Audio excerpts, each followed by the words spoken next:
Yo, fam, Jesse Cofield here. Happy draft day. We made it. And as you could probably guess, today's show is all about the draft. You guessed it. That's great.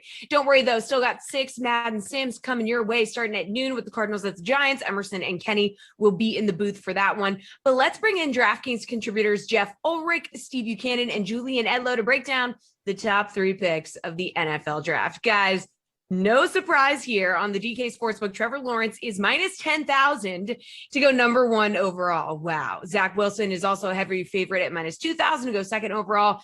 I mean, this has been the general consensus for months now, but let's take a closer look at Wilson specifically. Jeff, do you actually feel that he's the second best quarterback in this draft?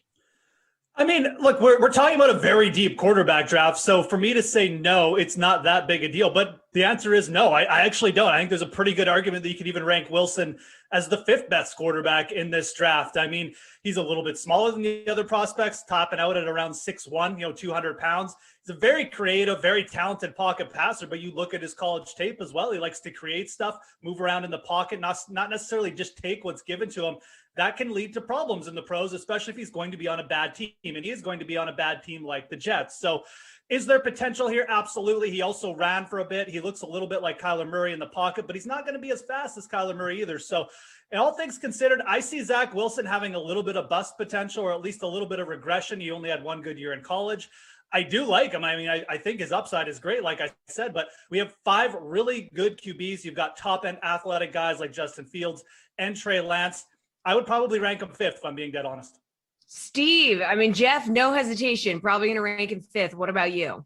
I don't know if I'd rank him 5th, but I mean, it was really the perfect storm for him back when he was in BYU. I mean, he was very well protected, didn't face the toughest competition either. I mean, basically last year, COVID forced them to crumple up their original schedule and take a matchup with anybody who was willing to play with them. And thus he didn't end up facing a Power 5 team. So now he's going to be going to the AFC East, which has become extremely competitive. This is not the AFC East from 5 years ago. He's going to be facing tough team after tough team. And then, like Jeff said, he's probably on the worst team in that division. So how is he going to respond? How is he going to react to that? And the microscope is going to be on him. I think obviously Trevor Lawrence is going to get a lot of buzz, but he's replacing Sam Darnold. And obviously the Jets are looking for more than what they got from him. So there's a lot to going against him coming into this draft. So should he be going number 2? Probably not, but this is the guy the Jets need. And that's where they're going to go in this draft.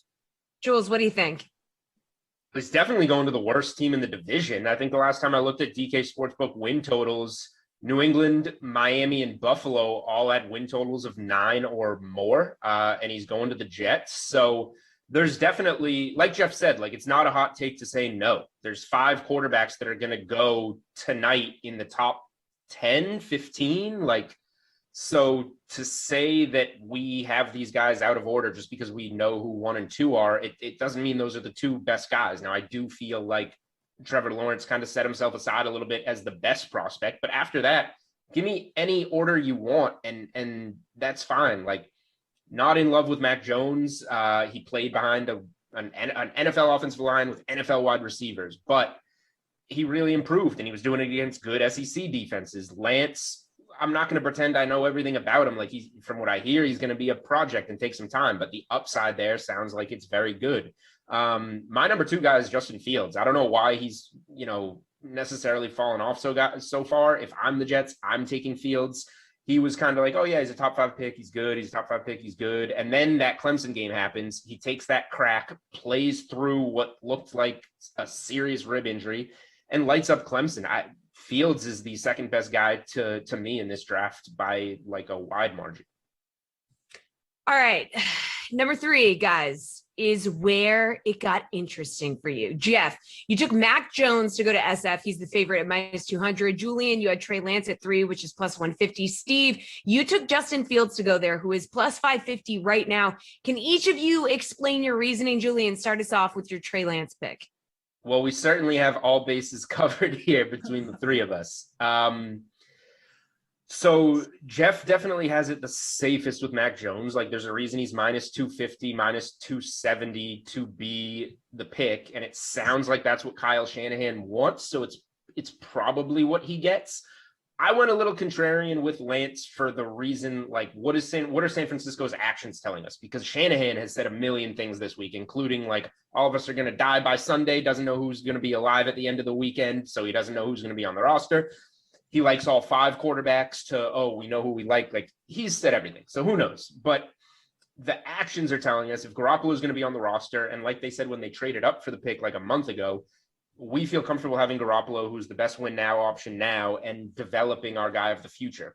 That tells me that Lance, who's maybe one of the high upside guy that's going to take a little bit of time to develop, is the guy that they have in mind, and the guy that the scouting department is rumored to have in mind here, although Shanahan likes the pocket passer and Jones. So I'm just kind of going out off of what San Francisco's actions tell us, where it might wind up that Jeff's right with Shanahan, or maybe Steve is just a weird genius and them saying that we're ruling Fields out is the reason he's the pick. Who knows?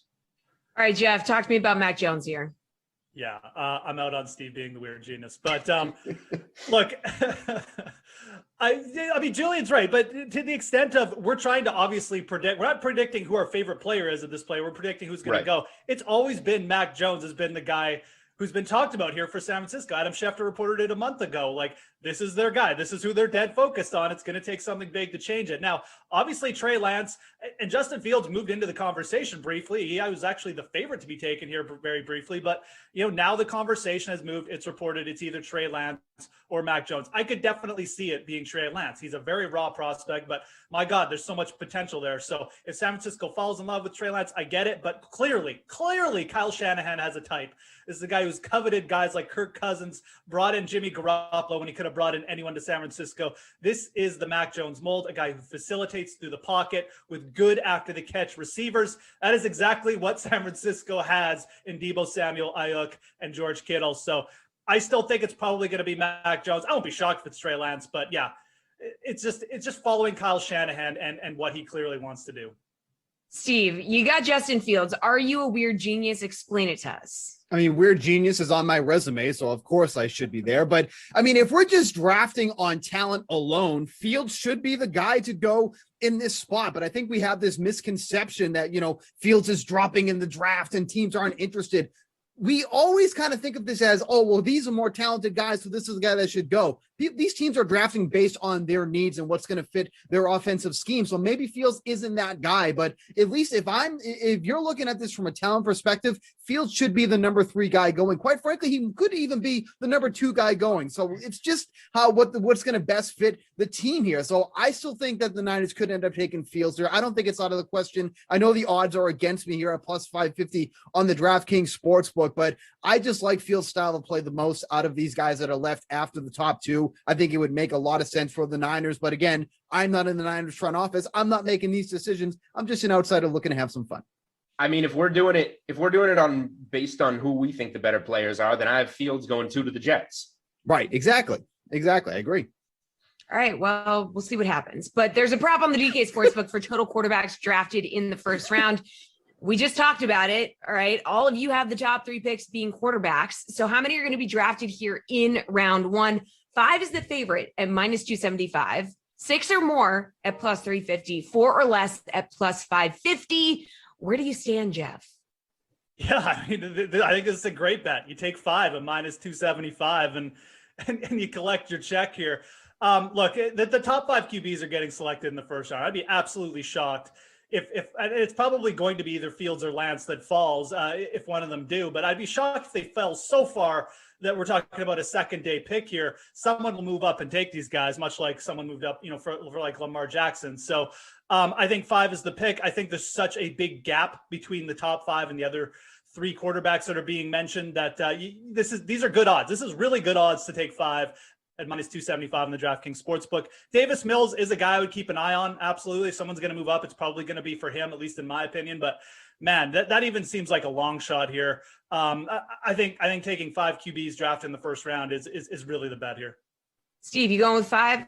Yeah, I think 5 is the correct answer here. You look at the teams that are in desperate need of a quarterback. That is their first priority. It's the guys who are in the top 3, the Jaguars, the Jets, and the 49ers. And then there's New England, who's currently at 15. There's a couple of other teams that could be in the mix for a quarterback as well. Do the Bears need one? Yes. Is it their primary spot that they need? Not necessarily. Obviously, Denver made the move yesterday for Teddy Bridgewater. Doesn't take them out of the mix, according to Adam Schefter. They're still in the running for a quarterback. And that makes sense, too, because all they gave up was a 6th-round pick, and Carolina is on the hook for some of the salary for Teddy Bridgewater. So there really is nothing to lose with taking Bridgewater and potentially drafting another one. So that could potentially push it over. But when you look at the 4 teams that need one and then somebody else who could grab one in this one, I think 5 is the correct answer here. The juice is obviously following that and saying that that's the answer too as well. Kind of a crap answer because that's what the favorite is. But quite frankly, when you look at this board, you look at the team's needs in the first round, 4 teams for sure, and then they'll probably get another one sneaking in there. So I think 5 is the answer. Jules, you with the guys on this one? Yeah, I mean, getting plus odds on something is great, but I would tell bettors, like, don't let something like minus 275 scare you away. That's really juicy, but this could be minus 800, like minus 1,000. There's value on this bet in taking 5 quarterbacks. There's no way one of these guys doesn't go tonight. If you look at the 5 of them, the guy with the highest over-under still set on the boards is Fields at 7.5. So if one of these guys slides out of the top 10, like that's going to become a storyline as we're watching the draft. Like, when is somebody going to trade up for Fields or Lance or Jones, whoever falls out of the top 10? If one does, that's going to become the story of the draft until somebody gets them at like 12, 13, 14, 15. All 5 of them are going to be gone by then. So 4 is not an option. And 6 is such a long shot for any of those guys. Trask, Mills, whoever you want to say. Like, I guess the upside is that you get the fifth year option, which is why you would want to maybe get into the background, like Jeff mentioned, Baltimore did for Lamar Jackson. But these guys aren't a Lamar Jackson talent. So these are guys that are going to maybe go at the end of round 2, probably start to see him go off the board in round 3. So I don't think it's going to be close. Minus 275 on exactly 5 quarterbacks is probably something I'm going to add to my best bets article today because it's one of the better values in this draft. All right, guys, real quick on this last one. Steve, if for some reason San Fran did not take a quarterback after trading up to get that number 3 pick, who do you think they would select and what would the fallout be? I mean, realistically, who would they draft here? It just doesn't make any sense. Like, would they try to steal Kyle Pitts at number 3 and then everybody's mock draft would just be on fire? Like, I just don't understand why they would move up to 3, especially when they already have George Kittle and take somebody like Kyle Pitts, who realistically is penciled in as a number 4 draft pick overall. So it would be an absolute shock if they didn't take one here. I don't see that happening at all. It just doesn't make sense why they would move up to 3 and not take a quarterback. Jules, what do you think? Yeah, you don't mortgage, a pile of first round picks to move from 12 to 3 unless you're taking a franchise QB. So Shanahan has said everything in the world, but the one thing I would say, I think San Francisco knows what they're going to do. They're just spewing this, spewing that to keep everybody on their toes. If it was somebody else, it would be Pitts, but they already have all those weapons and they already have a top 3 tight end in the league. So it would be for quite a unique tight end package. The one thing I'll say, like, everybody has Pitts going 4, so it would be a sneaky move to get him if you wanted him, but you overpaid for a tight end, even if I believe Pitts is the best overall player in the draft. It has to be a quarterback. Jeff, what do you think? I mean, Thor was right on. This question is bogus. There's just no way they're not taking a quarterback. But if it was going to be someone, it would be Kyle Pitts. He's just such a unique. You don't see Kyle Pitts has come along every decade kind of thing. So if it's going to be anyone, it's going to be Pitts, but it's not going to be Pitts. It's going to be a quarterback. Yeah, thank you for your input, Thor. We appreciate that. All right, thanks you 3. Jeff, going to be back in a second. He'll be joined by fellow Canadian Gary and Thorne to break down picks 4 through 6. But earlier, Adam Kaufman caught up with former NFL lineman Ross Tucker to get his take on Zach Wilson's potential and why he's confident the Niners will select Mac Jones with the 3rd pick. So I wish we could be fired up about picks 1 and 2, but I think everyone knows what direction that's going to go in. Trevor Lawrence to the Jags, Zach Wilson, not a shock anymore, but at least once upon a time, shockingly number 2 to the Jets. That's the expectation. So kind of a two-part question to start us off. Is Wilson the right move at number 2? And also, was moving on from Sam Darnold, as of course he's a Carolina Panther now, was that the right decision? So I feel strongly that moving on from Darnold was the right decision. You know, you talk with enough people, and I love Sam Darnold, Adam. I mean, he was the quarterback for the U.S. Army Bowl, you know, way back when I broadcast that. I was very impressed with him at SC, where he did in the Rose Bowl against Penn State. But he had 3 years, and I know the Jets did not set him up for success. I know that. But he really didn't do a good job of bringing those guys along with him and sort of trying to overcome his surroundings. I know it's not easy, but I think they made the right decision, because even if Darnold ended up playing well this year with the new coaching staff, then you're automatically already on the hook for a lot of money. I think they're better off resetting at the quarterback position. And this Zach Wilson's kind of crazy, man, because it came out of nowhere. I mean, I don't think I ever even heard of the guy until like 4 weeks into this season. Everybody started to have a buzz about him, and then he started to watch some of his games, and you see some of the throws he can make. It's like Mahomesian or Aaron Rodgersian. And so people are really fired up. I know Chris Sims said he thinks that Zach Wilson's the best player. I don't know if I would take him over Trevor Lawrence. In fact, I know I wouldn't, but he has enough of those spectacular throws that people are obviously really fired up about him. You were in the league. You followed the draft long enough, obviously. Do you ever, I don't know, are you skeptical? Are you taken aback, though, when these guys do burst onto the scene late that people haven't heard of until partway into the season? And you, as someone who covers football, that means the people who really don't pay attention to football really never heard of him until just a few weeks ago. And all of a sudden, number 2 expected pick in the draft. Or do those guys sort of come along with some red flags for you just because they don't come from the really heralded programs? Yeah, I don't think it's the program as much as really only the 1 year of playing at a high level. It feels like a 1 year wonder, so to speak. So I would describe it and say I have a healthy amount of skepticism of guys like Zach Wilson. But then, Adam, you see some of the throws he makes, some of the plays he makes, and you're like, holy crap, dude. Like that is legit right there. So I'm going to maintain my skepticism while still being wowed by some of the physical gifts that Zach Wilson possesses. Assuming this thing stays with what everyone expects, including the odds makers over at the DK Sportsbook, then most would say the draft doesn't really start until pick 3. San Fran gave up a bundle to jump up to number 3 and clearly to take a quarterback. I mean, you can disguise it however you want. They're taking a quarterback. Doesn't bode well for Jimmy Garoppolo, be it now or a year from now. He's should be renting, not buying, obviously, there with San Francisco. Is it Mac Jones or Trey Lance or even the wild card of Justin Fields? Well, it's definitely not Justin Fields. I mean, I think it's going to be Mac Jones, and I think that Kyle Shanahan knew that it would be Mac Jones when he made the trade. However, there's no reason not to go through the process of the pro day, the second pro day, and meet with Trey Lance and meet with Justin Fields and sort of confirm or deny his initial impression, initial reaction, which is that Jones is the guy for him. He's had, the last few weeks to really make sure that's the case.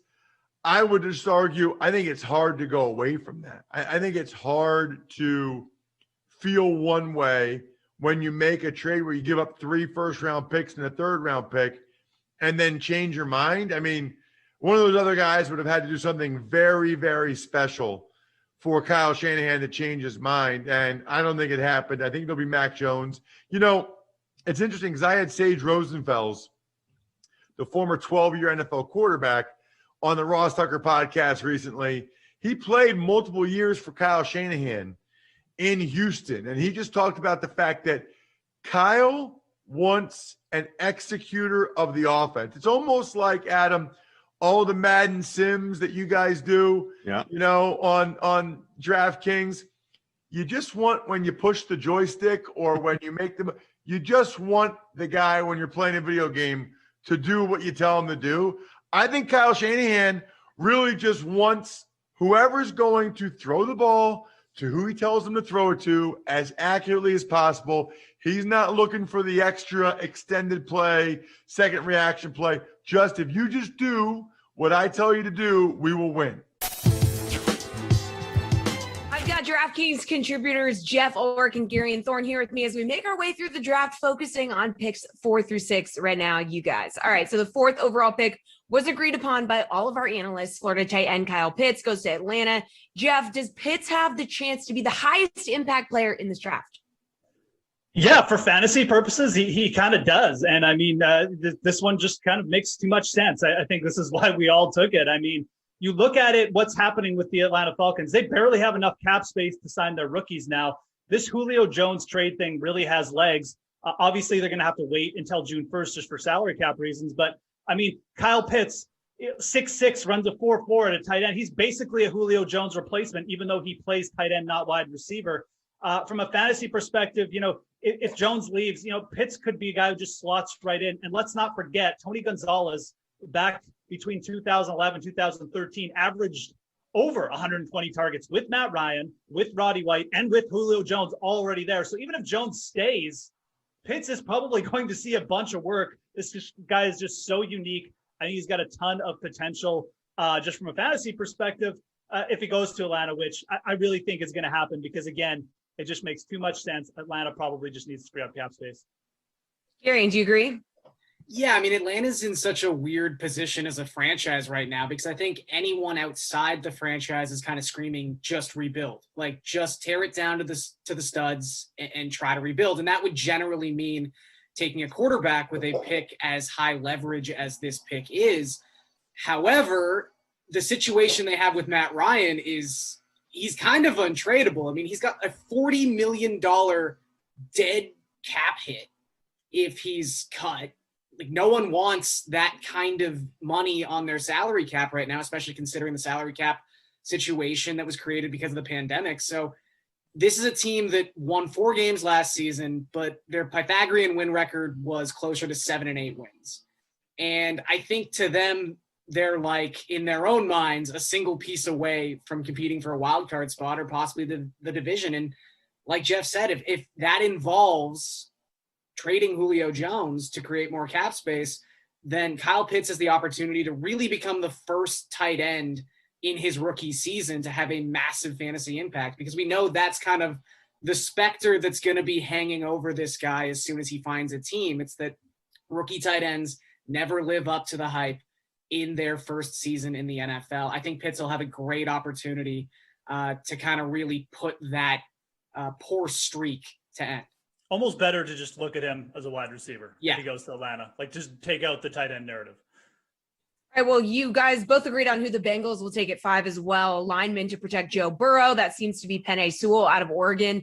Some think Cincy will go receiver here and pair Burrow with his old college teammate at LSU, Jamar Chase. So why do you believe it's going to be the offensive tackle, Garion?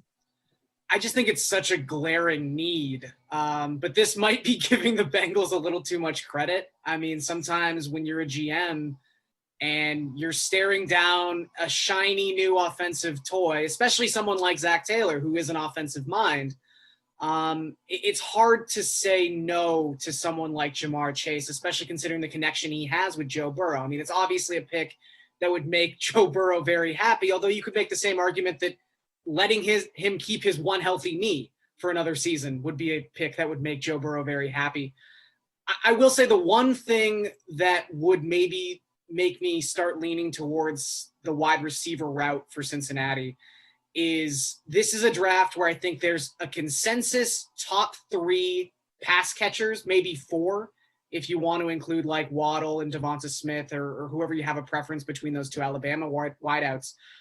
It seems like there's a lot of tackle depth in this draft. And if the Bengals really don't see Sewell as like the consensus number 1 offensive tackle, and I know there were some reports that teams are questioning that a little bit, maybe they do go the wide receiver route and use some of their capital in the second round to go after offensive line help. But if I'm them, I mean, 31st in adjusted line yards last season, 26th in adjusted sack rate. They need help on the offensive line. So this pick would make the most sense, Whether or not they have the sense to do it is another question.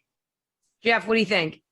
Yeah, I mean, I fully admit this one could go either way. There's been talk that it's like Jamar Chase is the target. Obviously, I think people are just trying to put together a common sense thing here, though, and say, well, it's probably going to be Sewell because, again, look, the Bengals did this last year. They took a wide receiver in the second round, and it worked out great. You can get wide receivers later in the draft. These guys often are just a little bit underrated, and you can get really athletic prospects like they did with T. Higgins. So, the Bengals, obviously it worked for them last year. I'm just thinking that with Burrow's knee injury, it's just going to push them towards taking the O-line early and just taking the really high-end prospect there. But Garion is right. I mean, this one could go either way. It's a deep tackle draft as well. There's a lot of O-linemen slated to go in the late half of the first. Maybe they trade up to get one of those guys to go along with Chase. So it's either going to be Chase or Sewell here, assuming Pitts goes at 4.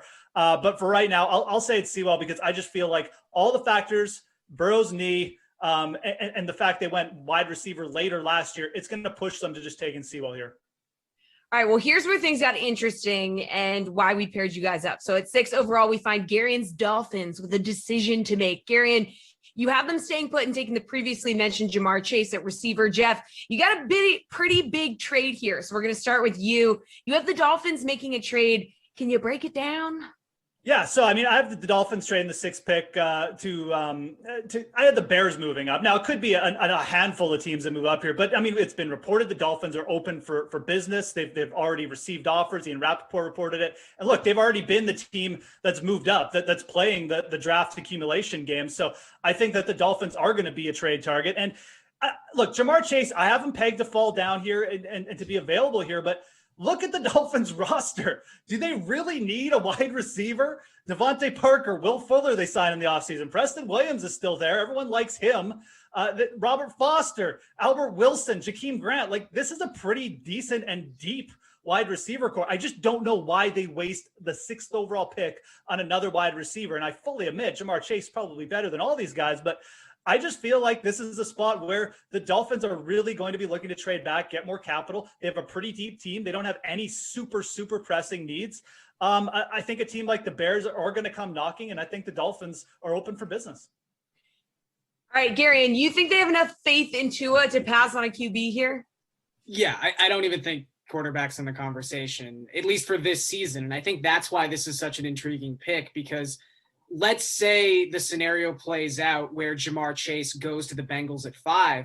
In that scenario, I do think the Dolphins will quickly try to trade this pick because, I mean, the whole narrative behind them getting back up to 6 after they had traded the 3rd pick was they wanted an opportunity to draft either Jamar Chase or Kyle Pitts. And at that time, it really did seem like we might have 4 or 5 quarterbacks go consecutively at the top of the draft.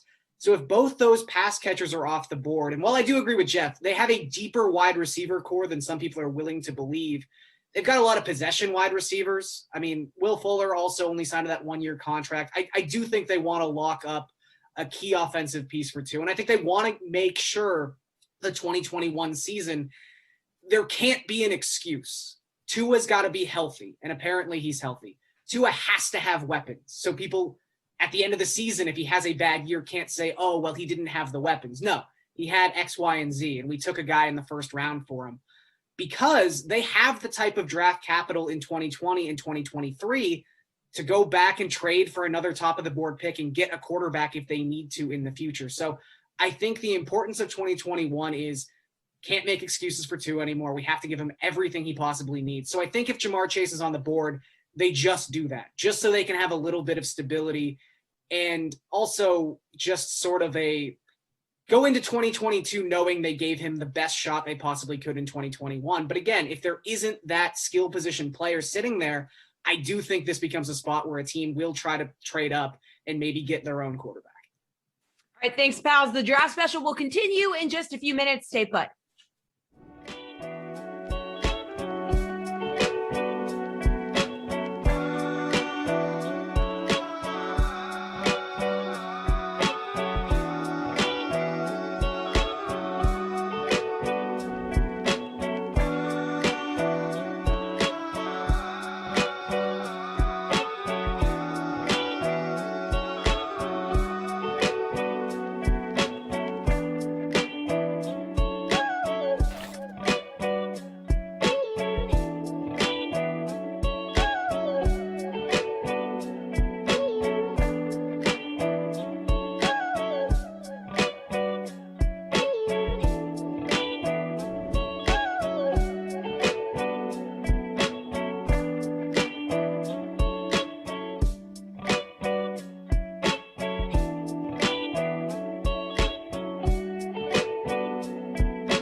to the Sweat in our draft themed show today. I'm Jesse Cofield, their DraftKings contributors Gary and Thorne and Reed Fowler. And this is us breaking down picks 7 through 10 of the NFL draft. So we're going to kick off this segment with a debate. All right. At number 7, you guys both have the Lions taking a receiver from Alabama, but they are not the same guy.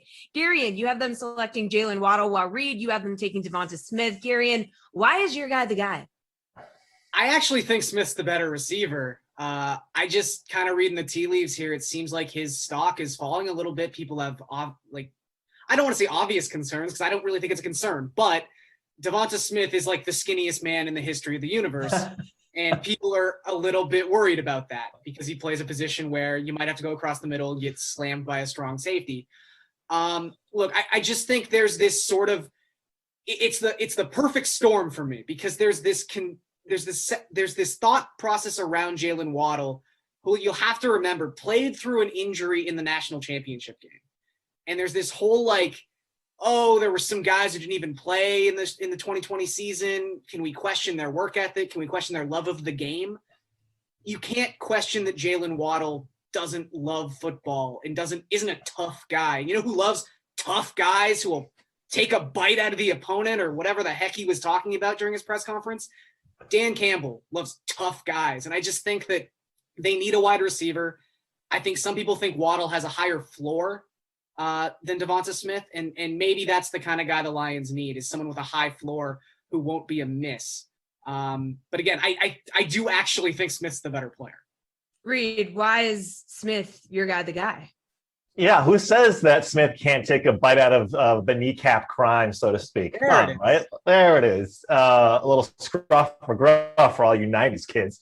Look, it's kind of weird, right? Like I look at both of these receivers kind of like Jalen or kind of like last year, like Henry Ruggs, right? Like we have some comps out of Alabama of these two receivers as well, right? It kind of feels the same way. And we kind of have this idea that it might serve like repetition. Hi, Thor, shout out. That like speed is always a need, right? Henry Ruggs is a need, right? Like that's just it. Jalen Waddle, though, he's not that much heavier, right, or bigger than Devonta Smith. He's 180 pounds per NFL.com. Like, who knows if that's even the case, right? We have no idea. But the thing about Jalen Waddle, and what I do like about him, is that it doesn't matter how big he is. He just screams past everybody, and he's such a good receiver. I just think if Smith is there, despite all the negative publicity about the guy, his route running is so crisp. And when you're small or when you're thin, if your route running is fast, if your route running is quick, you got 3 yard separation of the guy. Doesn't matter. Get down quickly. I don't care about that. An injury concern is for every wide receiver, every player in the NFL. I just think if you have a chance to get a guy like Smith, especially starting a new regime as your number one with TJ Hawkinson and with this young team, I think it's a great pick. All right, you both agree on number 8, Panthers select offensive lineman out of Northwestern, Rashawn Slater. But Reed, with the news of Teddy Bridgewater being traded to the Broncos, does that change your mind about this pick? No, I think it solidifies it. I think both from a business standpoint, like they want to make sure from the optics that it makes sense, right? That we just acquired Sam Darnold. Now let's protect him with Slater. And so what Gary was saying with Jeff in that last segment, Slater, there are some people that believe Slater is more versatile or just a better prospect than Sewell because he's so versatile, because he can play anywhere on the offensive line. And that's exactly what Carolina needs. They need so much help in the offensive line. What Slater does, he provides that versatility for them. Gary, and what about you? Yeah, I mean, I think there's a chance, obviously, that like maybe the front office is just enamored with Justin Fields or with Trey Lance, and they figure, hey, whatever, we'll bring in a second quarterback if it doesn't work out with Darnold. We've got this guy who's been waiting in the wings for a season. But at the same time, I do think when you're a franchise sort of in a transition period like the Panthers are, taking an offensive tackle and taking someone who could be your left tackle for the next 10 years is never a bad move. It's adding an element of stability to that offensive line that will help Darnold in 2021, which I think is important because, they gave up real assets for this guy. Yep. And he probably deserves a fair shake, at least a couple games, to see what he can do in this offense with Matt Rule. But I think, too, that if you take the left tackle now and it doesn't work out with Darnold this season, you're probably going to have a pretty high draft pick next season. And now you've already got your left tackle to protect whatever quarterback you draft next year. All right, at 9, you both have John Elway. Oh, What? Sorry, Jesse. One more thing. I will say, like, the only way he potentially doesn't go there is if Carolina trades out of that spot, right? And like a Patriots or someone comes up to try and get their quarterback. It's the only way I think he's not there. But sorry, go ahead. No, Reed, anytime. Okay, well, as I was saying, at 9, both of you guys had John Elway taking his QB of the future, Trey Lance. Now, Gary, with Bridgewater in the mix, do you still think they're in the hunt for Lance? I have no idea. Like this is now such a mystery. I will say I don't think it takes them out of the running for a quarterback. I think they could definitely still take one. I don't think anyone sees Teddy Bridgewater as like a guy you pencil in to be your quarterback for the next 5 years. He's someone who's fine in the immediate future, but he's not a future quarterback. So if they're ready to just get rid of Drew Lock, and it's possible they are, they could still take someone like Trey Lance, who is, of the 4 quarterbacks, easily the most raw prospect we have, and probably the one who would benefit the most from sitting a season on the sideline and learning, although it's very rare we see anyone do that at this point in the NFL. But I think Lance is still very much in the cards. But hey, at this point, there's a chance the Broncos could even trade out of this spot. I mean, I do think they have enough glaring issues on this team elsewhere that they could find a player to take in this spot at 9 if they don't want it to be a quarterback. But Bridgewater does really throw a wrench in this whole thing. Reed, what do you think? Yeah, I think when you take a look at Lance, he's got the biggest gap and chasm between where he could potentially go, right? He could go as high up as number 3 or as low as number 15, in my opinion. I do think that his game fits probably the best with Denver because of that defense, because of the young offense, pass catchers that he has. And the thing to note, too, to what Gary was saying is, like, if he doesn't play right away, which he probably should, that'll be 2 years for someone like of his, lack of experience not playing competitive football. That's a lot of time to not be playing competitive football, right? So that's something to keep in mind. But yeah, who knows, right? I have no idea what's going to happen. I think New England could jump up, right? This is what I was talking about, that Carolina spot. They could jump up. If Fields or Lance are still there and they feel strongly about one of those guys, they could jump ahead of Denver. And then we could see a cascade where Denver says, you know what? We're not really that sold on Locke or Mac Jones. Let's move back, get some draft capital, and let's stock up on other positions of need. So, Lance is probably that biggest question mark if it's not a guy like Mac Jones for me. All right, guys, really, really quick on this last one. You guys both have Patrick Surtain going to Dallas. That's the first defensive player to come off the board. You can bet on that at even money on the DK Sportsbook. So, Reed, how confident are you in this pick? As confident as you can be in the NFL draft, Jesse, which is like 50.999999%. They need him. Dallas was terrible. Gave up 34 passing touchdowns last year, tied for 3rd worst in the NFL. Gary, and you feeling confident, or could it be someone else here? There's been a lot of connection between this spot and this player, and it's hard to say I'm guaranteeing something at pick 10. There's so much that could happen in between, but this really does seem like a consensus right now. They need a cornerback. They've needed to replace Byron Jones. This is the guy to do it. All right, excellent work, you two. We're going to be breaking down the rest of the first round in our final segment right after we get Ross Tucker's take on who his former teams will be eyeing in the draft. So for you, again, we've mentioned you played in the league and you played for 40 plus games for franchises. So let's talk about some of the teams that you played for once upon a time, what they're going to do here in this draft. Let's begin with Dallas, because the Cowboys, off of a 6-win season, incredibly disappointing for obvious reasons. Losing Dak Prescott, that played a crucial role in that. He's back, he's healthy, and now the question is, what are they going to do at number 10, provided they stay at number 10, other than, you would think, rebuild their defense? The most mocked players to Dallas are cornerbacks, whether it's Surtain or Horn. Who do you think's the best fit? Yeah, I think it'll be one of those two guys is probably the most likely, and I think if he's still there, it'll be Patrick Surtain the second. I also think there's an outside chance that a guy like Micah Parsons, now they probably won't do it because they do still have Jalen Smith and Leighton Vander Esch, but they're a different team when they have linebackers playing at a high level. And Vander Esch and Jalen Smith are already pretty beat up in their young careers, but I'm pretty confident they'll go corner. I think at least one of those guys will be there, and the Cowboys will take whichever one still is. If they get the choice of both, they'll probably be more conservative and go Surtain.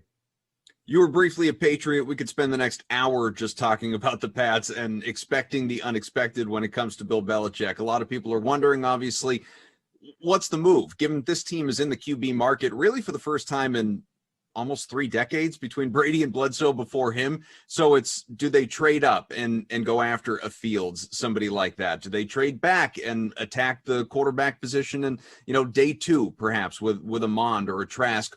Or, of course, there is that Garoppolo X factor who you said before you think is as good as gone right now from San Fran. How's this all play out? So I think the most likely scenario is probably Jimmy G. Now I don't think they're going to trade up. If one of the guys fell to them at 15, I think that's a possibility. But I think they're going to be able to get Jimmy G on the cheap because I don't think people want to take on his contract.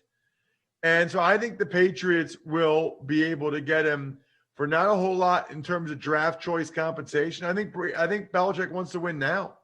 I don't think he wants to have the patience to see if Justin Fields or Trey Lance can develop. Washington football team has pick number 19, of course, added Ryan Fitzpatrick, Harvard's own in the offseason, a guy you've had on your Ross Tucker football podcast recently during this offseason as well. So, he certainly is excited about the opportunity he has with Washington, but he's not a long-term solution. So is this a team that could think about trading up and trying to get a quarterback? Well, they are. I just don't think they're going to be able to do it. I think they are a team that would consider that, especially if these guys started to fall into the teens. But to get where the Washington football team is at 19 and move up to try to get one of these guys in the top 10, I don't think they want to expend that level of assets, especially since they do have Fitz this year. So I would say it's possible, but unlikely.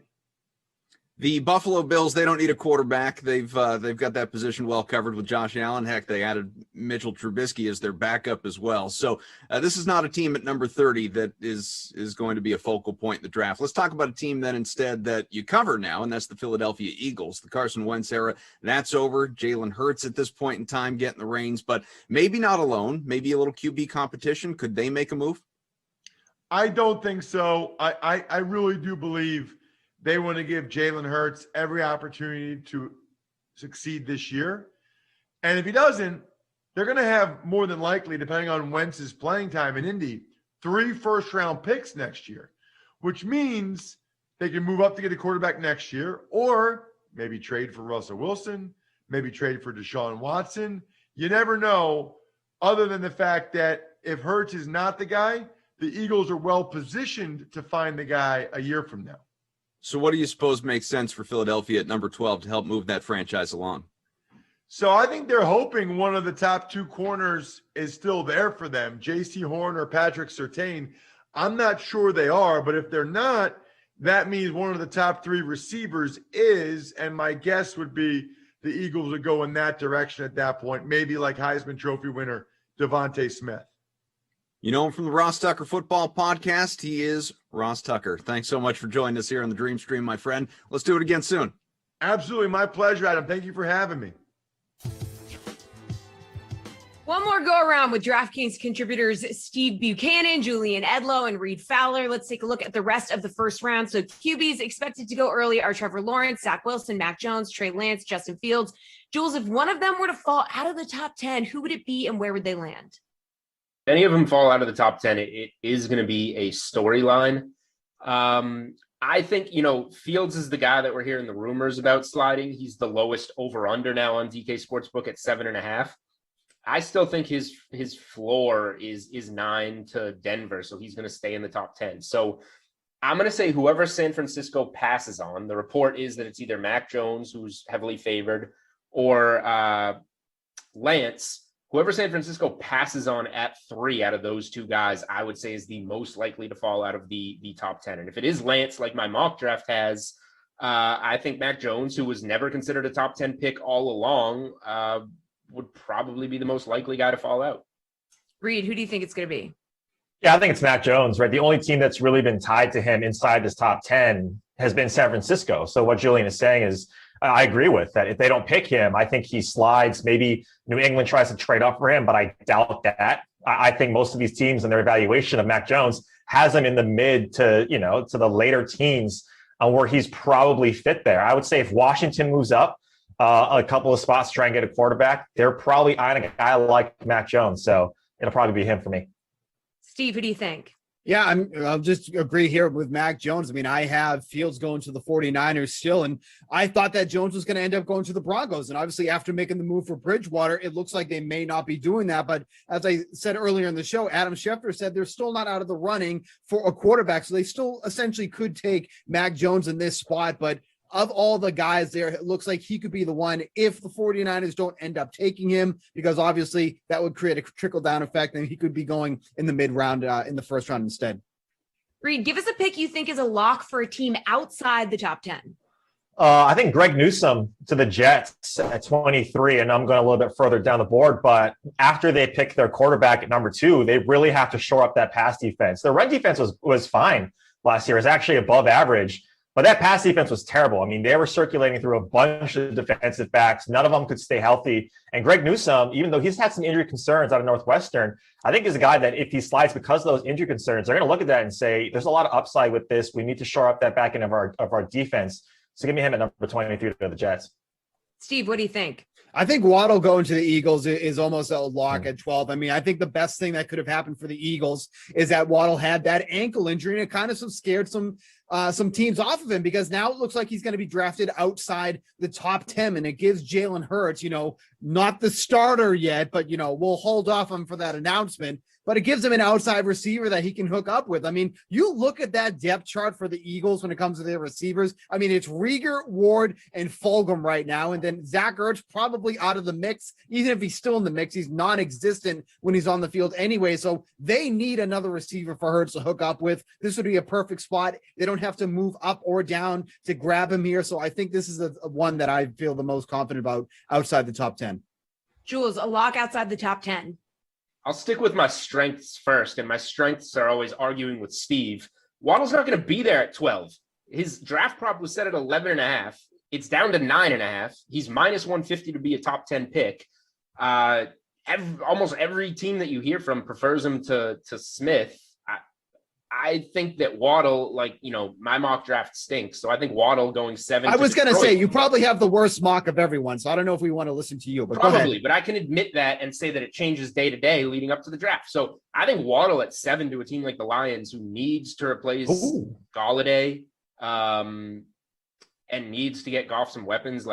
I just think that the Eagles would be thrilled to get a guy like Waddle at 12. But for me, I also like to always cheat when we're asked these questions. I think at number 10, Patrick Surtain to Dallas is, if he's still there, if he's not gone, that's a lock. But to answer the question and play by the rules, Najee Harris, number 24 to the Pittsburgh Steelers, maybe not the best value. I don't taking a running back that high, but that's what they want to do. And his name is heavily linked to that. So Harris is going 24 to Pittsburgh. That would be my most confident outside of the top 10 playing by the rules. So Julian admits that he likes to cheat, and his mock draft stinks. I think we're in mid-season form here, Jesse. We are, and it's going amazing. You guys are doing with myself, guys. You guys are doing amazing. Steve, what's your favorite draft prop that's available on the DK Sportsbook? So I'm always a sucker for these parlays, but the DraftKings Sportsbook has these pick parlays that you can choose from. So you can choose the first wide receiver, running back, and offensive lineman off the board. So Chase, Harris, and Sewell are even money right now. I mean, Harris is the likely destination for the Steelers, plus 200 odds on that one. And then Sewell and Chase, both favorites to go in the top 10. So you're getting even money on this play for guys who are in the top 10 are, the heavy favorites in their respective positions. So I love this one here to get even money on. Go on the DraftKings Sportsbook, scroll all the way over, do a little pick parlay there, find those 3 studs, and grab some even money for the win. All right, Jules, what do you think? What's your favorite draft prop? Yeah, I had my best bets article on Tuesday, and it was by far Kyle Pitts to be the first non-quarterback selected, and that was minus 150 when I wrote it up. I was a little mad I didn't get it at minus 120 like it was earlier in the week, and now it's like minus 400-ish, I think. So that one's gone. I think, like I said, if I'm confident in a pick, it's that Surtain is going 10 if he's there, and if if Dallas doesn't get a crack at him, that means he's gone. So Patrick Surtain under 10.5 is still minus 159. It's juicy. I like Steve's play a lot. Those three guys are very safe to go at the top at each position. So if you want something closer to even odds, that's where you want to go. But if you don't mind laying juice, Surtain under 10.5 at minus 159 is, I think, a very strong bet. Reed, what do you think? Yeah, just looking at right now the top five. Earlier this morning when I was just doing some research, it looked like Penny Sewell was at plus 100 to be inside the top five picks. He's now drifted to plus 125, and Jamar Chase has gone to minus 175 to be in the top five. So that might give you some indication on how the books are reacting to where Chase is going to go. Probably Cincinnati there. So I still think that Penny Sewell is a great fit, and clearly I think everyone does.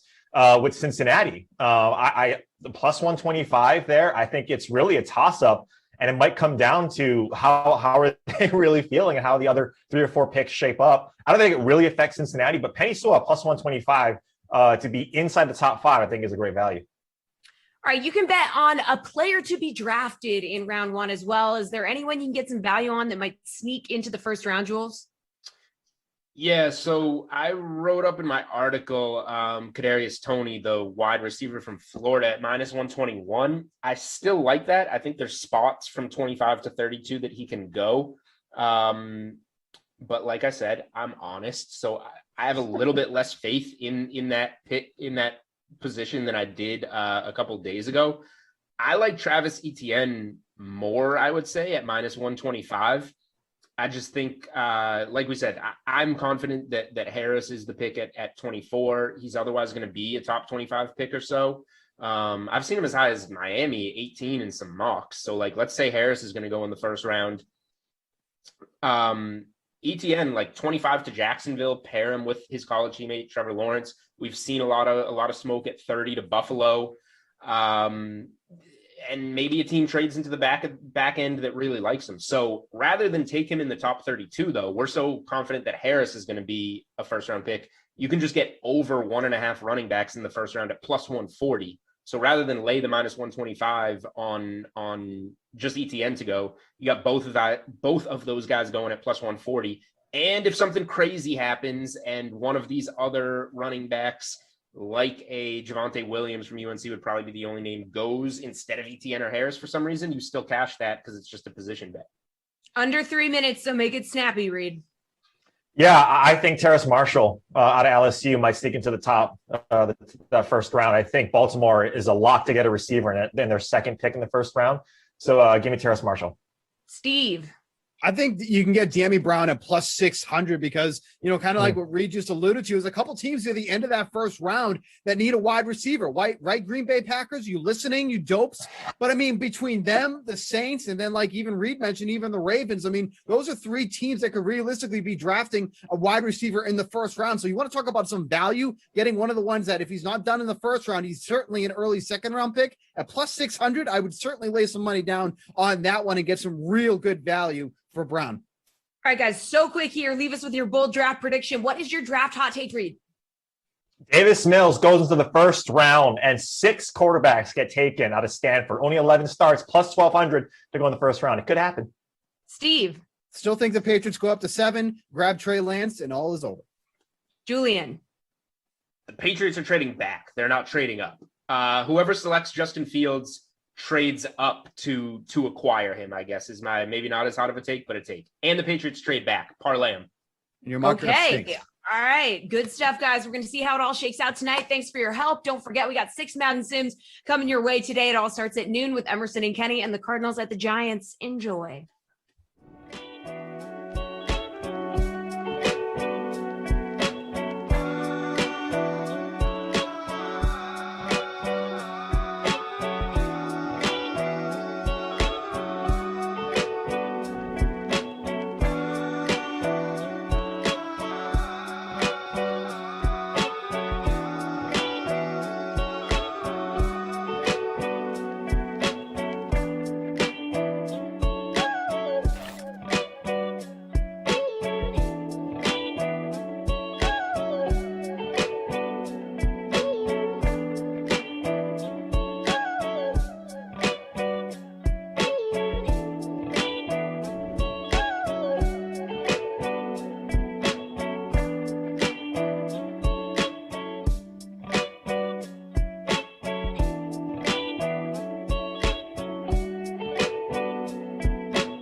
There is nothing exclusive about it, buddy. You just got to be on top of it. I want to make sure it's exclusive. And wait. Well, first off, is that the way I sound? Do I sound like that? Yeah, that's how you sound to me right now. Yeah.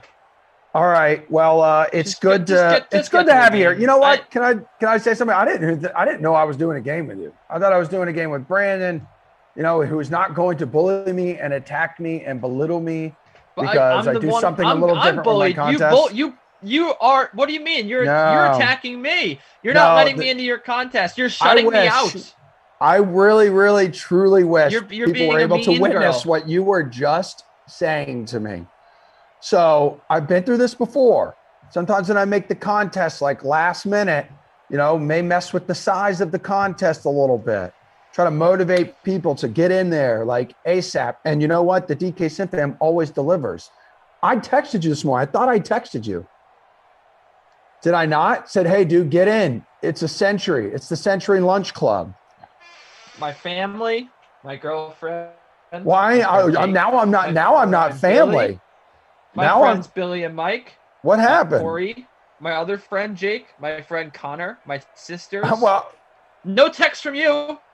Nothing from Mr. Latzia.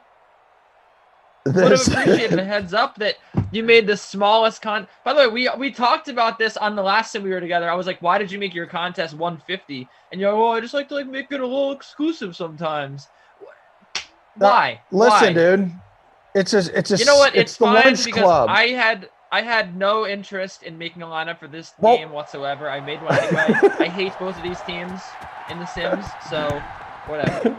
You know what's great is now you can say when a guy scores or puts up a ridiculous amount of points that you were going to roster him. No, because I'm not a coward. I'll say who I had on my team right now.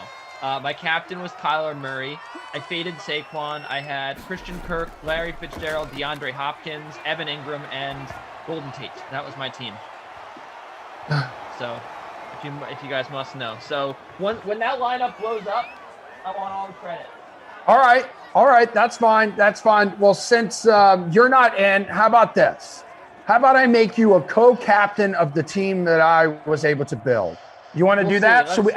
Because I want to bring more positive vibes because it started off with you attacking me, and I don't. Line up to me, and I'll tell you.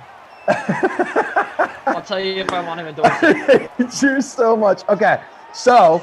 Little different. I tried to save some cash in the captain spot, and I went with Max Williams. Okay, and good start. Because I was looking at like some as of long as Daniel Jones isn't in the lineup. You know what? He's not in my lineup, baby. So I have Max Williams in the captain spot. I got Kyler. I got Barkley, Hopkins, Ingram, and then Zane Gonzalez. Okay. Yeah, I don't know if I like that lineup, but yeah. What? Well, I wouldn't have paid for Barkley, and I would have, so you didn't have to get stuck with Zane Gonzalez. Okay. Well, I had Barkley in there, dude. That's what I said. So I have Williams. I said I wouldn't have paid for Barkley. Oh, you would not have paid for Barkley. Okay, yeah. I see what you're saying. All right. Understand, every once in a while, I like to slide a kicker into the lineup. I believe they're people too. And Zane, I called one of the most epic games in DK Dreamstream history when he missed 5 50-plus yard field goals on a wild weather Wednesday in the rain. I think we were together for that game. Damn, was it you? I can't remember who it was. I do recall something like that. Okay. I mean, it wouldn't shock me if there was another really crummy sim similar to that. Anywho, I it's recently good. watched a sim where there was like a million missed field goals. They just continued to try to hit, and it was bad. Was it on a weather Wednesday? Was it on a wild weather Wednesday? I think it might have been, yeah. Okay. This is Throwback Thursday here. And even TP, Tom on the ones and twos mentioned before we came on, it feels a lot like, you have those Christmas morning vibes right now. You have those Christmas Day vibes because tonight is one of the best sports nights of the year, dude. It is the NFL draft. By the way, producer Jordan here, Frangelico from the ops team doing his thing behind the scenes. But how are you feeling knowing that the draft is here tonight? Great. I mean, I've been waiting for this for yeah, I mean, ever since the middle of last season, really, as a Jets fan. So I'm psyched. I know it's obviously a little bit bigger of a night for you because you get your boy, but I'm pretty excited about Zach Wilson. I'm excited to see what he wears. I'm excited to hear from him. He was officially a member of the Jets, and I am really interested to see what the Jets do later on in the first round. They do have 2 first-round picks, so that's why it's exciting for me. They could end up getting Zach Wilson and Rondell, Moore, or I've been hearing things about their picks, so we'll see. They're definitely going to take a wide receiver. I think if they are able to at 23. I think. But yeah, I think Bateman maybe. We'll see. I mean, they could go defense as well. There's a lot of guys in this draft that I think I would get really excited about. And maybe they'll trade the 23rd pick and move up, or move back down, because they've been known to do that. But I mean, I'm honestly more excited for the next 2 days, Emerson, because the Jets have a million picks. So it's not just about the first round for me. I think tonight will be cool, but I'm really excited to see who they build out. Who they continue to build out their team in the next 2 days, because like I said, they have 23, they have 34, and they have a lot of other picks. I saw that the Giants, there was a report this morning that they were looking at taking one of those wide receivers out of Alabama, which seemed like a little bizarre, right? Because I think whoever it was mentioned, they just signed Galladay, right? So you got Galladay for a boatload of money there. Ingram's still there. Is it Slayton, right, is still there? I'm trying to remember, They still do have Slayton, yes. Yeah. So it's like, it seems like a department that maybe you don't address in the first round if you're a Giants. Right. But I guess they've done stuff different in the past, and sometimes it pays off, sometimes it doesn't.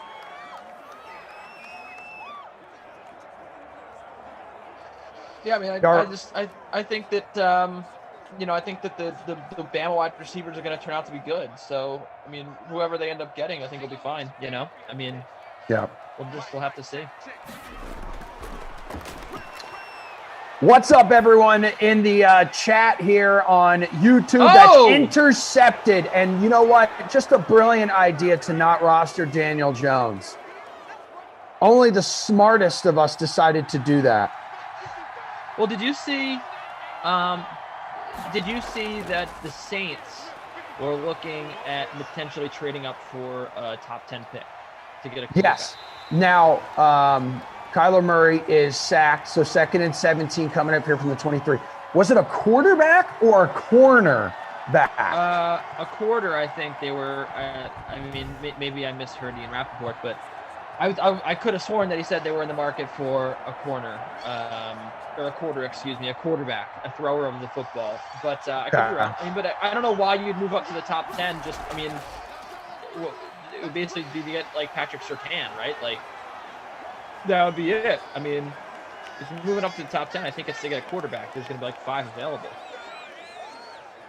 By the way, I did my wild, dumb, not going to happen mock draft last night on the air at 8 o'clock. I said Trevor Lawrence, Zach Wilson, and then I said Trey Lance, and then I said Justin Fields to Atlanta, and Sewell at 5.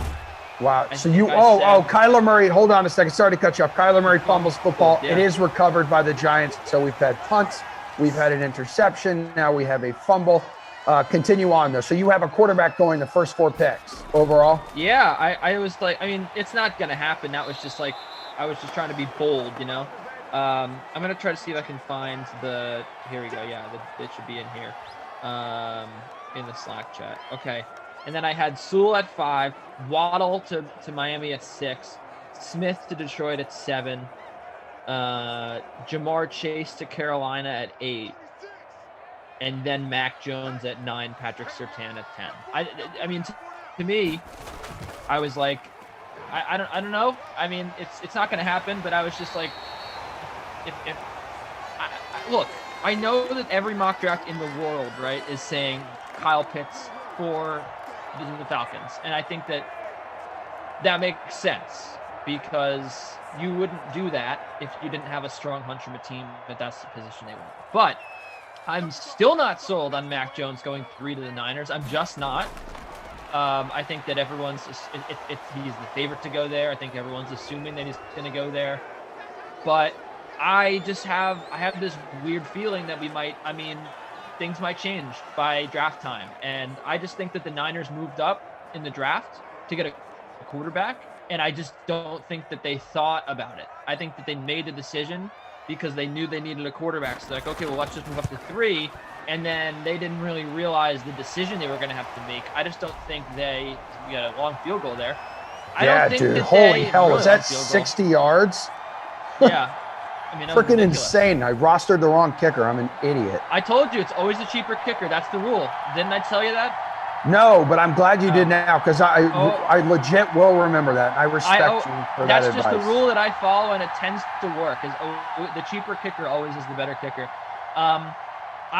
To me, I just feel like I wouldn't call it an impulse decision, but I just feel like they didn't think they needed to think about it because it was kind of, a given, like, well, either Wilson or Fields is going to be there. And maybe the Niners didn't believe that the Jets were going to take Zach Wilson. I don't know. But now they're kind of like, ooh, okay, maybe, like, who do we want to take? Like, Mac Jones. Like, I don't know if Mac Jones is good enough to be the 3rd pick in the draft. I don't think that he's better than Fields and Lance. So I think that the Niners, there's a chance that they could pivot and take Lance. And I think if they pivoted off of Mac Jones and they took Trey Lance, then the Falcons would feel like they have to take Justin Fields at 4. Do you remember?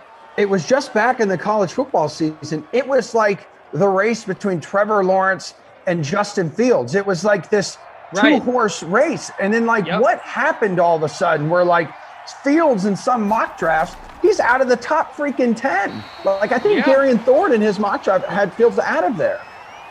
Right. And I don't understand what happened either. But again, I think that a team like the Falcons, I think that if they see Fields there, they might take him because they don't have quarterback figured out. They don't have a real solution at quarterback. And Matt Ryan is getting really old.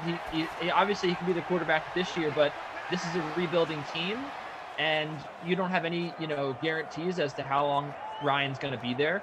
I think that they could easily pivot and go to quarterback at 4, and then that could really shake up the draft. Like, I just don't see Kyle Pitts being a guy that people need to pounce on in the top 10. Like, he's a tight end, and I just don't there's 4 amazing pass catchers up here, or I guess 3 in Smith, Waddle, and Jamar Chase.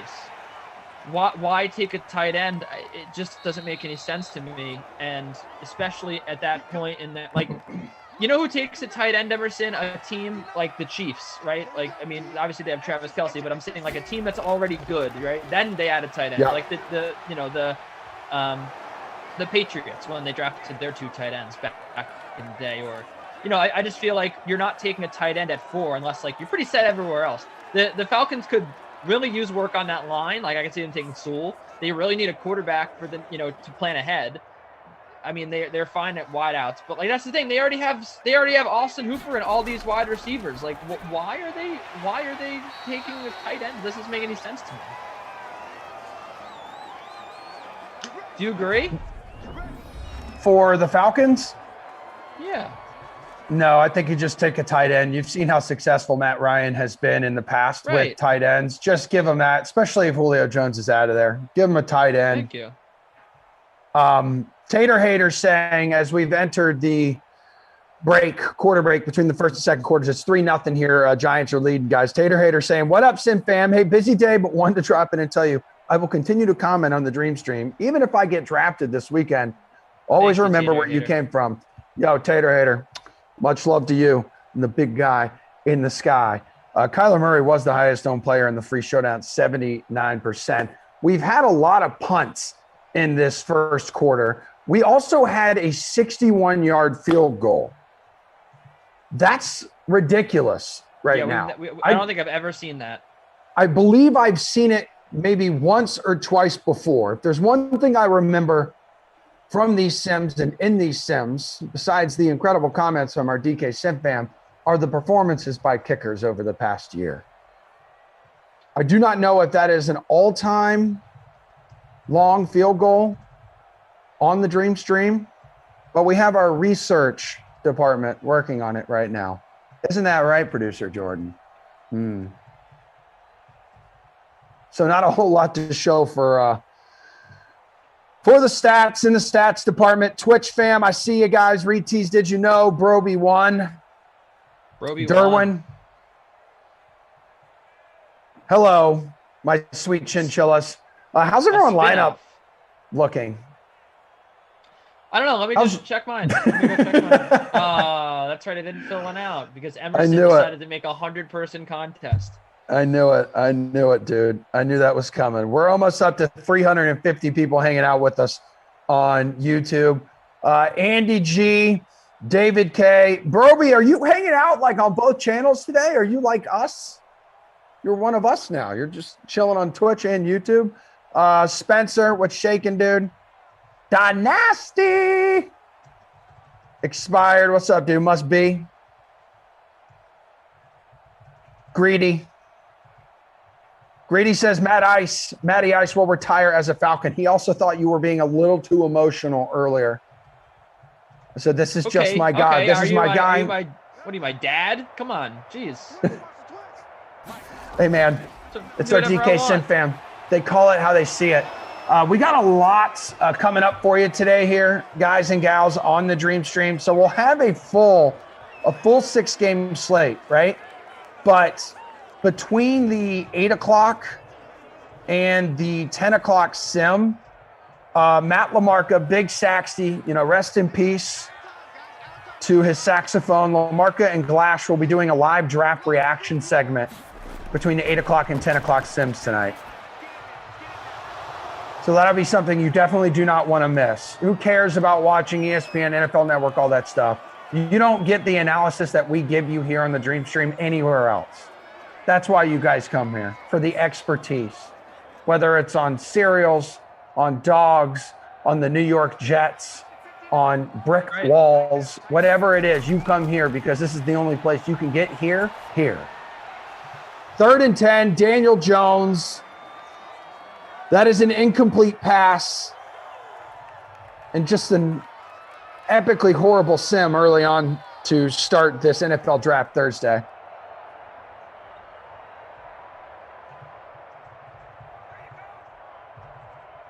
By the way, 2 o'clock coming up, Kaufman and Brandon. Vikings at the Cowboys on this Throwback Thursday. Titans at the Browns, Kaufman and Christian. Reed and Glash for a Thursday edition of the slates.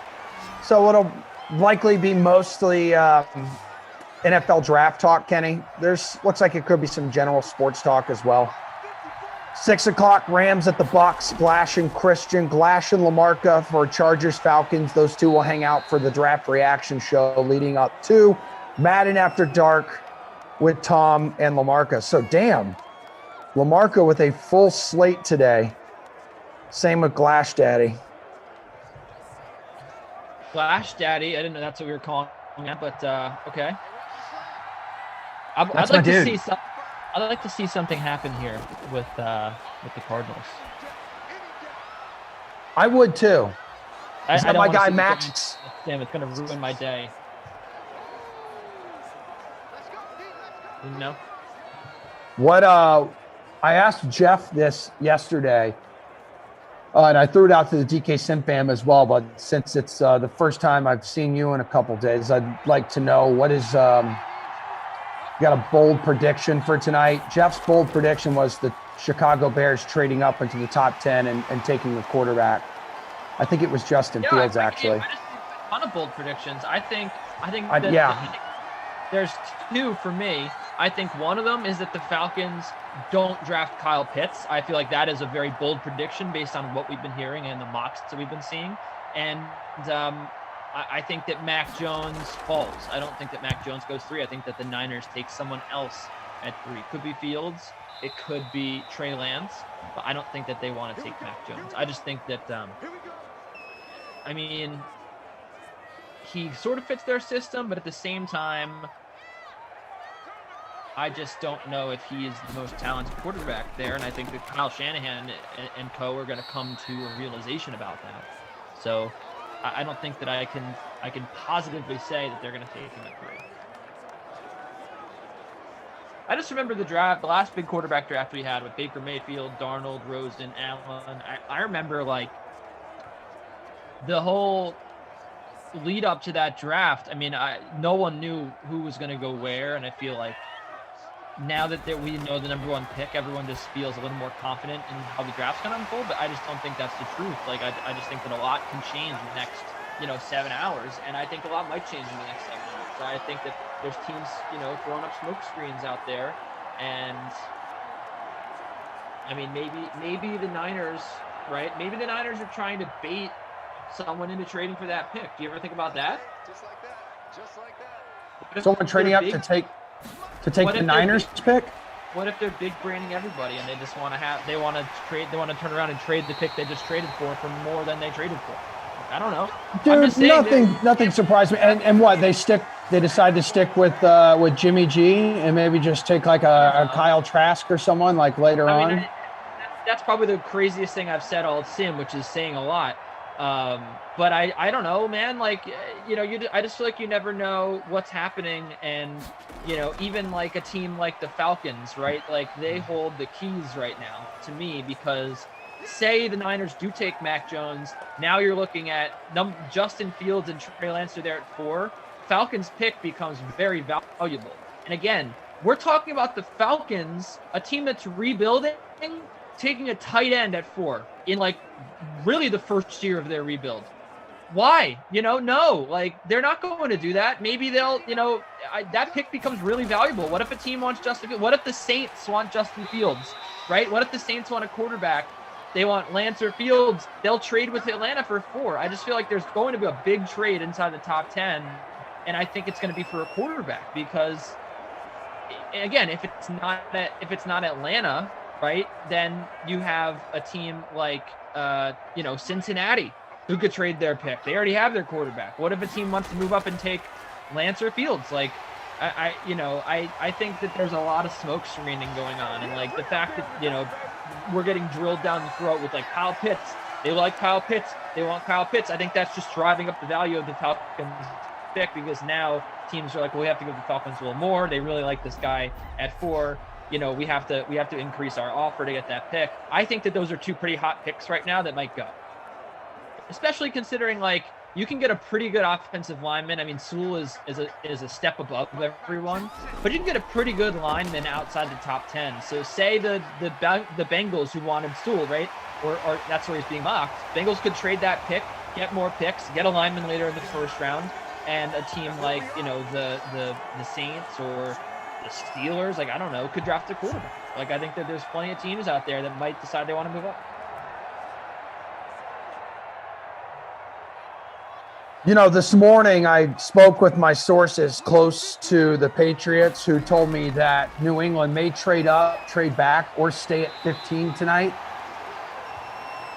I'm the best follow when it comes to Patriots information because of my connections with the team. Watch that prove to be absolutely true. There's a reason around this neck of the woods I'm known as Shefty 2.0. As Daniel Jones has the Giants now inside the red zone at the 11, 2nd and 7. Just hand it off to that X factor behind you, dude. Who the Giants yesterday announced they were picking up his 5th-year option, or it was reported, one of the 2. Who saw that coming? Sorry, who got their option picked up? Saquon Barkley. Oh, 5th-year option. Really, really big. I was just like when the news came out yesterday that he's going to be ready for next year. I was like, did people think that he wasn't going to be ready? Like, I'm so sorry. Like, what was the expectation there? That he was just going to, be like Kristaps Porzingis and sit out for 2 years after knee surgery? Like, no. This is the NFL, man. And, of course, Daniel Jones takes an opportunity in which the Giants are close to putting up 6 points on the board and instead decides to absorb a larger man on top of him. He is sacked, a big old beefy sack. And now for the 2nd time in this game, you will have Graham Cracker Crunch come out. This is Not a 61-yarder that he drilled earlier, but instead just a little chip shot. 3 points for your lineup. If you did roster him, you've got 8 points right now. Although I'm a big believer, I truly think once you get to 60, like, why not give him 6 points? Like, why don't we do that? I don't understand why it's a blanket. It's a blanket, 5 points. I'm totally with you, man. Like, hell, it's rare enough. It's not going to happen a whole lot, but when it does, you're damn right you deserve that extra point. Gano, by the way, owned in 20% of the lineups in the free showdown. All this talk about mock drafts, like, I respect the draft enough to not mock it, but I will tell you this. None of us, Kenny, know, and Thomas on the ones and twos reminding me, and everyone at home, that we don't even know if we're going to be alive on Sunday. With Kyle Shanahan and the... Dude, don't even get me started on that. That was ridiculous. We talked about that. Me and Glash, how ridiculous that comment was that he made. Pretty phenomenal stuff, and you know what? Not wrong. I just feel like that is so, he avoided the question so much, and it annoys me to no end that he did that. Because like that to me is one of those answers that's like, I am so much better than you. I am thinking about so much more than your little pea-sized brain is thinking about. You want to know who I'm going to take at quarterback? I'm thinking about the real problems that we have right now in society. I'm thinking about life, man. I'm thinking about a deeper meaning. You're out here thinking about who I'm going to take at 3. How insignificant of a person are you that you would think about something like that? I just feel like he's just like, that's like an Aaron Rodgers type of thing to say. Like, oh, I'm just better than you. I'm above you. I'm on my high horse over here. Who cares who I draft, right? We might not even be. Hey, Pizza Man over on YouTube asked you a question. He asked you, Kenny, what has Atlanta done to show they are rebuilding? Fire the head coach? ? Not one of the top players that I can think of have left. Oh, and we have another fumble by Mr. Murray, and that is recovered by the Giants. And now with 3 timeouts to go, they're at the 40. I just feel like the Falcons have no more upward mobility in that division. Like, you're behind the Buccaneers right now, and you will be for the next, 3 years at least. So to me, it's like, until Tom Brady leaves. So I just feel like, why are you...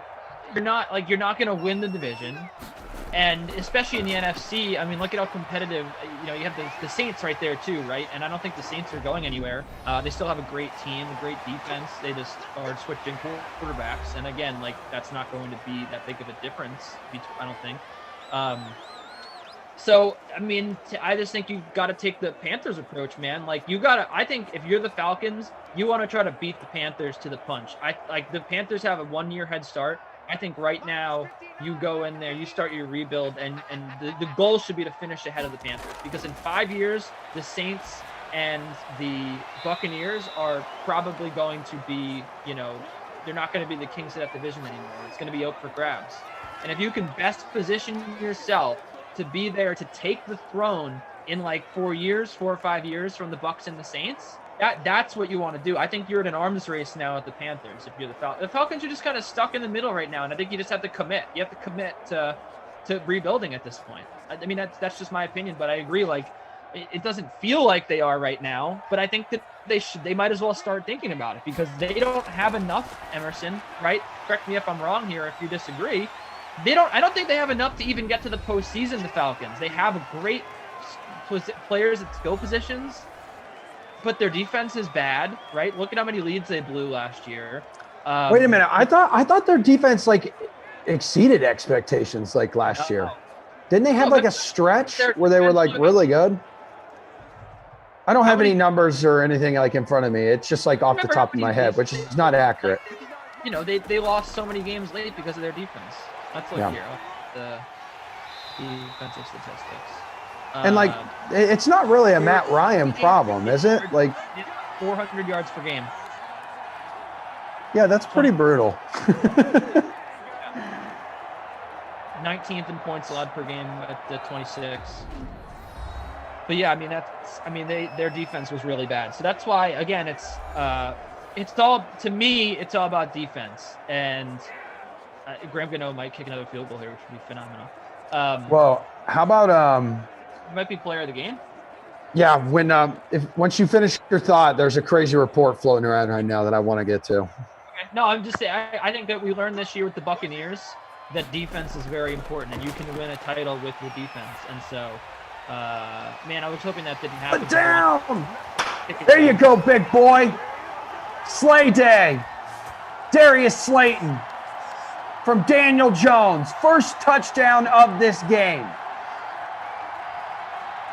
All right, what's the report? Give it to me. So this is from Bill Michaels. It is a verified account. Who's that? It says the official Twitter account of Bill Michaels, dad to two wonderful dogs. Oh, I like this guy already. Elmo and Mickey are the names of his dogs. So yeah, it's great. It just sounds like me, but he knows stuff. So it's the 49ers have offered the Packers. The 49ers have offered the Packers the third overall pick in this year's draft, plus other picks and a number of players from their current roster, including Garoppolo for Aaron Rodgers. The Packers turned them down. First reported. It's true at all. That's like, yeah, this was first reported by PA on the mic. This guy's a radio host. So he's probably just looking for like the likes, and even if people are taking a big steaming dump on him in this Twitter. Bad when My Sports Update responds, "This is not true." Sports Update, I have them blocked. They are like one of the worst accounts on Twitter. They just tweet random news without sourcing anything. Like they just take people's tweets and just like paste them and say, "Oh, we're My Sports Update. We can do whatever we want. We run this," and they don't. And I have them blocked. But I can see right here that even if they're real or not, like I get a little fired up. There's a slow one burning in my loins when I see ridiculous like trade proposals put out there. Fake reports or not, like I'm here for it. If it's entertaining and I can talk about it for a little bit, why the hell not? Kyler Murray, why the hell not throw it deep downfield where it's incomplete? And that is the end of the first half with the Giants leading 13-0. I don't know what Kyler Murray's numbers are. It wouldn't shock me if the Cardinals had more punts and lost fumbles combined than he has completions. Actually, it's probably the same because he's 5 of 9 here. 5 of 9 for 26 yards. He has 2 fumbles lost, Kyler Murray, and they've had to have punt the football. I think it was 3 times in the first quarter alone, maybe once in the second. I don't really know. Barkley, 8 for 25 on the ground. Murray has 36 yards on the ground. Edmonds, 7 yards. Drake, nothing. Daniel Jones has that one scramble for 17 yards that got them to the red zone, but they ended up settling for a field goal. This has not been the best sim that we have called together. No, it has not been.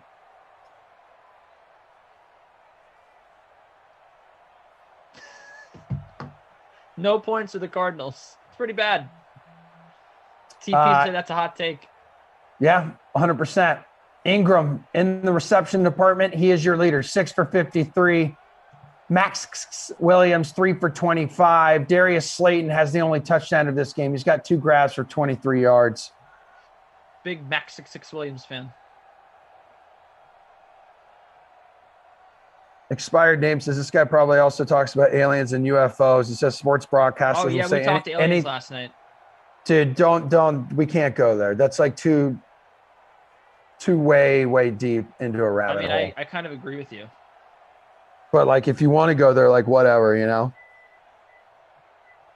What is that? Oh, okay. Is that the cornhole event in the background? No, but I'm glad you reminded me.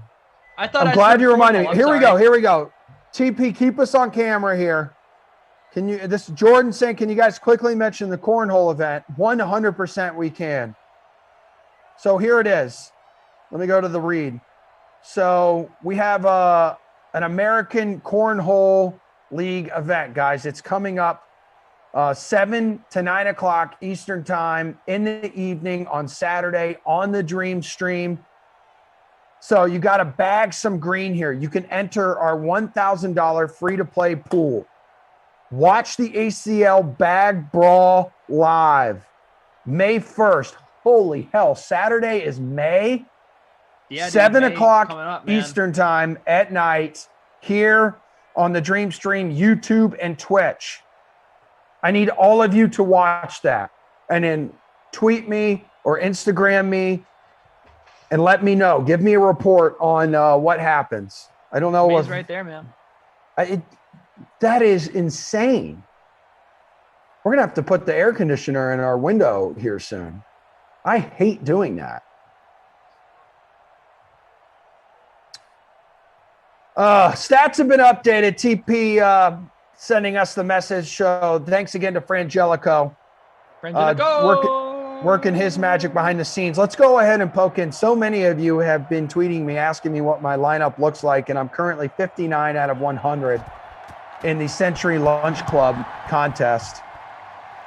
First place, D-Rod. What's up, dude? Oh, I see Jimmy B's up there. We got north of 9,000 entries in the other free roll contest, dude. We got currently a 4-way tie for first place. That lineup, Slayton in the captain spot, Murray, Barkley, Jones, Ingram, and the Giants defense.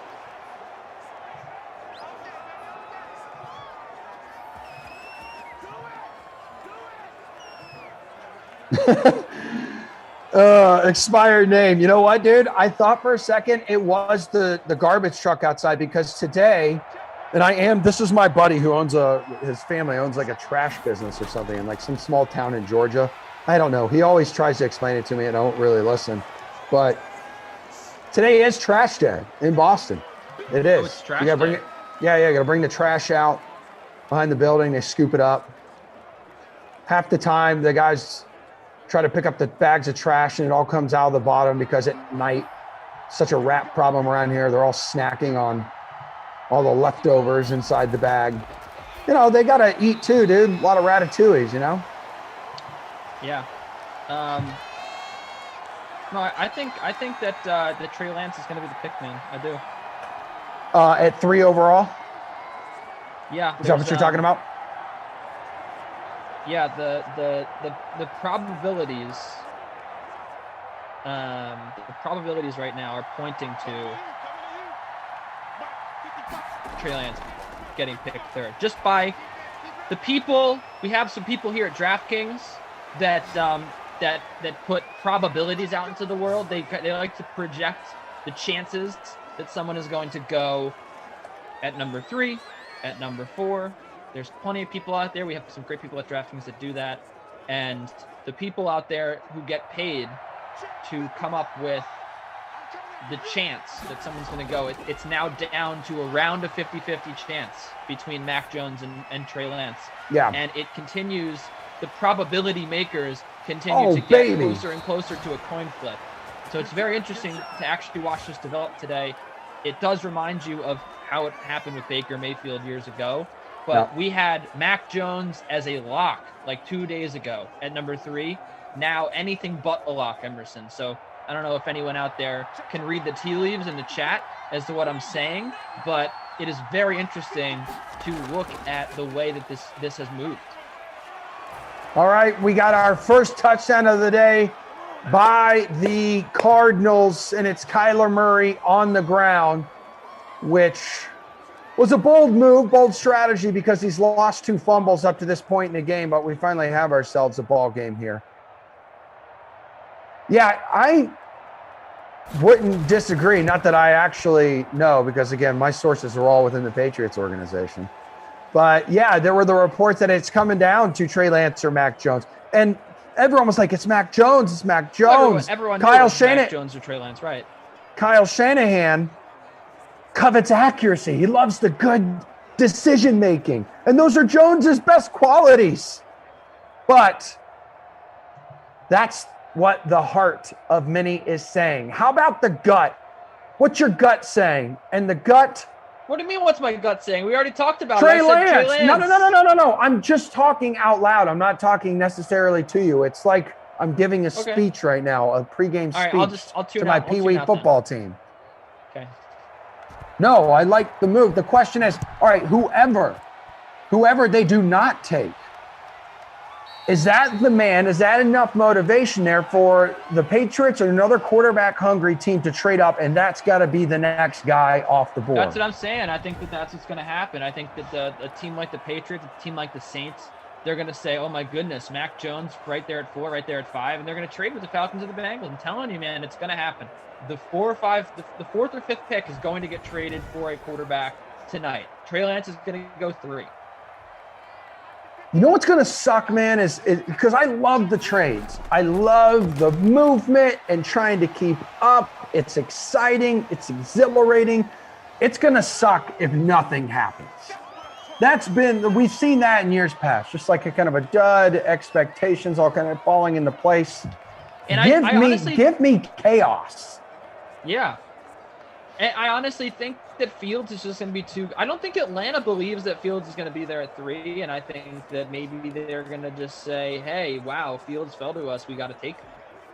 W. German says Belichick never trades up. Just stop it.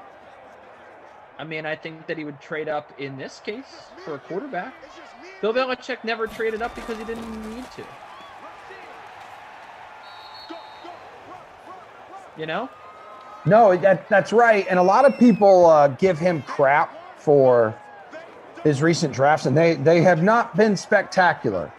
I can confirm. But one thing I think his drafts have been really bad. But again, yeah, I just feel like why are we looking at history of the history of the Patriots? The history of Bill Belichick has all been built around the fact that he had a good defense and a good quarterback and didn't need.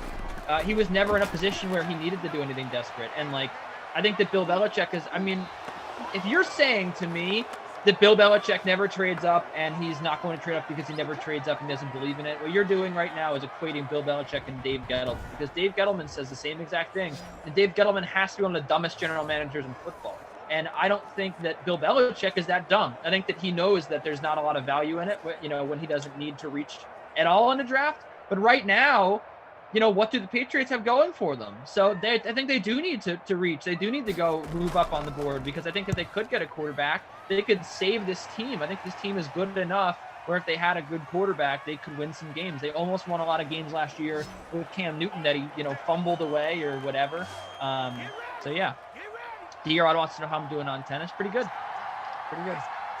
Did well today. Are you in Congo Cab still beefing? You guys Congo Cab has been beefing with me since my second sim ever. I don't understand.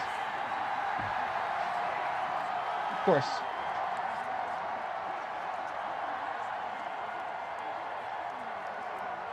Twitch.tv/DraftKings. Twitch.tv/DraftKings. Pleasure to see all my good friends and family there. Hold on a second. Hold on. I want to give some of the squad a shout out here. First time playing Fortnite. My dude Piercy. Red Raiders. The first time. What's up, guys? All right, now you could go. Ready? 3, 2, 1, and track one. I was just gonna say the first time that I ever did a Raiders sim, I think I just said the truth about Derek Carr, and he's never been able to deal with it. Tyre Wood says Kenny's quote-unquote right batting average is higher than he gets credit for. Thank you. And you know what the thing is, Tyre Wood? I'm willing to admit when I'm wrong. And that is something that my father never did, but I've learned from people. And you learn from people in your life. You learn from other people's flaws, how to be a better person. And I do feel like I am definitely arrogant in some ways, right? I definitely feel like I'm always right. But I also back that up with admitting when I'm wrong. I was wrong about Josh Allen. He improved this year. He really, really showed us a lot. I mean, I've been wrong about Sam Darnold, right? I mean, I actually don't know if I'm really ready to admit that yet. I want to see how he does in Carolina, but I do think he's still good. But like, I've been wrong in my life about Mark Sanchez. Like all the, I'm willing to admit it, and I just feel like you gotta, if you put out this many shots, of course you're gonna be wrong sometimes, Anyway, Anywho, yeah, the guru said Kenny is right for once. Good teams don't do that. Now that he's not a contender, he might. Again, that is the point. Like the Patriots. Well, what is that referencing again? Team. What is that referencing again? Good teams we were don't do talking what? about how Bill Belichick doesn't trade up. Like, I don't think it's worth anything to compare the teams that Bill Belichick's had in the past to this team. Like, I think that he has to do something completely different. Tater Hater said, did Kenny ever admit he was wrong about the rock, paper, scissors thing? The reason I haven't is because I was not. Like, I was actually trying to go ahead of Emerson in the last one because it appeared like I was on a delay, and it still didn't work. So we'll do it when we're in person together one day, and that'll settle. Well, yeah. It's hard to do over video chat. You got a big ass trip coming here this summer, baby, and we are gonna have the time of our lives. It's gonna be like my girlfriend's coming with me, and you're just gonna. That's cool. I love it. I love it. It's not all cool. about You didn't say it was cool. It doesn't matter. I changed my opinion. I've educated myself. So I just want you to know you are gonna have a absolute blast. It's gonna be weekend at Bernie style. You're not gonna be able to walk. We're gonna be taking care of you. I'm gonna tuck you in like a sweet chinchilla in its cocoon. Nice. I got you, bro. I got you. I'm going to show you the time of your freaking life, man. Oh, I'm excited. 400 people watching on YouTube. We're at 70 likes. All right, let's get to 100 before this game is said and done. That's it. You hit the century mark in game one. That really sets the tone for the rest of the day. And the rest of the day here on the Dream Stream, guys, it's ridiculous. Coming up at 2, Kaufman and Brandon for Vikings at the Cowboys. Kaufman and Christian for Titans at the Browns at 4. Reed and Glash for an NFL draft edition of the slate. Leading up to the 6 o'clock game for Glash and Christian. Glash and Lamarca at 8. Glash and Lamarca for draft reaction between the 8 and the 10. Nice little live show. Also, dude, I totally forgot that producer Jordan mentioned this earlier. We're going to be streaming VSiN's coverage of the draft. First down here for the Cardinals, so they're getting close to taking the lead into their hands. But we're going to be streaming VSiN's coverage of the draft, which is going to be available in addition to the Dream Stream tonight. So you can watch both at once. So I guess we're going to have 2 channels tonight on YouTube. I do have 2 eyes. I'll try to watch one with each eye. Yeah. Is that like the is that the guy from Big Daddy? With the eye. I think all the Adam Sandler movies. I think he's in half. Every Adam Sandler movie has a dude with an eye. It was like that in Waterboy as well. Anywho, so look for 2 live YouTube streams for DraftKings tonight. It's pretty cool. We got the new partnership now with VSiN. Actually, I think we own VSiN now. So it's nice for VSiN to be doing its thing. I didn't even know that was what it was called. I thought it was just VSIN. Yeah, VSiN, bro. It's the people who know, people what about in the end. VSim? How about that? How about a company built around our Sims? My guy, look at you, dude. You're on fire today. I got my second dose. That's why. Yeah, I'm double vaxxed. When did you get that? 8:30 in the morning. Wait, today? Yeah. Oh, damn! You feel okay? Yeah. Clearly, you seem normal. I mean, we'll see what happens. I've heard the second day is much worse than the first. I've also heard. I mean, my dad got it and he didn't feel anything, so maybe I'll be okay. I'm planning on working. I'm here now. I'll work until I can't anymore. Until was it Did you get Pfizer? Yeah. Yeah, dude. So I felt great for like a few hours, and then the only symptom I had was like I was lethargic. I was like super tired. I thought I had mono from making out with my roommate all the time. Okay, yeah, gotcha. But I'm sure that I'll feel tired later, but we'll see. We'll see.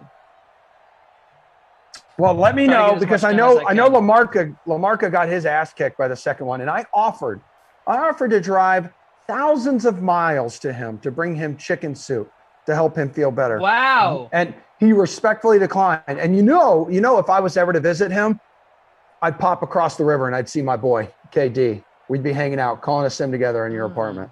What if you didn't offer me the chicken soup?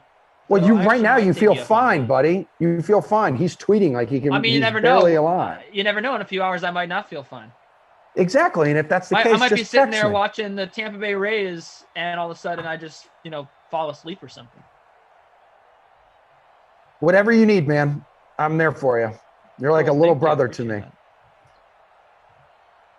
Appreciate Scotty Too Hotties is suffering through day 2 after the second shot today. Feel awful. that. Just Yeah. rest It up, could- bros. Rest up. I think it's going to be Sim Central for me tomorrow. I'm just going to watch a bunch of Sims. You're just going to be laying there in your race car bed, pantless, watching Sims. That's right. That's absolutely right. You could live stream that, and people would probably tune in just to watch your reaction to these Sims and to get some passionate hot takes from you. Maybe I'll do that. Maybe I'll go on Twitch and just live stream day 2. Do it up, man.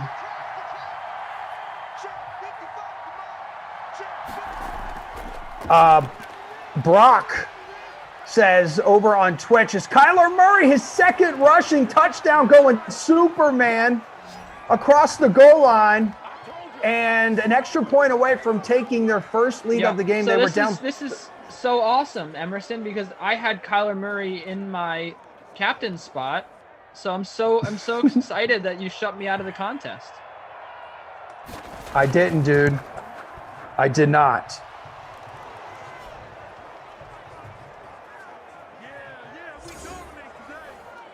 So, anywho, going back to what Brock was saying over on Twitch, Emerson, thoughts on the Jaguars trading up to get Pitts if he falls to like the 15 range? There is no way in hell he's doing that. Like, that's just not happening, right? That's just not possible. But if he does, dude, all for it. Major need there with the Jaguars. Get that tight end. And hell, he's just in, an hour and a half down the road there in Gainesville.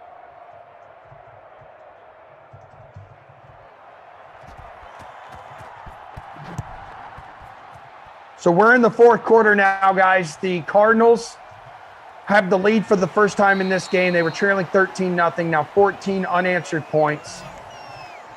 And we're starting to get a little bit of excitement here.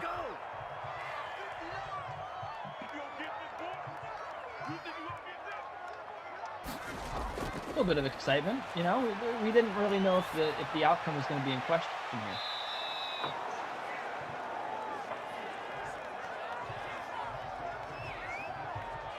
I tell you what, if Kyle Pitts somehow finds a way to slip and fall and the Jaguars are smart enough to trade up, I will nair my entire body and I will paint it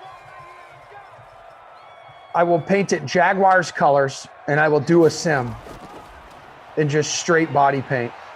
I mean, I'll probably need to run it by a few people.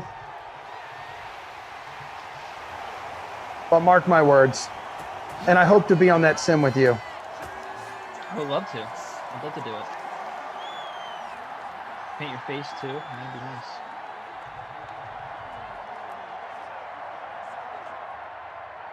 Thanks for the likes, folks, over on YouTube. 17 away from that century mark, baby. Kenny says, this is another Kenny on YouTube, says, can Saquon do something? Can he actually do something? We are in the same boat, Kenny. Because right now, the guy has, this is crazy, 31 rushing yards, 1 catch, 3 receiving yards. Daniel Jones is ruining him right now. Daniel Jones is ruining a lot of people, man. Really. Daniel Jones is ruining the Giants franchise. You truly believe that? Did you just text me? Are you serious? What are you talking? I haven't texted you. Did my text earlier not go through? Dude, this is so ridiculous. You just texted me? come on, man. You just texted me just to say you texted me, so now you can point to it. That's not true, Kenny. I texted you at like 10:45 this morning. Show me then. Show me on your phone. Look at this, man.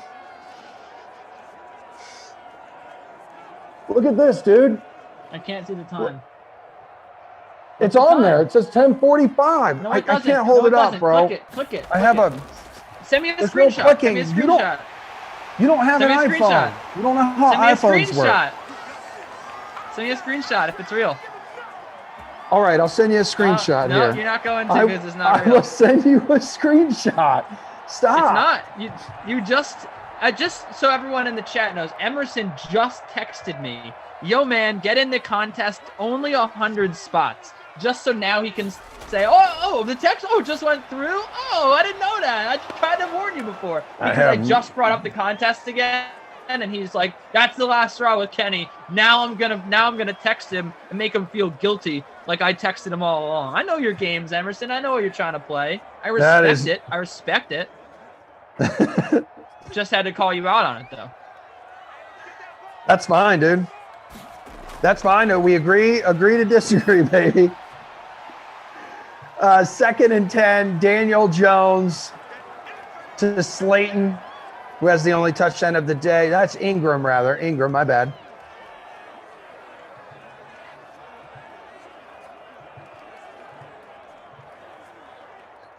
Someone just mentioned, all right, here we go. 93B saying Kenny is going to cry so much when Daniel Jones is an above average quarterback this season.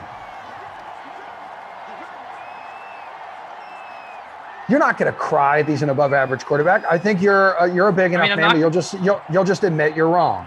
Right, but also I'm not going to cry because he's not going to be an above average quarterback.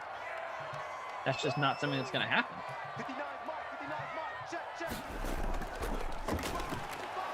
So I'm a little confused there. You know? Saquon Barkley on 1st and goal. Couple of yards there. 2nd and goal coming up from the 7. I mean, Giants may try to eat up a little bit more clock here. I don't really know what they're thinking. I don't know what you're thinking. I never know what you're thinking.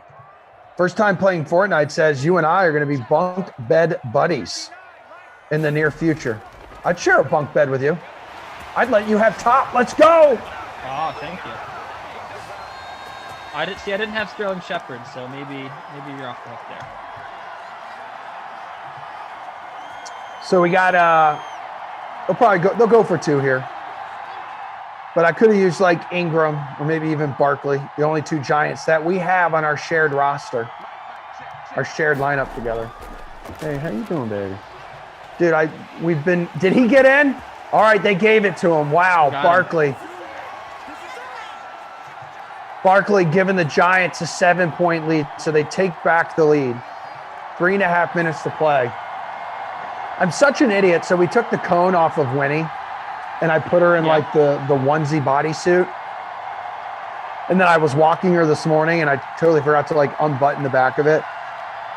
And so she like squats to go number 1, and then it's just this like water flow of like pee through the bodysuit, and I'm like, I'm such an idiot.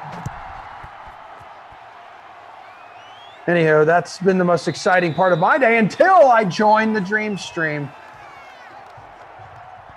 And we could have an exciting finish here. My X Factor, overtime, warming up a little bit. How you feeling? You want to see overtime? Overtime would be cool. As long as the Giants lose, that's all that I care about.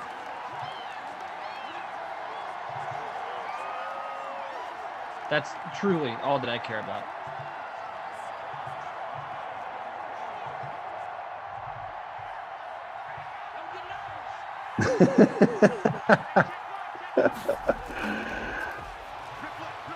Man, I've never wanted the Jaguars to pick a tight end and then move up and take Kyle Pitts more than I do now. That's going to be epic.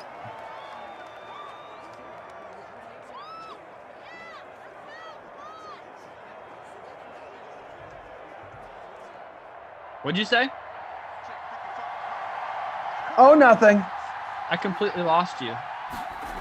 I know you did. You said I never wanted the. See, that's the And that was all I problem. heard. I think that's like, I think your internet's struggling, so your Wi-Fi. So that's probably why my text came through so late. No, it's Oh, not. dude, you can ask TP on the 1s and 2s. Your internet's been freezing a little bit. Thank God it's been when we've been off camera. Your audio has remained fine. Oh, I know that.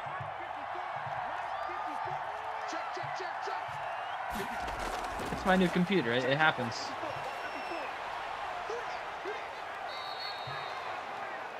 Like we've been doing here since we brought the sweat back at 11 a.m. Eastern time on weekdays, we'll show that to you again for anyone waking up a little late. Like yesterday, Trenton, he said he had Uber Eats delivered to him. He stayed in bed. He was watching Sims and had Chick-fil-A delivered. So we'll bring you the sweat right after this game is all wrapped up. Me too. Were you on the sweat this morning? No, they didn't have me on to talk about football, apparently. Are you, dude? Yeah. It's all good, man. You've been on the sweat every other day. I know. It's actually. I mean, I had the vaccine anyway, so. Oh, that's right. No, but yeah, I mean, it's plenty of other responsibilities here with baseball and stuff and the Sims. But I definitely am very excited for tonight for sure. Kenny hates on New York quarterbacks because he's never seen his Jets with an average quarterback. That's what 93 is bringing back at you. He may have something there. I don't hate on New York quarterbacks. I just tell the truth. That's it.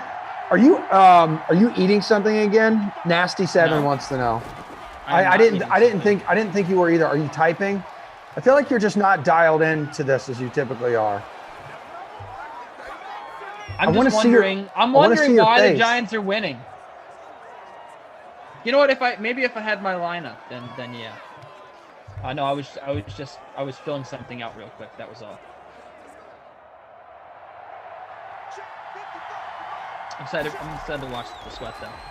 It should be good. That's going to be a nice little transition out of work for me, and into a day of hopefully relaxing a little bit before the draft. I don't know if I'm going to have enough juice for the draft, Emerson. That's the thing. I don't know. You'll have enough juice. I know you. You're a bottomless pit of energy. Talkative energy. I love that. That's what I was thinking about after my vaccine. I was just like, wow, we might get OT after all. I hate this guy so much. Hey, it's all good. A little Drake and bake. You know what I mean? Wake up, y'all. I hate Kenyon Drake. Oh no. What's the reason for that?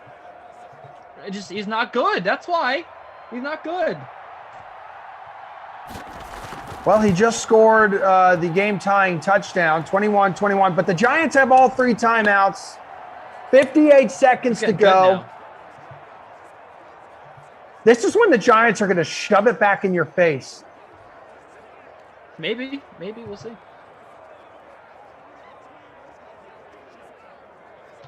Maybe. I am chilling. Not may A, may B. You and I right now, our lineup, 85 out of 100. But in that big, thick free roll contest with 9,000 entries. You know what? Isn't 100 the max? Didn't you max out on that? You maxed out, right, on the entries? You couldn't do more than 100, right? No. For some reason, it only allowed me to do 100 today. Yeah, it was weird. It was super wild. Super weird. Yeah, the Giants, I think 3 timeouts, I think they can do this, especially with the way Graham Gano has been kicking today. He was an early contender for player of the game. Graham Gano drills a field goal, he might be the player of the game. Might have to be. Don't be afraid to give it to a kicker. I've done it in the past. You might have to. Have you really? I've done it in the past. Yeah, you don't normally give out the player of the game. Normally it's the color today, commentator. So you know what? today I'm giving out, and we could both give one out No, if that's cool.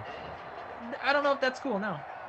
Wait. No. Come on, So dude. do you want to? Let's just both. Why don't we both give out both awards? Why don't we do that? That'd be Okay. Yeah. Yeah. Okay. Yeah. All right, man. Whatever you want to do, buddy. Sorry, I didn't mean. I actually did. I just fell back on me. It's okay. I'm dead serious. I did not mean to do it. I don't like triggering you. I really don't, because I do enjoy your friendship. No. Let's do. We'll both do the an awards apiece. How about that? My dude, that sounds perfect. Why are the Giants like not playing to win here? What the hell's going on? I don't know, man. Really weird. 16 seconds. Yeah, they have 2 timeouts left. They're on their own 40. Yeah. Maybe they just think maybe they know they're going to get to like the 35 on this throw. Maybe that's what it is. That could be it. So we are second and 10 here. We're 3 likes away from 100. I need 3 of you right now watching. They knew go. it. Let's I told go. you they knew it. They were sure that they were going to get there. Hey, have you liked it? Do you want to be one of these 3? Grab hands with 2 members of the DK Sim fam and hammer away. 430 people watching right now. A phenomenal audience at high noon on a thirsty Thursday. The NFL draft is tonight. Kenny is in a mood. Emerson is in a mood. Right. TP, Jordan Frangelico. We're all in a mood. Feeling great, baby. Why you always in the mood? I'm in the mood to make sweet love, love, love, love, love. Yeah, that's an OG.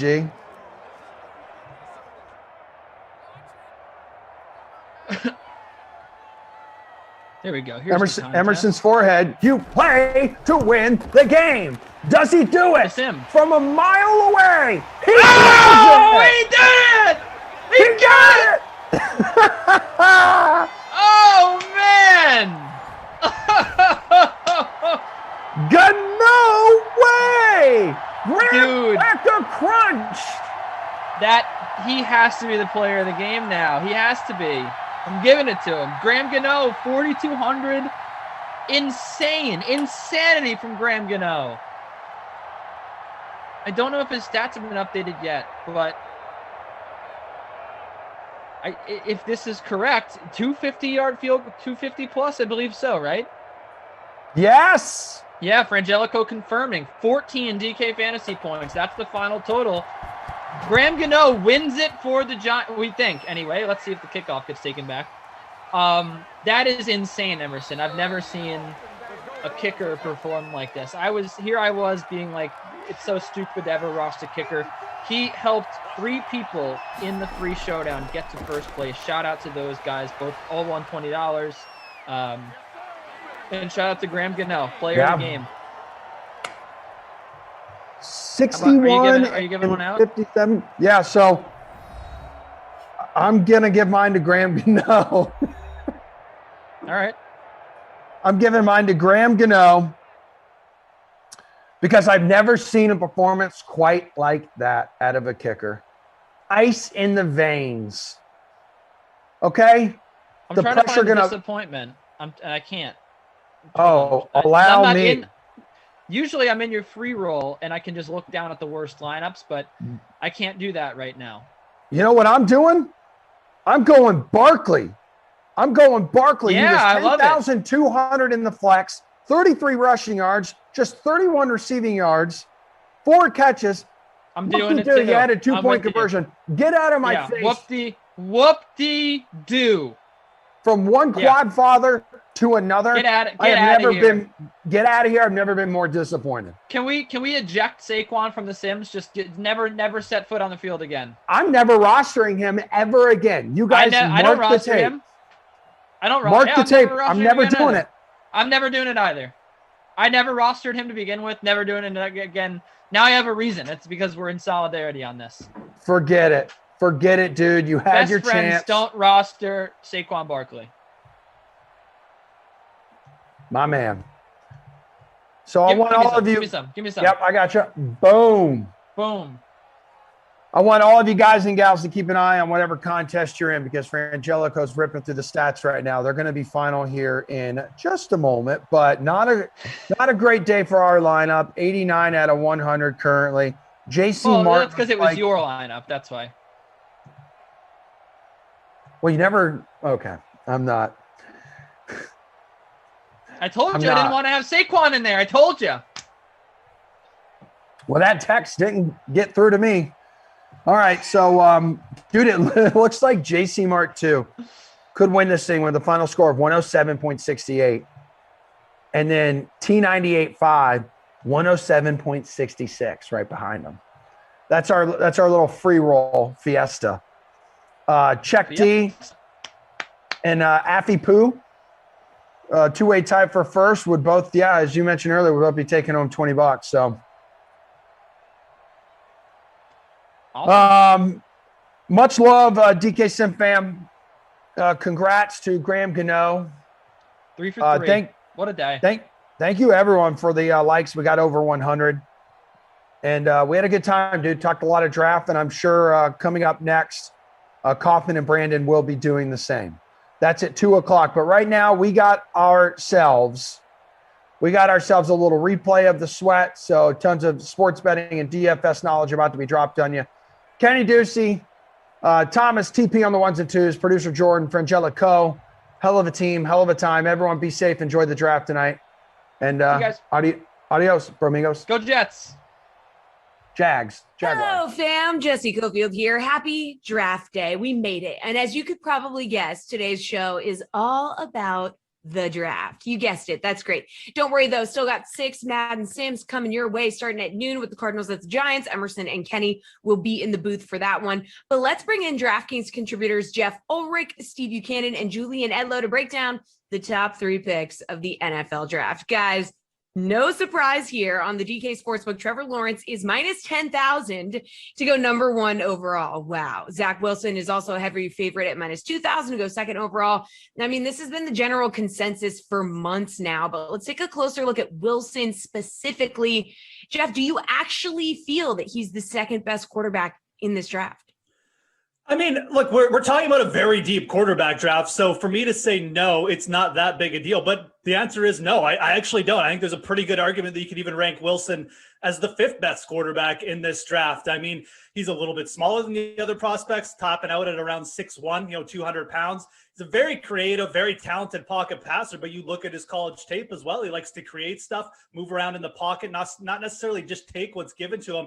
That can lead to problems in the pros, especially if he's going to be on a bad team, and he is going to be on a bad team like the Jets. So is there potential here? Absolutely. He also ran for a bit. He looks a little bit like Kyler Murray in the pocket, but he's not going to be as fast as Kyler Murray either. So in all things considered, I see Zach Wilson having a little bit of bust potential, or at least a little bit of regression. He only had 1 good year in college. I do like him. I mean, I think his upside is great, like I said, but we have 5 really good QBs. You've got top-end athletic guys like Justin Fields and Trey Lance. I would probably rank him 5th, if I'm being dead honest. Steve, I mean, Jeff, no hesitation, probably going to rank him 5th. What about you? I don't know if I'd rank him 5th, but I mean, it was really the perfect storm for him back when he was in BYU. I mean, he was very well protected, didn't face the toughest competition either. I mean, basically last year, COVID forced them to crumple up their original schedule and take a matchup with anybody who was willing to play with them. And thus he didn't end up facing a Power 5 team. So now he's going to be going to the AFC East, which has become extremely competitive. This is not the AFC East from 5 years ago. He's going to be facing tough team after tough team. And then, like Jeff said, he's probably on the worst team in that division. So how is he going to respond? How is he going to react to that? And the microscope is going to be on him. I think obviously Trevor Lawrence is going to get a lot of buzz, but he's replacing Sam Darnold. And obviously the Jets are looking for more than what they got from him. So there's a lot to going against him coming into this draft. So should he be going number 2? Probably not, but this is the guy the Jets need. And that's where they're going to go in this draft. Jules, what do you think? He's definitely going to the worst team in the division. I think the last time I looked at DK Sportsbook win totals, New England, Miami, and Buffalo all had win totals of 9 or more, and he's going to the Jets. So there's definitely, like Jeff said, like it's not a hot take to say no. There's 5 quarterbacks that are going to go tonight in the top 10, 15. So to say that we have these guys out of order just because we know who 1 and 2 are, it doesn't mean those are the 2 best guys. Now, I do feel like Trevor Lawrence kind of set himself aside a little bit as the best prospect, but after that, give me any order you want, and that's fine. Like, not in love with Mac Jones. He played behind an NFL offensive line with NFL wide receivers, but he really improved, and he was doing it against good SEC defenses. Lance, I'm not going to pretend I know everything about him. Like, from what I hear, he's going to be a project and take some time, but the upside there sounds like it's very good. My number 2 guy is Justin Fields. I don't know why he's, necessarily fallen off so far. If I'm the Jets, I'm taking Fields. He was kind of like, oh yeah, he's a top 5 pick. He's good. He's a top 5 pick. He's good. And then that Clemson game happens. He takes that crack, plays through what looked like a serious rib injury, and lights up Clemson. Fields is the second best guy to me in this draft by like a wide margin. All right. Number 3, guys, is where it got interesting for you. Jeff, you took Mac Jones to go to SF. He's the favorite at -200. Julian, you had Trey Lance at 3, which is +150. Steve, you took Justin Fields to go there, who is +550 right now. Can each of you explain your reasoning? Julian, start us off with your Trey Lance pick. Well, we certainly have all bases covered here between the 3 of us. So Jeff definitely has it the safest with Mac Jones. Like, there's a reason he's -250, -270 to be the pick. And it sounds like that's what Kyle Shanahan wants. So it's probably what he gets.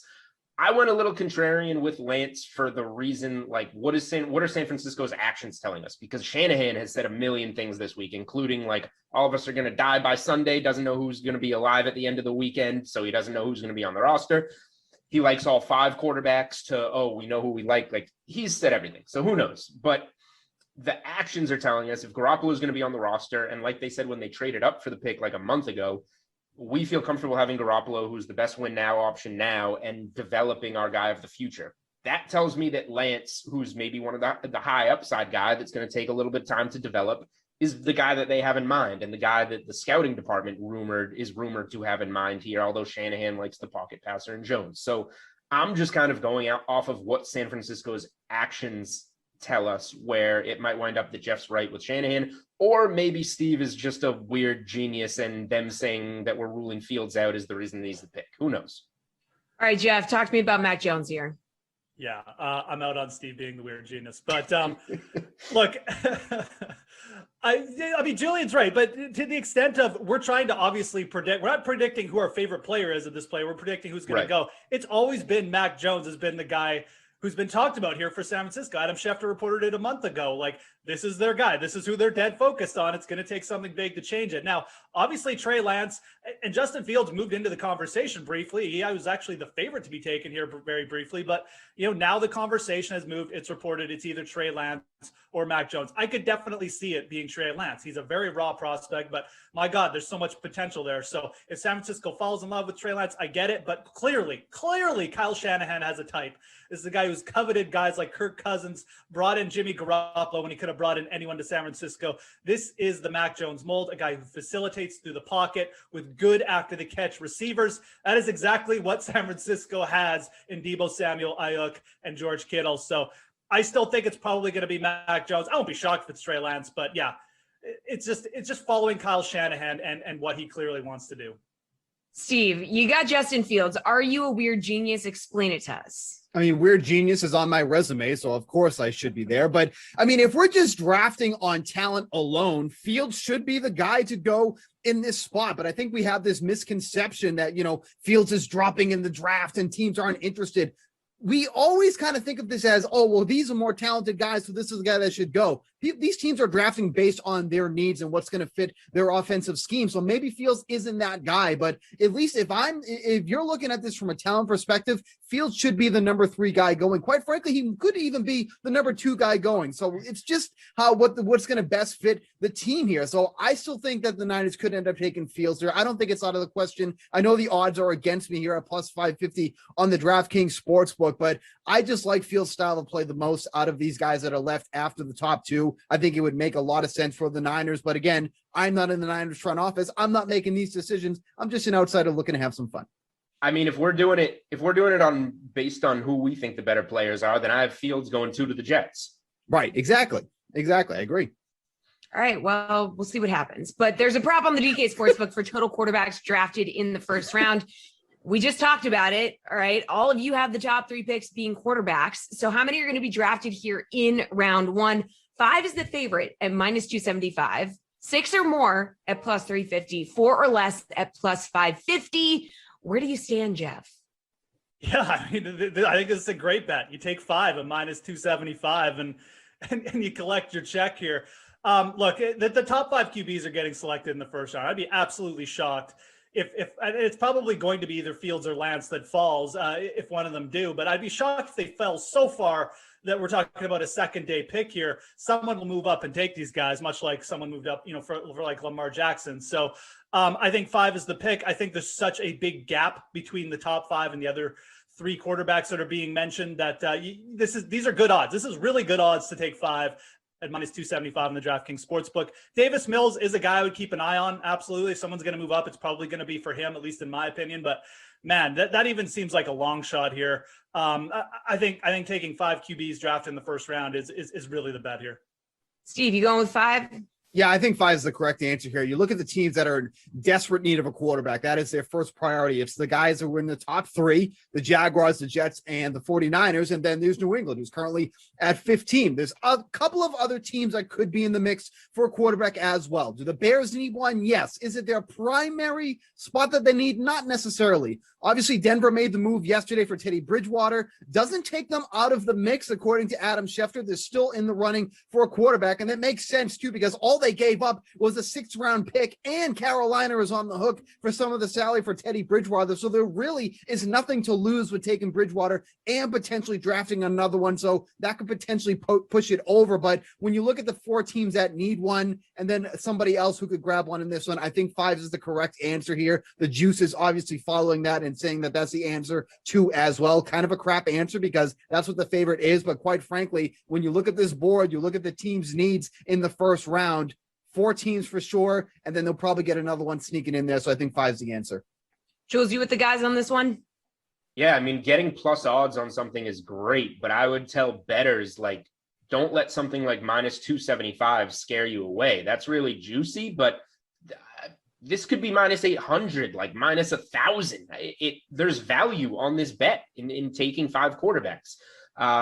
There's no way one of these guys doesn't go tonight. If you look at the 5 of them, the guy with the highest over-under still set on the boards is Fields at 7.5.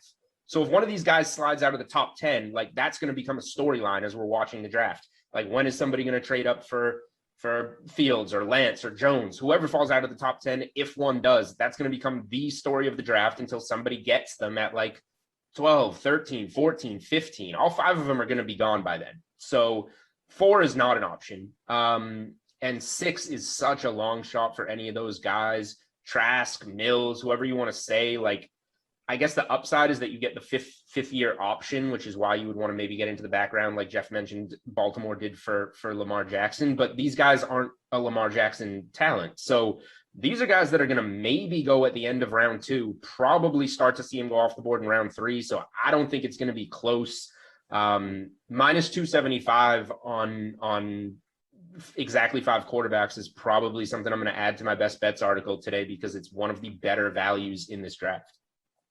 All right, guys, real quick on this last one. Steve, if for some reason San Fran did not take a quarterback after trading up to get that number 3 pick, who do you think they would select and what would the fallout be? I mean, realistically, who would they draft here? It just doesn't make any sense. Like, would they try to steal Kyle Pitts at number 3 and then everybody's mock draft would just be on fire? Like, I just don't understand why they would move up to 3, especially when they already have George Kittle and take somebody like Kyle Pitts, who realistically is penciled in as a number 4 draft pick overall. So it would be an absolute shock if they didn't take one here. I don't see that happening at all. It just doesn't make sense why they would move up to 3 and not take a quarterback. Jules, what do you think? Yeah, you don't mortgage, a pile of first round picks to move from 12 to 3 unless you're taking a franchise QB. So Shanahan has said everything in the world, but the one thing I would say, I think San Francisco knows what they're going to do. They're just spewing this, spewing that to keep everybody on their toes. If it was somebody else, it would be Pitts, but they already have all those weapons, and they already have a top 3 tight end in the league. So it would be for quite a unique tight end package. The one thing I'll say, like, everybody has Pitts going 4, so it would be a sneaky move to get him if you wanted him, but you overpaid for a tight end, even if I believe Pitts is the best overall player in the draft. It has to be a quarterback. Jeff, what do you think? I mean, Thor was right on. This question is bogus. There's just no way they're not taking a quarterback. But if it was going to be someone, it would be Kyle Pitts. He's just such a unique. You don't see Kyle Pitts has come along every decade kind of thing. So if it's going to be anyone, it's going to be Pitts. But it's not going to be Pitts. It's going to be a quarterback. Yeah, thank you for your input, Thor. We appreciate that. All right, thanks you three. Jeff, going to be back in a second. He'll be joined by fellow Canadian Gary and Thorne to break down picks 4 through 6. But earlier, Adam Kaufman caught up with former NFL lineman Ross Tucker to get his take on Zach Wilson's potential and why he's confident the Niners will select Mac Jones with the 3rd pick. So I wish we could be fired up about picks 1 and 2, but I think everyone knows what direction that's going to go in. Trevor Lawrence to the Jags, Zach Wilson, not a shock anymore, but at least once upon a time, shockingly number 2 to the Jets. That's the expectation. So kind of a 2-part question to start us off. Is Wilson the right move at number 2? And also, was moving on from Sam Darnold, as of course he's a Carolina Panther now, was that the right decision? So I feel strongly that moving on from Darnold was the right decision. You know, you talk with enough people, and I love Sam Darnold, Adam. I mean, he was the quarterback for the U.S. Army Bowl, you know, way back when I broadcast that. I was very impressed with him at SC, what he did in the Rose Bowl against Penn State. But he had 3 years, and I know the Jets did not set him up for success. I know that. But he really didn't do a good job of bringing those guys along with him and sort of trying to overcome his surroundings. I know it's not easy, but I think they made the right decision, because even if Darnold ended up playing well this year with the new coaching staff, then you're automatically already on the hook for a lot of money. I think they're better off resetting at the quarterback position. And this Zach Wilson's kind of crazy, man, because it came out of nowhere. I mean, I don't think I ever even heard of the guy until like 4 weeks into this season. Everybody started to have a buzz about him, and then he started to watch some of his games, and you see some of the throws he can make. It's like Mahomesian or Aaron Rodgersian. And so people are really fired up. I know Chris Sims said he thinks that Zach Wilson's the best player. I don't know if I would take him over Trevor Lawrence. In fact, I know I wouldn't, but he has enough of those spectacular throws that people are obviously really fired up about him. You were in the league. You followed the draft long enough, obviously. Do you ever, I don't know, are you skeptical? Are you taken aback, though, when these guys do burst onto the scene late that people haven't heard of until partway into the season? And you, as someone who covers football, that means the people who really don't pay attention to football really never heard of him until just a few weeks ago. And all of a sudden, number 2 expected pick in the draft. Or do those guys sort of come along with some red flags for you just because they don't come from the really heralded programs? Yeah, I don't think it's the program as much as really only the 1 year of playing at a high level. It feels like a 1-year wonder, so to speak. So I would describe it and say I have a healthy amount of skepticism of guys like Zach Wilson. But then, Adam, you see some of the throws he makes, some of the plays he makes, and you're like, holy crap, dude. Like that is legit right there. So I'm going to maintain my skepticism while still being wowed by some of the physical gifts that Zach Wilson possesses.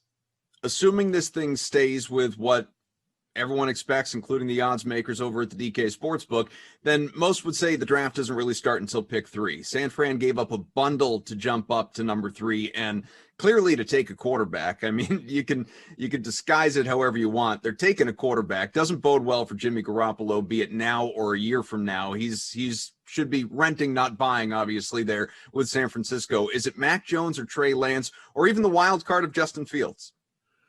Well, it's definitely not Justin Fields. I mean, I think it's going to be Mac Jones, and I think that Kyle Shanahan knew that it would be Mac Jones when he made the trade.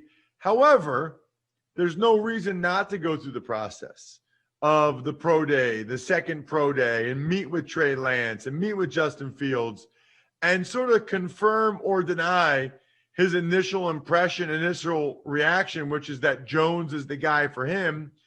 He's had, the last few weeks to really make sure that's the case. I would just argue, I think it's hard to go away from that. I think it's hard to feel one way when you make a trade where you give up 3 first-round picks and a third-round pick and then change your mind. I mean, one of those other guys would have had to do something very, very special for Kyle Shanahan to change his mind, and I don't think it happened. I think it'll be Mac Jones. It's interesting because I had Sage Rosenfels, the former 12-year NFL quarterback, on the Ross Tucker podcast recently. He played multiple years for Kyle Shanahan in Houston, and he just talked about the fact that Kyle wants an executor of the offense. It's almost like, Adam, all the Madden Sims that you guys do, on DraftKings. You just want, when you push the joystick or when you make them, you just want the guy when you're playing a video game to do what you tell him to do. I think Kyle Shanahan really just wants whoever's going to throw the ball to who he tells them to throw it to as accurately as possible. He's not looking for the extra extended play, second reaction play. Just if you just do what I tell you to do, we will win. I've got DraftKings contributors Jeff Ulrich and Gary and Thorne here with me as we make our way through the draft, focusing on picks 4 through 6 right now, you guys. All right, so the 4th overall pick was agreed upon by all of our analysts. Florida tight end Kyle Pitts goes to Atlanta. Jeff, does Pitts have the chance to be the highest impact player in this draft? Yeah, for fantasy purposes, he kind of does. And I mean, this one just kind of makes too much sense. I think this is why we all took it. I mean, you look at it, what's happening with the Atlanta Falcons. They barely have enough cap space to sign their rookies now. This Julio Jones trade thing really has legs. Obviously, they're going to have to wait until June 1st just for salary cap reasons. But, I mean, Kyle Pitts, 6'6", runs a 4.4 at a tight end. He's basically a Julio Jones replacement, even though he plays tight end, not wide receiver. From a fantasy perspective, if Jones leaves, Pitts could be a guy who just slots right in. And let's not forget, Tony Gonzalez, back between 2011, 2013, averaged over 120 targets with Matt Ryan, with Roddy White, and with Julio Jones already there. So even if Jones stays, Pitts is probably going to see a bunch of work. This guy is just so unique. I think he's got a ton of potential just from a fantasy perspective if he goes to Atlanta, which I really think is going to happen because, again, it just makes too much sense. Atlanta probably just needs to free up cap space. Gary, do you agree? Yeah, I mean, Atlanta's in such a weird position as a franchise right now because I think anyone outside the franchise is kind of screaming, just rebuild. Like, just tear it down to the studs and try to rebuild. And that would generally mean taking a quarterback with a pick as high leverage as this pick is. However, the situation they have with Matt Ryan is he's kind of untradeable. I mean, he's got a $40 million dead cap hit if he's cut. Like, no one wants that kind of money on their salary cap right now, especially considering the salary cap situation that was created because of the pandemic. So this is a team that won 4 games last season, but their Pythagorean win record was closer to 7 and 8 wins. And I think to them, they're like, in their own minds, a single piece away from competing for a wild card spot or possibly the division. And like Jeff said, if that involves trading Julio Jones to create more cap space, then Kyle Pitts has the opportunity to really become the first tight end in his rookie season to have a massive fantasy impact, because we know that's kind of the specter that's going to be hanging over this guy as soon as he finds a team. It's that rookie tight ends never live up to the hype in their first season in the NFL. I think Pitts will have a great opportunity to kind of really put that poor streak to end. Almost better to just look at him as a wide receiver if he goes to Atlanta. Like, just take out the tight end narrative. All right, well, you guys both agreed on who the Bengals will take at 5 as well. Lineman to protect Joe Burrow. That seems to be Penei Sewell out of Oregon. Some think Cincy will go receiver here and pair Burrow with his old college teammate at LSU, Jamar Chase. So why do you believe it's going to be the offensive tackle, Garion? I just think it's such a glaring need. But this might be giving the Bengals a little too much credit. I mean, sometimes when you're a GM and you're staring down a shiny new offensive toy, especially someone like Zach Taylor, who is an offensive mind, It's hard to say no to someone like Jamar Chase, especially considering the connection he has with Joe Burrow. I mean, it's obviously a pick that would make Joe Burrow very happy, although you could make the same argument that letting him keep his one healthy knee for another season would be a pick that would make Joe Burrow very happy. I will say the one thing that would maybe make me start leaning towards the wide receiver route for Cincinnati is this is a draft where I think there's a consensus top 3 pass catchers, maybe 4, if you want to include like Waddle and Devonta Smith or whoever you have a preference between those 2 Alabama wideouts. It seems like there's a lot of tackle depth in this draft. And if the Bengals really don't see Sewell as like the consensus number 1 offensive tackle, and I know there were some reports that teams are questioning that a little bit, maybe they do go the wide receiver route and use some of their capital in the second round to go after offensive line help. But if I'm them, I mean, 31st in adjusted line yards last season, 26th in adjusted sack rate. They need help on the offensive line. So this pick would make the most sense. Whether or not they have the sense to do it is another question. Jeff, what do you think? Yeah, I mean, I fully admit this one could go either way. There's been talk that it's like Jamar Chase is the target. Obviously, I think people are just trying to put together a common sense thing here, though, and say, well, it's probably going to be Sewell because, again, look, the Bengals did this last year. They took a wide receiver in the second round, and it worked out great. You can get wide receivers later in the draft. These guys often are just a little bit underrated, and you can get really athletic prospects like they did with T. Higgins. So, the Bengals, obviously, it worked for them last year. I'm just thinking that with Burrow's knee injury, it's just going to push them towards taking the O-line early and just taking the really high-end prospect there. But Garion is right. I mean, this one could go either way. It's a deep tackle draft as well. There's a lot of O-linemen slated to go in the late half of the first. Maybe they trade up to get one of those guys to go along with Chase. So it's either going to be Chase or Sewell here, assuming Pitts goes at 4. But for right now, I'll say it's Sewell because I just feel like all the factors, Burrow's knee, and the fact they went wide receiver later last year, it's going to push them to just taking Sewell here. All right, well, here's where things got interesting and why we paired you guys up. So at 6 overall, we find Garion's Dolphins with a decision to make. Garion, you have them staying put and taking the previously mentioned Jamar Chase at receiver. Jeff, you got a pretty big trade here. So we're going to start with you. You have the Dolphins making a trade. Can you break it down?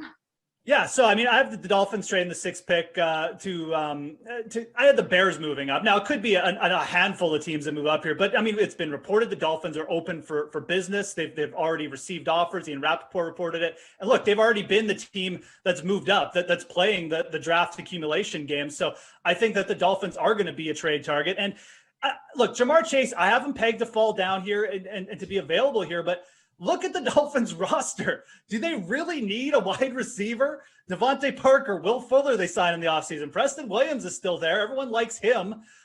Robert Foster, Albert Wilson, Jakeem Grant. Like, this is a pretty decent and deep wide receiver core. I just don't know why they waste the 6th overall pick on another wide receiver. And I fully admit Jamar Chase is probably better than all these guys, but I just feel like this is a spot where the Dolphins are really going to be looking to trade back, get more capital. They have a pretty deep team. They don't have any super pressing needs.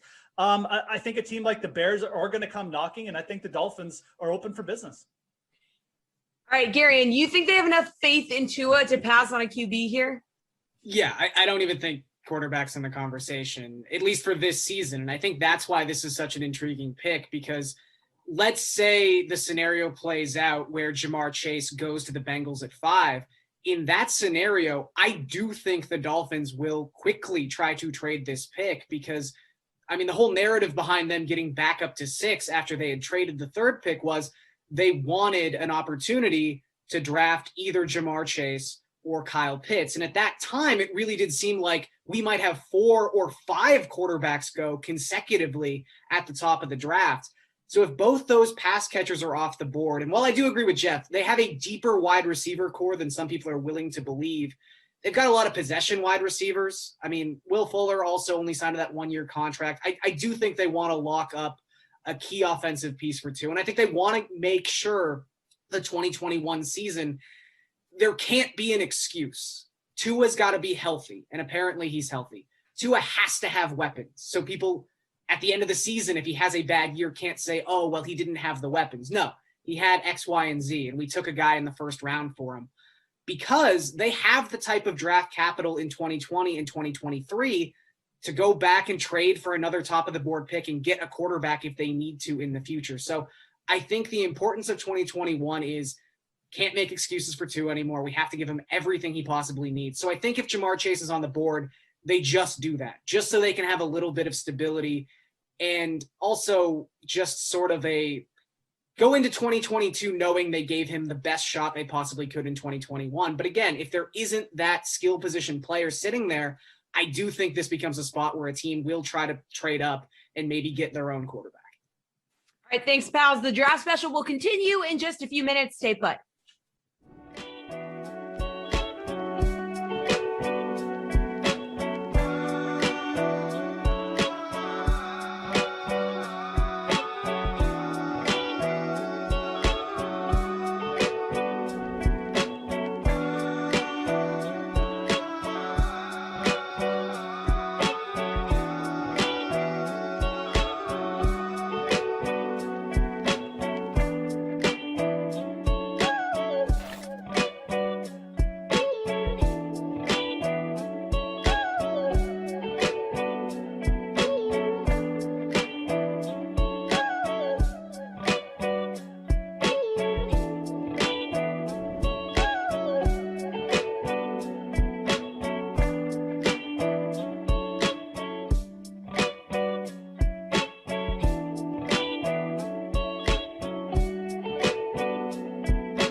To the Sweat and our draft themed show today. I'm Jesse Cofield, their DraftKings contributors Gary and Thorne and Reed Fowler, and this is us breaking down picks 7 through 10 of the NFL draft. So we're going to kick off this segment with a debate. All right, at number 7, you guys both have the Lions taking a receiver from Alabama, but they are not the same guy.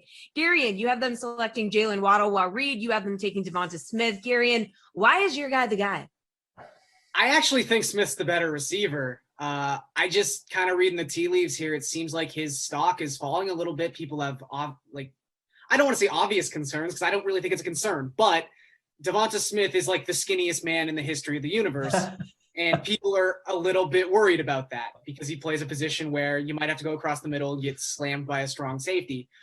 Look, I just think there's this sort of, it's the perfect storm for me because there's this thought process around Jalen Waddle, who you'll have to remember played through an injury in the national championship game. And there's this whole there were some guys who didn't even play in the 2020 season. Can we question their work ethic? Can we question their love of the game? You can't question that Jalen Waddle doesn't love football and isn't a tough guy. You know who loves tough guys who will take a bite out of the opponent or whatever the heck he was talking about during his press conference? Dan Campbell loves tough guys. And I just think that they need a wide receiver. I think some people think Waddle has a higher floor than Devonta Smith. And maybe that's the kind of guy the Lions need, is someone with a high floor who won't be a miss. But again, I do actually think Smith's the better player. Reed, why is Smith your guy the guy? Yeah, who says that Smith can't take a bite out of the kneecap crime, so to speak? Right? There it is. A little scruff or gruff for all you 90s kids. Look, it's kind of weird, right? Like I look at both of these receivers kind of like Jalen or kind of like last year, like Henry Ruggs, right? Like we have some comps out of Alabama of these two receivers as well, right? It kind of feels the same way. And we kind of have this idea that it might serve like repetition. Hi, Thor, shout out. That speed is always a need, right? Henry Ruggs is a need, right? Like that's just it. Jalen Waddle, though, he's not that much heavier, right, or bigger than Devonta Smith. He's 180 pounds per NFL.com. Like, who knows if that's even the case, right? We have no idea. But the thing about Jalen Waddle, and what I do like about him, is that it doesn't matter how big he is. He just screams past everybody, and he's such a good receiver. I just think if Smith is there, despite all the negative publicity about the guy, his route running is so crisp. And when you're small or when you're thin, if your route running is fast, if your route running is quick, you got 2-3 yard separation of the guy. Doesn't matter. Get down quickly. I don't care about that. An injury concern is for every wide receiver, every player in the NFL. I just think if you have a chance to get a guy like Smith, especially starting a new regime as your number one with TJ Hawkinson and with this young team, I think it's a great pick. All right, you both agree on number 8, Panthers select offensive lineman out of Northwestern, Rashawn Slater. But Reed, with the news of Teddy Bridgewater being traded to the Broncos, does that change your mind about this pick? No, I think it solidifies it. I think both from a business standpoint, like they want to make sure from the optics that it makes sense, right? That we just acquired Sam Darnold. Now let's protect him with Slater. And to what Gary was saying with Jeff in that last segment, Slater, there are some people that believe Slater is more versatile or just a better prospect than Sewell because he's so versatile, because he can play anywhere on the offensive line. And that's exactly what Carolina needs. They need so much help in the offensive line. What Slater does, he provides that versatility for them. Gary, and what about you? Yeah, I mean, I think there's a chance, obviously, that like maybe the front office is just enamored with Justin Fields or with Trey Lance, and they figure, hey, whatever, we'll bring in a second quarterback if it doesn't work out with Darnold. We've got this guy who's been waiting in the wings for a season.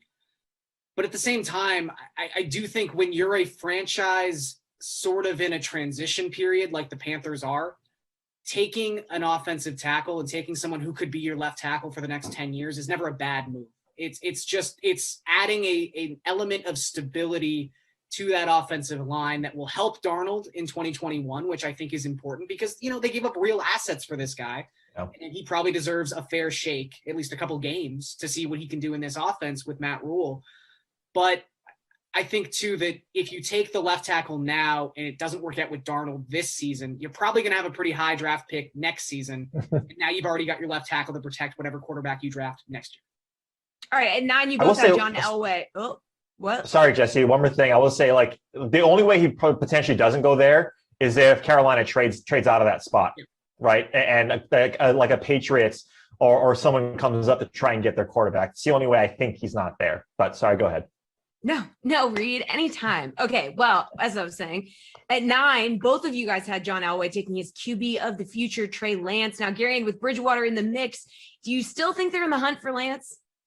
I have no idea. This is now such a mystery. I will say I don't think it takes them out of the running for a quarterback. I think they could definitely still take one. I don't think anyone sees Teddy Bridgewater as like a guy you pencil in to be your quarterback for the next 5 years. He's someone who's fine in the immediate future, but he's not a future quarterback. So if they're ready to just get rid of Drew Lock, and it's possible they are, they could still take someone like Trey Lance, who is, of the 4 quarterbacks, easily the most raw prospect we have, and probably the one who would benefit the most from sitting a season on the sideline and learning, although it's very rare we see anyone do that at this point in the NFL. But I think Lance is still very much in the cards. But hey, at this point, there's a chance the Broncos could even trade out of this spot. I mean, I do think they have enough glaring issues on this team elsewhere that they could find a player to take in this spot at 9 if they don't want it to be a quarterback. But Bridgewater does really throw a wrench in this whole thing. Reed, what do you think? Yeah, I think when you take a look at Lance, he's got the biggest gap and chasm between where he could potentially go, right? He could go as high up as number 3 or as low as number 15, in my opinion. I do think that his game fits probably the best with Denver because of that defense, because of the young offense, pass catchers that he has. And the thing to note, too, to what Gary was saying is, like, if he doesn't play right away, which he probably should, that'll be 2 years for someone like of his, lack of experience not playing competitive football. That's a lot of time to not be playing competitive football, right? So that's something to keep in mind. But yeah, who knows, right? I have no idea what's going to happen. I think New England could jump up, right? This is what I was talking about, that Carolina spot. They could jump up. If Fields or Lance are still there and they feel strongly about one of those guys, they could jump ahead of Denver. And then we could see a cascade where Denver says, you know what? We're not really that sold on Locke or Mac Jones. Let's move back, get some draft capital, and let's stock up on other positions of need. So, Lance is probably that biggest question mark if it's not a guy like Mac Jones for me. All right, guys, really, really quick on this last one. You guys both have Patrick Surtain going to Dallas. That's the first defensive player to come off the board. You can bet on that at even money on the DK Sportsbook. So, Reed, how confident are you in this pick? As confident as you can be in the NFL draft, Jesse, which is like 50.999999%. They need him. Dallas was terrible. Gave up 34 passing touchdowns last year, tied for third worst in the NFL. Gary, and you feeling confident, or could it be someone else here? There's been a lot of connection between this spot and this player, and it's hard to say I'm guaranteeing something at pick 10. There's so much that could happen in between, but this really does seem like a consensus right now. They need a cornerback. They've needed to replace Byron Jones. This is the guy to do it. All right, excellent work, you two. We're going to be breaking down the rest of the first round in our final segment right after we get Ross Tucker's take on who his former teams will be eyeing in the draft.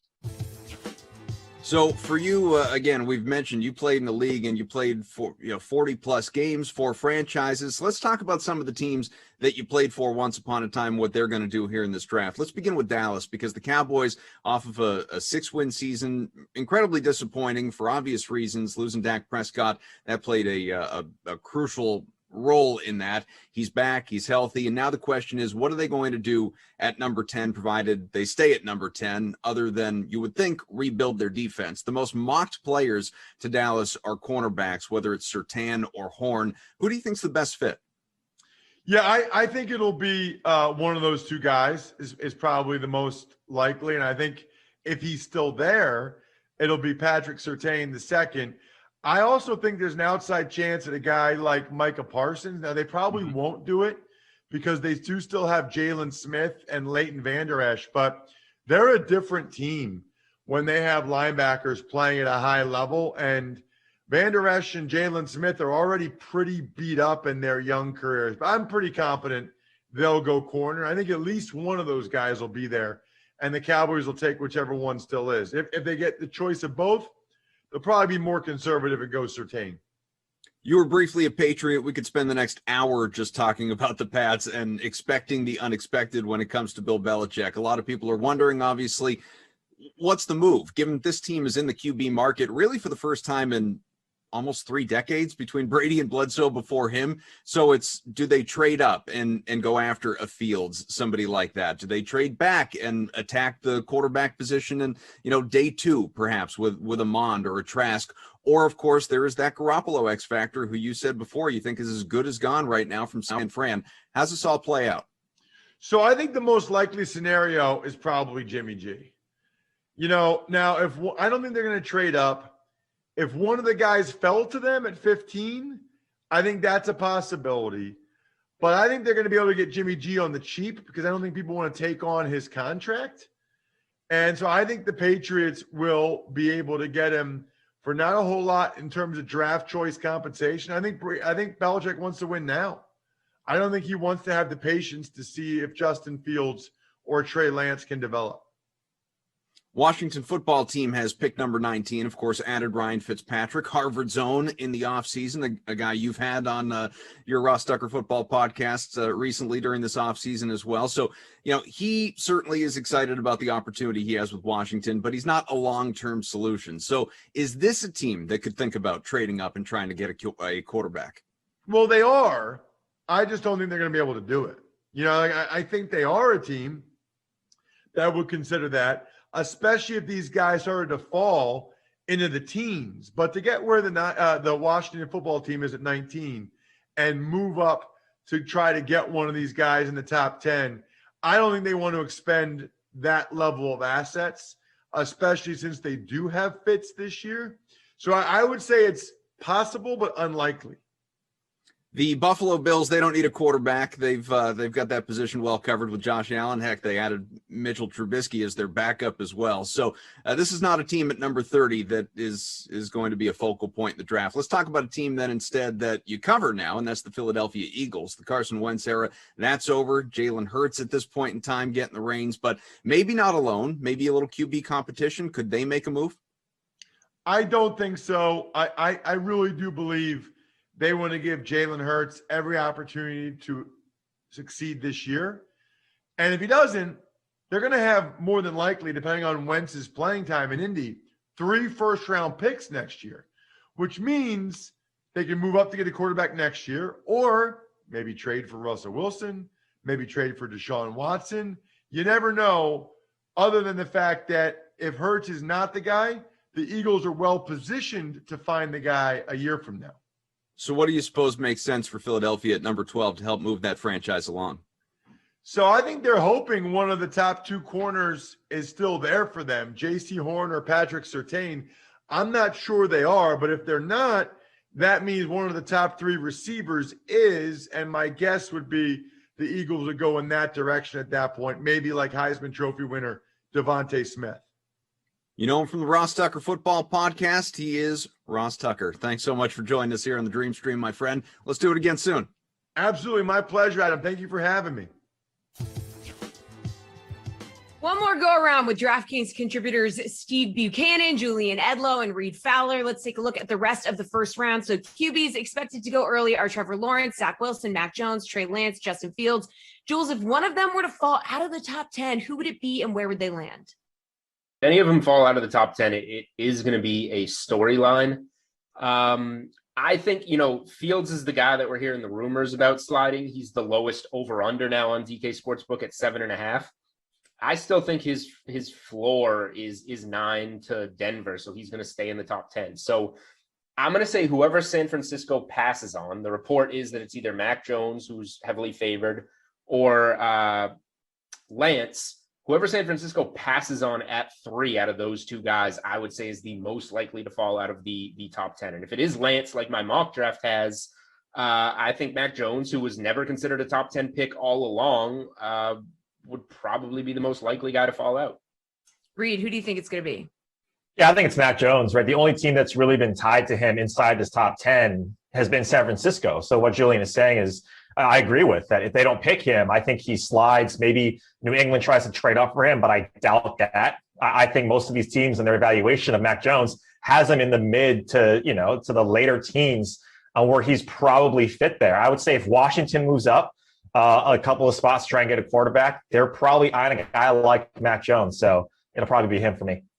Steve, who do you think? Yeah, I'll just agree here with Mac Jones. I mean, I have Fields going to the 49ers still, and I thought that Jones was going to end up going to the Broncos. And obviously, after making the move for Bridgewater, it looks like they may not be doing that. But as I said earlier in the show, Adam Schefter said they're still not out of the running for a quarterback. So they still essentially could take Mac Jones in this spot. But of all the guys there, it looks like he could be the one if the 49ers don't end up taking him, because obviously that would create a trickle-down effect, and he could be going in the mid-round, in the first round instead.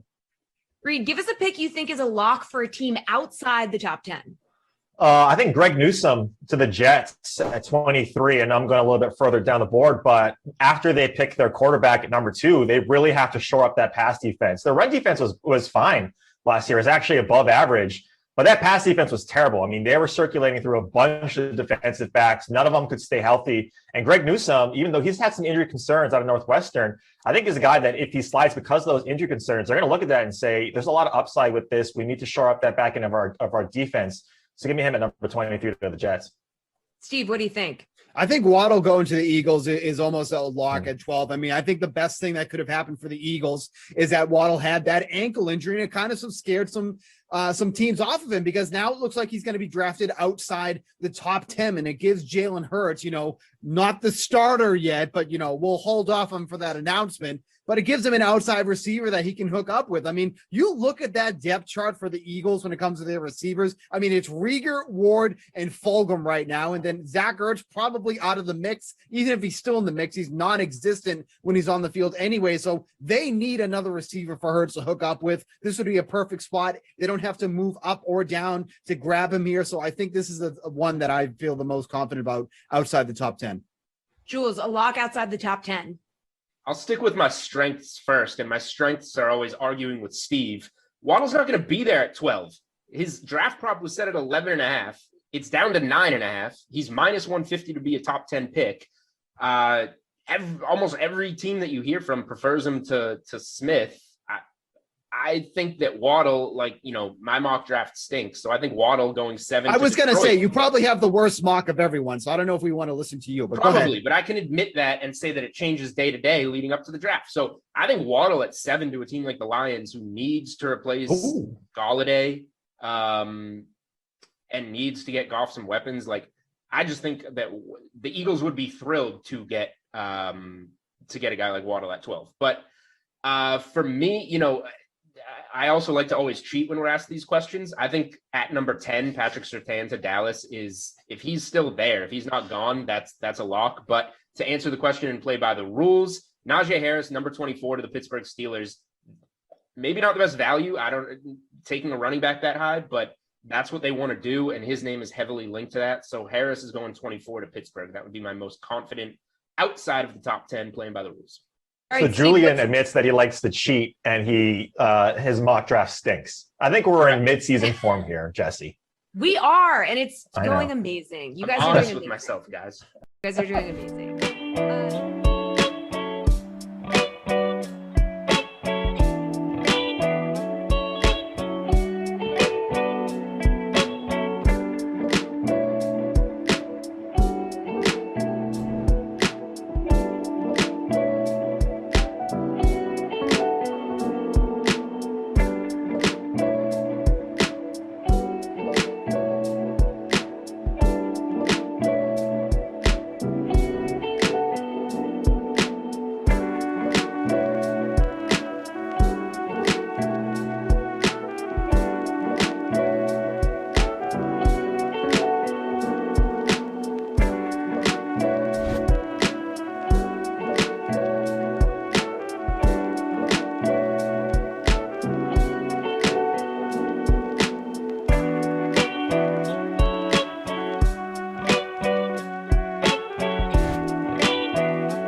What's up, Dream Streamers? Welcome on back here. We have got the Mad Matinee, the who's ready for the NFL draft free roll, and I am excited. In fact, I have two sims back to back, this one and the next one, and if I could have chosen who I was going to work with, genuinely, it couldn't have worked out better. Brandon Cristal here with me for this one, Christian DeAndrea for the next. Two guys that love them some NFL draft, and BK obviously on the heels of a trade involving your Denver Broncos, the team that you cover for, well, right there, we see it behind you, iHeartRadio. I am eager to get into it. I am Adam Kaufman, if you didn't know that. How are you, my man? I'm doing great. Yeah, it's like Christmas in April, as they say. There you go. Super Bowl in the spring. Draft day can change the fortunes of or draft weekend can change the fortunes of so many franchises. Certainly, it's great for the 32 kids who will have their name called, young men who will have their name called, lifelong dream. What's funny to me about lifelong dream, where you watch these kids in the NBA draft that are 19. I've been dreaming about this my whole life, and you're sitting there as a 30, 40, 50, 60-year-old. Like, you got plenty of congratulations that the first 19 years has gone so great that you're gonna play professional sports. But it's gonna be really fun. Could be really crazy with how it all plays out. So I'm excited. Not only see the team I cover, the Broncos, but what all these teams do. Really starting with number 3 in the Niners. Well, we are getting ready to head into this sim, and that is, of course, featuring your beloved Dallas Cowboys. You know, you may cover the Broncos, but the Cowboys, the team you grew up rooting for, and obviously Minnesota Vikings on the other side. And so that in mind, I know that unfortunately, due to the rush of trying to get on, you were unable to lock in your lineup. I will provide mine, which is Amari Cooper in the captain spot, Dalvin Cook, Ezekiel Elliott, Michael Gallup, Kyle Rudolph, and CeeDee Lamb. That's your winning lineup, folks. It's a really, really strong one, so I hope everyone else has taken note. You do, however, have your lineup, even if it's not, posted. So what do we got? So you can see it. I, too, have Koopa as my captain. Koopa! And so Amari Cooper is my captain. Neither quarterback, which you could end up regretting. Snuck in Dan Bailey. It was a cost thing. I ended up with more money than I was playing, but I was going super fast, didn't get in. Both running backs, Cook and Zeke again in the flex. Justin Jefferson, which I know can be hit and miss. And then Rudolph. So I don't know if I love 4 Vikings, banking on the Cowboys having a bad D. And we know that I now can add up the points towards the end of the game if I think I'm anywhere close. So let me write those names down just so that I have them, because they'll go away on my phone. But yeah, Cooper's my captain, just like you, so we'll be cheering for the same captain, even though you'll have, I guess, a better claim since your lineup actually was thrown in there. DW Nasty says, howdy, Adam, Brandon, good to see you guys. Good to see you.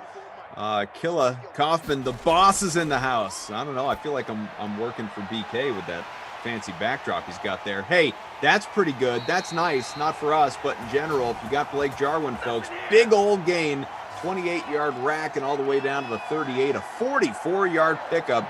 Congrats if you got Dak. In terms of the ownership in this one here, by the way, so it was really a choose your captain and hope for the best with regard to the running backs, and people were pretty split. Dalvin Cook in our smaller, more modest free roll here with 153 entries, captain at 28% of lineups, owned overall at 86. Zeke, 27% in the captain slot, 81% owned. But the sim is probably more of a backdrop than usual today because, as we know, round one of the NFL draft tonight. I hope everybody had the opportunity to check out the sweat earlier where you had Reed and Jeff and Julian and Bukes and Gary and others go over their mocks and just debate what they thought was going to happen in round one of the draft here tonight. Should be a lot of fun. Have you been on the Dream Stream since the Broncos-Panthers trade to be able to weigh in on this Teddy Bridgewater deal that you, by the way, and Moose I was working with him the other night was just giving you credit left and right. You had been just forecasting that one for a long time and obviously came to fruition. Yeah, and there's a reason, that I'll throw stuff out there like that, because I actually went and found one of the interviews I did with one of our shows. So I've been talking about it since mid-March. But even in early April, I was on our night show here, Broncos Country Tonight, and said, this is how the deal is going to go down. It'll likely be for a 6, something like that, 5th, 6th, 7th, but I said 6. And I said, and they'll restructure his deal where Carolina will eat most of the money. The Broncos won't pay very much. And then they'll lop off the last year of the deal, making him a true free agent. And if you look at how it all went down, a month later, 6 weeks later, depending on what time you heard me say it, that's exactly. And I think I said the same thing on the Dream Stream. But that's how it was going to go down, and that's how it went down. I was pretty well informed. When you go back to Mike Lombardi telling Pat McAfee that the Broncos had a deal for a quarterback in place right around the start of free agency, the deal that they had in place was this deal, and then Carolina pulled it back. They were going to go all in on Deshaun Watson or one of these rookie quarterbacks, and they may still be in on him. But the Watson thing scared them enough to pull the Bridgewater deal back at the time, knowing that it wasn't time sensitive. But talking with someone in Carolina yesterday, December is when David Tepper, the owner of the Panthers, was all out on Bridgewater. I didn't realize this. Bridgewater in that offense, 0 for 8 in game-winning and game-tying drives this season. So, and he's only got 6 game-winning drives in 6 seasons. It's just not who he is. He's not wired to go win you games. So the trade, which I don't think is plan A for the Broncos, when we talk about $4.5 million and a 6th-round pick, is that franchise-defining, franchise-changing kind of move. It was good value, cheap pickup, $4.5 million for a backup is a little more than they're paying for Driscoll. And if Drew Lock can't figure it out, or if they do end up drafting a quarterback at 9, maybe trading up for a spot or 2 to go get Justin Fields if that's the way they want to go, they can move on from Lock. But Teddy Bridgewater is far from playing it. We got a 3-0 Dallas lead right here after the field goal by Greg the Leg, and so 5 minutes to go, opening quarter. Again, Brandon Cristal, Adam Kaufman, producer Jordan, undercover boss Tom is our technical director. Frangelico in game mobs, all here hanging out with you. If you have any questions about the draft, and I see some already working their way into the chat, whether that's YouTube, Twitch, wherever we see you, get your questions in, anything you want to talk about going into tonight. Just to keep going, though, with that deal, and I was not surprised by it. I wasn't surprised by Denver, bringing him in for competition with Drew Lock. I wasn't surprised by, obviously, Carolina moving Teddy Bridgewater. I mean, everyone kind of expected that to happen as soon as Sam Darnold got there. What I do wonder going into tonight, with those teams picking at 8 and 9, respectively, Carolina and Denver, is are either or both of those teams still in the QB hunt? Or do we feel that with Sam Darnold and then Will Grier and PJ Walker backing him up in Carolina, and obviously the competition between Locke and Bridgewater in Denver, are neither of those clubs looking at quarterbacks? What is your view of the world on that? So the sense I get is that the Broncos are definitely not out of the QB market. It's a question of which QB do they like. I think it's Fields, and that's not me saying that. That's me hearing it from somebody in the building I trust. So if Fields is there at 9, or like I said a minute ago, if they get excited at 7, then maybe they jump up to 7 and go get Fields, or if he drops in their lap at 9. If it's Lance or Jones, because of the way things shake out in front of them, I think they look to deal both in both those situations and see who wants to come up and get one of those guys and go find the best player available a few spots back. I did a mock draft today, my lone mock draft that you can find on my Twitter at BK Denver Sports, where I have the Broncos taking Patrick Surtain the second. But that's kind of based on the Eagles and Giants not being able to jump in front of the Cowboys, go get a corner. There's also talk that the Giants want to move up to try to get Penei Sewell. They're in love with Penei Sewell. So even though they've drafted a couple tackles the last couple of years, a left tackle and a right tackle, apparently they really like Penei Sewell. So what's your top 10 look like? We don't have to go, all the way. I don't know. Did you do the entire first round, I assume? I did. We don't have to dive into all that, at least right away. Like but did you mock out trades too? Is that part? I did a couple. I did, and you know who will be excited about what I did at 7 is my pal Adam Kaufman. Ooh. Because I had. Well, Brady, don't give it away. Let's build to it. Start at number 3, right? Because Trevor Lawrence at 1 to the Jags. I assume you're in the Zach Wilson to the Jets camp, as most people are. As we got another field goal here, this time on the part of Dan Bailey. So 3-3 game, about 3 minutes to go in the first. So, like you alluded to earlier, draft kind of starts at number 3. What do we have happening? No, I actually had Mac Jones, the national champ, better than Trevor Lawrence this year. So Mac Jones number 1. Sure. With Trevor of dropping course. 32 to back up Tom Brady. And then Brady. That's but my mock's got a little. No, yeah, you're right. So Lance and Wilson. I went with Mac Jones, and then I had Peter King on a couple hours ago, and he's still in on Mac Jones. He's like, the people I talk to that I trust still just continue to say Mac Jones, that Kyle Shanahan is convinced that there's enough athleticism there and that he can do the stuff that he needs and wants to be that guy for the Niners. So then I go, after Mac Jones, Kyle Pitts to the Falcons, no trade there. Jamar Chase, because Penei Sewell going to be a right tackle. Jonah Williams is their left tackle of the long term. They took him in the first round in 19. He did tear his knee in December. They signed Riley Reif, but Jonah Williams will be their left tackle. And even though you can get lots of good receivers, Jamar Chase is special. He was Joe Burrow's favorite target 2 years ago. And even though he opted out, that's where I'm going at 5. Jalen Waddle ahead of Devontae Smith going to the Dolphins, teaming him up with Tua Tagovailoa. So some more reunions going on there. At 7, your New England Patriots, taking away some of, not the mystery, but the chance that somebody leapfrogs to 7 or 8 instead of them trading maybe with the Broncos at 9. They go up with Detroit and go get Justin Fields, quarterback out of Ohio State. Oh, I like it. And by the way, Stephen, correct. I had it out of the corner of my eye. Dan Bailey missed that field goal, so it is still 3-0. But so Justin Fields at number 7. Okay. I like that. And then I like the right sound after of that. I put the Giants trading up with the Panthers to get Penei Sewell because apparently they secretly really like him. I caught that morsel. But they could go up and go corner to leapfrog the Eagles and Cowboys. It's really fascinating at 10, 11, and 12 with Cowboys,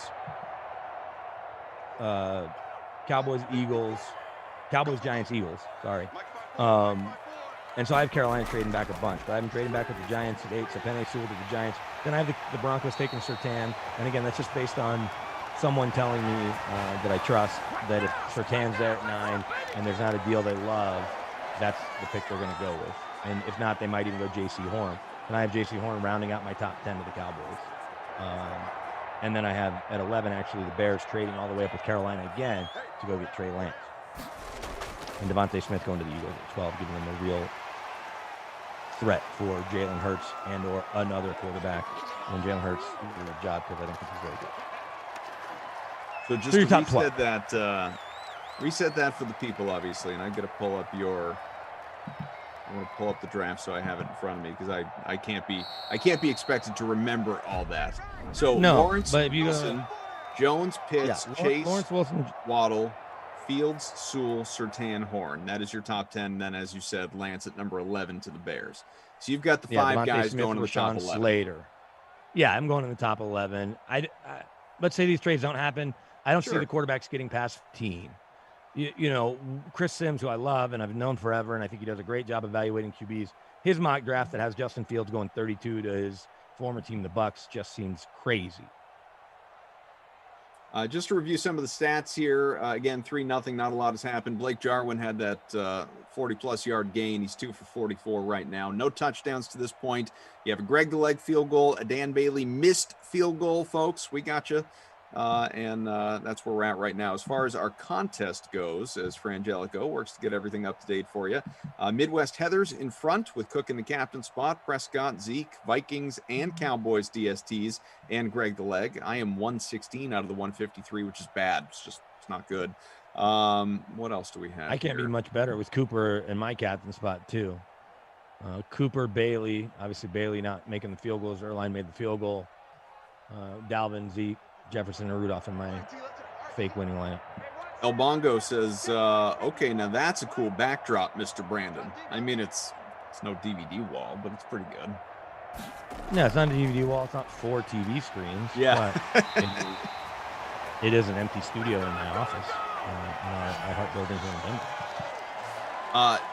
Just to tell you, give people a little something to look forward to a bit later on. So our own Brendan Glasheen and Matt LaMarca, they have got Sims later on. They will also be hanging out and doing a live draft reaction segment between the 8 o'clock and 10 o'clock Sims. So you will still have your normal Sims at 8 and 10 going opposite the first round of the draft, but in that in-between window from, let's say, 9:15 to 10, those two guys will be popping in and kind of a leaderboard live style, letting you know what's going on. Also, this is fun, in DraftKings partnership with VSiN, we will be streaming the draft, VSiN's coverage of the draft, available on not just the Dream Stream, obviously, where you'll have the other stuff, but also on the YouTube channel as an additional live stream. So you will have 2 live streams going on concurrently.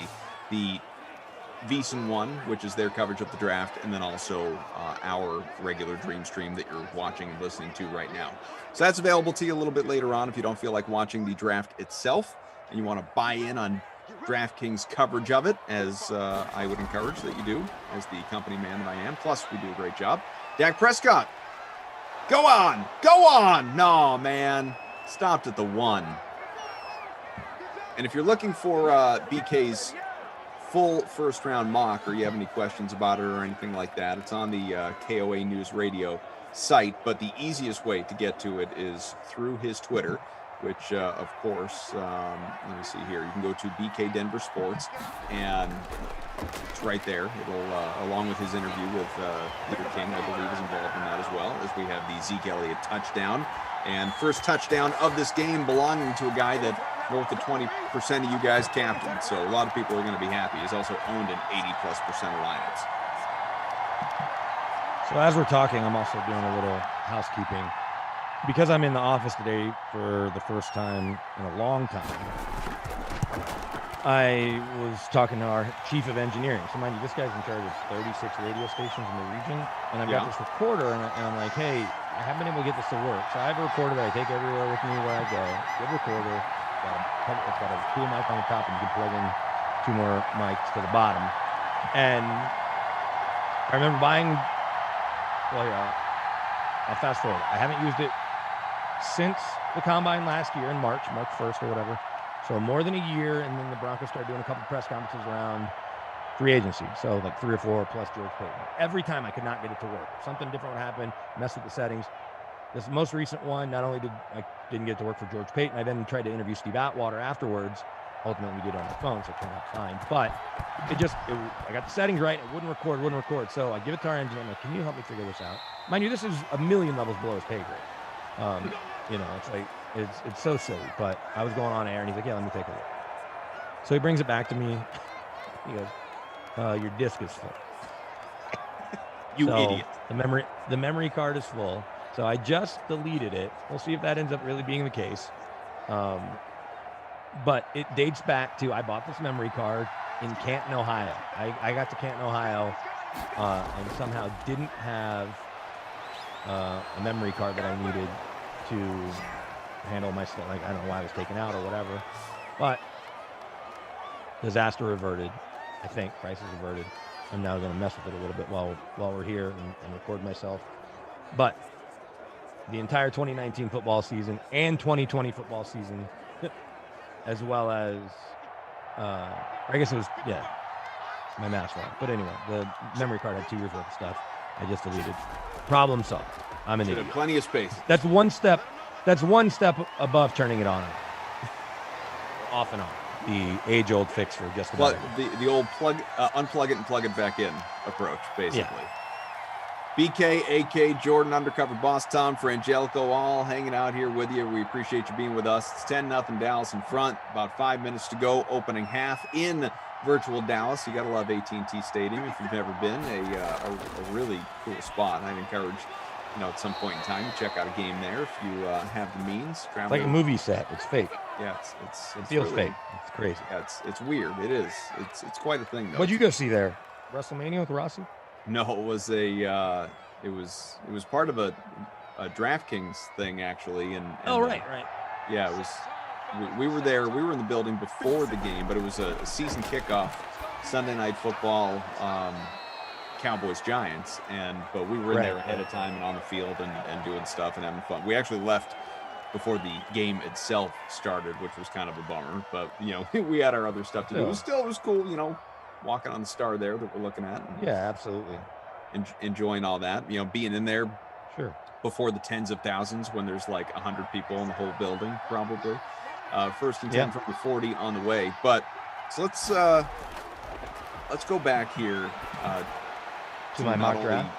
Well, not only your mock, but just what you believe will happen. And so you got San Fran, Mac Jones at number 3, and there's just been, I can't even honestly keep up with all the nonsense that is out there right now. It's just, I mean, every insider, every expert is just tweeting out different stuff as it relates to San Fran, its approach. There was the report that the Niners reached out to the Packers yesterday about dealing for Aaron Rodgers. No formal offer was made. That's Tom Pelissero, but there was a 0% chance Green Bay was going to deal the reigning MVP, but apparently they were offered Garoppolo and the number 3 pick, and players on their roster, all sorts of stuff trying to get Aaron Rodgers, which I really honestly don't understand if in fact it's true that Kyle Shanahan doesn't want a guy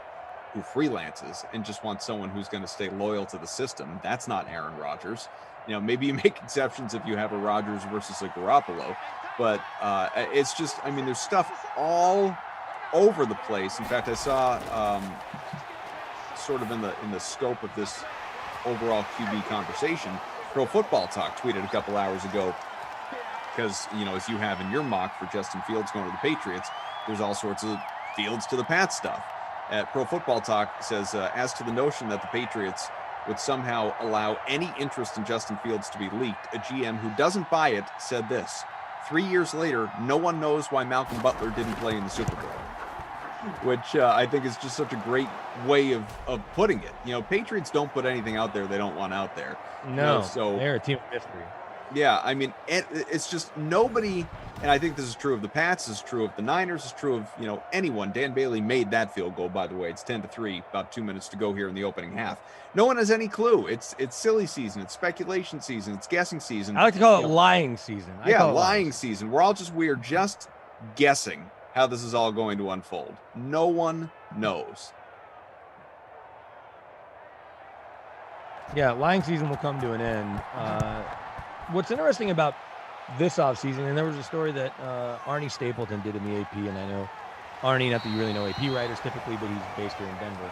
And he pulled a bunch of quotes from a bunch of different GM press conferences and maybe a player that didn't go to the combine because there wasn't a combine. But because there wasn't a combine, because only 3 members of a staff max were at these pro days, because you didn't have the face-to-face with guys, although some GMs, including Broncos GM George Payton, will say 5 one-hour Zooms, you have to know guys maybe even a little better than them spending the day in your building and going office to office and getting a tour and all that and talking a little, and because you could get them on the whiteboard, you give them homework and come back to it. You could send them some of your concepts ahead of time, see how much studying they did.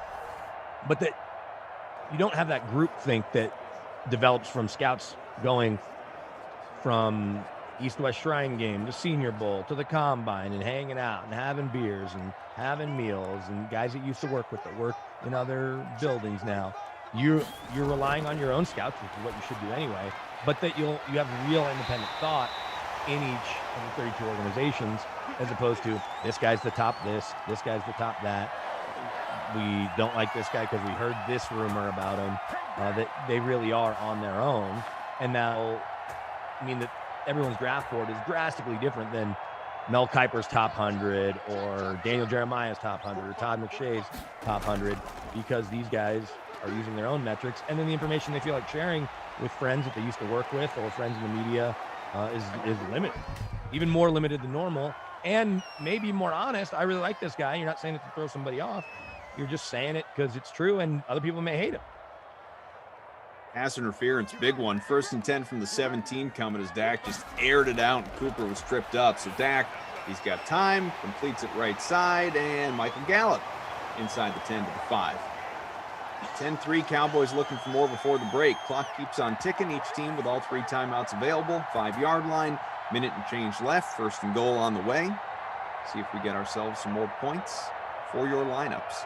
Undercover boss Tom calling it the weather update. Right or wrong, it's still a discussion, which is very true with regard to the draft. Every year, all the time, as it should be. Dak rolls out. Can he get there on foot? Passes it instead, and Blake Jarwin touchdown. See, Dak could have been selfish. He could have kept it all for himself. He got Blake Jarwin involved instead, and if you got the stack, good on you.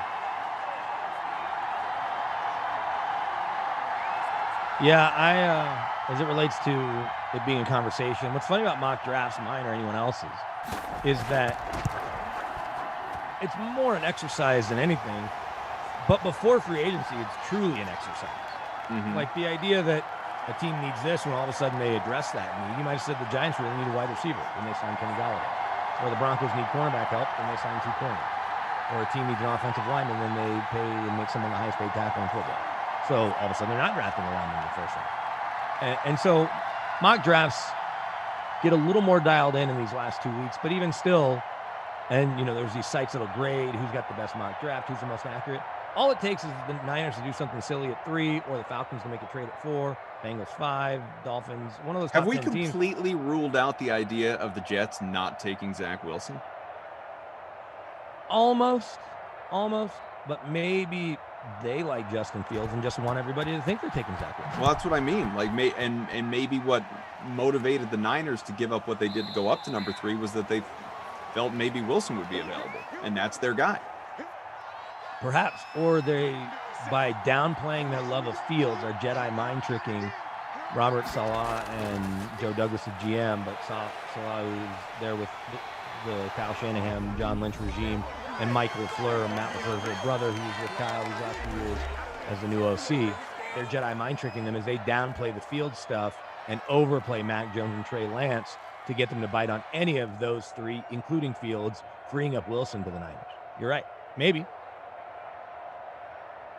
I just think this thing is so fascinating tonight. It really is. And I don't know. I mean, is there something that maybe it speaks to what you were just talking about in terms of the lack of normal availability and altered availability in the Zooms versus in person and, not having the combine and, yada, yada, yada, all that stuff that obviously you've already outlined. But I don't know. Is it just that we think so highly of this quarterback class? Is it all that stuff? And we should. What is it that makes this draft? I know what makes it more interesting to me as a Patriots fan because they're never, in the quarterback hunt. So this just by nature makes it more interesting. But I feel like this draft has the whiff of that league wide. It's not just me selfishly as a Pats fan. So why is that? Well, so you have teams that need quarterbacks, but you have the teams that you think need quarterbacks more than anything would trade for a Deshaun Watson in a normal year, or Russell Wilson, right? When I say a normal year, I'm saying without all the stuff going on with Watson. And there's still rumors that he may be on the move tonight just for less value than they were going to get before. Sure. And that a team will let it all play out. But if I'm a team interested in trading for him, why are you not sending a private investigator to Houston to find out what's going on from a criminal standpoint? Or having your law enforcement people connect with their law enforcement friends down in Houston or in the area down there to just do their due diligence. But I'm saying you'll trade for Deshaun Watson. These 5 quarterbacks you like, you're probably talking yourself into loving some of them. And the reason I say that is, it goes back to the conversation you and I had the other night. and then I've had with Glash, and I've had with Rossi. We can look at quarterback metrics a million different ways. 7 first-round quarterbacks in the last 50 years are in the Hall of Fame. 7, right? Mhm. And let's add to it Eli, probably, Big Ben, certainly, Rivers, Rodgers. 4 more. That's it. 11 is where we're stopping it. Mahomes will probably get there, and he's probably got the resume even now if he only plays a couple more years, picks up Super Bowls or MVPs or both. But beyond that, it's guys with a lot of upside still. With Luck retiring, Will Ryan gets there, Will Stafford gets there. Stafford probably needs a Super Bowl or 2 to ensure, and then he probably will. If he gets 1, it puts him in the conversation. If he gets 2, he's a slam dunk because the numbers are just too good. Yeah. And it'll be more of an indictment on the Lions. But I'm saying all that to say, first round picks and even first overall picks, it's hard to be great. It's hard to win a Super Bowl, period. So you can look at quarterback classes every single year, all the different ways you want to look at it. Throughout history, it's hard to find really great quarterbacks, but you have to keep trying because it's the most important position in sports.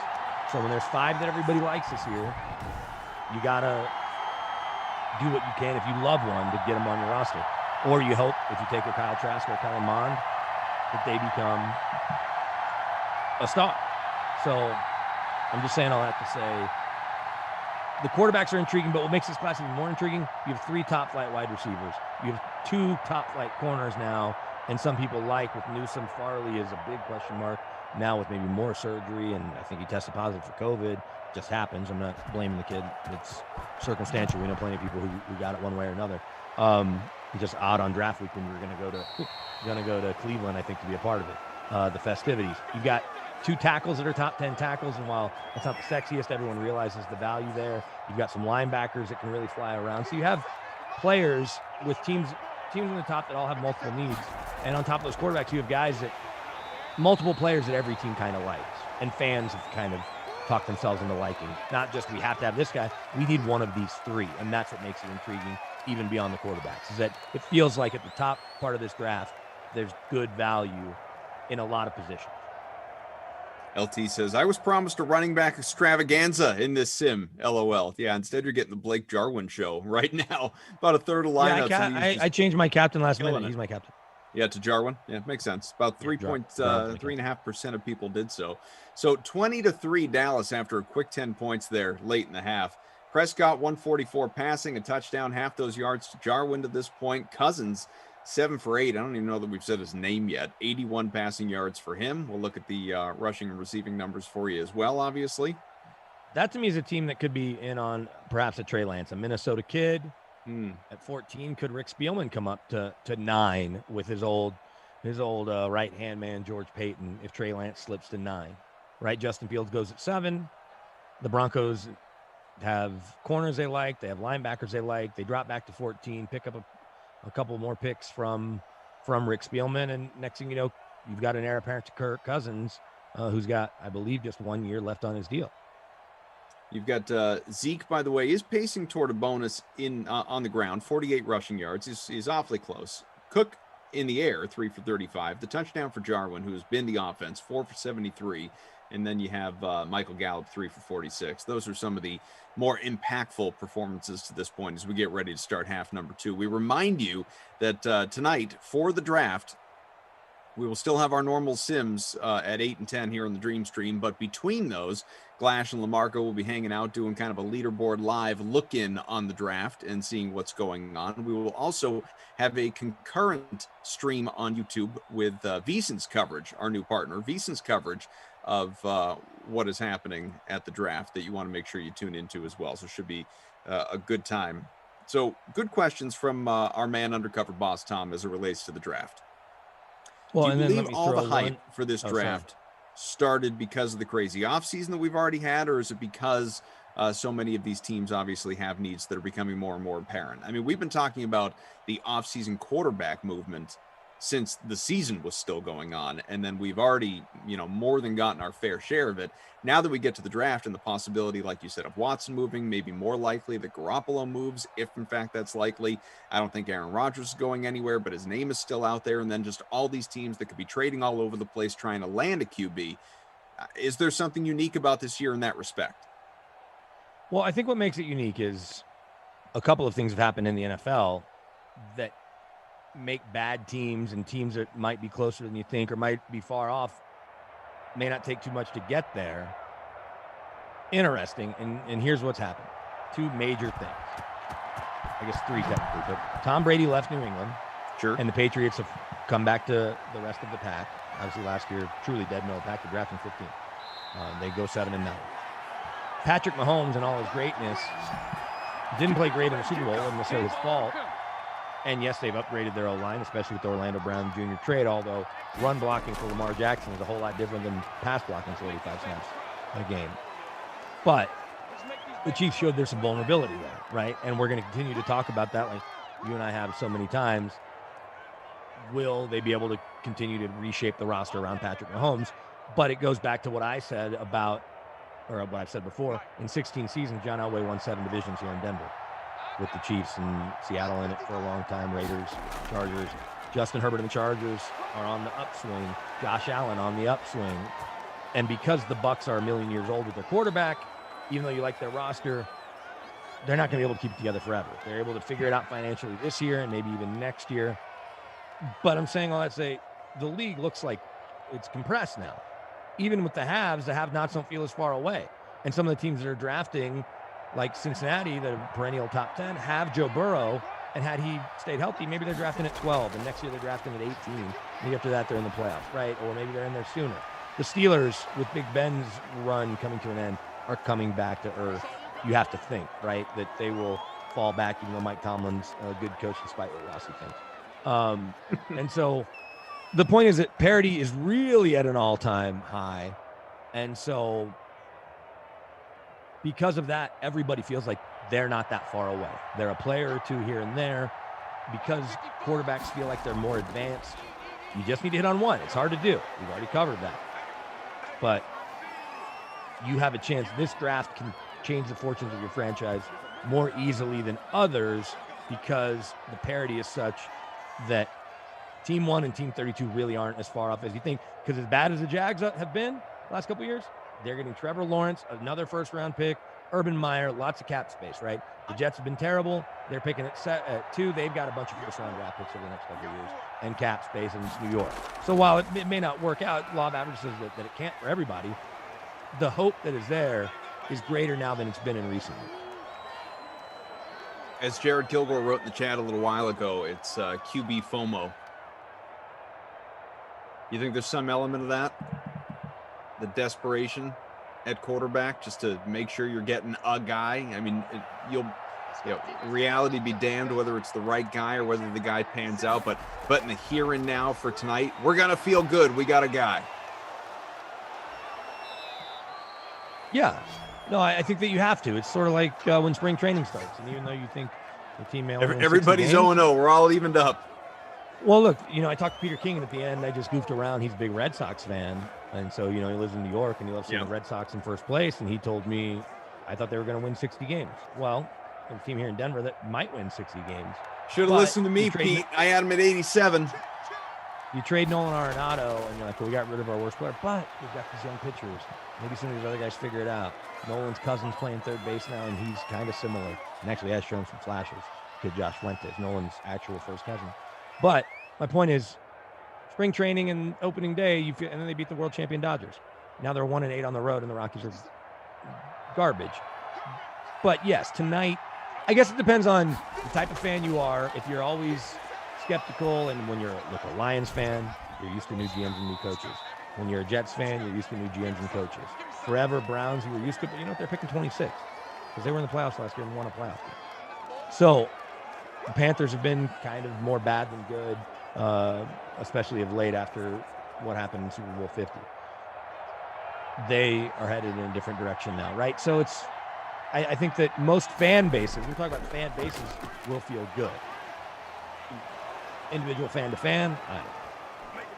Smash that like button, folks. We're closing in on 150. Let's get to 200 by the end of the sim. I think it's the least we can do.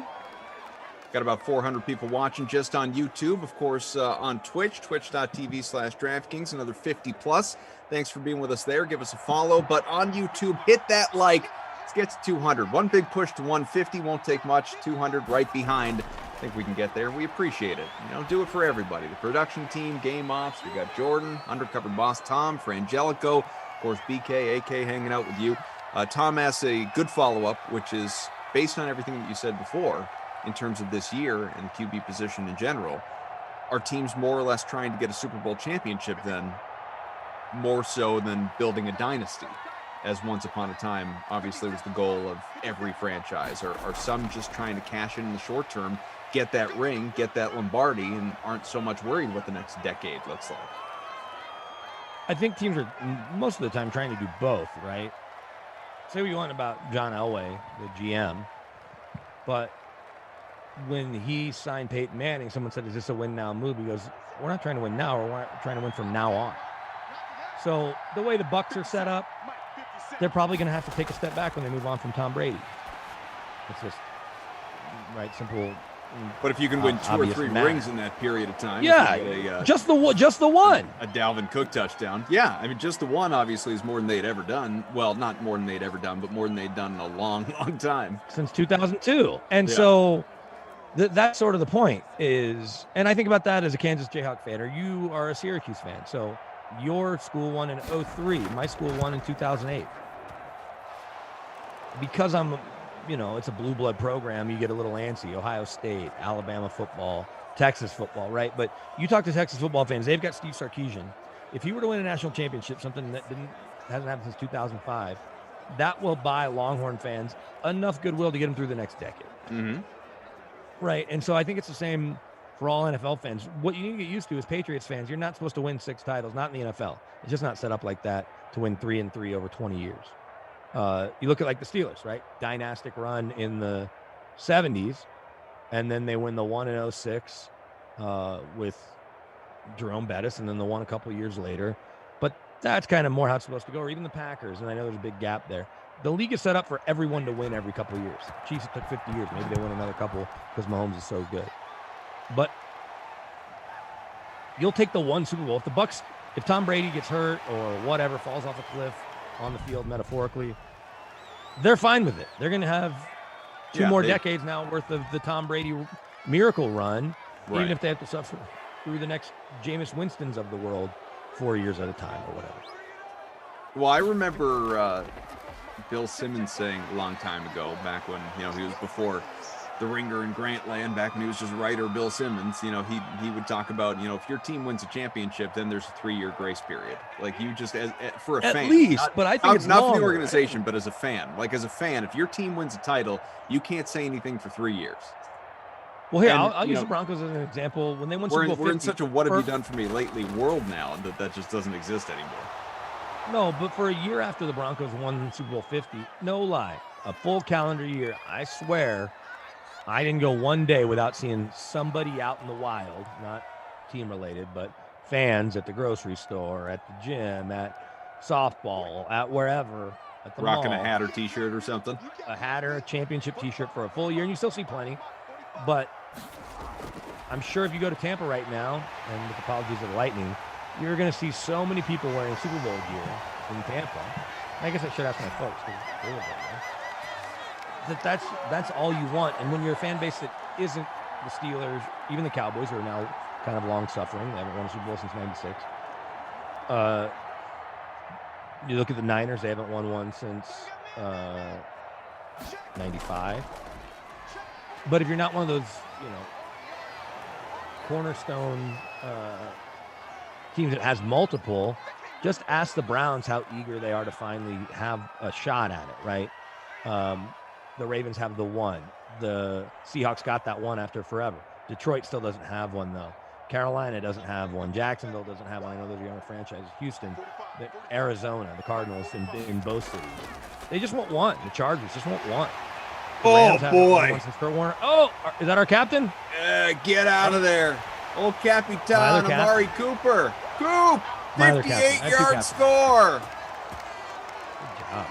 Late third quarter, Dallas really opening this thing up again. And, well, I can't wait to get into this with you. I don't know if you saw this just a second ago. I mean, in reality, about 50 seconds ago from Ian Rappaport. I'm going to read it exactly as it's written. Update on a former first-round pick. Tim Tebow recently worked out for the Jaguars, source said. And there has been at least some discussion of him signing. Oh. To put what? Oh, wait. Oh, and he's a tight end now. Okay. So Tim Tebow. Is he 32? Tim Tebow recently retired from baseball. Wait, there's more. There's more. Adam Schefter just tweeted. Hang on. Tim Tebow recently reached out to the Jaguars and requested a tryout at the tight end position per sources, a move many believe would have extended his NFL career had he made the transition earlier. He recently worked out with the Jaguars tight end coach. No decision has been made. Now, as someone that did cover Tebow up close, and we've been, to Schefter's point, we've been talking about, hey, Tim, why don't you just succumb to being, the possibility of tight end? I mean, for years, like before him giving baseball a shot with the Mets, this was a talking point. Do you believe there is any chance of this happening? Any at all? He is, to your, he's 33. He's 33 now, Tim Tebow. Yes, there's a chance of it happening for a couple of reasons. One, the Jags, even though they're taking Trevor Lawrence. PR. Tim Tebow is still the most popular athlete in Jacksonville, and it's not close. Trevor Lawrence will likely surpass him. But with apologies to Mark Brunell and Keenan McCardle and Jimmy Smith and Tony Baselli, who still lives there. I think Brunell's on somebody's staff now. I think he's been coaching there after coaching high school for a bunch of years, coaching his kids. But all those guys that are Jags legends, Tim Tebow is the biggest superstar in Jacksonville, and it's not close. He's from there. He obviously was great at Florida. He was the best college quarterback of all time, certainly one of them. Heisman winner, all of that. There's no harm in bringing him in, because if he can't play, he can't play.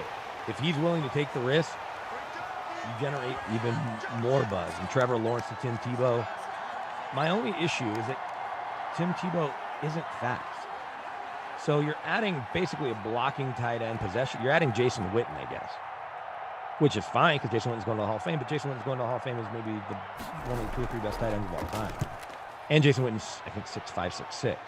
Tebow's at 6'2", 6'3", but there's no real downside. If he's willing to sign for the minimum, which he will, and just get in on some Zooms and start working out and catching passes from Trevor Lawrence and working on his blocking technique. The one thing I know is he'll be a willing blocker, and he'll likely, because he's so darn strong, be pretty good at the point of attack. Can he get separation against Roquan Smith, who's faster than him? I don't know. Probably not. But if he can post up when he's got a safety on him and catch the ball and pick up 3 more yards, great. So I don't hate it. It does feel like it's about 8 years a little too late. So Damon says he had the opportunity to play tight end for the Patriots, but he was a prima donna. I mean, that was his best chance of sticking around at that time. Yeah. Well, because Josh McDaniels wanted to at least be right to some degree and then maybe put in some trick plays, some Philly special type plays using Tebow. But he still doesn't throw the ball great, and you're drafting a kid number 1 that does throw the ball great. That's a talent that we haven't seen since Andrew Luck. Jarwin has not hit the bonus yet, by the way, but he's close. 5 for 92, a touchdown. Cook 5 for 54 in the air with a score. Cooper 2 for 73 with a touchdown as well. So those are your leading pass catchers. Gallup still 3 for 46. So in company, but 27-10 through 3 quarters. Getting some offense out of this one. Off Grid is in front right now. Our man Frangelico and Ops is sitting second in our contest. Nice. At 87.5 points. Jarwin, the captain, 30 points. Cook, Zeke, Cooper, Rudolph, and Greg the Leg. I almost rostered Greg the Leg, and I went CeeDee Lamb. Obviously not the right move on my part on this day. 10 points out of Greg the Leg so far. Keep it up, fella. But Off Grid is in front at the moment. The Tebow conversation's an interesting one. Certainly we could keep doing it. Steven says, I Googled Tebow's 40 time. It was 4.71. 4.71. 4.71 at the combine. Yeah. And so at the combine, you're talking about a 22-year-old in 2010? Right. He's 33 now. I know some now, guys. He has stayed in shape. You know, obviously he played football, then he played baseball and worked out independent of that. He's still jacked, but how quick is he? I don't know. Right. He was never overly fast. I have a hard time believing he's much faster, if at all, than 4.71. Mhm. So give me some tight ends that run 4.7. Here's the problem: is he's what 6'3", 250 probably. Thereabouts, probably. Let's see what they 6'3", 236 is what he was in the combine. So even if he's right around there, let's call it 235, 240. I think that it's worth rolling the dice on because there's really no downside other than the potential embarrassment of Urban Meyer having to cut Tim Tebow. Also true. All I know is I just tweeted, we're not letting Tim Tebow hijack draft day. Not doing it. We can talk about it during the sim, but as we get closer to the evening, no, sir. Not today, Tim. Not today. Must be says, actually, BK, Tebow is second in Jacksonville. Emerson is first. There's a picture of Emerson in every police fire department. He isn't allowed around zoos or aquariums. It's good to know. I was excited to work with Emerson today, but then I had to do radio. And so appreciate my man Kenny for switching.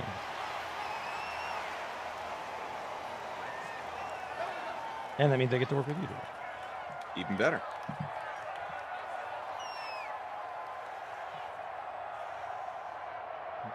I apologize for not getting in our contest last night. As you know, I was trying to, and I'm the one that even brought up. You did. You even asked. You requested baseball. It's it's just as well. You would have gotten smoked. I had a good lineup last night. Oh, did you? Basketball, you probably would have beaten me, but that was not so did great. You have Alex Wood? I did. Baseball, I would have whooped you though. Okay. Baseball, I put up like 140 last night.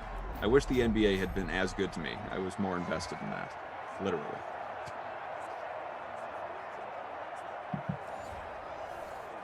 Look at Koopa. Koopa. Deep Pike says, Goff talking a big game for someone who lost to me last time. We'll go again. We're 500, you and I. Baseball, it's 10 players. It's every position and a pitcher. 2 pitchers. Oh, did you have Alex Wood as one of your pitchers? Yeah. Oh, okay. Oh, you did, because the Rockies are terrible on the road. That's good. Good by you. Brother Phil says, like George Washington, I cannot tell a lie. So I couldn't hit the like while Ducey was commentating because I don't like him that much. And to like that would be fraudulent. Coffin BK, consider it smashed. We appreciate you.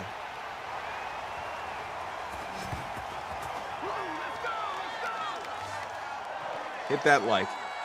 The guru says, you beat me, Koff. Yeah, I mean, it's just a weird night in the NBA last night.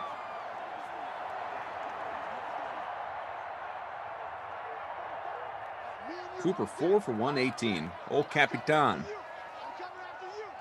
Cena asking if I'm going to do another last-minute MLB contest tonight. Honestly, I don't know. That was very spur of the moment for me last night. It was only because I had taken the time. The only reason that happened was I had taken the time to build a lineup against BK, and then we were getting close to lock, and I sensed that he was not going to get a lineup in, and I didn't want to waste my effort. So I made a contest for the masses group. 8 yards from the bonus for Mr. Jarwin. We're up to 150 on the old Lyco-meter. Keep smashing that thing. Again, let's get toward 200. How about 175? It's all put our effort and will together to smash that like button. I was having an issue with my iHeart email because I don't know if you can see from the logo behind me. I work at iHeartRadio, just like you do. Saw that. And so I got it working, and so I'm just kind of getting caught up as you were telling about smash the like. Kid Cudi and the NFL are teaming up. Oh, Koopa, our captain, one of my captains. Hey, Captain Cooper, second of the day. Good job by us to make him one of our captains. I picked way too many Vikings. Cooper, that is 42 touchdowns for him in Simland. 42, he's been hot. Touchdowns in, let's see, 1, 2, 3, 4, 5, 6 of his last 7 sims. That's why I captained him. But something tells me the winning lineup, you better have Jarwin and Koopa. Jarwin's going to be the player of the game. It's going to be impossible unless Koopa scores one more time. Yeah, I'm with you. Off-grid is in front right now by less than a point on Crooklyn Dodger. Frangelico still hanging out top 5, but off grid has Jarwin the job. captain, Cook, Zeke, Cooper, Rudolph, and Zerline. So check out this jacket though. Starter jacket from Kid Cudi, Okay. partnered with the NFL. Nice. Starter jacket, all the logos. All the logos. NFL draft. All NFL draft. Where were you on starter jackets back in the day? I mean, who was out on starter jackets? They were incredible. I never had the black Cowboys one that I wanted. I had some friends that had it. I don't think I ever had a starter I had jacket a- that I can think of, period. I had a Bruins. Hartford starter Whalers? jacket. Oh, Bruins. Okay, I can see it. Yeah. I had a Bruins jersey. I just remember 'cause of the D in black center and of the gold. chest. Yeah, I had a Bruins jersey for a while that I bought when I was in high school that I now have given to my brother-in-law because he's a Bruins fan. Sure. And I also have a Mike Madonna jersey that's in a box. I don't know what I would do with it. Get it signed, I guess, if I ever run across Mike Madonna. And my dad got me a Cowboys jersey one year for my birthday in college. Game jersey, not tapered sleeves though, but game jersey. First initial, last name, number 24, as if someone else would have had my same last name on the Cowboys. Had he have made a matching jersey with his number 4, that was a soccer number forever, and my number 24, then we could have, not that we would have worn them together, but in college I would have, go to a game we both went. Sure. So I still have that in a box as well. Yeah, that's fun. B. Cristal 24 Cowboys jersey. I like I that. thought about this as I was doing my basement, and I still haven't put up a lot of the stuff I have signed, some jerseys I've signed, and I've got more on the way, in theory, promised to me. But I thought it'd be funny if I got, like, the Rapids sent me a jersey when they went to the playoffs. I actually have 2 jerseys, and one from when baby was born for whatever reason. So I have 2 Colorado Rapids jerseys. I have that Cowboys jersey. I could easily make a few more, a Jayhawks jersey. What if I just put my own jerseys away? You might if you walked into Peyton Manning's house. Yeah, like or put up other your players. Cristal jerseys and frames on the wall. Yeah, I've been to Brandon Stokely's house, and he has a bunch of his teammates. He has Ray Lewis, he has Peyton, but he has 4 Stokely jerseys up because he played for 4 NFL teams or whatever. Yeah. So, What if he hung your jersey up? Well, so I have one friend, my buddy Montre Holland, was a lineman in the league for a long time. He has his jerseys, Florida State, Saints, Broncos, Cowboys. All of them. Then his 2 best friends, his buddy Cam, great guy. Cam kind of reminds you of the business partner in the show Ballers. Yeah. The main football players, like the little skinny guy, the 2 guys from LA, Reggie, I think his Yeah. name. Yeah. Cam kind of reminds you of that guy. Okay. Cam's flag football jersey that just says Cam, tapered number 5, is Cam went and got framed. And then their friend Derek Carter, framed his Army fatigue vest or Army that's jacket. awesome. So I don't think Montre wanted to make his friends feel bad, and he had enough room in his pool room, in his game room, in his house. So he has all of his own jerseys and helmets, and then Cam's flag football jersey and Derek's Carter military garb. That's perfect. That's so great. So we got I'd a love to give 24-point lead jerseys here to- for Dallas. I don't think anything nutty is going to happen that would alter our post-game awards, I'm guessing. You probably don't have the stats handy since you don't have a lineup, obviously. But Blake Jarwin, that's your guy for the player of the game. Oh, here yeah. this one? It's got to be. 3% captain? Come on. Got to be. 3% captain, about a quarter of lineups. He's got 30 points, obviously, in the captain spot, not the flex, but he still has gone. Flex probably has 20. Yeah, he's had himself a good day. Another incompletion there. As far as the Babysitter Billy Not My Kid award, Tajay Sharp has been nominated by our crew, and I would say he's probably Yeah, the but one. He just had what his are first Cook and catch Zeke's for numbers? 17 yards. what's He had a bagel what are before Cook's that. numbers? He's about 50% owned. So Oh, all right. Yeah. That means a lot of people were relying on him, and he did not. he enough. was All not right. sharp, you might say.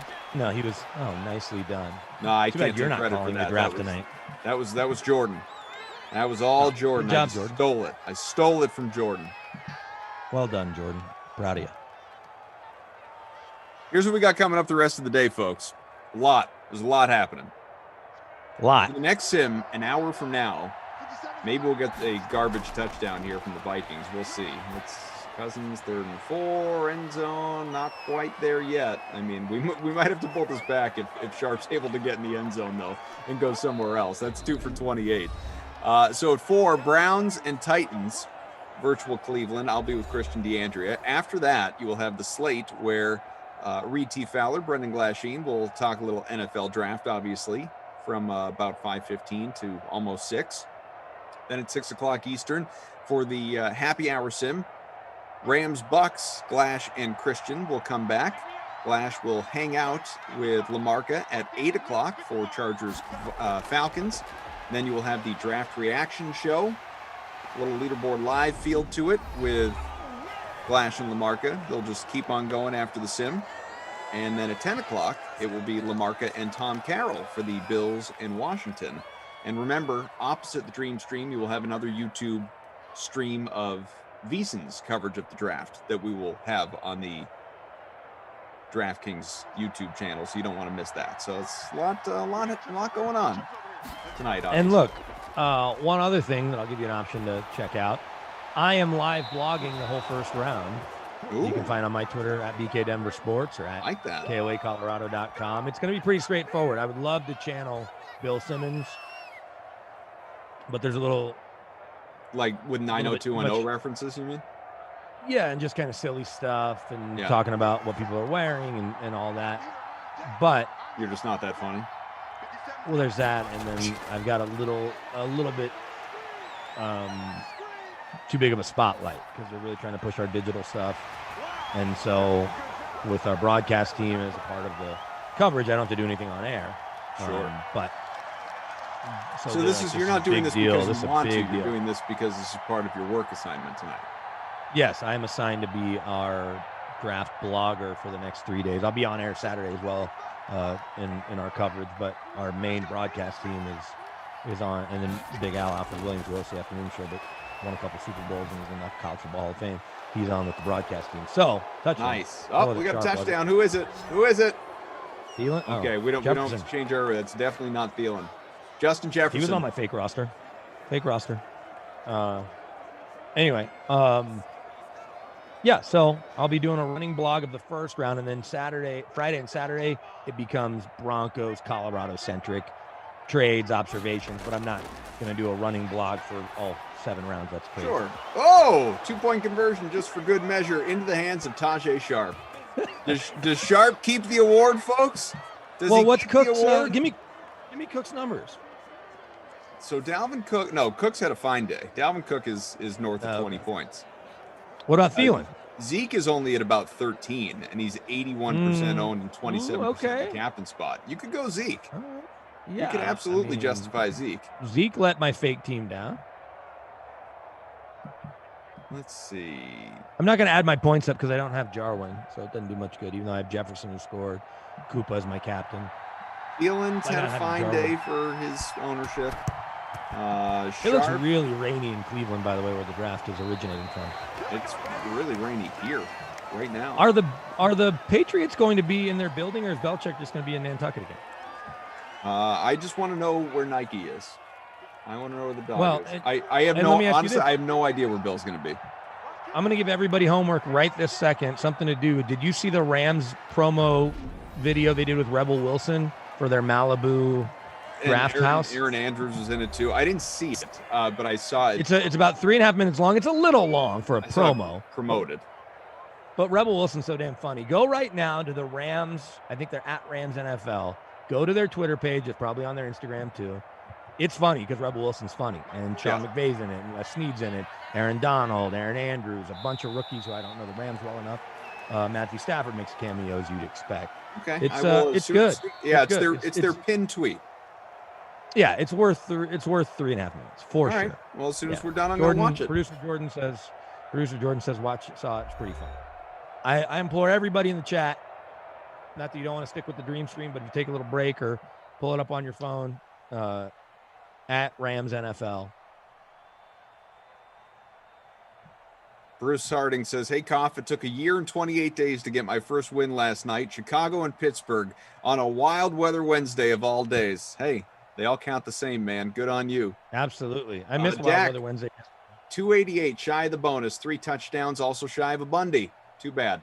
Cousins, 217, a couple touchdowns to his credit. We'll look at the rushing and receiving key stat lines for you, obviously. So Zeke goes for 72 on the ground, a touchdown. Cook just 53. Dak rushed for a handful as well as far as the pass catchers. And then I will take a look at our contest here. Cook 6 for 60, a touchdown. Amari Cooper was just an animal. 5 for 140 with 2 scores. But Blake Jarwin, 5 for 92 and a touchdown. We went with him. Jefferson 4 for 49. He had a score. Thielen 6 for 48. Let's see. Man, did we do Cooper a disservice? I mean, I can't help. Hey, one more reason to follow me, especially a little bit tomorrow and definitely Saturday, is I've got some friends that work in personnel, including one who just kind of bored and will let me know the picks as they're entered, because it'll be like 3 or 4 picks ahead. Yeah. And I had a stretch last year over a couple of days where I was beating everybody. Ian, Albert Breer, Schefter, be like, the Bengals are taking this guy. And I'd have to like look how to spell his name, because I would get it texted to me. Bengals are taken, and they'd be spelled wrong. So, but there'll be a stretch, especially Saturday. I think I'll be ahead on a Broncos pick here or there through some of my sources in the building. But just random teams could be your favorite team. I'll be you're gonna have to ahead. If you're gonna have to text me the Patriots picks. If I get it, sure. Just so I can mentally prepare myself. Get that cheddar is going to win this thing by about 8 points, by the way. Congrats to Get That Cheddar with Cooper in the captain spot, Cook, Thielen, Sharp, Jarwin, and Jefferson. Jefferson with about 15 points coming on late. That was almost my exact same lineup. I almost had that exact same lineup, so we would have tied. Oh, well. Remember, you've got 4 o'clock sim, the early bird special. I will be with Christian for that one. Looking forward to it. Titans, Browns. But for now, we thank Jordan. We thank Undercover Boss Tom. We thank Frangelico, BK, AK, and we step aside because we will have a replay of the sweat. If you missed it earlier, a ton of NFL draft talk coming your way over the course of the next nearly an hour before the next sim rolls around. BK, best of luck with the blogging, with the breaking news, with everything that you're doing there at iHeart, and we'll catch up again soon. Yeah, buddy. Hopefully next week we'll get some sims together. DK Sim Fam, we'll see you then. Steve, what's your favorite draft prop that's available on the DK Sportsbook?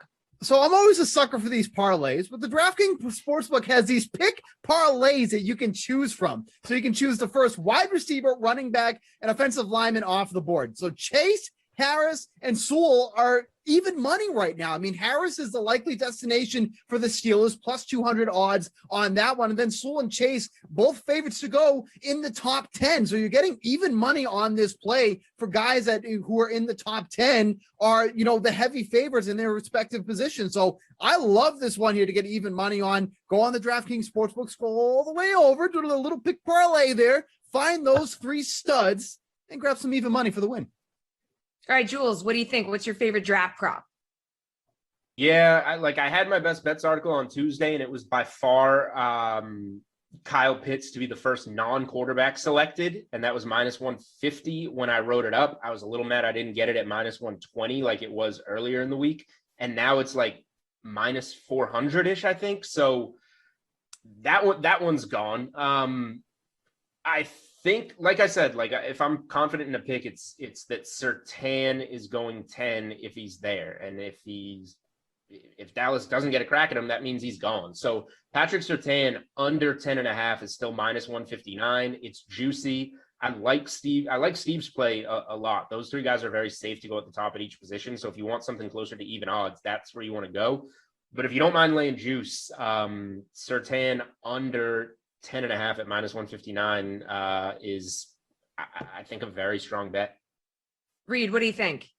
Yeah, I'm just looking at right now the top 5. Earlier this morning when I was just doing some research, it looked like Penny Sewell was at plus 100 to be inside the top 5 picks. He's now drifted to plus 125, and Jamar Chase has gone to minus 175 to be in the top 5. So that might give you some indication on how the books are reacting to where Chase is going to go, probably Cincinnati there. So I still think that Penny Sewell is a great fit, and clearly I think everyone does, with Cincinnati. The plus 125 there, I think it's really a toss-up, and it might come down to how are they really feeling and how the other 3 or 4 picks shape up. I don't think it really affects Cincinnati, but Penny Sewell at plus 125 to be inside the top 5, I think is a great value.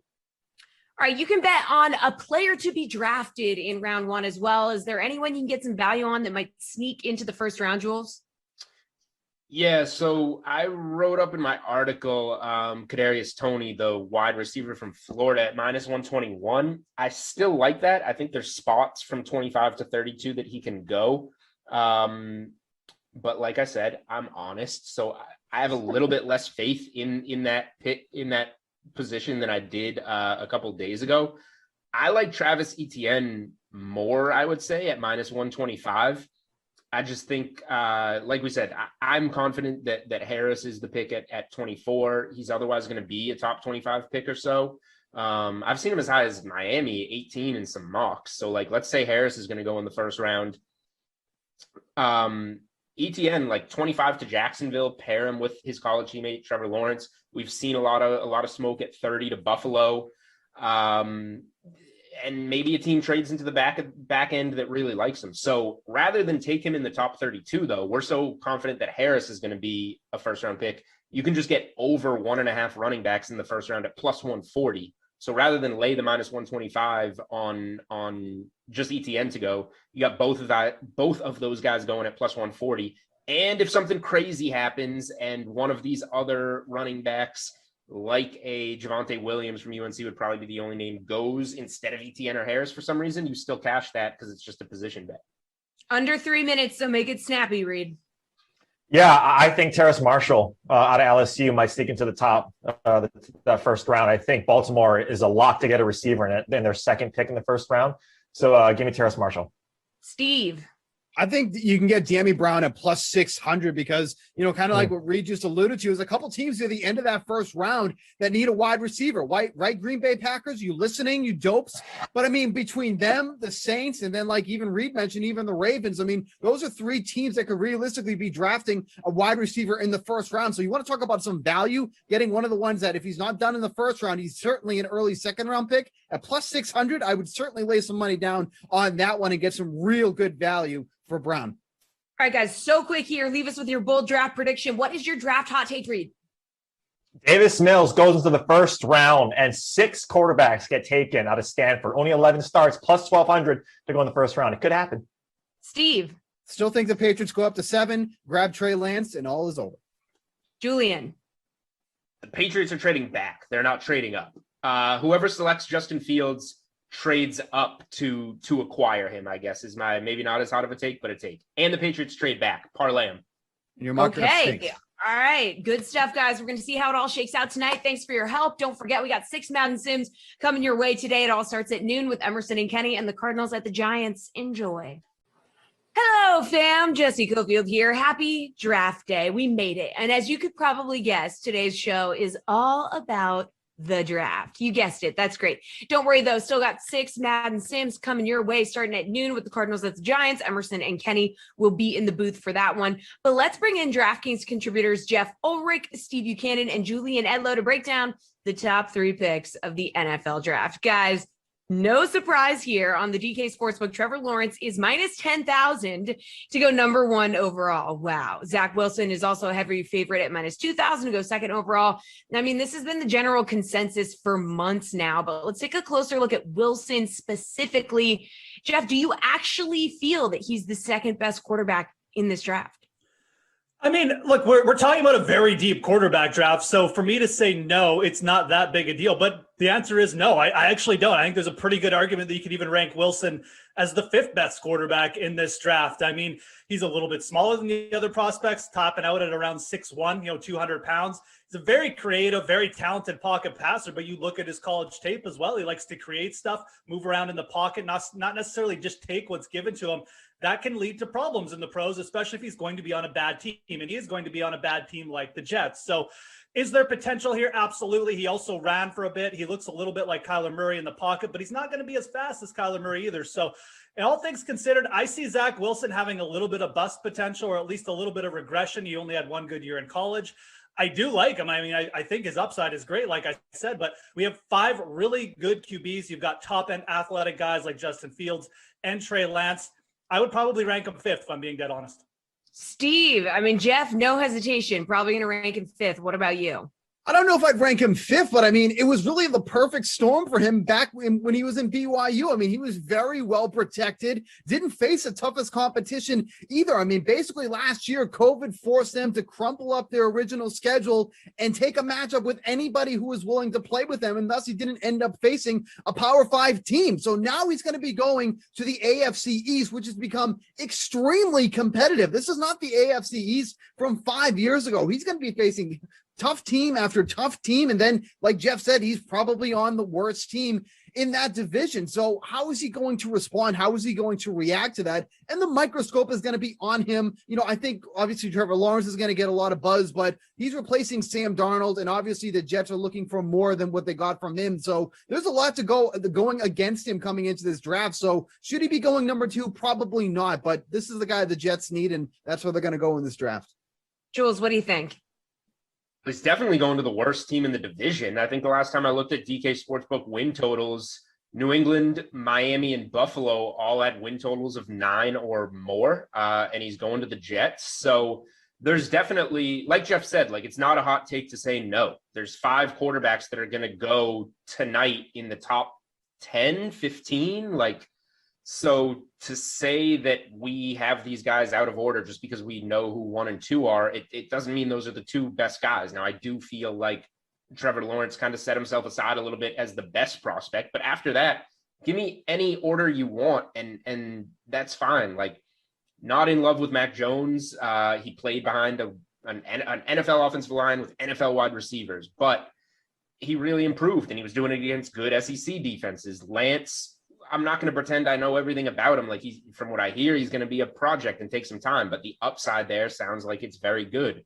My number 2 guy is Justin Fields. I don't know why he's, necessarily fallen off so far. If I'm the Jets, I'm taking Fields. He was kind of like, oh yeah, he's a top 5 pick. He's good. He's a top 5 pick. He's good. And then that Clemson game happens. He takes that crack, plays through what looked like a serious rib injury, and lights up Clemson. Fields is the second best guy to me in this draft by like a wide margin. All right. Number 3, guys, is where it got interesting for you. Jeff, you took Mac Jones to go to SF. He's the favorite at -200. Julian, you had Trey Lance at 3, which is +150. Steve, you took Justin Fields to go there, who is +550 right now. Can each of you explain your reasoning? Julian, start us off with your Trey Lance pick. Well, we certainly have all bases covered here between the 3 of us.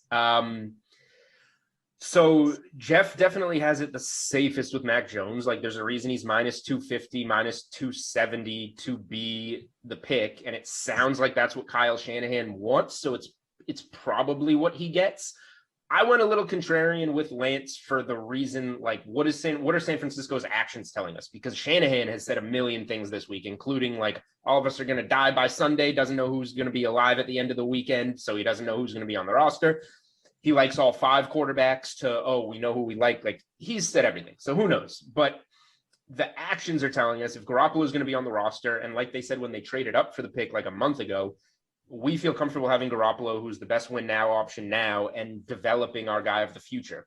That tells me that Lance, who's maybe one of the high upside guy that's going to take a little bit of time to develop, is the guy that they have in mind, and the guy that the scouting department is rumored to have in mind here, although Shanahan likes the pocket passer in Jones. So I'm just kind of going out off of what San Francisco's actions tell us, where it might wind up that Jeff's right with Shanahan, or maybe Steve is just a weird genius and them saying that we're ruling Fields out is the reason he's the pick. Who knows? All right, Jeff, talk to me about Mac Jones here. Yeah, I'm out on Steve being the weird genius. But look, I mean, Julian's right. But to the extent of we're trying to obviously predict, we're not predicting who our favorite player is of this play. We're predicting who's going to go. It's always been Mac Jones has been the guy who's been talked about here for San Francisco. Adam Schefter reported it a month ago. Like, this is their guy. This is who they're dead focused on. It's going to take something big to change it. Now, obviously, Trey Lance and Justin Fields moved into the conversation briefly. He was actually the favorite to be taken here very briefly. But, now the conversation has moved. It's reported it's either Trey Lance or Mac Jones. I could definitely see it being Trey Lance. He's a very raw prospect, but my God, there's so much potential there. So if San Francisco falls in love with Trey Lance, I get it. But clearly, Kyle Shanahan has a type. This is the guy who's who's coveted guys like Kirk Cousins, brought in Jimmy Garoppolo when he could have brought in anyone to San Francisco. This is the Mac Jones mold, a guy who facilitates through the pocket with good after the catch receivers. That is exactly what San Francisco has in Deebo Samuel, Ayuk, and George Kittle. So I still think it's probably going to be Mac Jones. I won't be shocked if it's Trey Lance, but yeah, it's just following Kyle Shanahan and what he clearly wants to do. Steve, you got Justin Fields. Are you a weird genius? Explain it to us. I mean, weird genius is on my resume, so of course I should be there. But I mean, if we're just drafting on talent alone, Fields should be the guy to go in this spot. But I think we have this misconception that, Fields is dropping in the draft and teams aren't interested. We always kind of think of this as, oh, well, these are more talented guys, so this is the guy that should go. These teams are drafting based on their needs and what's going to fit their offensive scheme. So maybe Fields isn't that guy, but at least if you're looking at this from a talent perspective, Fields should be the number 3 guy going. Quite frankly, he could even be the number 2 guy going. So it's just what's going to best fit the team here. So I still think that the Niners could end up taking Fields there. I don't think it's out of the question. I know the odds are against me here at plus 550 on the DraftKings Sportsbook, but I just like Fields' style of play the most out of these guys that are left after the top 2. I think it would make a lot of sense for the Niners. But again, I'm not in the Niners front office. I'm not making these decisions. I'm just an outsider looking to have some fun. I mean, if we're doing it on based on who we think the better players are, then I have Fields going 2 to the Jets. Right. Exactly. I agree. All right. Well, we'll see what happens. But there's a prop on the DK Sportsbook for total quarterbacks drafted in the first round. We just talked about it. All right. All of you have the top 3 picks being quarterbacks. So how many are going to be drafted here in round 1? 5 is the favorite at minus 275. 6 or more at plus 350. 4 or less at plus 550. Where do you stand, Jeff? Yeah, I mean, I think this is a great bet. You take 5 at minus 275 and you collect your check here. Look, the top 5 QBs are getting selected in the first round. I'd be absolutely shocked if it's probably going to be either Fields or Lance that falls if one of them do, but I'd be shocked if they fell so far that we're talking about a second day pick here. Someone will move up and take these guys, much like someone moved up, for like Lamar Jackson. So I think 5 is the pick. I think there's such a big gap between the top 5 and the other 3 quarterbacks that are being mentioned that these are good odds. This is really good odds to take 5 at minus 275 in the DraftKings Sportsbook. Davis Mills is a guy I would keep an eye on. Absolutely. If someone's going to move up, it's probably going to be for him, at least in my opinion. But man, that even seems like a long shot here. I think taking 5 QBs drafted in the first round is really the bet here. Steve, you going with 5? Yeah, I think 5 is the correct answer here. You look at the teams that are in desperate need of a quarterback. That is their first priority. It's the guys who are in the top 3, the Jaguars, the Jets, and the 49ers. And then there's New England, who's currently at 15. There's a couple of other teams that could be in the mix for a quarterback as well. Do the Bears need one? Yes. Is it their primary spot that they need? Not necessarily. Obviously, Denver made the move yesterday for Teddy Bridgewater. Doesn't take them out of the mix, according to Adam Schefter. They're still in the running for a quarterback. And that makes sense, too, because all they gave up was a 6th round pick, and Carolina is on the hook for some of the salary for Teddy Bridgewater. So there really is nothing to lose with taking Bridgewater and potentially drafting another one. So that could potentially push it over. But when you look at the 4 teams that need one and then somebody else who could grab one in this one, I think 5 is the correct answer here. The juice is obviously following that and saying that that's the answer too as well. Kind of a crap answer because that's what the favorite is. But quite frankly, when you look at this board, you look at the team's needs in the first round, 4 teams for sure, and then they'll probably get another one sneaking in there. So I think 5 is the answer. Jules, you with the guys on this one? Yeah, I mean, getting plus odds on something is great, but I would tell bettors, don't let something like minus 275 scare you away. That's really juicy, but this could be minus 800, minus 1,000. There's value on this bet in taking 5 quarterbacks. There's no way one of these guys doesn't go tonight. If you look at the 5 of them, the guy with the highest over-under still set on the boards is Fields at 7.5. So if one of these guys slides out of the top 10, that's going to become a storyline as we're watching the draft. When is somebody going to trade up for Fields or Lance or Jones, whoever falls out of the top 10, if one does, that's going to become the story of the draft until somebody gets them at 12, 13, 14, 15. All 5 of them are going to be gone by then. So 4 is not an option. And 6 is such a long shot for any of those guys. Trask, Mills, whoever you want to say, I guess the upside is that you get the fifth year option, which is why you would want to maybe get into the background, like Jeff mentioned, Baltimore did for Lamar Jackson. But these guys aren't a Lamar Jackson talent. So these are guys that are going to maybe go at the end of round 2, probably start to see him go off the board in round 3. So I don't think it's going to be close. Minus 275 on exactly 5 quarterbacks is probably something I'm going to add to my best bets article today, because it's one of the better values in this draft. All right, guys, real quick on this last one. Steve, if for some reason San Fran did not take a quarterback after trading up to get that number 3 pick, or who do you think they would select, and what would the fallout be? I mean, realistically, who would they draft here? It just doesn't make any sense. Like, would they try to steal Kyle Pitts at number 3, and then everybody's mock draft would just be on fire? Like, I just don't understand why they would move up to 3, especially when they already have George Kittle, and take somebody like Kyle Pitts, who realistically is penciled in as a number 4 draft pick overall. So it would be an absolute shock if they didn't take one here. I don't see that happening at all. It just doesn't make sense why they would move up to 3 and not take a quarterback. Jules, what do you think? Yeah, you don't mortgage, a pile of first round picks to move from 12 to 3 unless you're taking a franchise QB. So Shanahan has said everything in the world, but the one thing I would say, I think San Francisco knows what they're going to do. They're just spewing this, spewing that to keep everybody on their toes. If it was somebody else, it would be Pitts, but they already have all those weapons, and they already have a top 3 tight end in the league. So it would be for quite a unique tight end package. The one thing I'll say, like, everybody has Pitts going 4, so it would be a sneaky move to get him if you wanted him, but you overpaid for a tight end, even if I believe Pitts is the best overall player in the draft. It has to be a quarterback. Jeff, what do you think? I mean, Thor was right on. This question is bogus. There's just no way they're not taking a quarterback. But if it was going to be someone, it would be Kyle Pitts. He's just such a unique. You don't see Kyle Pitts has come along every decade kind of thing. So if it's going to be anyone, it's going to be Pitts, but it's not going to be Pitts. It's going to be a quarterback. Yeah, thank you for your input, Thor. We appreciate that. All right, thanks you 3. Jeff, going to be back in a second. He'll be joined by fellow Canadian Gary and Thorne to break down picks 4 through 6. But earlier, Adam Kaufman caught up with former NFL lineman Ross Tucker to get his take on Zach Wilson's potential and why he's confident the Niners will select Mac Jones with the 3rd pick.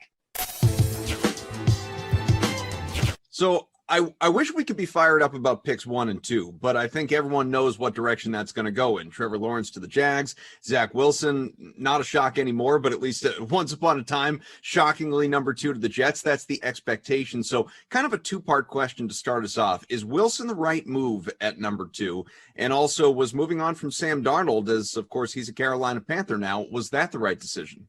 So I feel strongly that moving on from Darnold was the right decision. You talk with enough people, and I love Sam Darnold, Adam. I mean, he was the quarterback for the U.S. Army Bowl, way back when I broadcast that. I was very impressed with him at SC, what he did in the Rose Bowl against Penn State. But he had 3 years, and I know the Jets did not set him up for success. I know that. But he really didn't do a good job of bringing those guys along with him and sort of trying to overcome his surroundings. I know it's not easy, but I think they made the right decision, because even if Darnold ended up playing well this year with the new coaching staff, then you're automatically already on the hook for a lot of money. I think they're better off resetting at the quarterback position.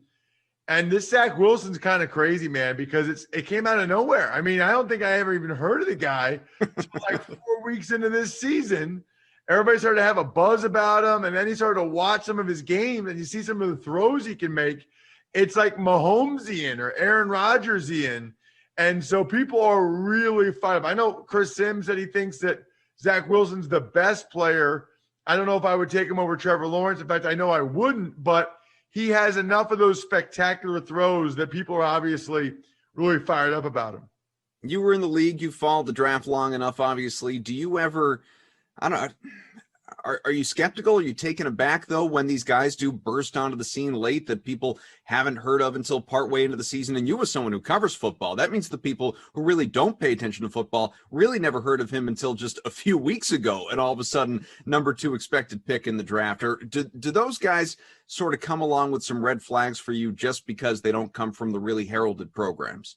Yeah, I don't think it's the program as much as really only the 1 year of playing at a high level. It feels like a 1 year wonder, so to speak. So I would describe it and say I have a healthy amount of skepticism of guys like Zach Wilson.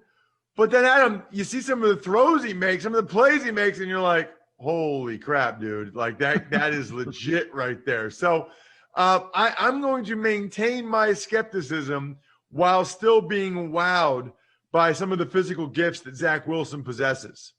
Assuming this thing stays with what everyone expects, including the odds makers over at the DK Sportsbook, then most would say the draft doesn't really start until pick 3. San Fran gave up a bundle to jump up to number 3 and clearly to take a quarterback. I mean, you can disguise it however you want. They're taking a quarterback. Doesn't bode well for Jimmy Garoppolo, be it now or a year from now. He's should be renting, not buying, obviously, there with San Francisco. Is it Mac Jones or Trey Lance or even the wild card of Justin Fields? Well, it's definitely not Justin Fields. I mean, I think it's going to be Mac Jones, and I think that Kyle Shanahan knew that it would be Mac Jones when he made the trade. However, there's no reason not to go through the process of the pro day, the second pro day, and meet with Trey Lance and meet with Justin Fields and sort of confirm or deny his initial impression, initial reaction, which is that Jones is the guy for him. He's had, the last few weeks to really make sure that's the case. I would just argue, I think it's hard to go away from that. I think it's hard to feel one way when you make a trade where you give up 3 first-round picks and a third-round pick and then change your mind. I mean, one of those other guys would have had to do something very, very special for Kyle Shanahan to change his mind, and I don't think it happened. I think it'll be Mac Jones.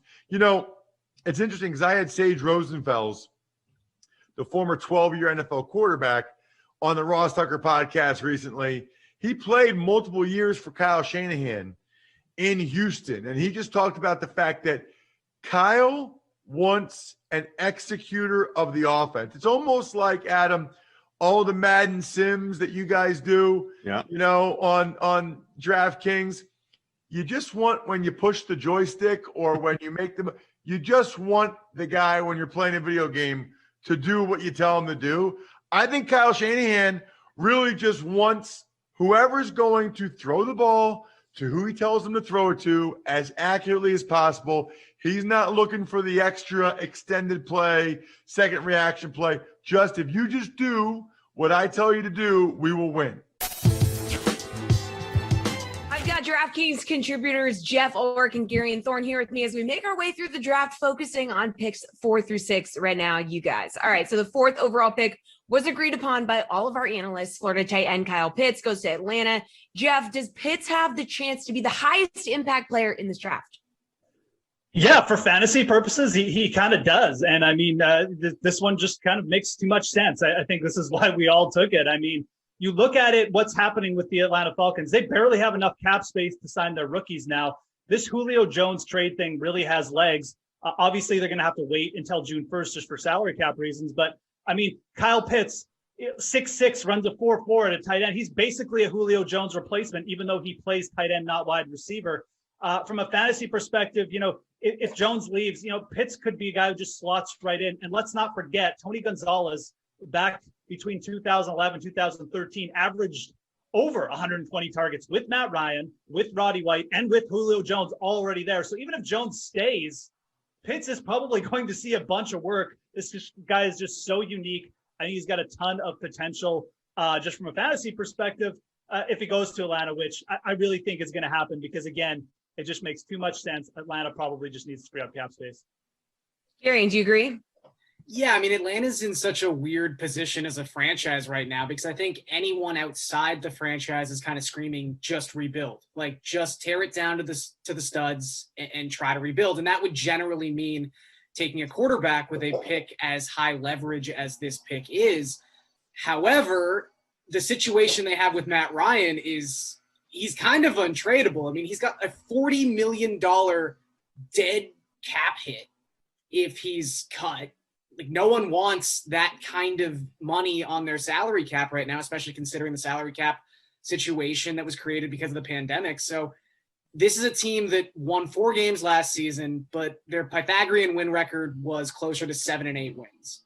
And I think to them, they're like, in their own minds, a single piece away from competing for a wild card spot or possibly the division. And like Jeff said, if that involves trading Julio Jones to create more cap space, then Kyle Pitts has the opportunity to really become the first tight end in his rookie season to have a massive fantasy impact, because we know that's kind of the specter that's going to be hanging over this guy as soon as he finds a team. It's that rookie tight ends never live up to the hype in their first season in the NFL. I think Pitts will have a great opportunity to kind of really put that poor streak to end.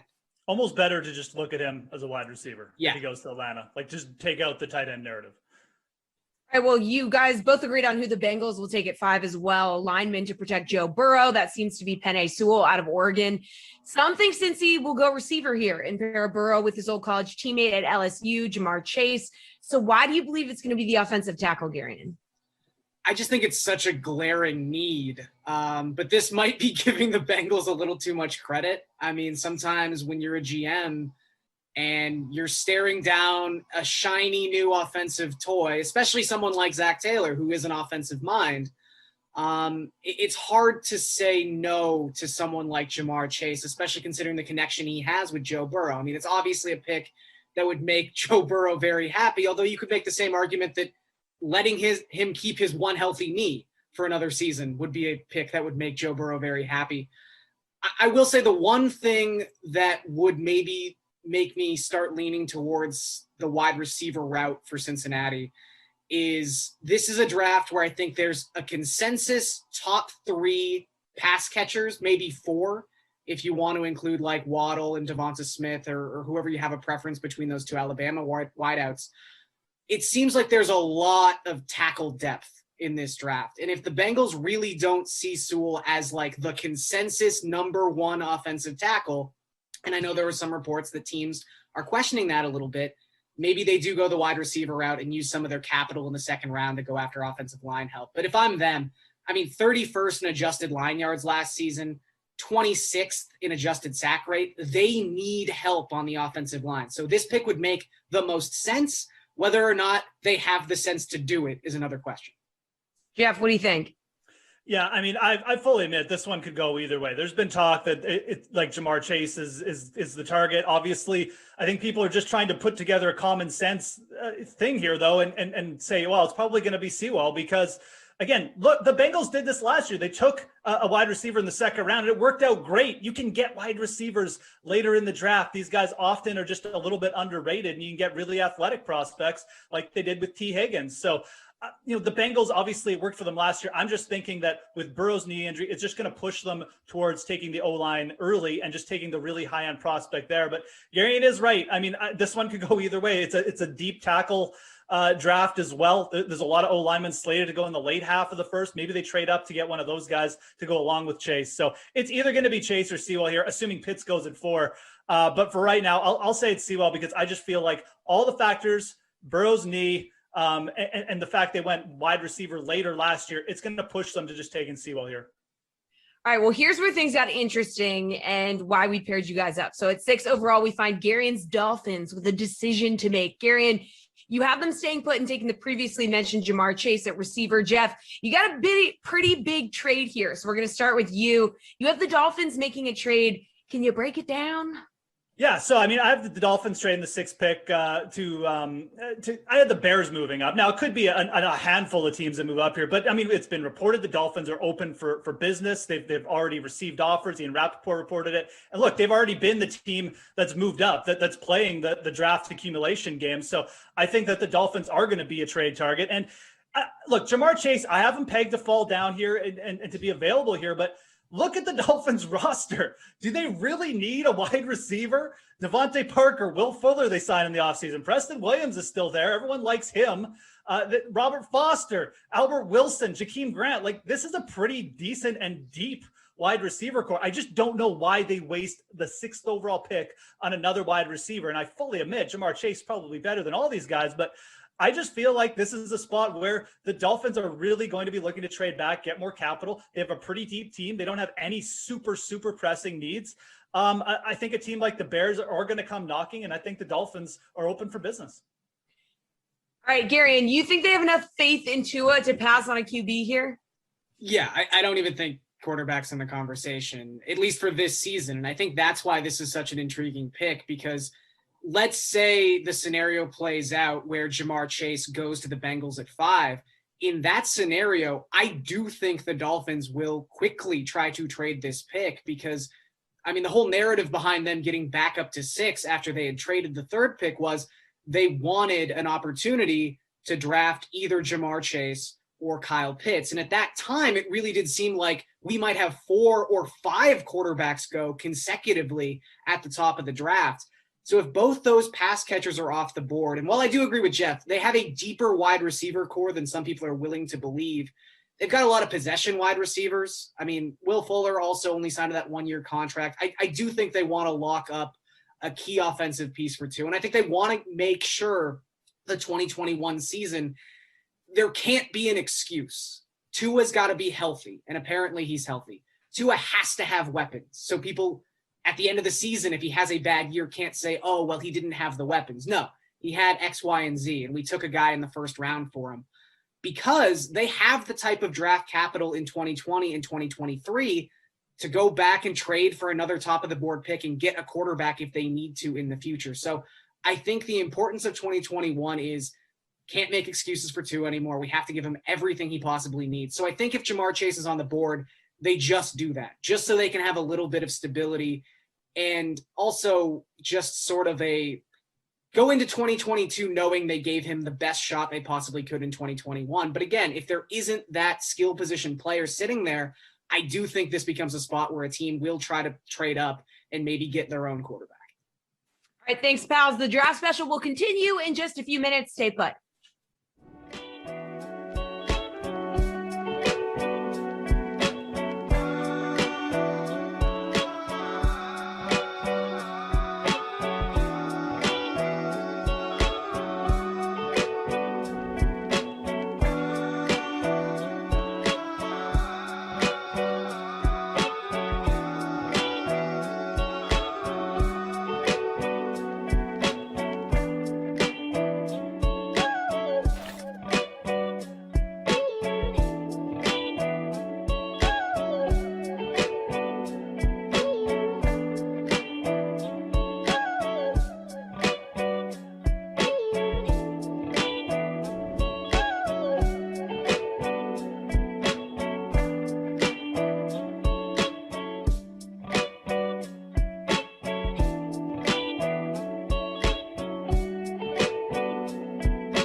To the Sweat in our draft themed show today. I'm Jesse Cofield, their DraftKings contributors Gary and Thorne and Reed Fowler, and this is us breaking down picks 7 through 10 of the NFL draft. So we're going to kick off this segment with a debate. All right, at number 7, you guys both have the Lions taking a receiver from Alabama, but they are not the same guy.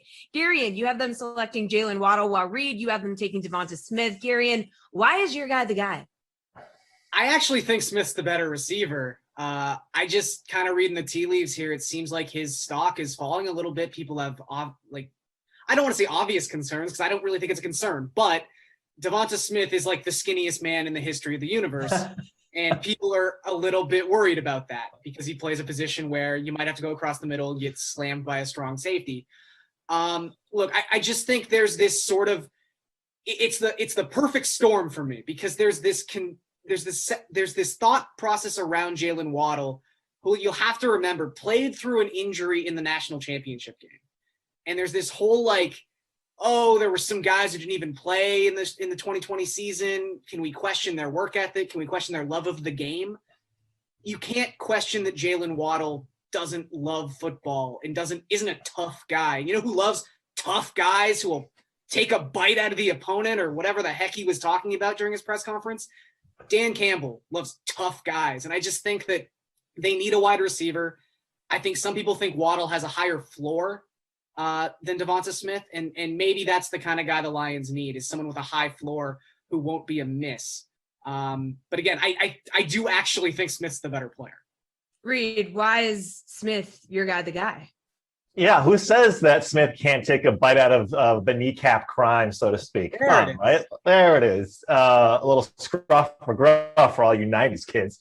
Look, it's kind of weird, right? Like I look at both of these receivers kind of like Jalen or kind of like last year, like Henry Ruggs, right? Like we have some comps out of Alabama of these two receivers as well, right? It kind of feels the same way. And we kind of have this idea that it might serve like repetition. Hi, Thor, shout out. That like speed is always a need, right? Henry Ruggs is a need, right? Like that's just it. Jalen Waddle, though, he's not that much heavier, right, or bigger than Devonta Smith. He's 180 pounds per NFL.com. Like, who knows if that's even the case, right? We have no idea. But the thing about Jalen Waddle, and what I do like about him, is that it doesn't matter how big he is. He just screams past everybody, and he's such a good receiver. I just think if Smith is there, despite all the negative publicity about the guy, his route running is so crisp.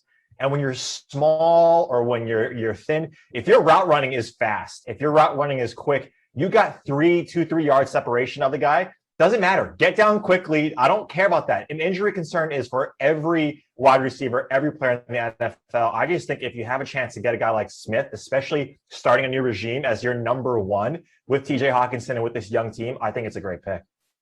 All right, you both agree on number 8, Panthers select offensive lineman out of Northwestern, Rashawn Slater. But Reed, with the news of Teddy Bridgewater being traded to the Broncos, does that change your mind about this pick? No, I think it solidifies it. I think both from a business standpoint, like they want to make sure from the optics that it makes sense, right? That we just acquired Sam Darnold. Now let's protect him with Slater. And to what Gary was saying with Jeff in that last segment, Slater, there are some people that believe Slater is more versatile or just a better prospect than Sewell because he's so versatile, because he can play anywhere on the offensive line. And that's exactly what Carolina needs. They need so much help in the offensive line. What Slater does, he provides that versatility for them. Gary, and what about you? Yeah, I mean, I think there's a chance, obviously, that like maybe the front office is just enamored with Justin Fields or with Trey Lance, and they figure, hey, whatever, we'll bring in a second quarterback if it doesn't work out with Darnold. We've got this guy who's been waiting in the wings for a season. But at the same time, I do think when you're a franchise sort of in a transition period like the Panthers are, taking an offensive tackle and taking someone who could be your left tackle for the next 10 years is never a bad move. It's adding an element of stability to that offensive line that will help Darnold in 2021, which I think is important because, they gave up real assets for this guy. Yeah. And he probably deserves a fair shake, at least a couple games, to see what he can do in this offense with Matt Rule. But I think, too, that if you take the left tackle now and it doesn't work out with Darnold this season, you're probably going to have a pretty high draft pick next season. And now you've already got your left tackle to protect whatever quarterback you draft next year. All right. At 9, you both have John Elway. Oh, what? Sorry, Jesse. One more thing. I will say, like, the only way he potentially doesn't go there is if Carolina trades out of that spot, right? And like a Patriots or someone comes up to try and get their quarterback. It's the only way I think he's not there. But sorry, go ahead. No, Reed, anytime. Okay, well, as I was saying, at 9, both of you guys had John Elway taking his QB of the future, Trey Lance. Now, Gary, with Bridgewater in the mix, do you still think they're in the hunt for Lance? I have no idea. This is now such a mystery. I will say I don't think it takes them out of the running for a quarterback. I think they could definitely still take one. I don't think anyone sees Teddy Bridgewater as like a guy you pencil in to be your quarterback for the next 5 years. He's someone who's fine in the immediate future, but he's not a future quarterback. So if they're ready to just get rid of Drew Lock, and it's possible they are, they could still take someone like Trey Lance, who is, of the 4 quarterbacks, easily the most raw prospect we have, and probably the one who would benefit the most from sitting a season on the sideline and learning, although it's very rare we see anyone do that at this point in the NFL. But I think Lance is still very much in the cards. But hey, at this point, there's a chance the Broncos could even trade out of this spot. I mean, I do think they have enough glaring issues on this team elsewhere that they could find a player to take in this spot at 9 if they don't want it to be a quarterback. But Bridgewater does really throw a wrench in this whole thing. Reed, what do you think? Yeah, I think when you take a look at Lance, he's got the biggest gap and chasm between where he could potentially go, right? He could go as high up as number 3 or as low as number 15, in my opinion. I do think that his game fits probably the best with Denver because of that defense, because of the young offense, pass catchers that he has. And the thing to note, too, to what Gary was saying is, like, if he doesn't play right away, which he probably should, that'll be 2 years for someone like of his, lack of experience not playing competitive football. That's a lot of time to not be playing competitive football, right? So that's something to keep in mind. But yeah, who knows, right? I have no idea what's going to happen. I think New England could jump up, right? This is what I was talking about, that Carolina spot. They could jump up. If Fields or Lance are still there and they feel strongly about one of those guys, they could jump ahead of Denver, and then we could see a cascade where Denver says, you know what? We're not really that sold on Locke or Mac Jones. Let's move back, get some draft capital, and let's stock up on other positions of need. So, Lance is probably that biggest question mark if it's not a guy like Mac Jones for me. All right, guys, really, really quick on this last one. You guys both have Patrick Surtain going to Dallas. That's the first defensive player to come off the board. You can bet on that at even money on the DK Sportsbook. So, Reed, how confident are you in this pick? As confident as you can be in the NFL draft, Jesse, which is like 50.999999%. They need him. Dallas was terrible. Gave up 34 passing touchdowns last year, tied for 3rd worst in the NFL. Gary, and you feeling confident, or could it be someone else here? There's been a lot of connection between this spot and this player, and it's hard to say I'm guaranteeing something at pick 10. There's so much that could happen in between, but this really does seem like a consensus right now. They need a cornerback. They've needed to replace Byron Jones. This is the guy to do it. All right, excellent work, you two. We're going to be breaking down the rest of the first round in our final segment right after we get Ross Tucker's take on who his former teams will be eyeing in the draft. So for you, again, we've mentioned you played in the league and you played for 40 plus games for franchises. Let's talk about some of the teams that you played for once upon a time, what they're going to do here in this draft. Let's begin with Dallas, because the Cowboys, off of a 6-win season, incredibly disappointing for obvious reasons. Losing Dak Prescott, that played a crucial role in that. He's back, he's healthy, and now the question is, what are they going to do at number 10, provided they stay at number 10, other than, you would think, rebuild their defense? The most mocked players to Dallas are cornerbacks, whether it's Surtain or Horn. Who do you think's the best fit? Yeah, I think it'll be one of those two guys is probably the most likely, and I think if he's still there, it'll be Patrick Surtain the second. I also think there's an outside chance that a guy like Micah Parsons, now they probably won't do it because they do still have Jalen Smith and Leighton Vander Esch, but they're a different team when they have linebackers playing at a high level. And Vander Esch and Jalen Smith are already pretty beat up in their young careers, but I'm pretty confident they'll go corner. I think at least one of those guys will be there, and the Cowboys will take whichever one still is. If they get the choice of both, they'll probably be more conservative and go Surtain. You were briefly a Patriot. We could spend the next hour just talking about the Pats and expecting the unexpected when it comes to Bill Belichick. A lot of people are wondering, obviously, what's the move? Given this team is in the QB market really for the first time in almost 3 decades, between Brady and Bledsoe before him. So it's, do they trade up and go after a Fields, somebody like that? Do they trade back and attack the quarterback position and, day 2, perhaps with a Mond or a Trask? Or, of course, there is that Garoppolo X factor, who you said before you think is as good as gone right now from San Fran. How's this all play out? So I think the most likely scenario is probably Jimmy G. Now, if I don't think they're going to trade up. If one of the guys fell to them at 15, I think that's a possibility. But I think they're going to be able to get Jimmy G on the cheap, because I don't think people want to take on his contract. And so I think the Patriots will be able to get him for not a whole lot in terms of draft choice compensation. I think Belichick wants to win now. I don't think he wants to have the patience to see if Justin Fields or Trey Lance can develop. Washington football team has pick number 19, of course, added Ryan Fitzpatrick, Harvard's own in the offseason, a guy you've had on your Ross Tucker football podcast recently during this offseason as well. So, he certainly is excited about the opportunity he has with Washington, but he's not a long-term solution. So is this a team that could think about trading up and trying to get a quarterback? Well, they are. I just don't think they're going to be able to do it. I think they are a team that would consider that. especially if these guys started to fall into the teens. But to get where the Washington football team is at 19 and move up to try to get one of these guys in the top 10, I don't think they want to expend that level of assets, especially since they do have Fitz this year. So I would say it's possible, but unlikely. The Buffalo Bills, they don't need a quarterback. They've got that position well covered with Josh Allen. Heck, they added Mitchell Trubisky as their backup as well. So this is not a team at number 30 that is going to be a focal point in the draft. Let's talk about a team then instead that you cover now, and that's the Philadelphia Eagles. The Carson Wentz era, that's over. Jalen Hurts at this point in time getting the reins, but maybe not alone. Maybe a little QB competition. Could they make a move? I don't think so. I really do believe they want to give Jalen Hurts every opportunity to succeed this year.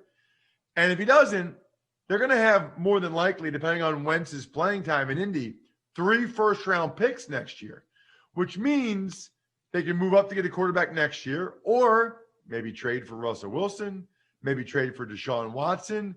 You never know, other than the fact that if Hurts is not the guy, the Eagles are well positioned to find the guy a year from now. So what do you suppose makes sense for Philadelphia at number 12 to help move that franchise along? So I think they're hoping one of the top 2 corners is still there for them, J.C. Horn or Patrick Surtain. I'm not sure they are, but if they're not, that means one of the top 3 receivers is, and my guess would be the Eagles would go in that direction at that point, maybe like Heisman Trophy winner Devontae Smith. You know him from the Ross Tucker Football Podcast. He is Ross Tucker. Thanks so much for joining us here on the Dream Stream, my friend. Let's do it again soon. Absolutely. My pleasure, Adam. Thank you for having me.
What's up? Welcome back. Yeah, there he is, staring right into your soul. Christian DeAndrea, I am Adam Kaufman, and boy, oh boy, do we have a lot to talk about, especially with a man who is so much geographically closer than the rest of us here.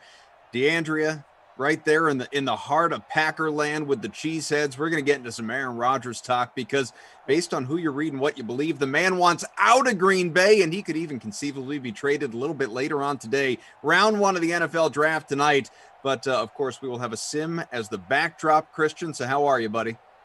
You know what? I was a little bit low energy, and then I got all the news came in at once. All of a sudden, the Saints want to trade up for a quarter. Tim Tebow wants to be a Aaron Rodgers. What is? Oh, I'm so excited about this wonderful mic drop moment is what that was. Yeah, it's been escalating and escalating, and we're still 4 hours away. 4 hours away before the Jaguars make Mac Jones the number 1 overall pick. I am 1,000% excited about it. I'm also excited for this day of Sims. Lineups have locked. And I really like my lineup just because I did that neat and tidy thing where I had $0 remaining salary call.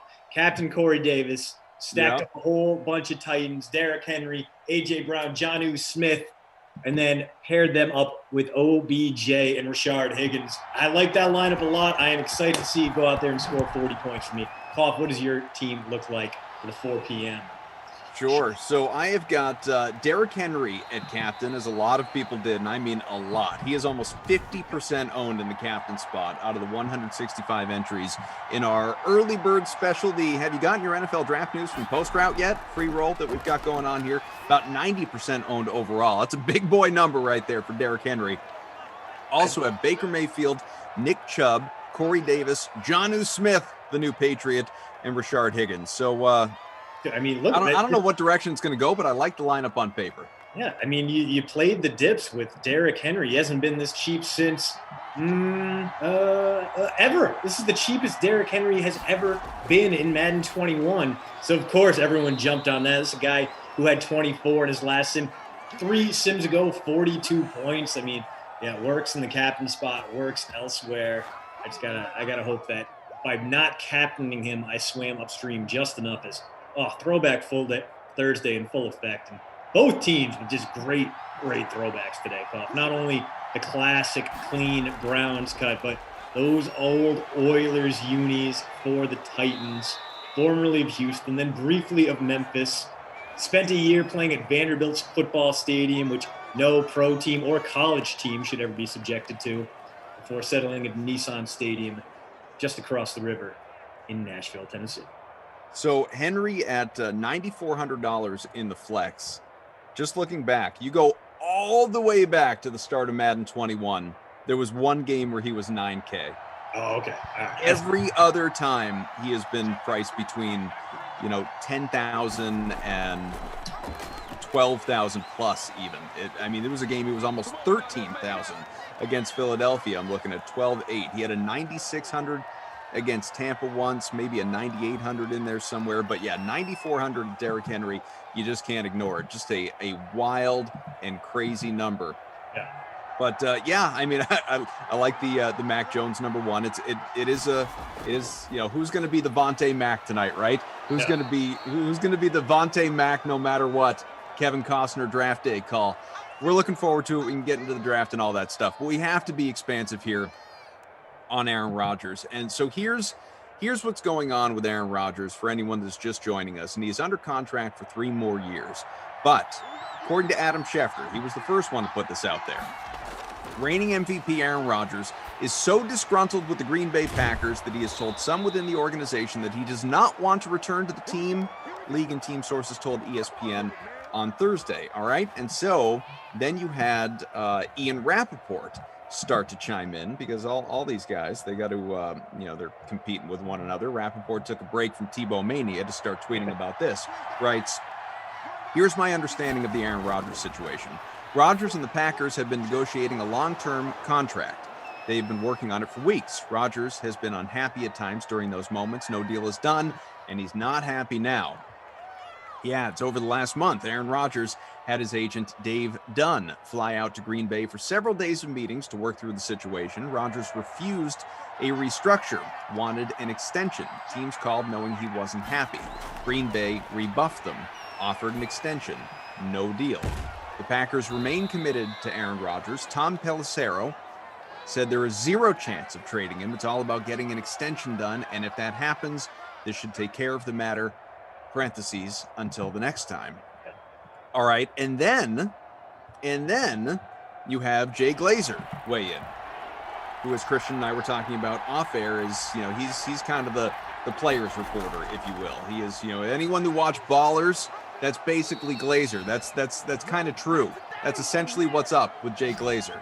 Glazer writes, Aaron told the Packers he doesn't want to return, as Adam Schefter said, and I think it's more than a contract deal. I think he pretty strongly is convicted he doesn't want to go back to the Packers. So, you tell me, my man, is this in fact bigger than money, bigger than years, more about respect, which obviously he felt incredibly slighted by the Jordan Love first-round draft pick last year. It's where all this, it all began. Thus was born the Aaron Rodgers Bleep You tour that I was telling everybody about every opportunity I had last year, which is why I was rooting for the man to go out and do what he did and then some. I wanted to see him win a championship. He at least got the MVP, went out and proven all the doubters wrong. But now with Love still in his shadow, what is to come of this situation? Is there any chance Aaron Rodgers is moved? I think the Jordan that's actually going to give us insight into this situation isn't Jordan Love, it's Jordan Rodgers, like star quarterback's younger brother, former Bachelorette winner. Rodgers is a guy who takes personal slights to the next level. He holds on to grudges. He is very personally aggrieved, and he's a very kind of quiet guy that lets things build until they explode and become irreparable. So there is a chance that, yes, maybe he cannot patch things up with the Packers, and again, this is a Packers organization that does a great job of alienating its future Hall of Fame quarterbacks. We saw it happen with Brett Favre. Aaron Rodgers could be the next link in that chain. That said, I don't think this is a problem money and a little bit of respect can't cure.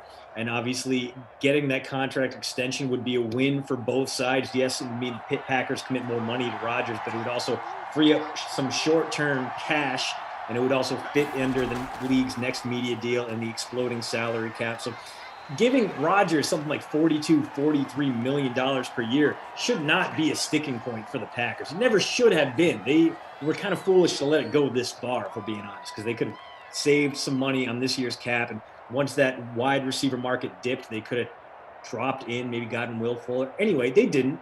And now they have to prove that they are willing to make those improvements in the draft. This is a big moment. It was very advantageous for Rodgers' camp to leak what it leaked now, moments after we heard the Niners came in with that offer of number 3 in your choice of players for Aaron Rodgers. That did happen, by the way. I have a source in Green Bay who did confirm, and that the Packers did not even really acknowledge. They acknowledged it, but they never really considered it. So it's a very real deal. Rodgers' camp jumped on the momentum from that. They're trying to upend the apple cart, put the screws to the Packers front office. I think it's going to work. I think tonight we are going to see Green Bay, after ignoring the wide receiver position last year, trading up to take a quarterback. I think they're going to go wide out at number 29. They might even trade up to take a wide receiver tonight. And if they don't, that could be a sign that maybe if they don't spend either on the offensive line or at wide out, I think that might be a sign that they don't feel great about where they are with Aaron Rodgers. It's hard to know. It's impossible, it feels like, to know how this thing is going to play out. As we have a 1st and goal from the 3 here, and we welcome all your comments, your questions, and a reminder as Brendan Glasheen hangs out in the chat saying, just echoing me, go Pack, go. As Blasingame stopped short. My guy. A potential vulture score. Remember that following this sim, you will have the slate where Glash as well as Reed T. Fowler, they're going to get together, talk a little bit about this Rodgers situation, potential trades, landing spots, all that good stuff, preview round 1 of the NFL draft. There's a lot happening that those two will have the opportunity to talk about after this, coming up roughly 5:15 Eastern time. Ian Rappaport just tweeted, Packers QB Aaron Rodgers heading to the Kentucky Derby, where he will watch horses and potentially wander onto a red carpet and see a microphone. You do have to wonder, obviously, as Derrick Henry, who is, again, 50% owned the captain spot, as there was there's a possibility Rodgers opens his mouth a little bit later on today. It's just, I don't know, anytime he's been on, say, the Pat McAfee show doing his interviews, it's not like he's said anything overly controversial. He's spoken his mind, he's expressed frustration, but generally has handled these things the right way. So even that's a game, Baltimore! Oh, wow. Passing game. Who did it? Who's got him? Carry. 2 goal line carries for the former Vanderbilt linebacker. Oh, man. How upset are Derrick Henry owners right now? Look at that. Where's Train Island? Is Train Island in front? No, I can't. I wish I had the stones to roster Kerry Blasson game, but instead I'm sitting in 51st. No, I think for me the fun part is trying to think of who. First off, there are like only 24 teams out there that would go after Aaron Rodgers if he became available. Ballpark. So, yeah, ballpark. 24. I would say, who doesn't need Aaron Rodgers right now? Okay, well, you have to have an entrenched young quarterback. So even a team like these Titans, they wouldn't be in the running. The Browns are probably fine. The Ravens, no. But like the Steelers, yes. The Dolphins, yes. The Jets, yes. The Patriots, yes. The Titans, yes. The Colts, yes. The Texans, maybe. The Jaguars, no. The Chiefs, no. Raiders, yes. Chargers, no. Broncos, yes. Washington, yes. Giants, yes. Cowboys, no. Eagles, yes. Saints, yes. Buccaneers, no. Panthers, yes. Falcons, maybe. Packers, void. Bears, yes. Vikings, yes. Lions, yes. They're not going to trade them within the division. Seahawks, maybe. Maybe the Russ for Rodgers swap is the way to make both sides happy, but I doubt it. Rams, probably not. Cardinals, probably not. Niners, absolutely. It's a lot of teams who are raiding their draft chest right now and trying to figure out if they can justify sending 3 first-round picks and a starter to Green Bay to start that conversation about freeing Aaron Rodgers from Wisconsin. See, now we're getting, good God. Now we're getting the stupid. Now we're getting the dumb. Now we're getting the now we're going to tweet just to tweet, just to get the retweets and the likes and all that stuff. Rappaport just put out, one more note on Packers QB Aaron Rodgers. He really impressed the brass during his stint on Jeopardy.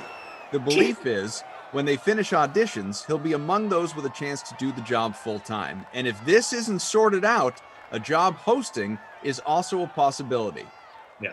So now what? Now we're talking about Aaron Rodgers potentially leaving the NFL to go be the Jeopardy host? Sure. Right. Yeah. No. It's one of the. Yeah. I agree with you there. That's right. What are we even doing? Seeing that everyone made the same Jeopardy joke moments after the Aaron Rodgers stuff came out. Aaron Rodgers' future with the Packers is in Jeopardy. I was going to say Wheel of Fortune. Damn it. Well, that does it for our first quarter here. One long drive from the Titans. What are you doing, Rap? He knows what he's doing. Listen, that's just one of those easy things. He might not even have had any sources within the Jeopardy camp. He just watched Jeopardy, saw that Aaron Rodgers was perfectly fine, saw that he was pretty good.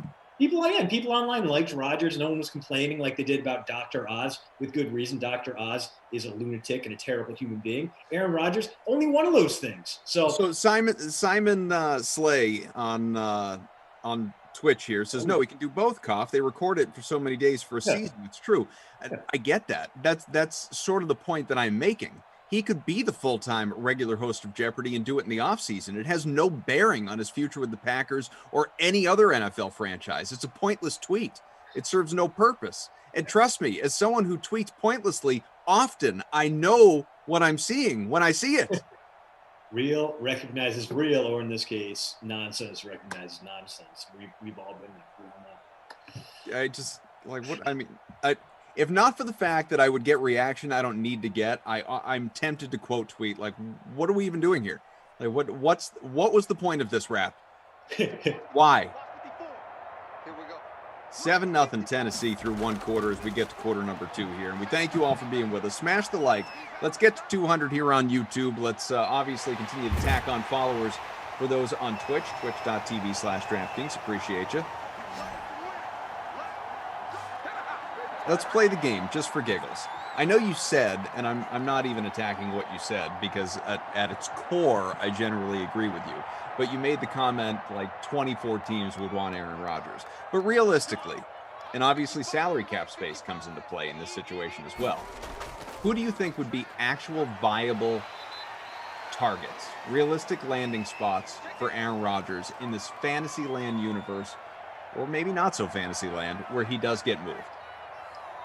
I mean, there are going to be so many offers, and I think you need a competent GM to get you there, which obviously narrows down the field a little bit. But I think if Rodgers gets to call his shot, he's going to want to go to a team that's kind of ready-made for a quarterback to step in. It's going to take away a lot of your rebuilding teams, and I think it would limit it to the thirstiest, hungriest teams for Aaron Rodgers would be the Washington football team, the Pittsburgh Steelers maybe, although, I mean, again, there's just a lot of cap considerations that would have to be ironed out and figured out. It'd be very tough to do.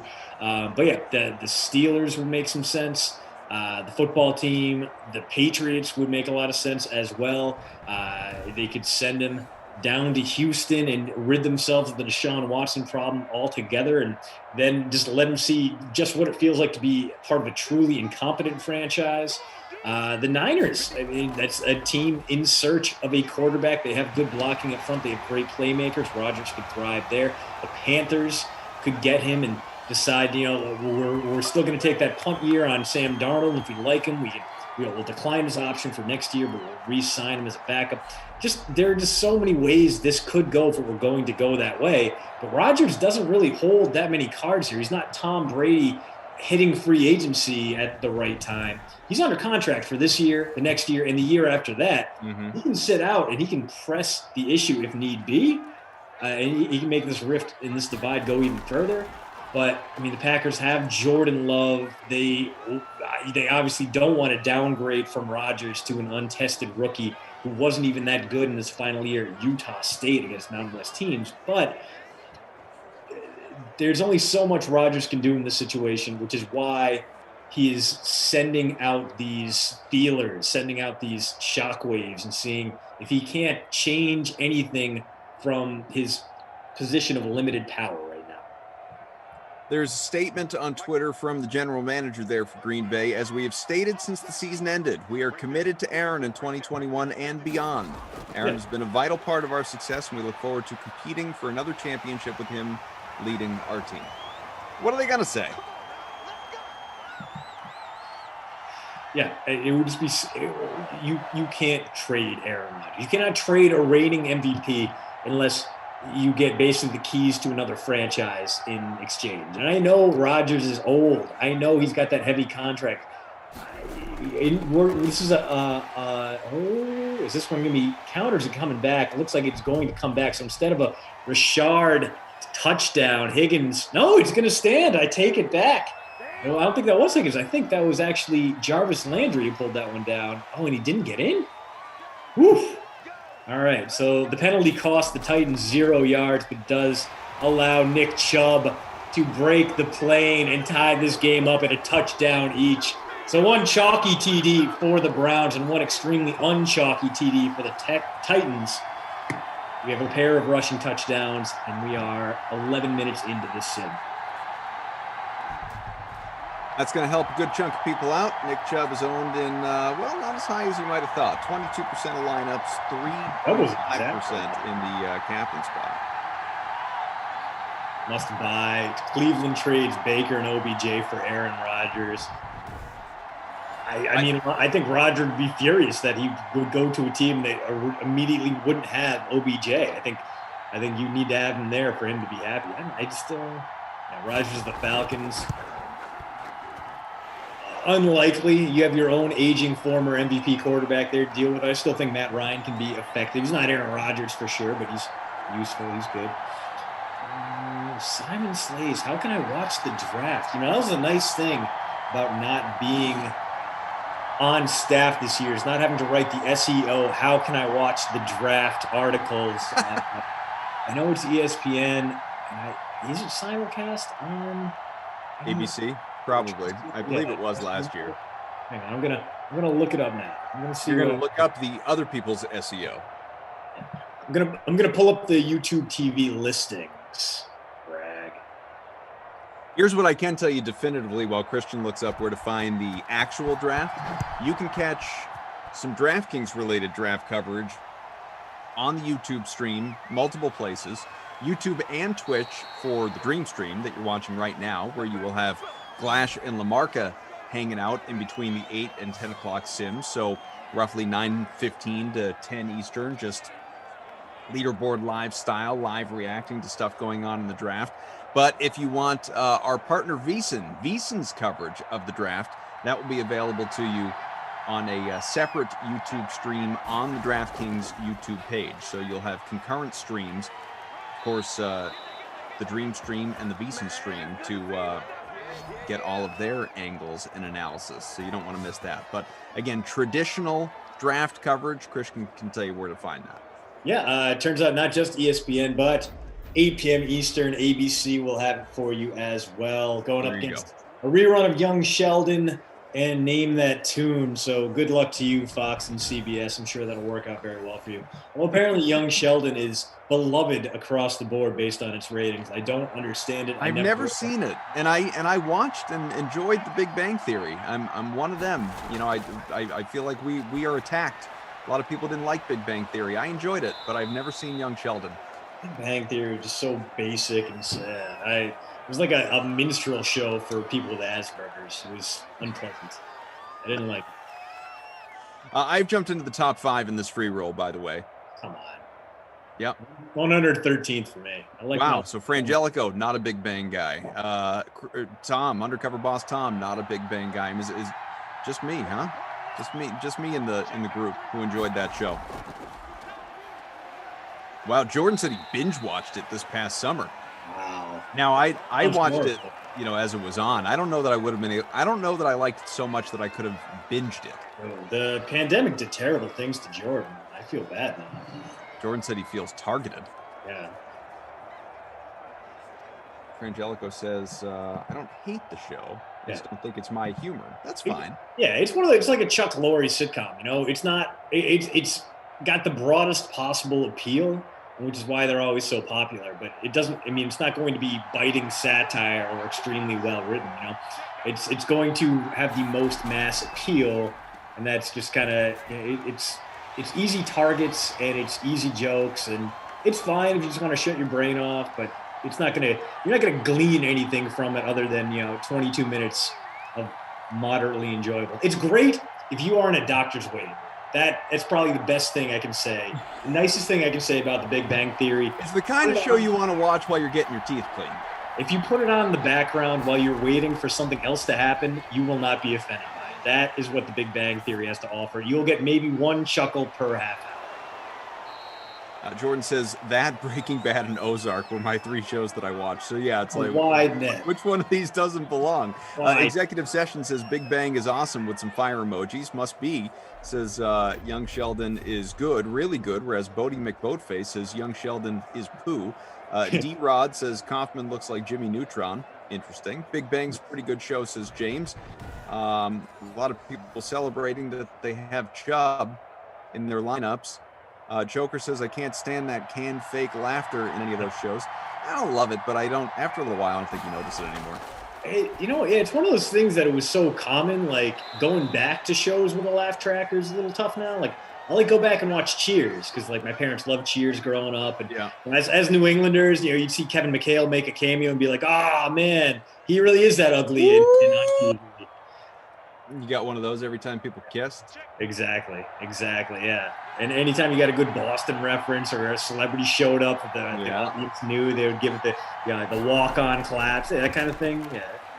Anyway, it's just a little distracting. And I think laugh tracks went hard, I want to say, until The Office and single cam comedies got big, like The Office, Scrubs, anything that was shot instead of on a stage with a live studio audience. That we went from shows looking kind of homogeneously like Full House to shows looking a little bit more realistic, being shot in actual settings rather than on sound stages. And I feel like that allows the jokes to land a lot better than, oh, you're supposed to laugh now. Here's some canned laughter, canned chuckles. Just, ooh, a nice little play there from Tannehill. Another guy who would probably get replaced by Rodgers in a heartbeat if Mike Vrabel could swing it. Jeff here in the chat says, I work at Warner Brothers and I worked on Young Sheldon. Well, so Jeff, do you like Young Sheldon? What's your view of the show? Dom says, how's the Mighty Ducks show, Koff? For anyone that hasn't checked out Mighty Ducks Game Changers, available to you on Disney Plus, they're, I don't know, 5 episodes or so in. It's enjoyable. I like it. I mean, it's nostalgia. In fact, the next episode that drops tomorrow is like the real cameo episode. They're going to have a handful of original Ducks all grown up now that are going to be in the show. Like Fulton Reed and Averman and I think Marguerite Moreau going to be there. What's that? Marguerite Moreau going to be there? Ooh. Yeah, she's there. Yeah. Looked like they had Smith in the back of the end zone, but he could not toe tap his way in. So we're about to get a Gostkowski chippy here. So I'm pretty excited for that. I'm going to see all these guys all grown up. Yeah. I mean, I've been keeping District 5. Yeah, I've been keeping track of Marguerite Moreau. She's been on the Wet Hot America Summer. Yeah, of course. Series. Yeah. Oh, is there a series for that now? It was, yeah. Netflix. I mean, obviously, Wet Hot American Summer was a delight of a movie. Well, when you say series, you mean like the prequel 10-episode thing they did. The prequel and then the sequel 10 episodes. And then the next. Yeah. Yeah, Paul Rudd and everybody came back. Yeah. They even had Bradley Cooper come back for some of it. It was great. Ooh. Touchdown. It's not blasting game. I'll tell you that this time. Tennessee with the score. Jonnu Smith, first of the day. Got him in my lineup too. That's going to help. Couldn't get his feet down on 3rd and 1 in the back of the end zone. Vrabel goes for it. He picks it up with Derrick Henry because that's just what you do when you're Derrick Henry. And Jonnu Smith keeps Henry owners waiting. 2 touchdowns now for the Titans, 0 for Derrick Henry. Man, Jonnu's already got almost 20 points. He's 7 for 45 with a score here, not even at the break. Just wonderful, wonderful. I love to see it as a Patriots fan. Speaking of New Englanders, and Piercy over in Twitch got his new Top Shot pack, picked up a rare Time Lord moment. Nice. So, the way Robert Williams has been playing, man, that's only going to appreciate in value. If he could start to play again, that would be great. A little inconsistent, but he's looking like he could be a capital G guy out there for New England. How about my guy, Aaron Nesmith, with a career best night last night? 30 Solid. Best game of his career. He had, I think it was 15 points, 9 rebounds, 3 blocks, 3 steals in 30 minutes or so. That's the thing about Nesmith that I really like, and he's not routinely a good fantasy play. I mean, last night obviously was an outlier in that respect, but he's just all heart, all energy out there. He hustles. It's fun to watch. Yeah, and the way he shoots too, he can be that kind of microwave off the bench. And that Leon Poe kind of playoff spark where out of nowhere he gets 21 points and everyone's like, what the hell? How? Adam Schefter adds, we're just going to keep getting these throughout the day. While certain teams have reached out to the Packers to inquire about Aaron Rodgers this offseason, no team has made a trade offer for him per source.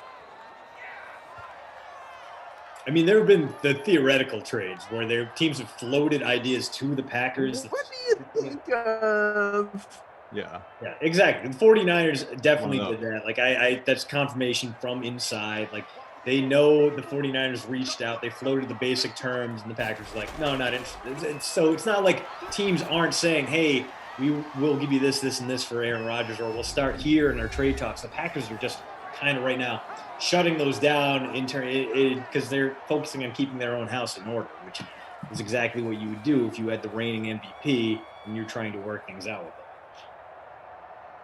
it. Is there a good trade to be made if you're the Packers involving Aaron Rodgers? Like that Niners deal, let's just say, like you're saying, let's say that existed. You get the number 3, you get Garoppolo. I'm not saying Garoppolo's a long-term solution, but he's potentially better than Jordan Love at this stage. You're getting other players off the roster, other draft picks. Again, you can take a quarterback at number 3 if you're not sold on Jordan Love. It just means you got to carry 3 QBs next year. Is that a a deal that you could stomach if you're Green Bay and the guy wants out and you got to move him? Yeah, I mean, if you have to get it done, I think you would need a lot more than that. I think you would take a look at what the Niners traded up just to get that number 3 spot, and that would be your starting point. And I think you would tack on players to that too. So unless you're going to find another franchise quarterback, and those guys rarely ever get traded. I mean, the most notable QB trade in terms of impact made, you're looking at in the past 10 years, Ryan Tannehill going from the Dolphins, who are going to cut him to these Titans. So yeah, it's not something that happens that often, but maybe if there's an actual fire behind the Russell Wilson doesn't like Seattle smoke, maybe that's the deal. Maybe that's the phone line Brian Gutekunst lights up. Very nearly a nice strike downfield, the 3rd and short coming up for the Browns. Ball at midfield, 52 seconds left and 1 timeout to go. You're the Packers. You have a win now roster. That defense isn't good enough to carry you with a mediocre quarterback. You know that having Aaron Rodgers is the difference between 13, 14 wins next year and 8 or 9, or maybe even 7 or 8. It depends on the quarterback you'd be getting back. Jimmy Garoppolo could probably get you to 500 or slightly over as that pass incomplete as well. It's a nice defensive stand here for the Titans. They're going to get the ball back here with 2 timeouts. Or maybe we'll see the Browns go for it. They are right about at midfield, so it wouldn't be unheard of, but it would also give up good field position. Instead, we're going to see the Scottish Hammer come out and kick this one. It's just a situation where, the teams that Rodgers might be the best fit for, where you'd be most comfortable, the Packers might not be willing to trade him there because it's either in division, where the Bears always need a quarterback, and the Vikings would like to get out from underneath Kirk Cousins, and the Lions are taking an off year anyway, and of course Rodgers doesn't want to go to the Lions because why not? Why not just shoot yourself in the foot instead? But the other teams that need quarterbacks right now, Washington inside the conference, San Francisco inside the conference. Problems like that abound. You have to trade them out to the AFC, and then who in the AFC is both willing and able to give you a good return for them? I mean, you can make the case the Patriots are there. Maybe the Dolphins ship Tua to Wisconsin along with a few picks. I don't know. It's an interesting exercise right now. And you want some more? Let me give you some more. Yeah, okay. As we near the half here. Final play. 14-7 Tennessee. Trey Wingo. I think we can agree he's pretty connected. Yeah. Sources. The Packers reportedly told Aaron Rodgers they were going to trade him in the offseason, then backed off. It's been a bleep show between them ever since. Yeah. Within the last week, Rodgers told the team, trade or no trade, I'm not coming back. Buckle up, folks. Why? How are you going to trade a rating MVP and get anywhere near market value for him? I don't understand. Why would you antagonize a famously prickly quarterback, a dude who doesn't even talk to his own family? If that's true, I think Packers fans have every right to be furious with management right now, because it would be so easy to keep Rodgers happy, even while building toward the future. But if they were really going out of their way to antagonize him, I know there's a handful of fans out there that are like, all right, see you, Aaron, bye. If you don't want to be here, get the hell out. We're team first here in Wisconsin. But I think the bulk of Green Bay supporters, fans back in the green and gold, are going to go, oh, why are we riding one of the best players in franchise history out of town on the rails months after he won an MVP award? Why are we doing this? It's been. Let's keep going because I'm having fun. Oh no! This is pro football talk. When news surfaced this afternoon that the Niners offered the 3rd overall pick to the Packers for Aaron Rodgers, it wasn't news to Rodgers. Rodgers knew about the offer, and he wanted the Packers to take it. A league source tells PFT that Rodgers wanted the Packers to take the Niners offer, which was the 3rd pick and more. It's unclear where Rodgers would go from here. And then it goes on. This is pro football talk. Are you beside yourself right now? This is it just. It's draft day, so take everything you see or hear with a grain of salt. It's going to be smoke screens all over the place. But if you're the Packers, you gotta hate how out of hand this has gotten. Messy things like this only hit Green Bay like once a decade, and somehow it's always involving their franchise quarterbacks. Let me quickly tell you, and then we're going to get back for the sim here. Again, we've got a lot of action. It's not just draft related here on the Dream Stream, including this weekend. The American Cornhole League event will be Saturday night, 7 to 9 p.m. Eastern time on the Dream Stream. $1,000 free-to-play pool is available for it. So that means no sim at 6 or 8 on Saturday. You will have this event, 7 to 9, the American Cornhole League. So sorry to all those who thought you were getting me for the 8 o'clock stream. You're just going to have to wait until Madden After Dark. I know. Maybe we could just get some live video of me playing cornhole while watching that. We could do that. I mean, that'd be fun. Are you like an underhand tosser, or do you frisbee it in like the pros do? I'm an underhand tosser, kind of a sort of an ephus type thing. It gets some decent loft on it. Definitely not. Yeah, I'm overhand is archaic. You just can't trust those people. And then trying to put the spin on it's tricky. It depends what kind of board you're dealing with. Is it a slippery surface? Is it how much of the rosin are you getting on those bags? I mean, a lot of different things come into play. Jarvis Landry on that return. Yeah, I got real slick boards. Put a couple layers of waxed out on top. They basically shine. The sun hits them right. They will blind people. They're glorious. But you gotta if you underhand toss them, the bag hits wrong, they shoot off in random directions. So you kind of need to frisbee toss it and spin it up as Chubb taken down behind. Oh, very close to the line of scrimmage there. No, lost it too indeed. I had tweeted out, to no surprise, everyone knows where my bias stands. I tweeted out, if there's a universe where Aaron Rodgers is traded to the Patriots, I'd happily live in it. And this guy just quote tweets me and writes, will never happen in a billion years, and even if it does, no thanks. Guy wouldn't last a week playing for Coach Belichick. Yeah, that's bizarre to me. Listen, Rodgers. But in truth, ignoring that comment, I feel like a Bill Belichick, and not specifically Bill, but that caliber of coach has been like missing from Rodgers' life his whole career. I feel like he would thrive under a guy like that. Yeah, no, I think it would be a good fit. Let him play with Josh McDaniels. Let him punch up that revamped offense. Let him sling it to the new tight ends.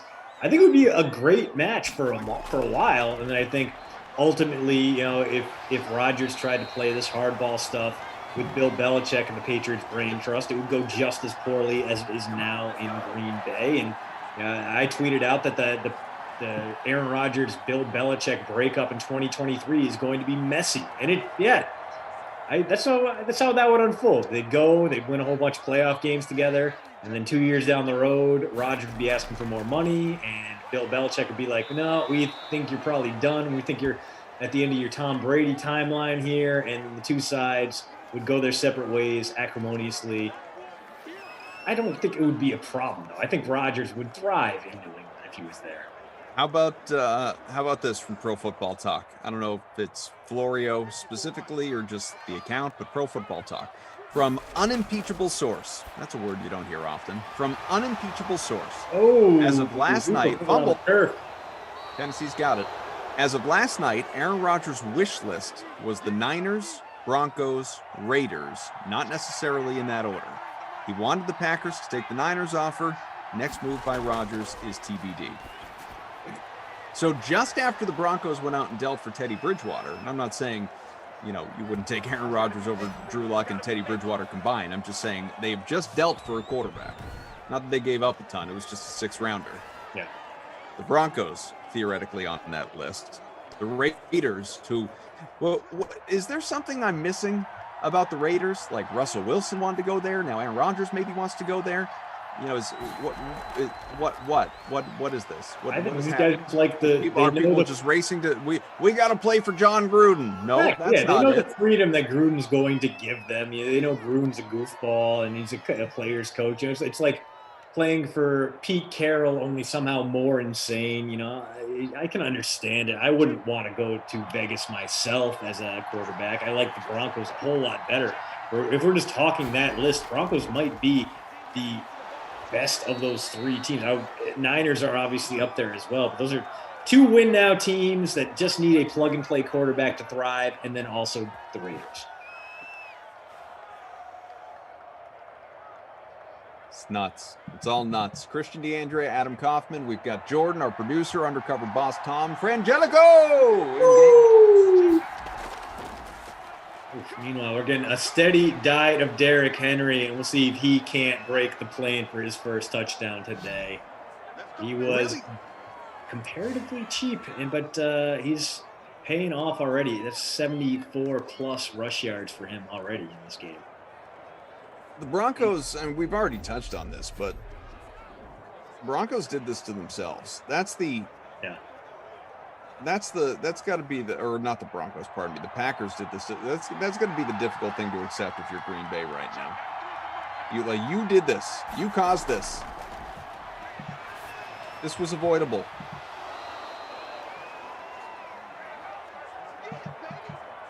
I mean, one from the 3. Yeah. Kenny's therapist, formerly James Farrell. It's not cold. There's barely any rain, sunshine all the time, and it's a dome in Vegas. Sure, emerging market. Must buy. Aaron Rodgers never followed Brady in New England. He's not following Tom Brady in New England. He's following Cam Newton. So the floor has been lowered there. Did he break the plane? No, very close. And cough.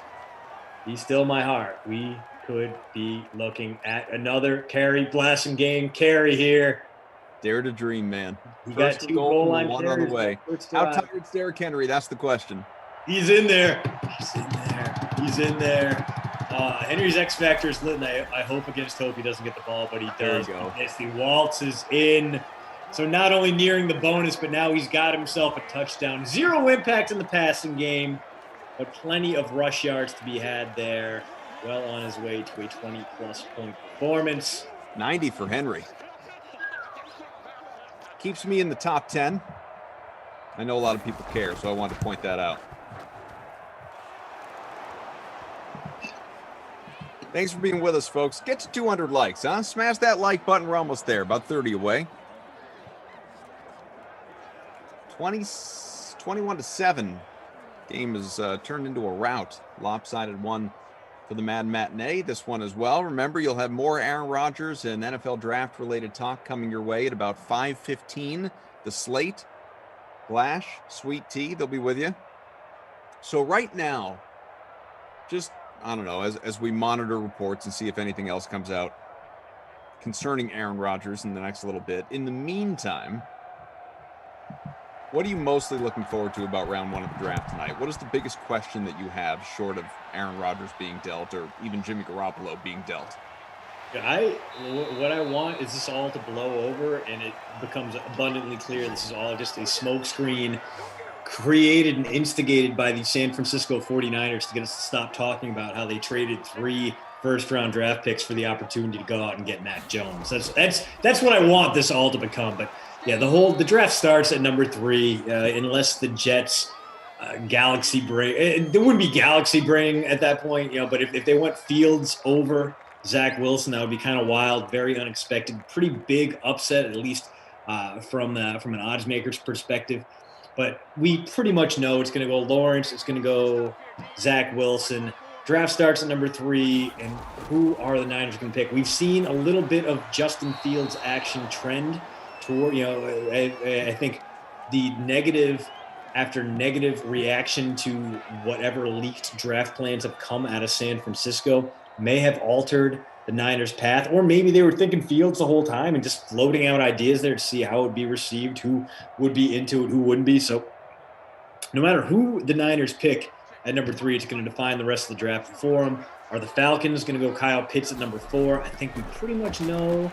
Well, there's another big sack there. The comeback effort will have to wait here for the Browns. Clowney didn't do much of that last season, but here getting a big one there. And Titans 1 possession away from potentially putting this game in the bag.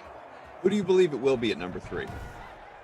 Sort of, again, some weird wild card where Zach Wilson doesn't go number 2 to the Jets. Yeah, I mean, it should be Justin Fields. I think it will be Mac Jones. I think after all the negative feedback, I think that only hardened the Niners' resolve to get this guy Kyle Shanahan lights. And normally I would have thought it was a smokescreen, but he looked like legitimately frazzled at his last press conference. Like he didn't really know what was going on.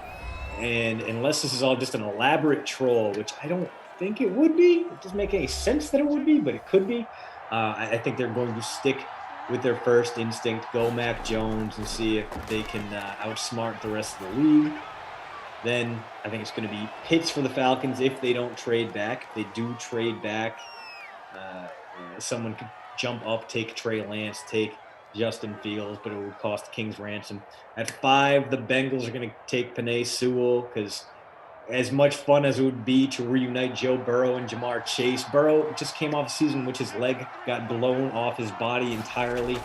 The surgeons in Cincinnati did a great job reattaching it, but getting him an actual blocker, a blindside protector, would be a huge deal, especially for a franchise that has been so bad at signing blocking talent up front. So internally, develop one internally there and hope he doesn't turn out like Billy Price, who has sucked, a former first-round offensive lineman who's done nothing in Cincinnati.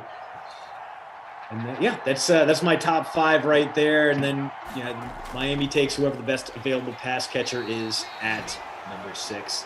Sheldon Richardson with the sack there, knocking the Titans back to midfield just about. But this drive is starting to go places. Not a huge loss on that sack there is the blitz, or maybe it's the entire lack of blocking up front. Yeah, Richardson just hurdled the guy and ruined Tannehill's day. 21-7 Tennessee. We have Jonnu Smith. Continues to tack on to an impressive day. He is 8 for Gronk yards and a touchdown. If you know, you know. Derrick Henry gets out of bounds at the 35. First time playing Fortnite, asking if I see Etienne going round 1 or nah. I know Etienne going in the first round has picked up steam lately. I think that there's probably a better chance that we only see one running back in the first round, and I think it's not going to be Etienne. I like Etienne a lot, but I like Najee Harris a little bit more. He's got the size. He's a great pass catcher. Etienne is a home run hitter for sure, but I think given recent trends and given last year's lack of success from Clyde Edwards-Helaire, clubs are going to be a little bit more cautious about spending first-round draft capital on a running back. So I think the Steelers at 24 go Najee Harris. No one else goes running back in the first round. In the second round, you get guys like Etienne and Javonte Williams out of UNC, the next 2 running backs off the board, probably in the early second round, 2 guys that I like a lot as well. Javonte Williams especially, dude plays violent. He gets behind his pads. He wants to hurt someone every time he runs. Lovely to watch. Henry into the bonus, folks, by the way. So he's got a couple touchdowns. He's got the 14-yard catch, or one touchdown for Derrick Henry, pardon me, with 101 rushing yards. 6-way tie for first in the large free showdown. We have a solo leader in our contest by about 3 points, almost 4 points, and it's Miguel, 84. Jonnu, again, the 8 for 69 with a touchdown. He is your leading pass catcher to this point by a wide margin. Our leading lineup has Henry in the captain spot, Tannehill, Chubb, Davis, Jonnu, and Siebert as well, the kicker.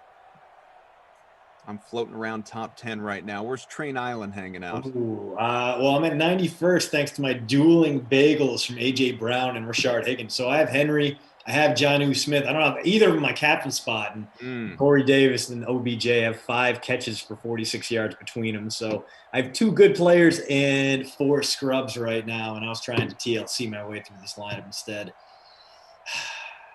Good to see, folks, that you filled up the last-minute NBA contest for tonight, by the way. That locks in a couple hours.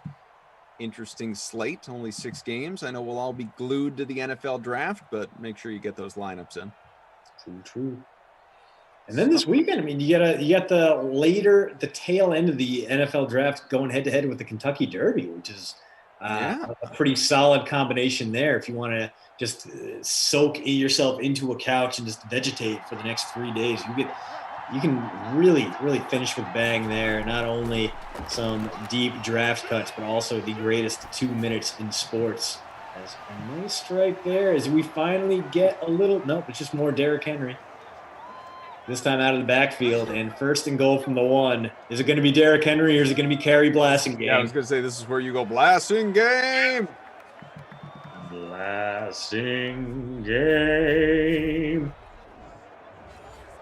Now I'm just on alert for Aaron Rodgers tweets. Yeah, I mean, how could you not be? There's so much going on.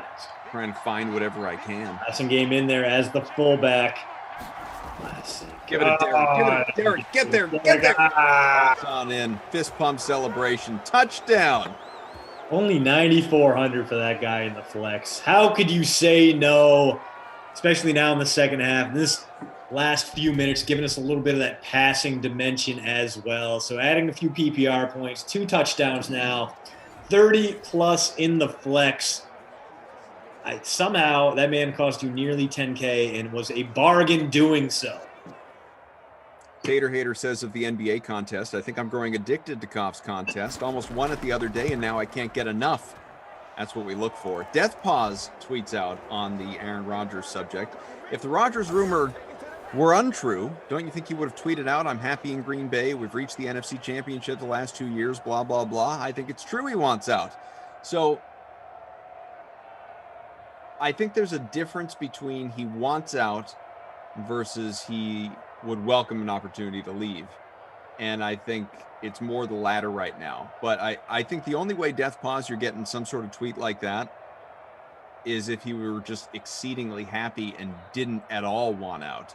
You know, so not only like and this is, I'm trying to figure out the right way to phrase this. Never mind like wants out. You want wants to stay. I don't think we are in this universe where Aaron Rodgers wants to stay.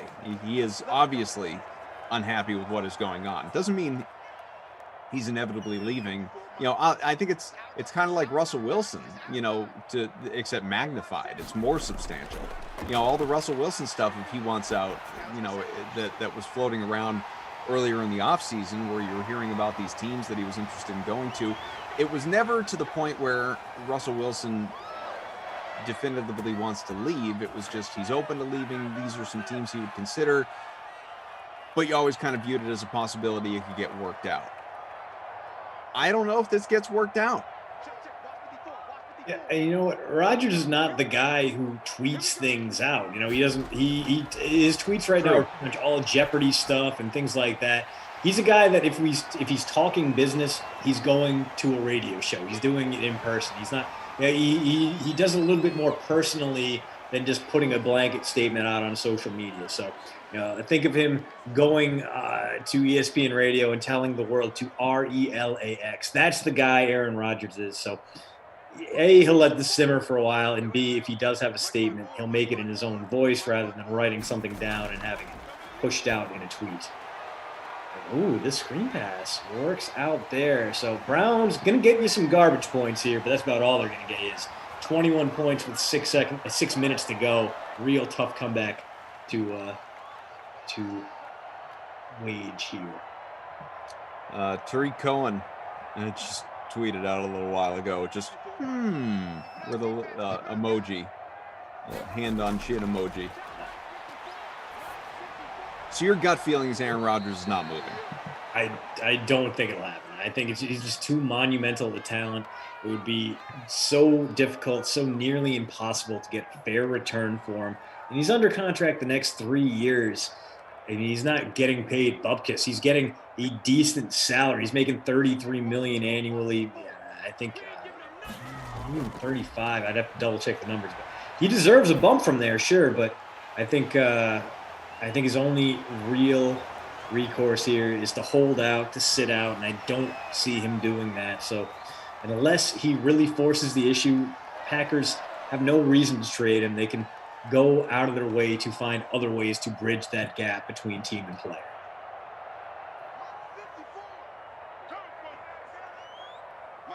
About 5 minutes to go, regulation. Cleveland's not going to win this one, but trying to pick up some garbage points. Down 28-7 here. CDA, AK, Frangelico, Undercover Boss Tom, Jordan, all hanging out. You got a whole bunch more Sims coming your way today here on a Thursday. NFL Draft coming up tonight. Coverage of the draft, obviously happening for you in between the 8 and 10 Sims. Don't go anywhere. Also a concurrent available sim to you on the YouTube page with Beeson's coverage of the draft. That'll be there for you. See if we can get the 200 likes. Okay? 200 likes. Another 20 before the end of this one. One big push. Can we do it? Jordan asking, and get your hand out of my pocket. Also, Gring, does A.J. Brown have a catch in this game? No, he has done nothing. He's on that Rashard Higgins bent right now where those guys are both dueling bagels at the moment. The old dueling bagels. Miguel sitting in front still by point and change over South Boy. Yeah, I got a buddy text me right now. The much simpler Rodgers explanation is that a Californian man is marrying a Californian woman. They have no desire to spend half the year in northern Wisconsin, so he's using a work grievance to manufacture a reason to leave. Maybe. I mean, it's not the worst take. I don't think it's right, but not a terrible interpretation. Those two really got together in about 5 minutes, huh? Yeah, all these years of like dating Olivia Munn and then Danica Patrick. He's with Shailene Woodley for 5 seconds and engaged. Sometimes the heart just knows, I guess.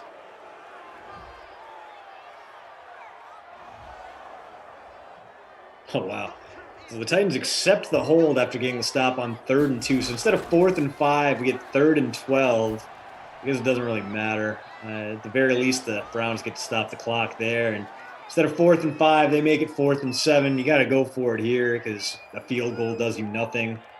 You're down by 21 points. And in a just world, the Browns will get stopped here. So continue to blow V8 on Aaron Rodgers and where he may go next. Going forward as expected on 4th and 7 from the 22. Baker looking around. He's got time. Goes to the right. Overshot it.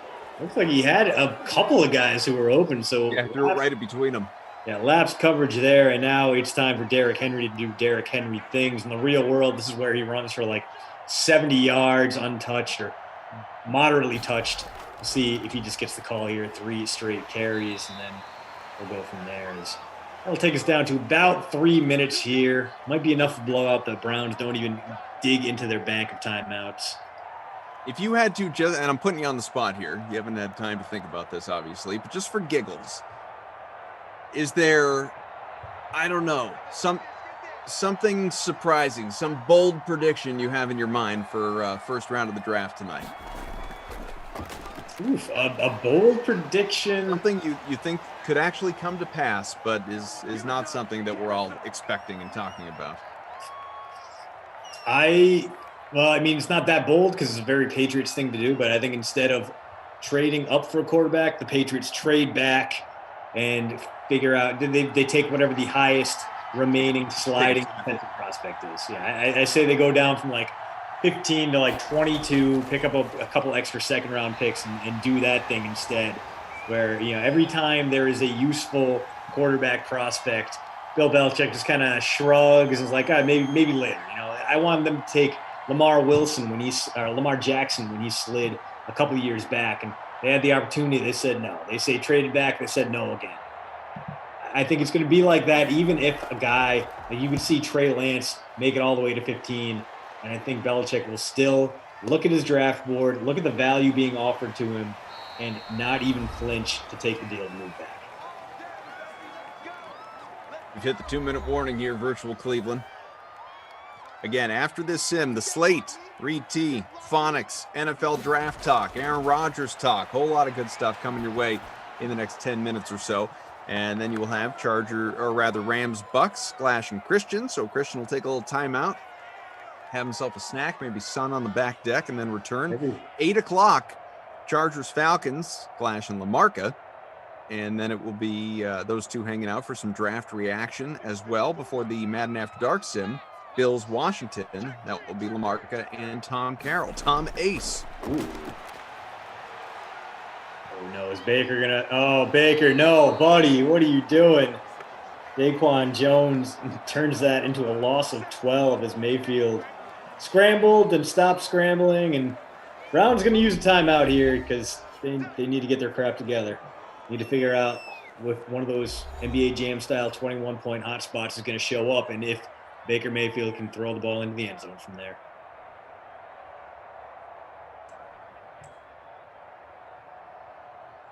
Got a 3rd and 22 coming up from the 19 here. For those wondering, Glash is in the Zoom. He's dressed up for the occasion, at least compared to normal. I'm surprised he didn't come as Aaron Rodgers or something. How about that? Big pickup down to the 35. OBJ. Okay, that's how you do that. Haven't shouted him out much. Of course, Brown still needs a touchdown, an onside kick, a touchdown, an onside kick, and a 3rd touchdown in about 75 seconds. So I am skeptical, Buff. But hey, OBJ again, loading up those garbage points, making himself a little bit worthwhile. Not quite there, but that puts him at least into double digits on the day. And I think if he scores, no, he won't score. Not if he's close, but I don't think he can get the bonus from here.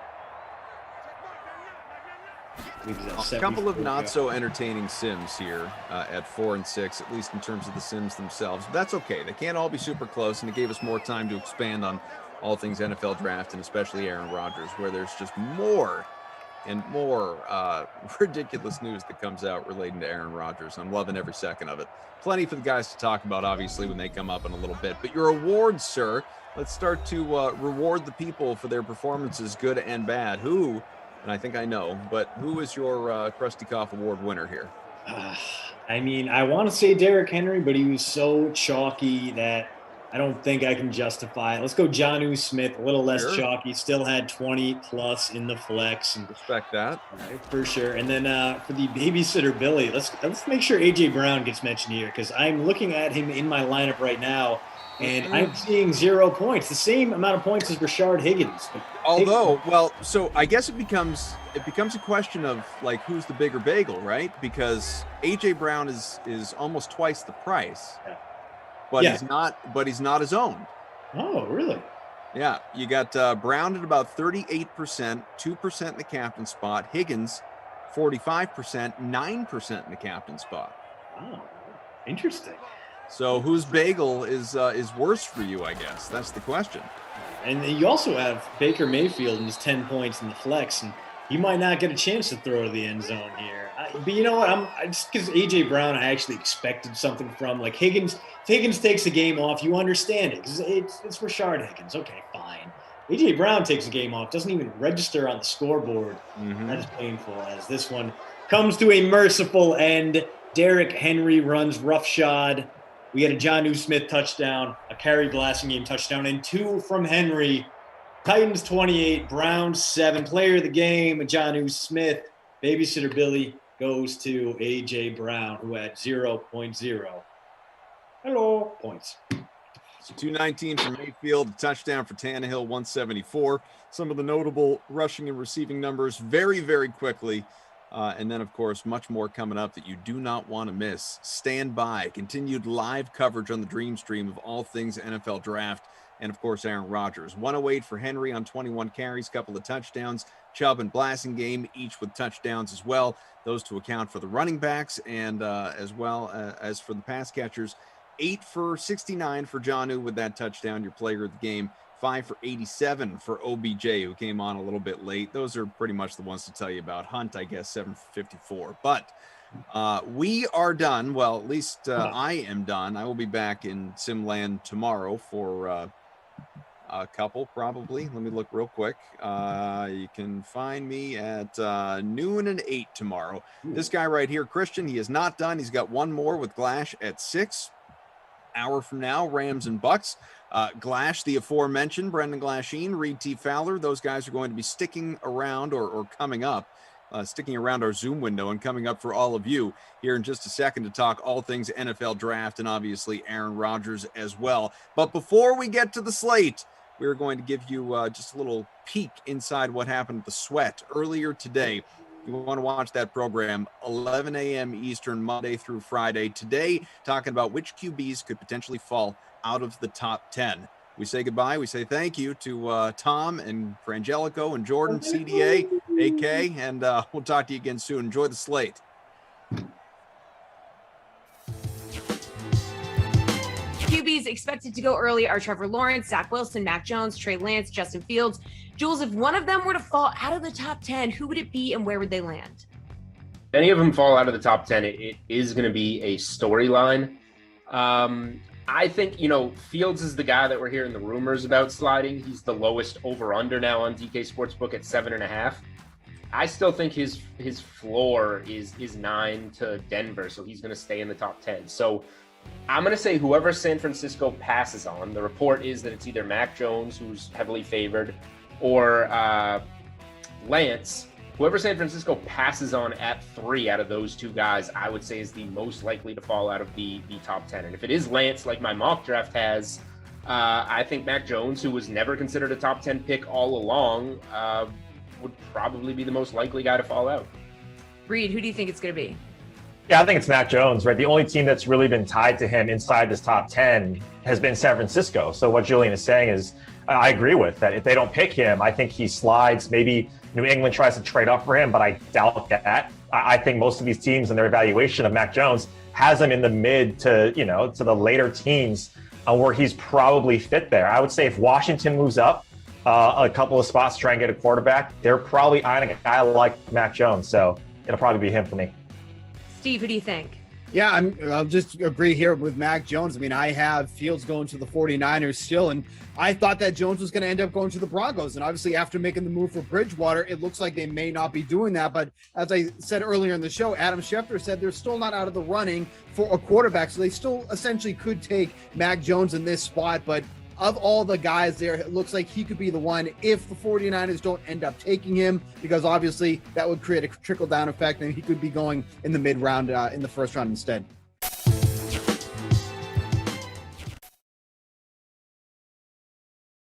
DraftKings Dream Stream, Brendan Glasheen, Reed Fowler. This is the slate.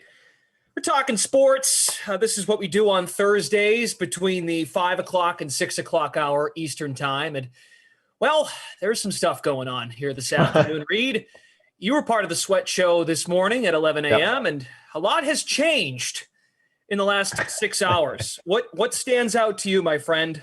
Take it wherever you'd like. I'll take your lead on this. Yeah, I mean, on this gloomy New England day, Glasheen, we are getting some raindrops maybe in the Green Bay camp, right? Like Green Bay fans all over the place are saying, what is going on?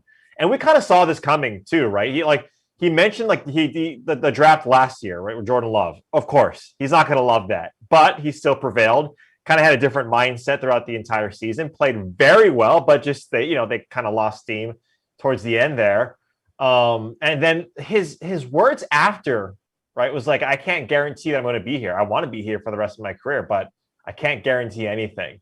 And you kind of saw the writing. And who does this sound like, Glash? Maybe a little bit more, maybe not as poignant, but who does this sound like? Someone who made a move last year to another team, kind of along the lines of Aaron Rodgers, right?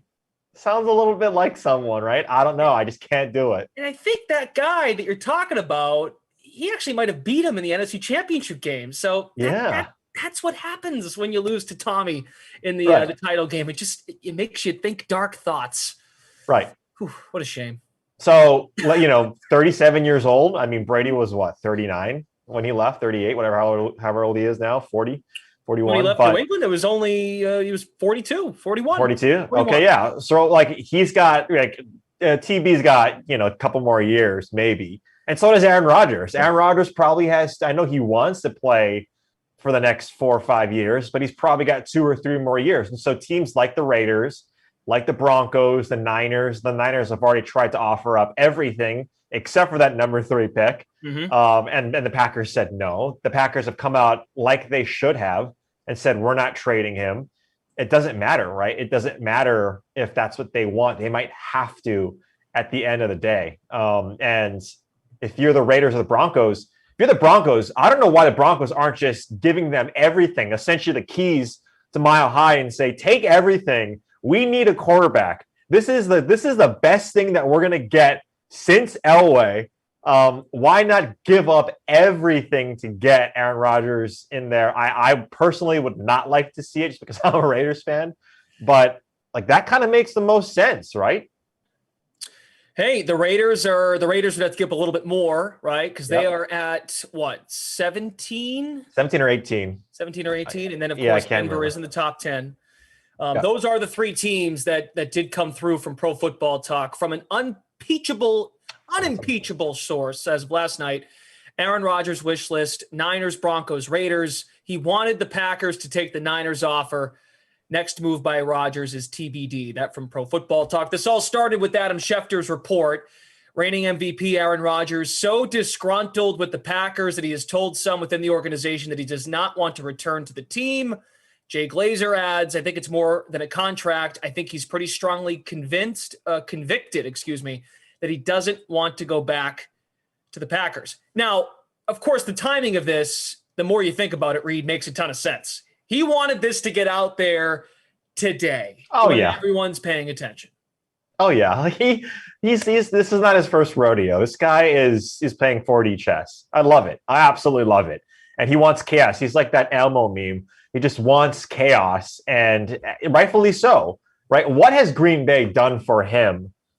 It's in terms of free agency and not cultivating talent within the organization like Jordy Nelson, Randall Cobb, Devontae Adams, who have become great receivers probably because of Aaron Rodgers more so. Look, they're fantastic receivers, but let's call a spade here. It is because of Aaron Rodgers that their career has, excelled expectation. What has Green Bay done to him for him? Not as much as he's done for Green Bay. So he's saying, if you guys aren't going to do that, why should I give everything over the next 2 or 3 years of my career? I don't want to be remembered as a one Super Bowl winning quarterback. I don't want to be known as that more so than I want to be known as a guy who just stayed with one team. So 16 years of Green Bay is a lot, but the guy wants to win a Super Bowl. What just jumps out to me, too, is the reaction from January's loss in the NFC title game was not about roster construction or did Green Bay have enough firepower to stay with Tampa. Right. The discussion was a coaching decision. And even Aaron's joked about it in his stint with Jeopardy. So he's unhappy, so be it. But to me, there's a little bit from the other side, which is – you can be upset with your coach. Clearly, what you bought into LaFleur and his system, it worked out. You bounced back and had one of your best years ever. Why is the problem now all of a sudden the construction of the roster? But again, I think it does start and probably does end with the contract, as Jay Glazer noted.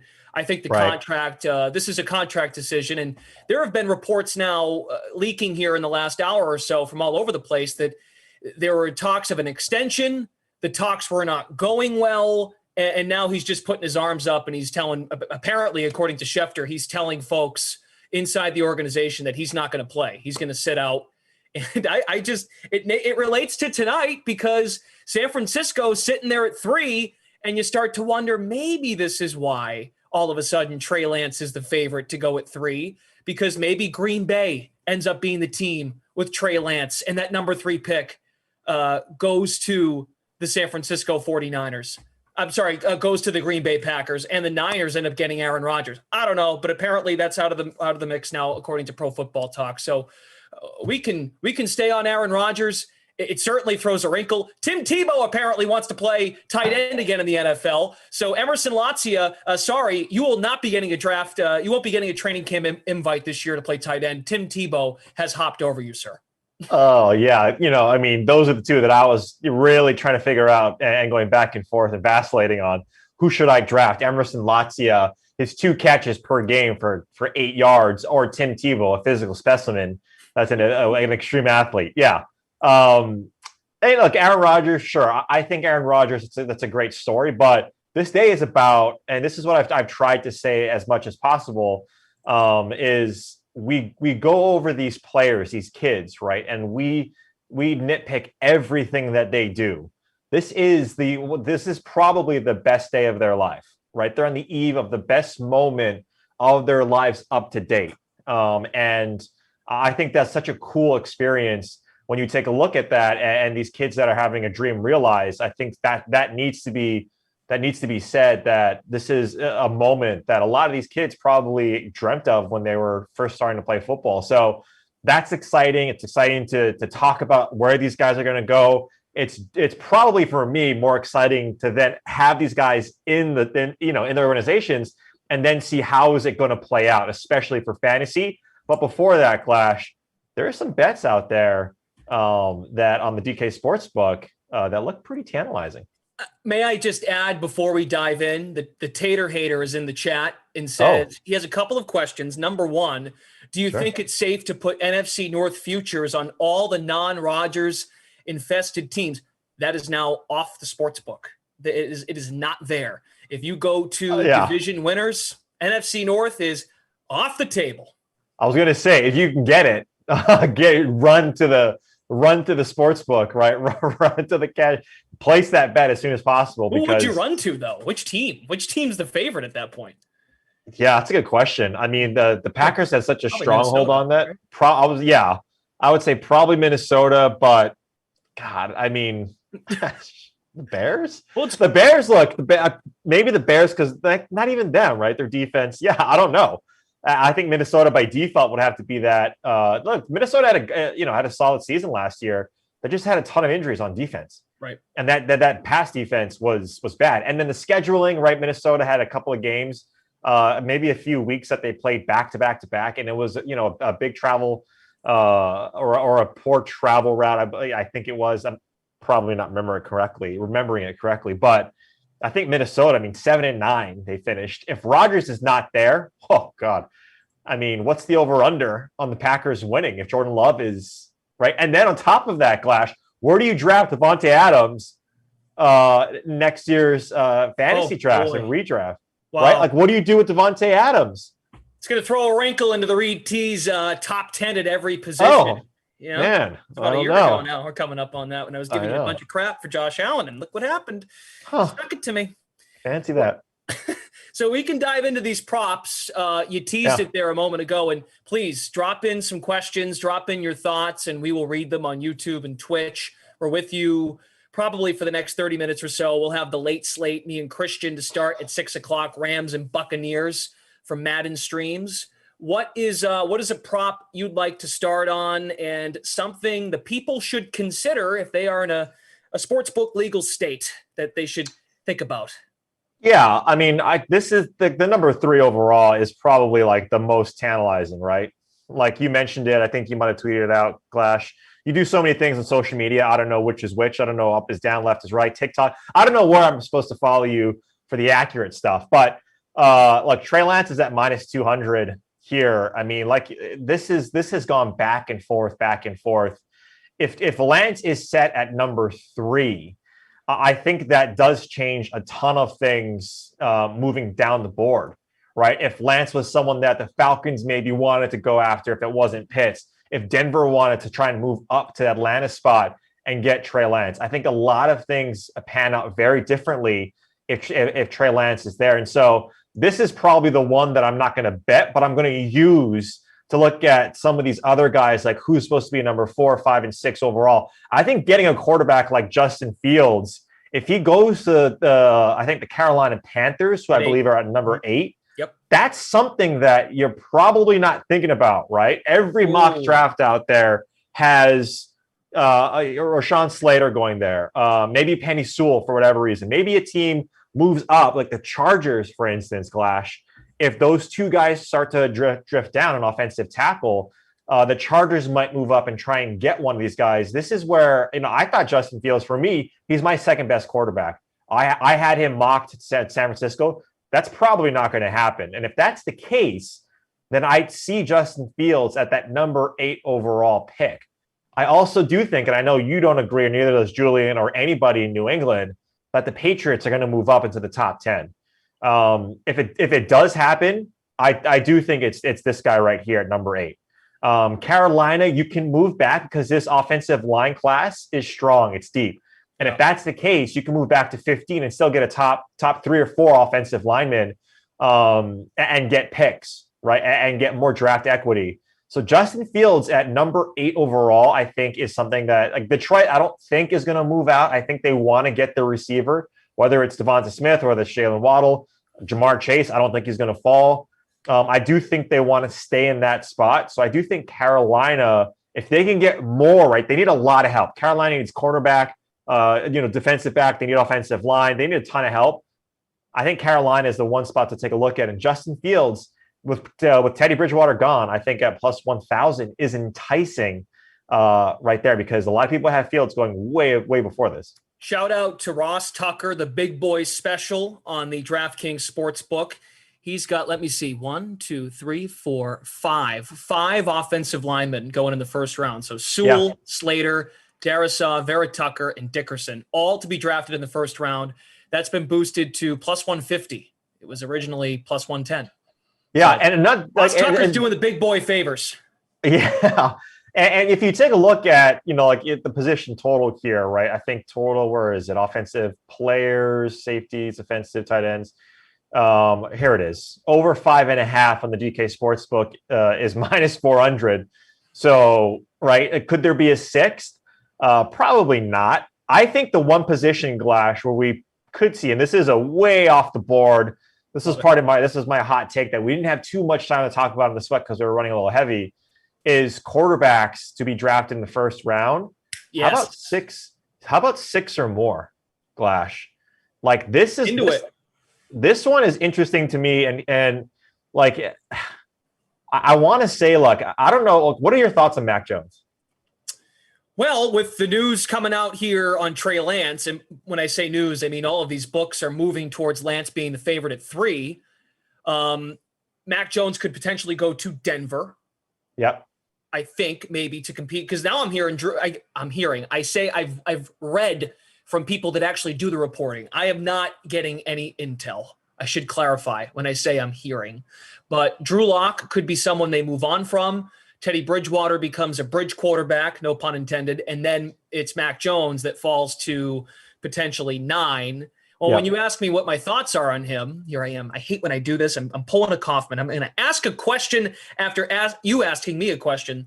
Well, what do you mean? What are my thoughts on him? I think he's going to probably go in the top 10. Well, I think the reason why I ask is I think he's someone that I think had negative press about him because he was tied to the number 3 spot. I still think he's a solid quarterback. So like Mac Jones, Justin Fields, Trey Lance, Zach Wilson, Lawrence, right? Those are the 5 guys that are most likely going in the first round. Yep. What about Davis Mills?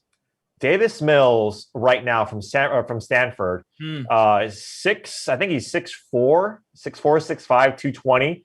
Big guy. Only has, I think, 11 career starts, has a lot of injuries, but this guy is a cannon. And I was thinking about why Mac Jones was a quarterback that so many people were lauded after, and so many mocks had him at number 3. Yeah. And maybe less about the news and the rumors that they're hearing around the NFL is, what are the type of quarterbacks that win in the NFL, right? Not the ones that we want to see, that we want to draft in our fantasy teams. Right. The ones that win. It's the accurate quarterbacks, it's the pocket passers, right? Or it's the extremely mobile and athletic guys. And if you're lucky and you get like a Mike Trout of quarterbacks, you get a mobile guy that has a cannon who's accurate and who can pocket pass, right? Like that's what you want. I'm not saying Davis Mills is that guy, but he checks off boxes to where he has the arm strength. He's a guy that is probably not going to start right away. He has injury concerns. I wouldn't be surprised if Denver, like if they move back and they get out of this whole top 3, top 4 quarterback pick, or the Steelers who aren't sold on Najee Harris. I think they're sold on that, but maybe taking a running back that early, maybe they don't have to. Maybe they move back a little bit. Davis Mills could sneak into the first round. Like his prop on, I think, DK Sportsbook in a lot of places is like, I think his over-under is around 40 or 44, pick 44, around there. Maybe it's a little bit higher. But he's someone that I'd keep my eye on, that I think he goes earlier than expected because he has that type of arm that can get past double coverage, that can be the next type of quarterback that an organization will want and will essentially try and build up to be a guy that, okay, he had a lot of injuries, but that's why we didn't see him. It wasn't because he was a bad quarterback. He had a lot of great games. Trying to find Davis Mills right now on the app, and I'm not seeing him. But Reed. I mean, he's pretty much, from what I've read up on, he's the Mac Jones, except he's not getting all the love and attention that Mac Jones is getting. Yeah, and look, and this is a long shot, and I think he's plus 1,200 on the DK Sportsbook to go in the first round, right? So There he's he is right there. Yep, bottom left. Yeah, yeah. So it's not like this is not a lock, but he's someone to keep your eye on. That's probably going to go a little bit earlier. I know we're so hamstrung talking about the top 5 guys, but quarterback. But there's guys like Kellen Mond, there's guys like Kyle Trask and Davis Mills who are still going to be quarterbacks that if your team drafts them, you should be happy about. All right, let's look at the chat. The Guru 805 says Cincy should go chase and get offensive line help the next 2 picks they have. So right now, Cincinnati is, of course, sitting at 5. Yep. Many needs. You could go O-line for Joe Burrow. You could also reunite him with Chase, his LSU teammate. Makes a lot of sense. Where did you end up having Chase in your mock? Did you have him at Atlanta or with Cincy? So I had Chase at Miami. Miami number at 6. 6. My bad. Yeah. No, it's okay. Here's one too. If we're looking at top 5, who's going to go inside the top 5? Earlier this morning at around 7:00 Eastern, Penny Sewell was, around there. Penny Sewell was at even money at plus 100, and Jamar Chase was, I believe, at minus 125. I think maybe a little bit more, maybe somewhere around there. Look at this now. You see, that's Justin Fields. You see Jamar Chase minus 175. Yep. Minus 175 to go in the top 5, and Penny Sewell plus 125 to go in the top 5. I like Penny Sewell in that spot. I think when you have someone who's clamoring, and if the reports are correct that Joe Burrow is essentially pulling on the coats of his GM and say, draft this guy, this will change our offense. You really have to think about appeasing your quarterback or protecting your franchise. Not saying Jamar Chase is not going to be a guy who can protect Joe Burrow in a sort of circumvented way, right? If he does well and he gets ball out quickly, he's not going to get hit because Jamar Chase is that good getting out of coverage. But Penny Sewell is a franchise tackle, right? He's a left tackle. He's a guy that can protect, and he's strong and he's fast. And he's a guy that you can have no matter who's back there protecting your quarterback. That is so hard to get. And we used to see, right, when it wasn't quarterbacks and tight ends like Kyle Pitts, we used to see offensive linemen going 1, 2, 3 very high because of how important these guys are. So Penny Sewell, his type of build, his type of athleticism doesn't come around much, but maybe Cincinnati is saying the same thing as Carolina is saying. This class is deep for offensive line. Maybe we need to get the best wide receiver right now or the best pass catcher, not named Kyle Pitts, and go from there. And that's why I don't think it's a bad idea of what the Guru is talking about. And the Guru mentions Miami going receiver. I think that's just a lack of – they want to give Tua some more help, of course, and I don't think Pitts is going to be there at 6. And also – as intriguing of a signing Will Fuller is, they can't trust he will be a reliable number 2 with Devontae Adams. That's my thought, at least. Yeah, because of the injury history. Well, Garen is mentioning it this morning, and it makes a lot of sense. Is you don't want Tua wouldn't ever have excuse. He would never have excuses, or he would never say, "Oh, I didn't have the guys to pass to." But if you're the organization, you're going to try your best to put all the talent around him. Rookie contract.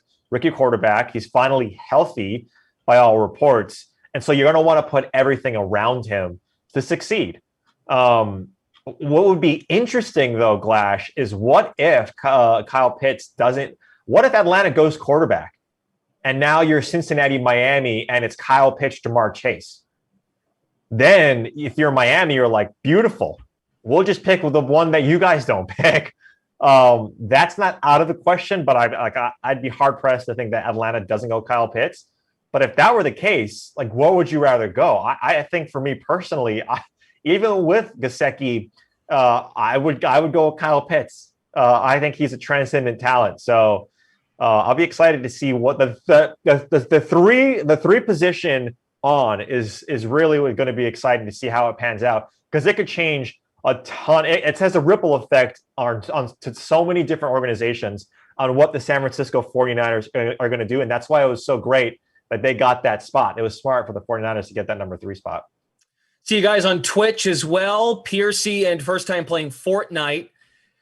Piercy believes Devonta Smith will go in the top 10. There have been some reports that he might fall, like even the Giants maybe taking another receiver. To your point, like just to give Tua the excuse making, well, for Daniel Jones, they'll know by Thanksgiving, like, okay, Saquon's back. We picked up his option. He's healthy. We've got Sterling Shepard. We've got Darius Slayton. We got Evan Ingram. If we take another guy for you, I don't want to hear it anymore. I want to find out if this is our guy. So that's not a bad thought, but that would, of course, be outside the top 10. Do you see Smith falling out of the top 10, or is there someone that makes sense in the top 10? Maybe Detroit.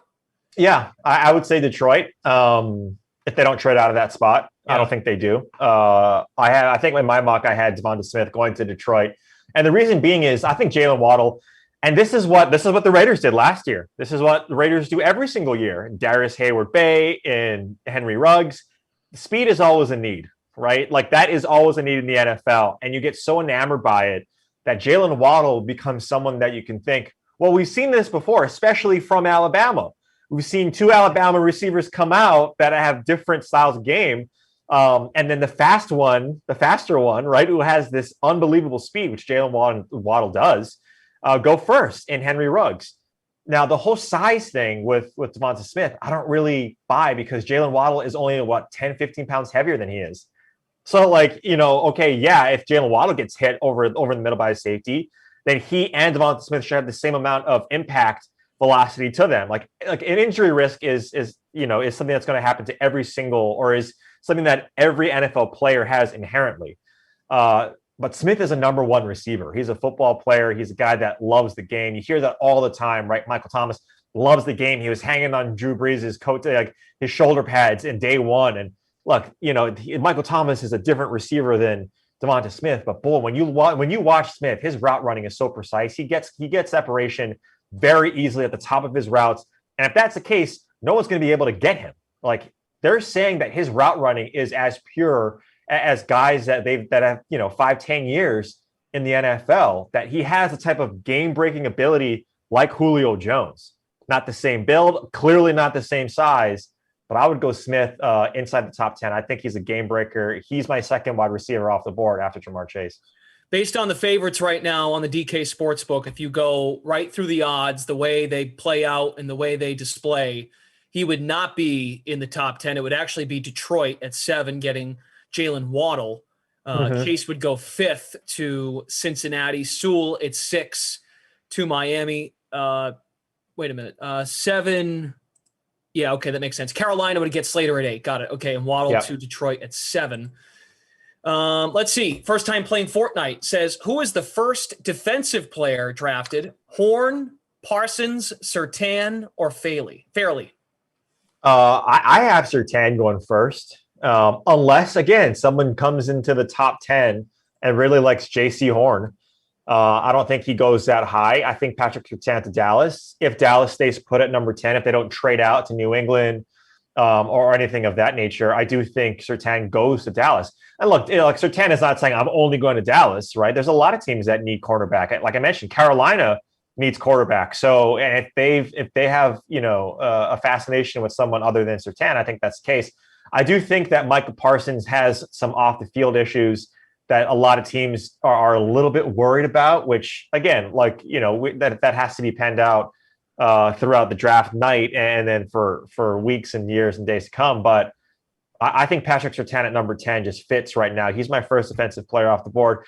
And one thing to note too, Glash, if we didn't have the holdout and some of these guys, these edge rushers, hold out, I think you would see edge rushers probably around this time, right? This is the time you would probably see these guys that, Kwity Paye, Jalen Phillips, like these players that are just as important. They're essentially as important as the quarterbacks on the offense, on the defense, right? To get to the quarterback, they're extremely important. So Jalen Phillips, Kwity Paye, I personally like Joe Tryon. I think he's a guy that I could see going in the first round out of Washington.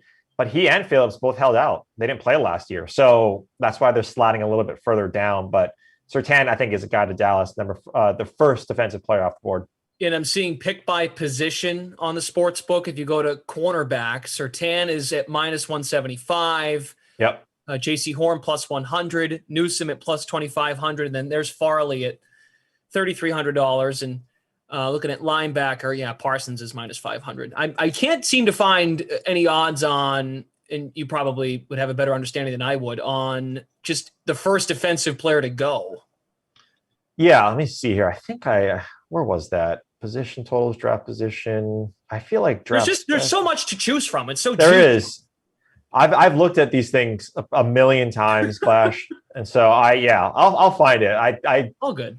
Yeah, I felt like I saw it this morning. I put you on the spot. So no, it's okay. But anyway, 64 was Davis Mills. I just saw. I know that's jumping to another topic, but it's pick 64. So him going in the first round is like a completely off the wall, because that he goes an entire round essentially ahead of where his line is right now. Yeah, no, almost 2 rounds at that point. Yeah, pretty much. Yeah. So, all right, looking at the chat here. Thank you all for chiming in. DW Nasty says you got to go. Well, they're not available now, but you got to go with the Bears taking the NFC North, not the Vikings. Yeah, Brian, there's a good energy here on the slate. We'll take some more of your questions. We'll dive into Aaron Rodgers, any more draft props for the next 10 minutes or so before we send it off back to Madden Simland. D-Ron says, go ahead. So I found this is from Jordan. It was picked by position under the defense tab, which is Surtain is at plus 105 to be the first defensive player selected. JC Horn plus 150, Micah Parsons plus 350, Kwity Paye plus 1,000 right now in the DK Sportsbook. Those are your top 4. And Surtain at even money essentially at plus 105. I think that's still pretty good value. Yeah, no doubt. Plus money into it. Yeah. D-Rod says if the Niners do not trade back, they are taking Pitts. Lock it. I don't know about that. I think conspiracy theorists love, I'm all about the flat earthers. I get a kick out of them. I love the Kyle Pitts idea of him going number 3, because that would, I also love Justin Fields going number 2 to the Jets and that throwing off everybody's draft board. But I just don't see it. I don't see, Kyle Pitts going there. I'd love it, but look at this, plus 2,000. If that's the case, if Kyle Pitts does go number 3 overall, who's going to be throwing him the ball, right? Like that's what you got to figure out, right? Are you going to give up everything to get Aaron Rodgers? Okay, then it's Aaron Rodgers and Kyle Pitts. That's it. Yeah. So you need someone like a young player right now that you can build around. San Francisco is not. I think you posted this, Glash. They're not a team that is going to be an underdog next year, right? Like I think their over under is what 10. 10 wins. Yes. 10. Yeah. 10 wins. Look, I mean, they got every single person on that team was injured last year. Mm-hmm. So like that's a team that I would watch out for, and that's what you want, right? You want this young quarterback that you think has the utmost upside. You've moved mountains to get up to that position at number 3. I love Kyle Pitts. I think he's great. I think he's going to be a star, but when it just doesn't fit right now, and you can't yes, Jordan Reed is no longer there, and George Kittle gets hurt every single year. Still, I still don't like Kyle Pitts there. I love it for the conspiracy theory, but I don't think it's going to happen.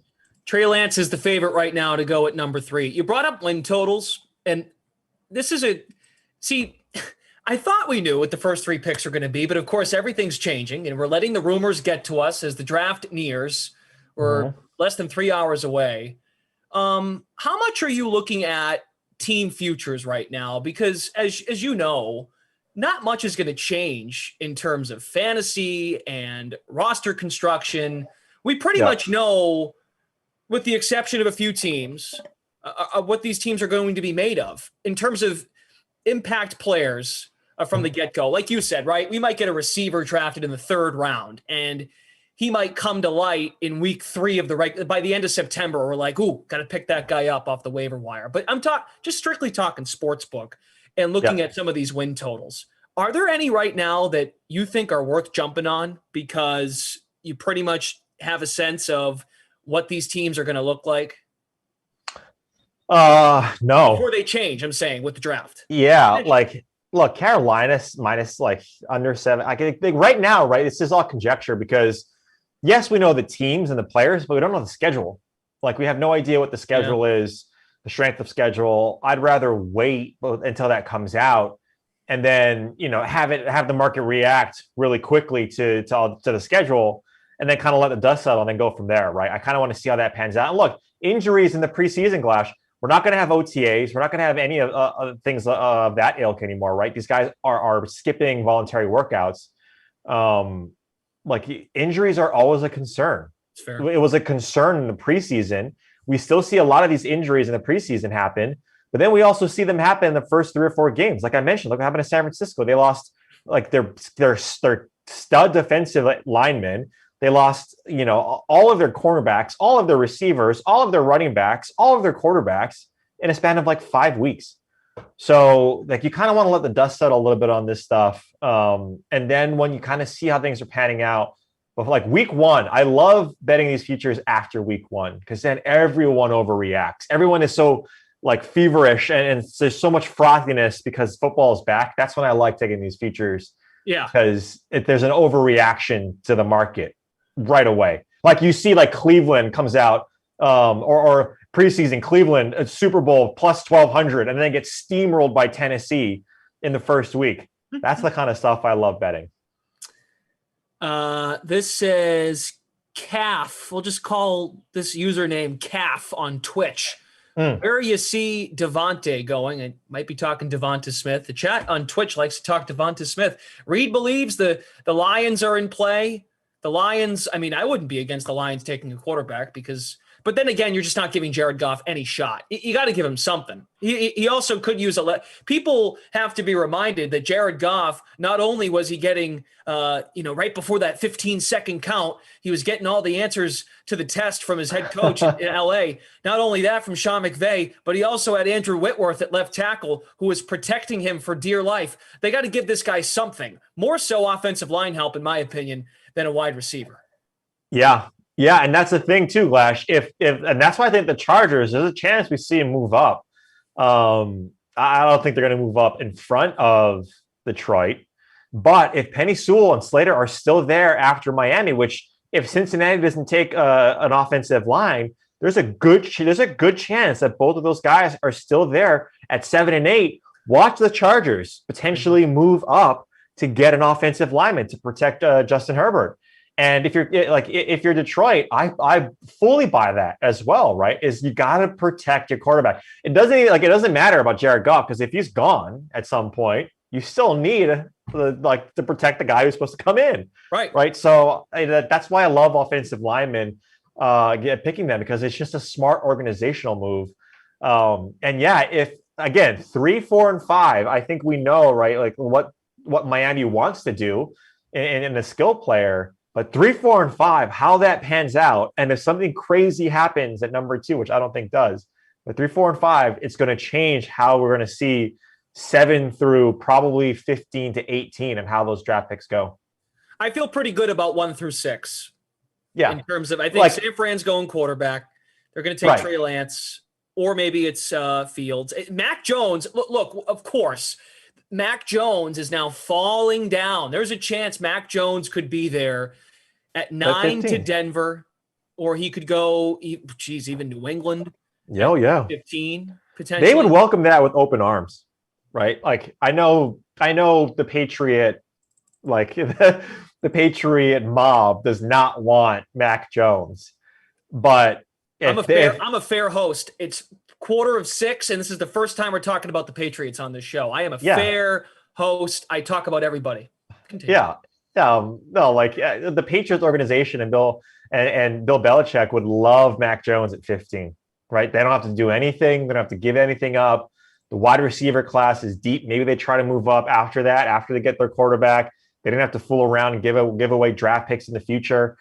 they would love Mac Jones. Again, what type of quarterbacks win the NFL, especially with like a Josh McDaniels? It's the accurate quarterbacks who have, who don't make the dumb plays. And it's not just successful in terms of wins. They keep their jobs. They have job security, right? Like that's the one thing that Mac Jones can give you is that's that quote unquote stability. If all the projections about Mac Jones come to fruition. Now, if they don't, then he's not a top 15 quarterback. That's true with any quarterback and any player that going in the first round, is their expectations are so high that the hit rate is very minimal, right? It's small.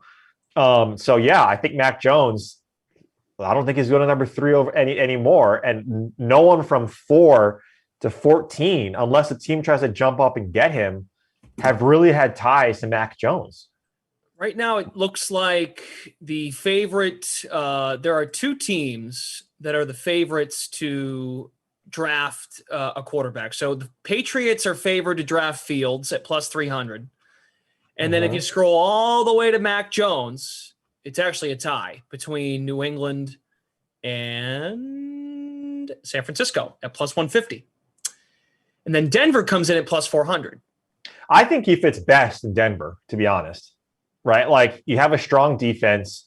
Who knows what's going to happen with Von Miller? Yep. But you got a strong defense. You got a young wide receiver core that has experience, right? Jerry Jeudy will have a second year, and second year for wide receivers is always tough. Cortland Sutton comes back from injury. Yep. Noah Fant is there. Yeah. Melvin Gordon, whoever the running back, like Lindsey is gone, but you have, running backs that still you have a veteran presence at running back, and you have Drew Lock. Who else is in their running back room? I forget who they acquired. I can't remember exactly. I think they acquired someone in the offseason.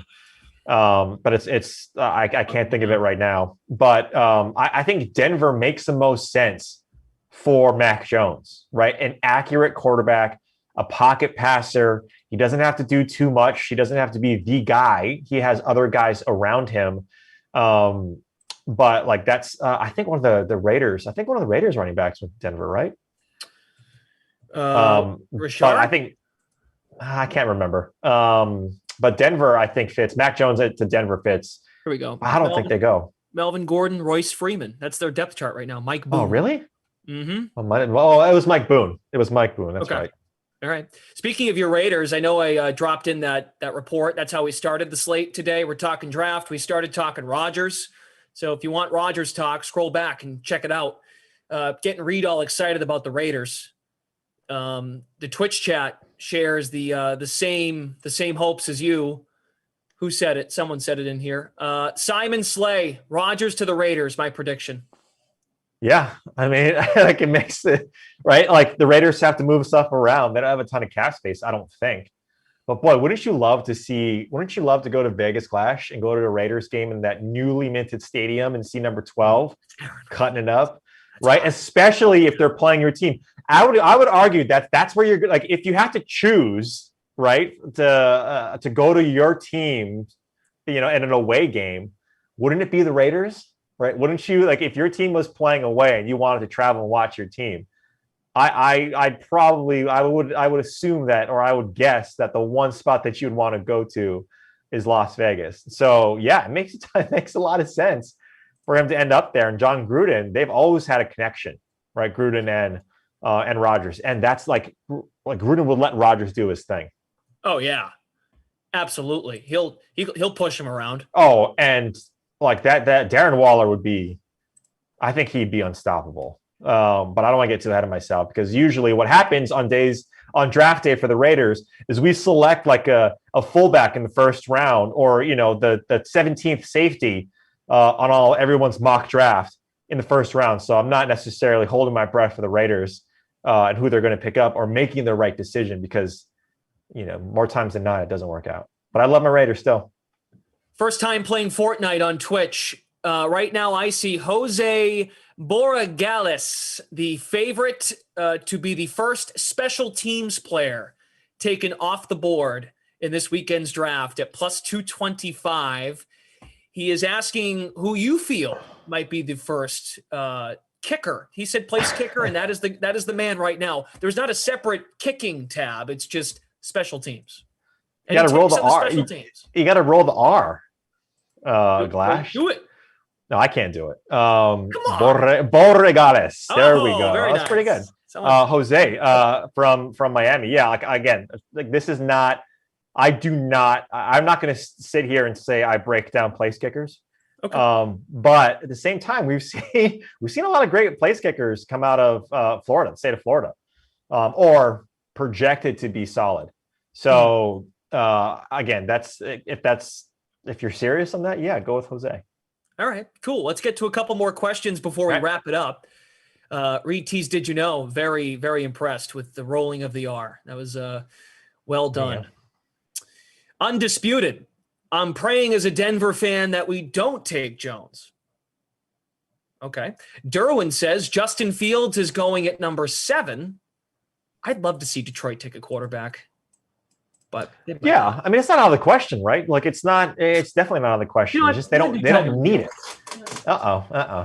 Here we go. It's the Brendan Glasheen mock draft. So, no one asked me for my top 10 that you got one and Julian got one and Steve. So I figured I'd get involved with the fun. Okay. So here you see Trevor Lawrence is going to go 1 and Zach Wilson at 2. And then no one knows what is gonna happen tonight. Probably the most accurate mock draft of any of us, Glash, is your 3 through 10. No one knows. You're exactly right. I think it's a perfect spot to end, is that no one really knows what's going to happen. No one really knows what these guys are thinking about. We can project based on need, talent, all the other things, but no one knows. Please take your screenshots now, and then when I'm right, you can all come find me. Or just go on TikTok, and the man's already put it up there. That's right. Good job, Reed. So, Way to promote the product. Appreciate that. Of course, man. Do you have any final? This is it for you tonight in terms of you being here on the Dream Stream. Final thoughts before we go. Have fun. Have fun. If you guys can use the DK Sportsbook app, please do it. This is a lot of fun. Embrace the chaos of the draft, right? Because that's how we make money. That's how this is Christmas in April for us football fans. This is, a taste of what we're going to get in the regular season. A lot of good players, and enjoy it, man. These kids are going to change their lives. This is a dream come true for them. So enjoy it, have fun, and be safe. All right. Good stuff. Thank you. That was great. I'm here for the next couple hours. So we've got the sim at 6 with Christian. And then after that, we do the 8 o'clock sim, me and LaMarca. And then we're going to hang out during the first round. Depending on what pick we're at, we're just going to pick up where the draft is going, and we're going to live react to what the hell is going on. And something tells me, even after the first 3-4 picks, there is still a lot of drama to unfold. I'm excited. I'm sorry. I was not as into this last year. I couldn't get around to it mentally because I thought the world was ending. But now I'm at a point now where I'm gassed up. This is going to be a lot of fun. So good, man. Great stuff. Are you on the sweat tomorrow? I am. Yep. We're going to react. Yeah, to the first round. So good. React and then make bold predictions for round 2 and 3. So, and we'll find out how right your top 10 was versus mine. So, all right. I'll be with Christian here in a couple minutes. We'll have Rams and Bucks to start the late slate, Madden Sims. Thank you all so much for tuning in to the slate. As Reed said, have fun tonight and don't go anywhere. Stay with us for more Madden simulations here on the DraftKings Dream Stream.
Hi, hello, back for another Madden Sim late slate to begin in less than 60 seconds. Stop beeping. We're doing a pregame show. It's like they don't even know. They don't even respect the sim life. God. So, yeah, it's ridiculous. I just had a nice cup of tea. I am, the voice is flowing. I mean, I'm on here for the next couple hours, so I'm bought in here. You're here for this sim, of course, and then you get to go watch the draft. But we do have a sim on our hands. The Rams, they don't have really anything going on tonight in the draft, and then there's Tampa at the end of the draft, the last pick because they were the champions. What do you got for a lineup here? It is it's about to be 6, so go captain first. Yeah, you know what? 10 seconds to go. I'll let you know. I'm going with my guy Josh Reynolds, just an absolute monster in Simland and really cheap, 5,400 in the flex, like 8K to put in that captain spot. Coming off a game where we only had 8.4 before that, 19-6, 15-8, 22-9. He typically outperforms expectations. This is a tough secondary, so stands to reason the wide receiver 3 will get a few looks. Other than that, Chris Godwin's, Bobby Trees, Cooper, Kupp, Jared Goff, because he's so much better here in Simland than he is in the real world, and LaShawn McCoy, because I want to see a grown man carry a football like a French man holding a baguette and running down the street. So Shady is my lone running back in this one. What are you looking at, Glash, in your lineup? So, of course, I am anti-Jared Goff in Simland. For his sake, may I just add, I really hope for his sake in Detroit, they give him an offensive lineman, they give him a receiver. Give the man some protection. We all saw what Andrew Whitworth meant to that Rams team. So bad. He's gonna have to go somewhere else to have his second act, because it's gonna be grim in Detroit next year. I'm not on the Bresh Perriman train. I'm not on the Tyrell Williams train. Quintez Cephas is probably going to have a fantasy relevant year just because there's no one else to throw it to there, and he's going to be running those short routes. We know he can play with a shaky quarterback, so he did so at Wisconsin. So, look, I said this the last time I did a Rams sim. I'm like, what am I doing? If I'm going to get on this guy as much as I do, I need to start playing a defense against him. So I did. I've got Bucks D, Mike Evans, Godwin, Brady, Josh Reynolds is my lone Ram, and then Rob Gronkowski is in my captain spot. How about Reynolds being like cheap all of a sudden again, $5,400? Yeah, wild. I mean, he's a guy who went up to 8K in his last sim, but he hasn't been 5K. He's been 5K like once in like the last 10 sims. And yeah, kind of a must-start guy in that lineup. Over in the free showdown, he is, pretty well respected, the 4th most owned guy out there, only behind Tom Brady, Mike Evans, and Chris Godwin. So the most rostered Ram. A lot of people taking the Glash approach here and throwing him in there if he is their token LA performer. All right. Get in, losers. We're going simming. Rams and Bucks as the draft nears. Less than 2 hours away. Great to have you on Twitch and YouTube. I'm going there. There's a good energy in the sim. I am having a great time with the DK Sim fam tonight. Hopefully we get ourselves a good game. This was actually a bracket matchup, and the Bucks did not win this one convincingly. Jared Goff, surprisingly, kept it kind of close and kept it interesting. I mean, again, Goff here in Simland is not awful, not reliable by any means, but in his last 5 sims, he's broken the 22-point barrier twice, a 22-9-6 against that Tampa Bay team. So he could be a solid, if not spectacular play here, although that's not exactly confidence-inspiring, the check down pass for 2 yards on his first throw of the day. Glash and Christian on the call. We have producer Drew. Tara Lynn is in the house. We also have Daniel here on the 1s and 2s. And Jim from the Game Ops team this evening. Here's Goff on 2nd and 8. Smushed. That's a point. Thank you, Stu. That was a bodyweight sack right there. Throw the flag, refs. Man, could have broken some ribs if we weren't in arcade mode. And then Sean McVay would have used that excuse to try to get John Wolford in the lineup. because he did not care for Jared Goff at the end of their run together. Third and 15, need the 35 for a first. Goff has protection, fires to Kupp. Not enough for the first, but a nice pass. So 13 yards on their first 3 downs, but thanks to the loss of 7 on second down, it's not going to be enough. Wow. Producer Drew has dropped in a tweet. This handsome devil, Zach Wilson. Wow. He looks like he's going to the 8th grade, semi-formal. Look at this kid. Gets carded when he tries to buy milk. My God. Hey, we're not supposed to talk about kids here on these streams. Look at this guy. Unbutton that top button. Loosen up, man. That's my take. How about Mike? So here's Mike Bauer. You want to dive into Aaron Rodgers? We'll do it. You want to talk draft? I have no idea what's happening. I don't know what's happening after the first 2 picks. Mike Bauer says, yeah, where are we going to find another quarterback who misses wide open receivers in the end zone of the NFC Championship game? Shucks.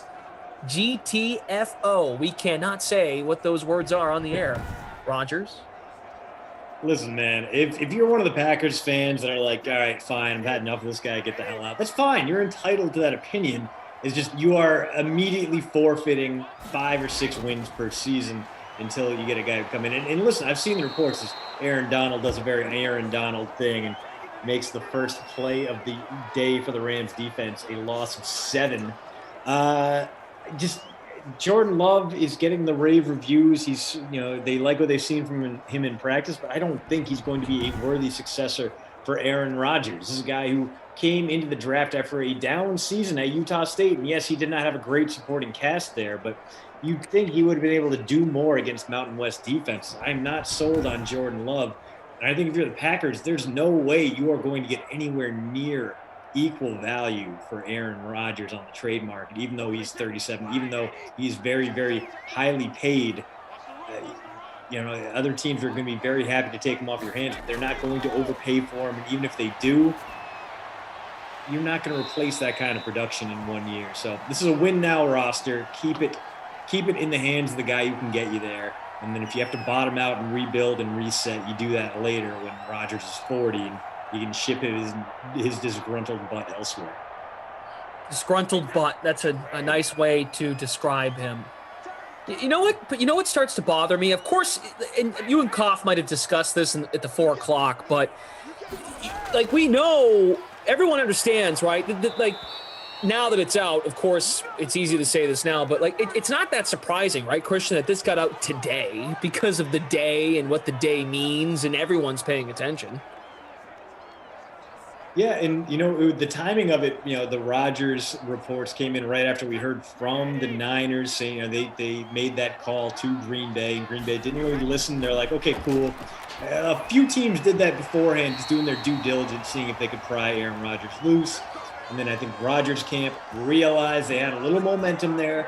They ran with it. They're trying to do what they can. I don't think Aaron Rodgers really wants out of Green Bay, although I can understand it. Dude is just got engaged to another California person, and maybe they don't want to spend half their year in northern Wisconsin, possibly the worst half of the year in northern Wisconsin. August is great, but everything after that is grim. So, yeah, I can understand the sentiment there. I don't think it's an irreconcilable relationship, though. I think the Packers are going to take the hint. They're going to draft a wideout tonight. They're going to work out the kinks on that extension. Aaron Rodgers is going to get something like 4 years and $175 million added on, and both sides will reach an uneasy detent headed into the 2021 season. Kyle, nice. Congratulations, 98 on the psychology exam. What'd you get, 1 wrong or something? It had to be just 1 wrong. Oof. Good job, Kyle. For that, you get to hang out with us. And Brian, see, OJ Howard, $1,000 in the showdown, had to roster. Dude, OJ Howard only exists to ruin your lineup and never help it. So 1,000 is probably the perfect amount for him to come in and score like 2 touchdowns. He had a rushing TD in his last sim. Sim before that, only one catch. So yeah, obviously very touchdown dependent, but the dude finds the end zone way more often than real world OJ Howard. But on you if you played him, as Tommy Freeze Pop says, gotta have him. Gotta have him in your lineup. Gotta have him. He's the best value play out there in Sims. Gotta have him. Mike Bauer, Jared Kilgore, peace of mind. Thank you for being polite to Kyle. Michael Dunn loves it. Is that a career high, Kyle, in terms of grade? You don't have to say that. You don't have to answer that question if you don't want to.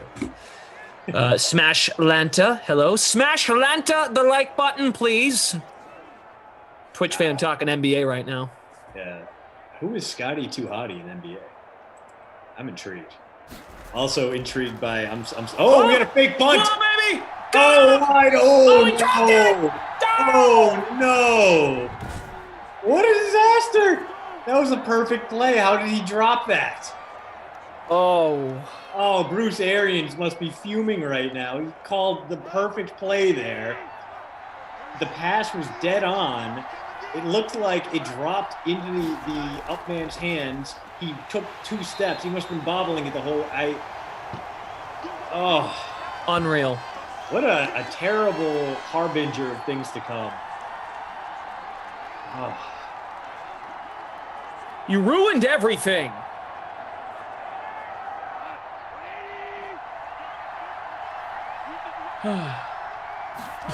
Guru says, that was a decent Freeze Pop impression. Robert Woods with another catch.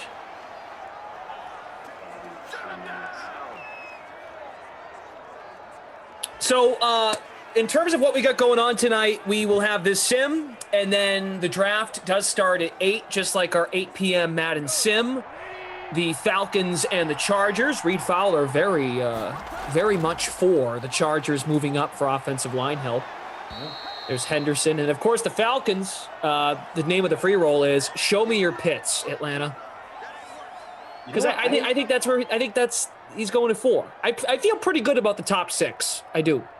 You know what? I think Atlanta's going to be. I think they're acting like they're bullish on Pitts to see if someone will come and try to pry them out of the 4 spot. You know, we're not looking to trade, so you're going to have to bowl us over with an offer. I think that's where they're at right now, more so than we're dead on Pitts. I'm sure they would like to have Pitts. I'm sure they would be fine with that. But this Atlanta team needs more than a top-tier tight end, even a game-changing tight end. So I would not be surprised if they trade down from there. And I'm a little surprised. I mean, I understand where Reete's coming from on that one, but I think there's a very good chance that even if the Chargers stand pat at number 13, they could wind up with a top 2 blocker in this class. Rashawn Slater out of Northwestern, one of the most versatile guys out there is Jared. Whew! I thought that was going to end in disaster, and it only moderately did, as he does get the pass off instead of taking a 15-yard loss. But I think there's a good chance Rashawn Slater falls to 13. If he's not there, then you're going to have Christian Darrisaw, Elijah Vera-Tucker, Tevin Jenkins. Maybe you move up a couple spots to make sure you can get Slater, but I don't think there's going to be that much need in the top 10 that offensive linemen are flying off the shelves and you have to overpay to move up in the top 10 and get those guys. Right. There's plenty of value there. And that's why I mentioned right when we started the broadcast, started the sim, I feel as much as I rag on Jared Goff in these sims, I don't mean it in real life. I hope they give him a chance. Yeah. And this is stating the obvious here, at least with the offensive line, go out and get a guy, and even if Jared Goff is not the answer, as I say all that, down he goes. Negative 13 yards. So, hey, you know what? Might be fake punt range again, although 4th and 23 would be a hell of a time to bust that out, Sean McVay. Christian, I'm just saying, it doesn't hurt to get an O-lineman for the future for whoever is the signal caller going forward, and Sewell feels like the first guy coming off the board, as most of us have come to figure out, probably going to either Cincinnati or Miami. And then I wouldn't shock me if Slater's the move to Detroit or Carolina. So I think 2 guys are going top 10. I mean, you can definitely make the case that the Panthers could stand. Panthers need help everywhere, pretty much, other than wide out and running back. And even at running back, they could use they might even take a day 2 guy there to supplement Christian McCaffrey and make sure his uneven 2020 injury marred 2020 was more aberration. But it's a situation where you could easily talk yourself into the safe pick at 9 or 8.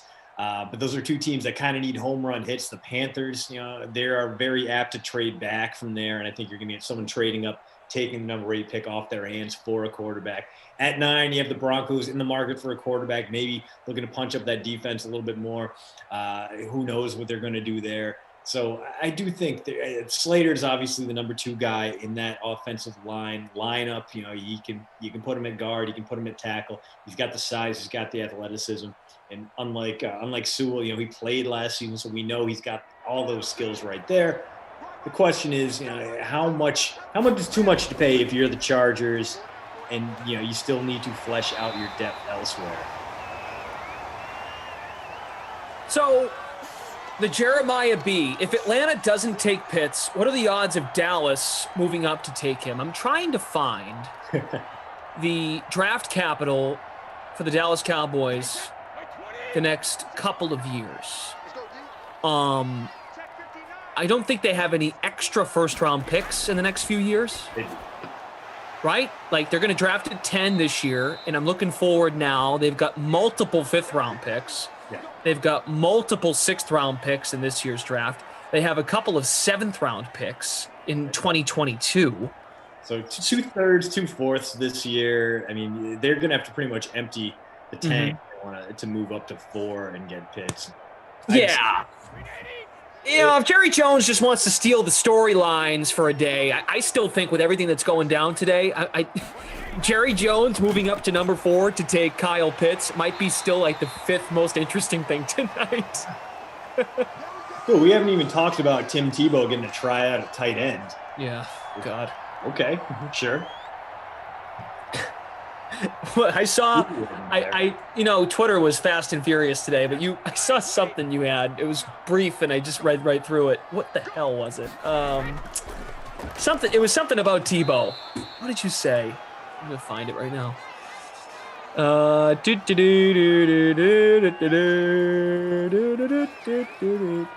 here it is, right here. Hell yeah! This is the Urban Meyer experience we signed up for.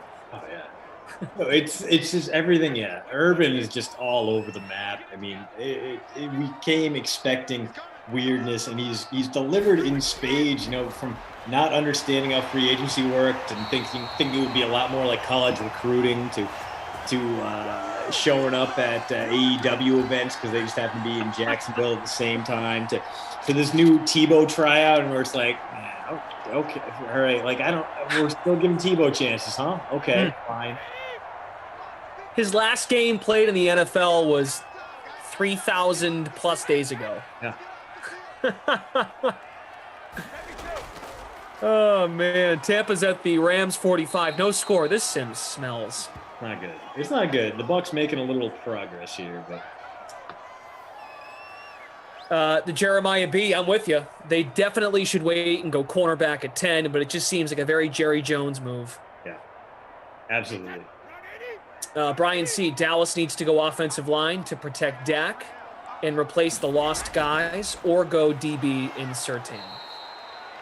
I think it's gonna have to be corner, or maybe, and this is not a thing that Jerry Jones does, but they could trade back if someone in that like 16 to 20 range wants to move up to 10. Maybe the Bears want a quarterback, or the Washington football team does. They move back, they would still probably get a pretty decent corner like a Caleb Farley, or maybe if J.C. Horn slides, they could get that guy. They could get themselves an impact inside linebacker too, because Leighton Vander Esch has had such a weird regression after that very, very good rookie season. Just has not been that same guy. So if they can get one of this year's crop of inside linebackers, that would be extremely helpful. 3rd and 10 pass goes nowhere. Brady looking for Gronk, finding nothing. 4th and 10 from the 45 coming up, and you know what, Bruce Arians, just run the fake punt again. It worked so well last time. It was just human error that botched that one for you. Give it another shot. Let's go. Yeah, let someone else run the route. Okay. All right. You know what? I'm gonna rant here for like 30 seconds. Must be. Stop. Okay? I know what you're trying to do. I'm not even giving I'm going to give you the attention that you want for 20 seconds. There is no way in hell.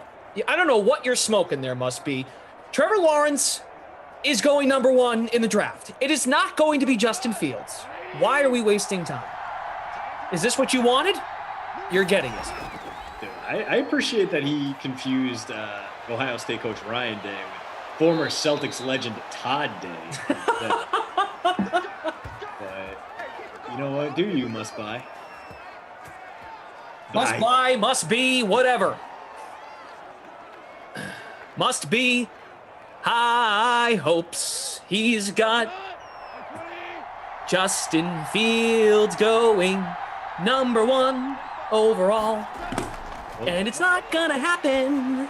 Well, the nice thing is that we're starting to see maybe some, it's part of the thing that's underneath all the rumors with the Niners is that they may be slowly coming to their senses at number 3, and Fields his stock has been rising a little bit. So after all the Mac Jones love and after the latest, Mac Jones or Trey Lance, it now seems like there's a little bit of an undercurrent pulling towards Fields, the sensible pick at number 3. And it would kind of redeem the last month of just weirdness coming out of San Francisco. It'd be very nice to see.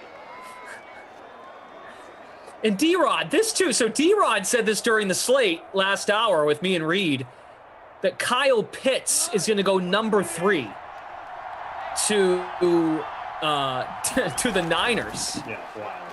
I mean, listen, I would love to see how a lineup with Pitts and George Kittle looks.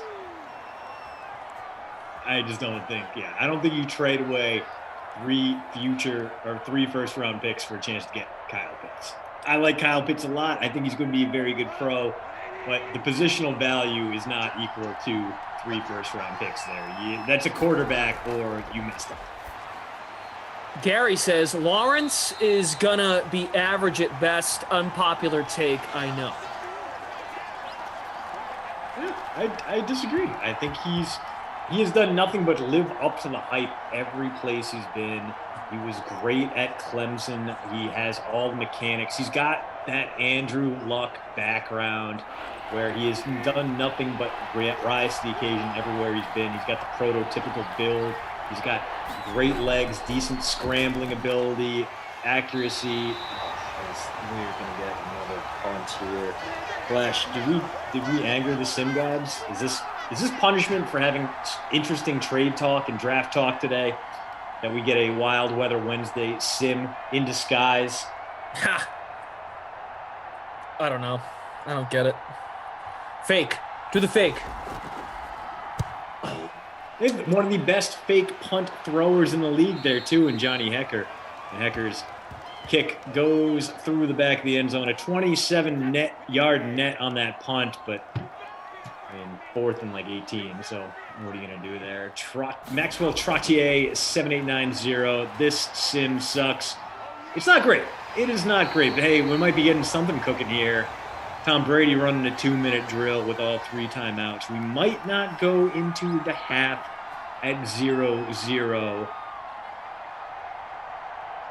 Hey, if you have the opinion that Trevor Lawrence is not going to be good, I'm cool with that. They're taking him at 1. They're taking him at 1. Brian says Lawrence and Jacksonville will have solid receivers and up-and-coming running back. Can run and throw on the move. He'll be fine. I'm worried about the JETS messing up again. As is tradition. Aaron Donald gifts the Bucs 15 free yards. So we're only about 15 more yards away from field goal range here. As again, Tampa all their timeouts intact. That doesn't really help, but it does get LaShawn McCoy a PPR point and a gain of 3. Mike Bauer, not taking Fields at 3 would be so Niners. Why would that be so Niners? I think it would be so Kyle Shanahan, which is, of course, the identity this Niners team is taking on anyway. Why? Why do we think that way?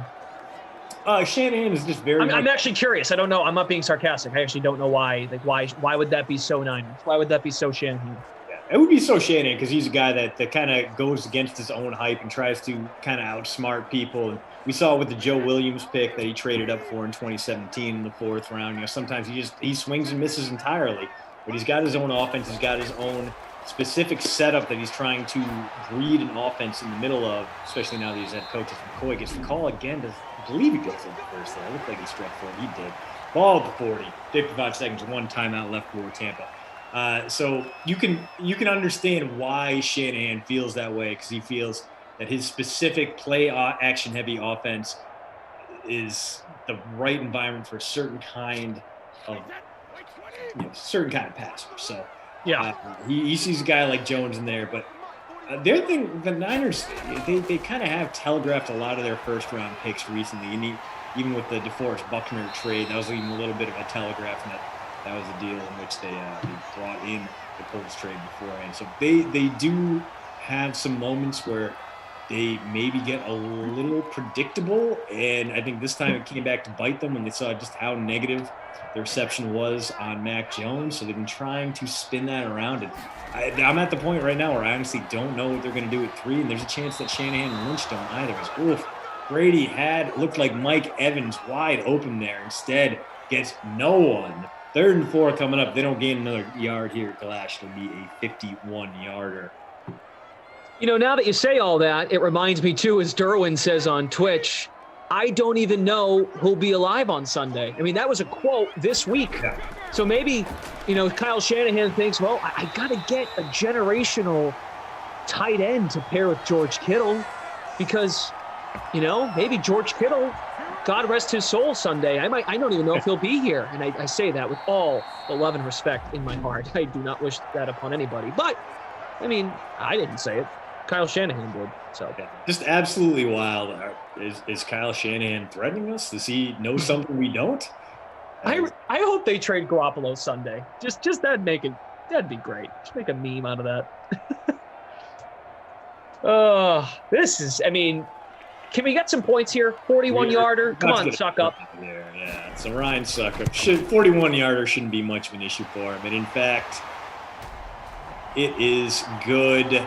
So we had a 3-0 game, barring a miracle return here from the Rams. That's what it's going to be at halftime. All right. Okay.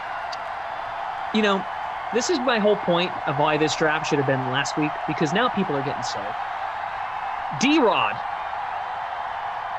I'm pretty sure you were here the other night, and you're like, all right, stop interpreting what he says, blah, blah, blah, talking about Shanahan. You're going to drop this in here? Christian, answer me this. Would you trade 3 number 1 picks for Travis Kelce? At his current contract? No.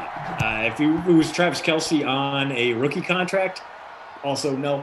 3 first-rounders that's quarterback territory. 2 first-rounders is the going rate for a young star on his rookie contract.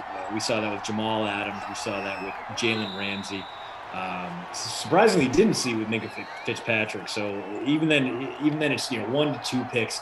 Kelce, as good as he's been, still takes a big chunk of your cap space. And listen, he's worth that money. He's worth that investment, but he's no longer producing that excess value on the salary cap that he does as a rookie on a rookie deal. So 3 is an overpay. 2, you might be able to convince me. 1 for sure, absolutely. D-Rob, would you do it? Would you trade 3 1s for Travis Kelce? Please. We need your take. And we're going to just remind everybody. Here's what's going to happen tonight. If you haven't found out, this is what's going to happen. So take your screenshots now. Must be. I'm going to hold it high. Must be high. Here we go. There it is. We don't even need to read the stats because there's nothing going on. You got this, Christian? Yeah, no, I think I like what you're going for there. I can see a lot of that going on. Oh, and you can see the ring light behind you too. Put a lot of time into this. Just going to hold this here. You want to take us through halftime. Through 2 this is how this game's been going, Glash. Through 2 quarters, our leading receiver is Scotty Miller, 3 catches, 39 yards. It has not been a great sim for, I'm going to assume, most of us, because I have 17 points, and I'm smack dab in the middle of the Glash and Christian Rams Bucks draft day free roll at 77th place. Jared Goff, 1.7 points at quarterback.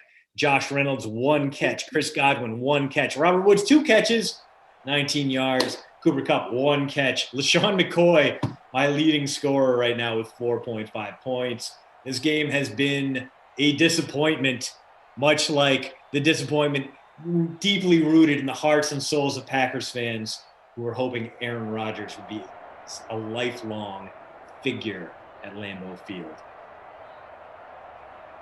All right, back to the sim. So, I can post that for you guys, and you can come tell me how wrong I was. I was just having fun. You guys are great. I do enjoy the conversation. And please, stay with us after the 8 p.m. sim. We're going to have a sim going on while the draft happens. Me and LaMarca will be here at 8. And then after the sim's over, the big Saxy and I, the Giraffe King himself, we're going to stay right here. We'll take your questions in the chat. We'll take your live reaction. We can look at some props on the DK Sportsbook as this thing unfolds. It will be ever-changing because of what's gone on today. So please, hang with us throughout the course of the night. And then once we hit 10 p.m. for Madden After Dark, LaMarca and Tommy Freeze Pops will take it away. And they'll be on from 10 to 11, and I'm sure they can react to stuff as it goes along. So we're going to be here doing sims, talking draft as the picks come out. Here's Brady. Oh, not a pass breakup.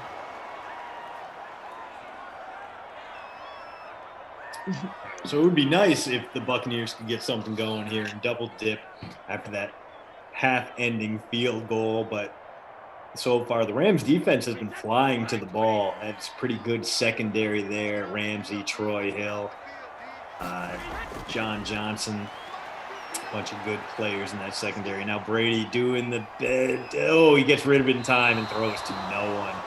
Had a late breaking, is that Justin Wilson there? I couldn't even tell, but had someone open briefly and instead slung it to no one.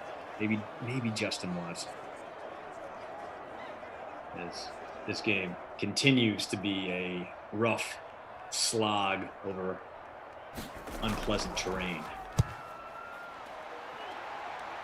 All-Star Gaming 246. I need Fournette to get moving. Mo needs a Fournette touchdown. D-Rod, I'm messing with you, man. You've been a loyal chatter here, and we're just a good back and forth. That's all. I hear you. Good conversation. I can appreciate the conversation. Must be. Yeah, I'm sorry. I didn't show my ears. Somehow the ears were hidden behind the whiteboard. Obi-Wan says, I don't know what's going to happen on the draft. I'll tune in and watch. Great. Thank you, Obi-Wan. And tell all people of the, what's it called? The Republic? Yeah, the New Republic. Yeah, the New Republic. Tell everyone of the Republic to strap on in and join us. Adam Kaufman's in the chat. Draft night. Screen bet. Gonna work. Okay.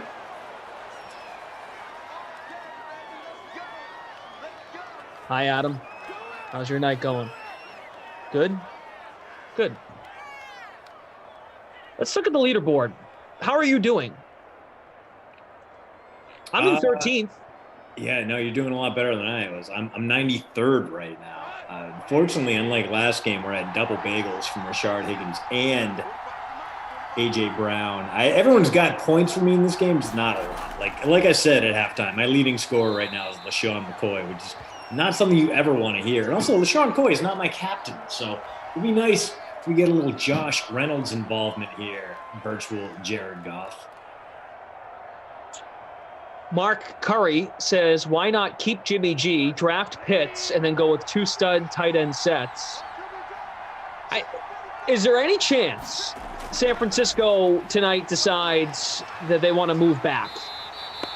I mean, it's possible. They're not going to recoup the value they left behind, though. So it's one of those situations where, I mean, even if it is a lost cause and they don't want to take that guy at number 3 and they want to see what they can get for it, and if they really don't want to make that pick and they're offered something like a first and a second for it, I still don't think they would take it, even if they didn't want it, just because it would be such terrible optics. It would make the Niners a laughingstock on par with like the Jets, as that pass well short of the sticks in true Jared Goff fashion.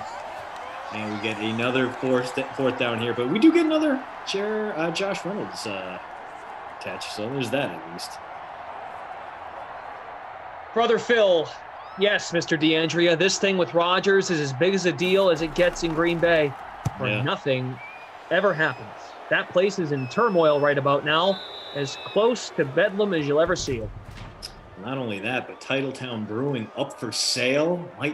The pandemic took its toll up there, and it's a nice little brewery and beer garden that if you want to be an owner-operator and had a few $100,000 would be a nice investment to plunk down on. Yeah, and there's Chris Godwin. All right, go, Chris! Ooh. Yes! Oh, he turned the corner on. Is Jalen going to get him? Is Jalen going to get him? No, he's not. Wow. 90 yards, one of the longest plays we've ever seen here. Just quite possibly an insurmountable 10-point lead incoming for the Bucs as Godwin hit the afterburners. That's why he's making all that money in 2021. It's CG14. Here we His go. second hit of the day, and that took him into the bonus. Wonderful. Godwin, 57% owned, 14% in the captain spot. Tampa leads 10-0. All-Star Gaming 246. I lost. Michael Dunn says, yeah, baby! Just like that. Dan Russell, so far I have the host with the MVP, and the Babysitter Billy Award goes to The Sim. Yeah, I mean, trending upwards now. Maybe this wakes the Rams up a little bit. Maybe they start throwing downfield. Maybe we finally get the fireworks I'd hoped for when I put Jared Goff in my lineup. But more than likely, I mean, the last Sim Glass was 28-7.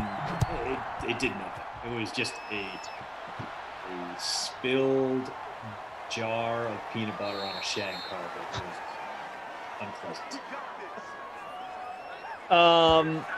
Jordan Lindenbaum says, no chance, no team ever has traded up like that only to trade back. Yeah, we did see the other way around when Philadelphia took Carson Wentz. They traded up twice to go get Carson Wentz. But no, you're right. I'm just saying, and like, you know, we're all falling for it. Another sack for Tampa. JPP, thank you. Thank you very much. This not feeling great about the Rams' chances to turn 2nd and 17 into anything the way they've been playing. But, I mean, they have the talent to snap off one of those Godwin-esque 90-yard runs. Bobby Trees, Cooper Kupp can both get there. Josh Reynolds only has like 4 or 5 40 times, so he's probably going to get caught for mine, but he's a big, lanky dude, so that's why he does so much work in the red zone.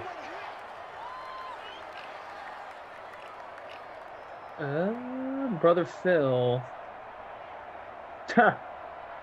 El Bongo says that's my captain. Thanks for being with us, everybody. Thanks for choosing the DraftKings Dream Stream 3rd and 12. Jared Goff, if your life depended on it, you throw it into coverage. And another punt coming for the Rams. Yeah, I mean, days like this, it's not enough to stack the defenses. We need to make punters a viable option. Can we send that? Can we run that up the flagpole? Maybe it's the week where punters and kick returners are point scorers here in Simland. Just confuse everyone. Robbie Noble, what's good? Great to see you. It's been a while, I feel like, Robbie Noble. Let's see. We have producer Drew with us. Terrell in on our production crew tonight as well. Daniel on the ones and twos. And Jim from the game ops team. Brady to Godwin once more. First down. Brady somehow up over 200 yards passing. Yeah, and the majority of those two, Godwin, 112 for him now, along with that touchdown. Only 3 receptions. That's what happens when you take 190 yards. Mark Curry says Cam knows who the Pats are going to pick because he knows he's either starting or a backup. Well, what's the other choice? He gets cut? He's either going to start or he's not. Well, did you see the video that came out of Cam Newton at his camp years ago? He had Justin Fields went to his camp. No, I didn't see it. Fields was at Cam Newton's camp when he was in high school. And Cam was like, this guy's the real deal, blah, blah, blah. And then, of course, people are like, well, what if Cam is willing to be the mentor? Yeah, I think Cam's at that spot in his career, no matter what the situation is. Another first down here. No, you know that, but does he think that? I don't know about that, Christian. I think he still thinks. You remember his podcast about a month or two ago? He was like, I am one of the 32 best quarterbacks in the games. Yeah, I think he knows that, but I think he also knows that he could be relied on as a mentor role. I mean, sometimes you get good veteran quarterbacks who are kind of there as placeholders to set the tone, and he knows he's only there on a 1-year deal, so he's going to have to prove himself not just as a starter, but as a reliable veteran presence. So I don't think I don't think he's at a point where he's delusional about his career. I'm sure he thinks he can still be the guy, but I think he also knows that if that rookie comes in, it's going to be on him to instill that work rate and that mentality that the Patriots are expecting. I think he can go above and beyond doing it. The one thing you never heard complaints about last season was Cam Newton being at the facility, Cam Newton trying his hardest, Cam Newton buying in 1,000% on the Patriot way. Because that dude was first one there, last to leave. Like, if you saw his sleep schedule, it was absolutely bonkers. So, lack of sleep. Yeah.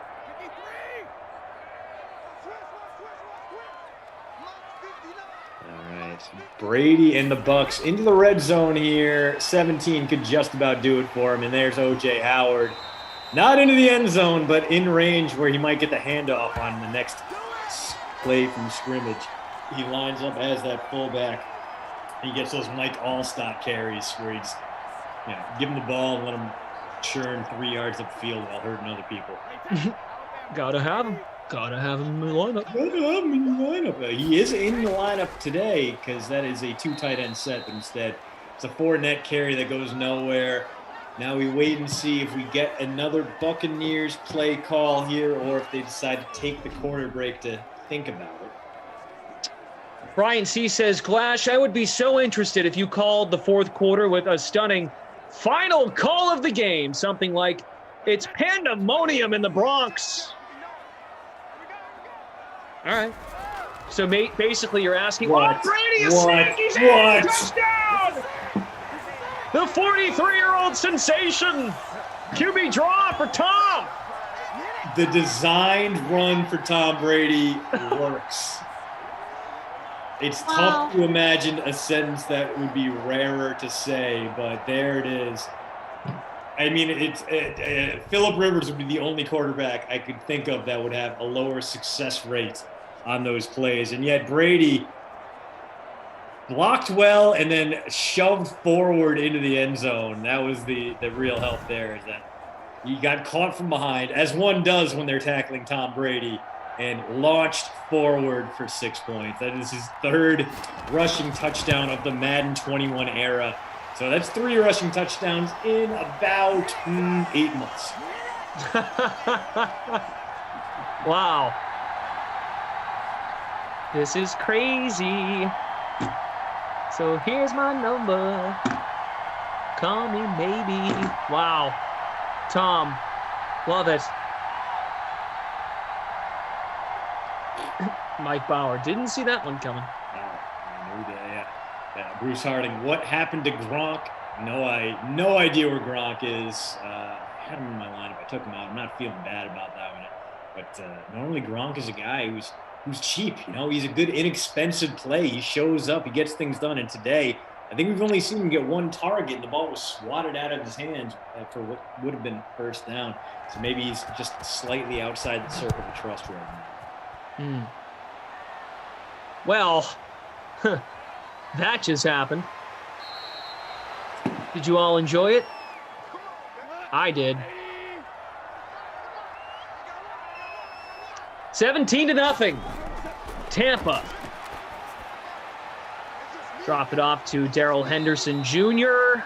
Third quarter comes to a close. Well, it's been all Buccaneers in this one. If you stacked up that Rams offense, I'm so sorry. Even for a cheap guy like Josh Reynolds, no one has really come out to play. Jared Goff has been a disaster. The run game has been awful.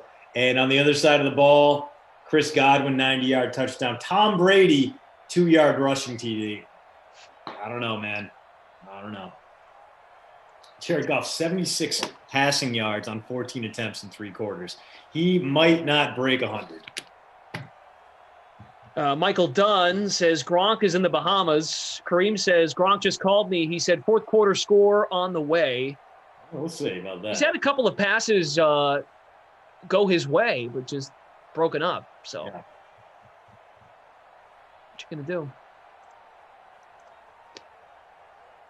All right, what else we got? So Godwin's got the bonus, right? Reynolds 2 for 23. And then Mike Edwards, we see, is the guy who dropped that Bradley Pinion beautiful fake punt pass, the free safety, the reserve free safety, had his shot at glory and let it slip through his hands like he was trying to grip sand too hard. Sad. Tragic. Some NBA news coming in. I didn't even know J.J. Redick was a member of the Mavericks. Yeah. No, he was hurt for a while. I actually dropped him from my keeper league and brought in Saban Lee instead. That's how deep my horrible, terrible keeper league is. Saban Lee, terrible but young, and J.J. Redick old. Wow. Did not know that. Did not know he was still in the league. Yeah, he's still useful. I didn't know he was playing for that team. I really should say. Yeah, still useful. Still making like 1.6 threes per game. Doing JJ Redick kind of things. He's starting tonight. Mark Curry, I love Mark Curry coming in with a bunch of takes tonight. Love it. Aaron Rodgers to the Finns. It could happen. I'm looking at stuff right now on Twitter. Like, they could package a bunch of stuff and go get him if they wanted to, and then you give Green Bay Tua. It's kind of like Deshaun Watson in terms of like that kind of package, right? You give up 6. Yeah. Is 6 and Tua too much for Aaron Rodgers, or is that like fair? That's fair. I would. And that's probably as good as you're going to do if you're the Packers. I think you want to make it that Mac Jones deal, right? You want 3 first, and then you want a player on top of it. But you can get Tua. He'd still have to add a veteran quarterback to go, with that Jordan Love, Tua Tagovailoa, QB3 there. But it's manageable. It's Jared Goff. What are you doing?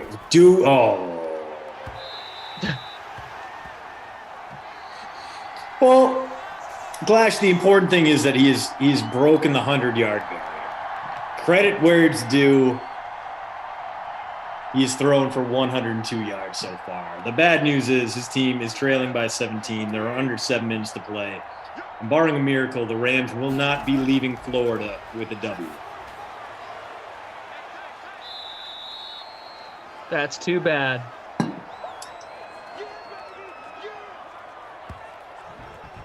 Andrew Scarcella, that is not fair for the Packers. You're not going to get a fair deal for Aaron Rodgers. That's the problem. You're not going to get anywhere near equal value for Aaron Rodgers.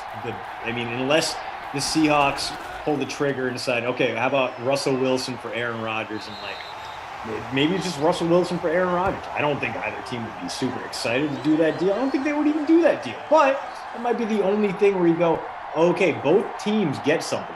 defense. That's the only way a deal with Aaron Rodgers is a win-win for both sides. Yeah. Yeah. No, that makes sense. All right, come on, 4th and 15. You got to put on your big boy pants. Nope. Maybe he gets PI. Oh, cheating though. Wow. So uncatchable pass it looked like, and the refs bail out the Rams with a pass interference call. That's weird. Normally it goes the other way. They bail out the Rams with a no call when it comes to pass interference. But well, LA with a chance to add some points here. Anything helps, so they could settle for a field goal. They shouldn't, but they can. It's a 3-possession game. Any points here makes it a 2-possession game. Robert Woods 3 for 30 now. Oh, 5 minutes and counting left in this one. So Rams not only inefficient, but really burning clock with this drive on top of everything. Run up the middle. Henderson stumbles at the 6, gain of 11 yards. Ralphie 508 chimes in. Glash excited on what the Pats actually do tonight with their 15th pick. It's probably the biggest draft for the New England Patriots in 30 years, 20 years at least. Yeah, it's a big deal. I'm excited for it.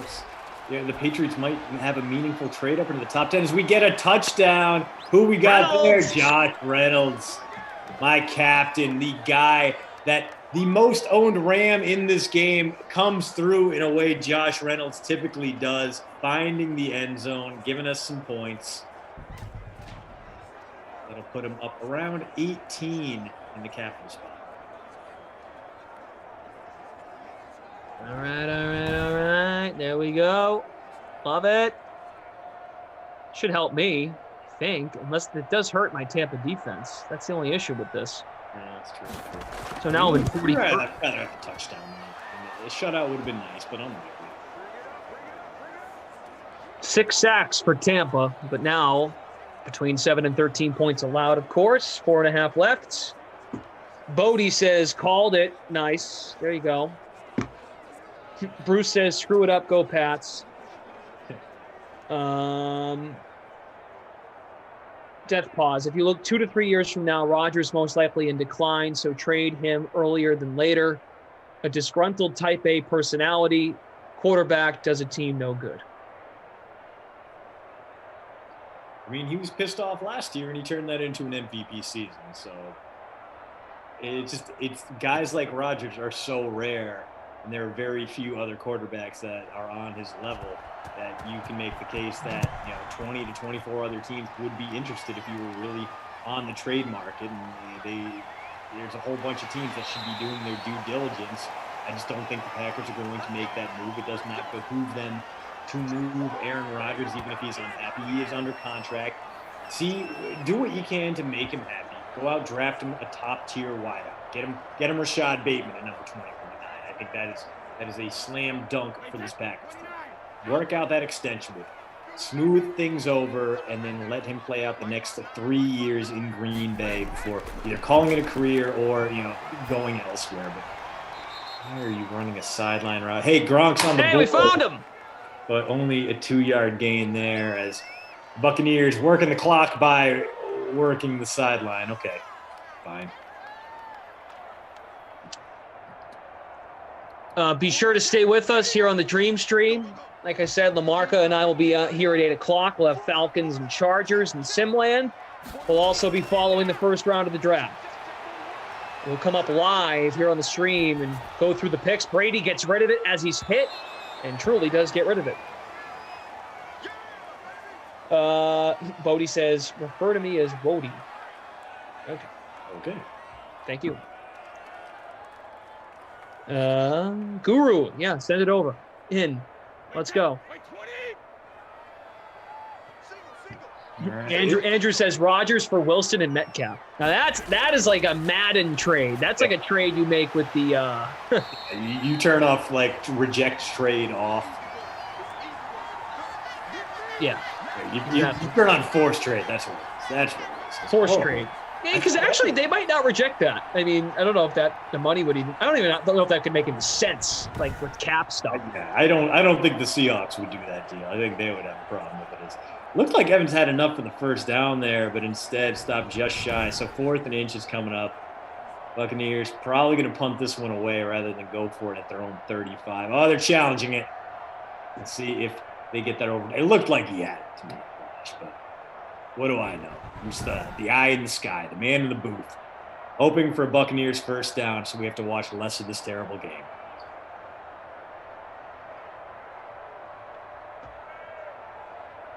All right, Guru just entered. Mike Bauer, he keeps telling us about his MVP, but that's for the regular season. In the postseason, I'm now a skeptic that he can get it done in the big games. You're preaching, man. You're absolutely preaching. I mean, I was saying this to Reed. At the end of the day, right, when we look back on that NFC Championship game in January, the takeaway was not were the Buccaneers stacked compared to the Packers. And you might believe that, but that game did not tell us that. That was a competitive football game. What that game told us, well, the main takeaway from that game was a bad coaching decision in kicking a field goal instead of Aaron. There's Gronk. Just ruined someone's day with a stiff arm and sprinted for about 30 yards on 1st and 16. Never mind not going for it on 4th down, but also Aaron Rodgers. Like, why didn't you run it in, dude? Yeah. Why didn't you convert? It was a tough call there, but at the same time, Rodgers is a guy who's won more postseason games than he's lost. His quarterback rating only goes down by about 3 points comparing the regular season where he gets to play scrub teams to the playoffs where he doesn't. He plays only the best teams then. So if you take a look at his playoff resume, it's still pretty good as Shady McCoy gets us even closer to edging this one out. And Tom Brady into the bonus now. So Tom Brady, 334, a passing touchdown, a rushing touchdown. Let's get it out of the way right now, Glash. Brady is going to be your crusty cough player of the game in this one. All right. I mean, now, like we heard rumblings about Rodgers right around the same time as Russell Wilson. Yeah. Wilson's situation escalated where he was actually giving destinations where he wanted to go. Yeah. That never happened with Rodgers. All that kind of because Pro Football Talk's talking about an unimpeachable source says. Right now, that came out today though. Yeah. Those Raiders, yeah. And he wanted the Niners, but that wasn't going to get done, I guess.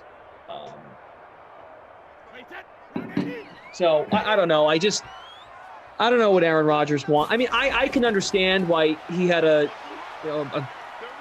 Bleep You tour last year. I can get all that, but just like, I mean, dude, maybe this is good on him if he's putting pressure on the team to go out and get a receiver. I don't know what he wants. Aaron Rodgers strikes me as a dude. No matter what you try to do for him, he's just going to find something negative and a bone to pick. Yeah, I mean, he's definitely had that kind of edge to him through his NFL career, but that'll take us down to the 2-minute warnings. Leonard Fournette continues to have a terrible day. The thing is, the relationship between he and his coach, Matt LaFleur, I mean, seems to be pretty positive. This is just a front office issue now, and you can kind of understand it based on their unwillingness to give him an extension and put new money on his contract after that MVP season. What they did the previous year in the draft, going Jordan Love and A.J. Dillon and Josiah DeGuara. So there's just been a whole lot of disappointment from his side. And I think he's trying to press the Packers organization into moving forward into a direction he understands or to move forward without him. Probes 05. Glash acting like the Packers haven't done him dirty every year. Okay, last year they drafted Love and they drafted a second-round running back. They brought back Aaron Jones. What if they take a receiver? What if they get some help on defense? They actually won on defense this year, Green Bay. What's the excuse? What was the excuse this year? Hosting the NFC Championship game. #1 seed. What was the excuse? Kevin King imploded like a dying star. It's like, God, can the guy if he's so great, he can't overcome any adversity? It's crazy to me. Here we go with the wide receiver thing. Come on, Robes. Be better than that. Donald Driver. Jordy Nelson. I'm already forgetting guys. Is that your argument? Greg Jennings. You want to start naming off guys he's had? Oh, I know. He's made them better. They wouldn't have careers without Aaron Rodgers. Oh, there's some quarterback in New England who did that. Come on with this. No weapons. Oh, and you know what? Reed brought up a great point talking fantasy season long. If Rodgers is out, what happens to Devontae Adams? Yeah, oh boy. And speaking of oh boy, Jared Goff has his lunch money taken from him once again by Ndamukong Suh in third and long coming up for this Rams team. Yeah, you got to imagine he's going to still get a ton of targets because in that offense you're going to rely on Devontae Adams and hope for the best. I mean, that's pretty much what Aaron Rodgers did half the time anyway. But yeah, he had a career year last year. Yeah, he was awesome. He was arguably the best wideout in the game last year. No one was talking about his weapons until now because he's being a baby.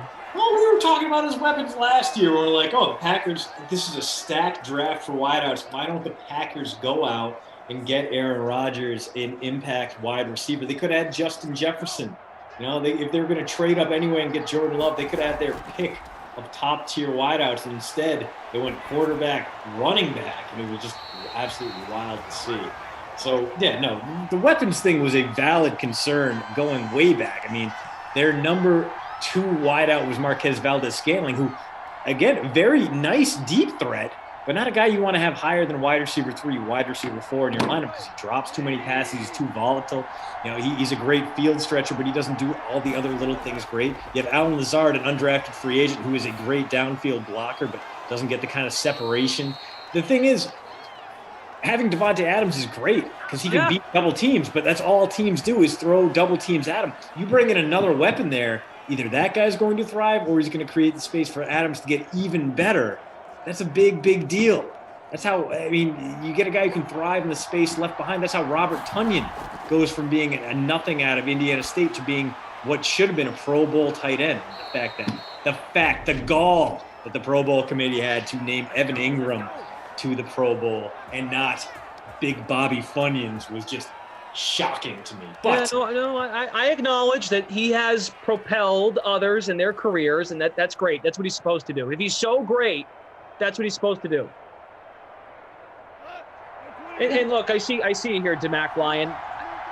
They were nothing special defensively, but they were better. They changed the offense in such a way, I feel like, where they put a little bit more trust and said, Aaron, just run the offense and we'll do just enough defensively to take care of you.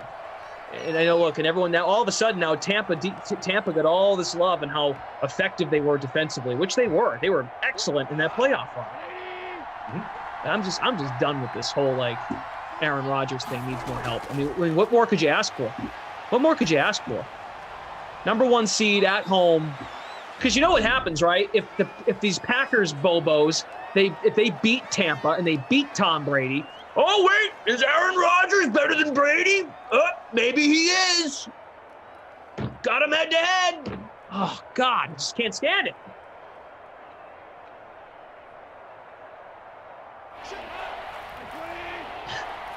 I feel like we're back in January again. I really do. I feel like we're back in January. One hour and the draft starts. 8 minutes until the Jaguar. Oh, Jared Goff putting a cap on it. You know what? Let's go ahead and get this out of the way too. Babysitter Billy, Jared Goff, crusty cough goes to Tom Brady. It's the tale of 2 quarterbacks in this one. Good Lord, what an awful, terrible game.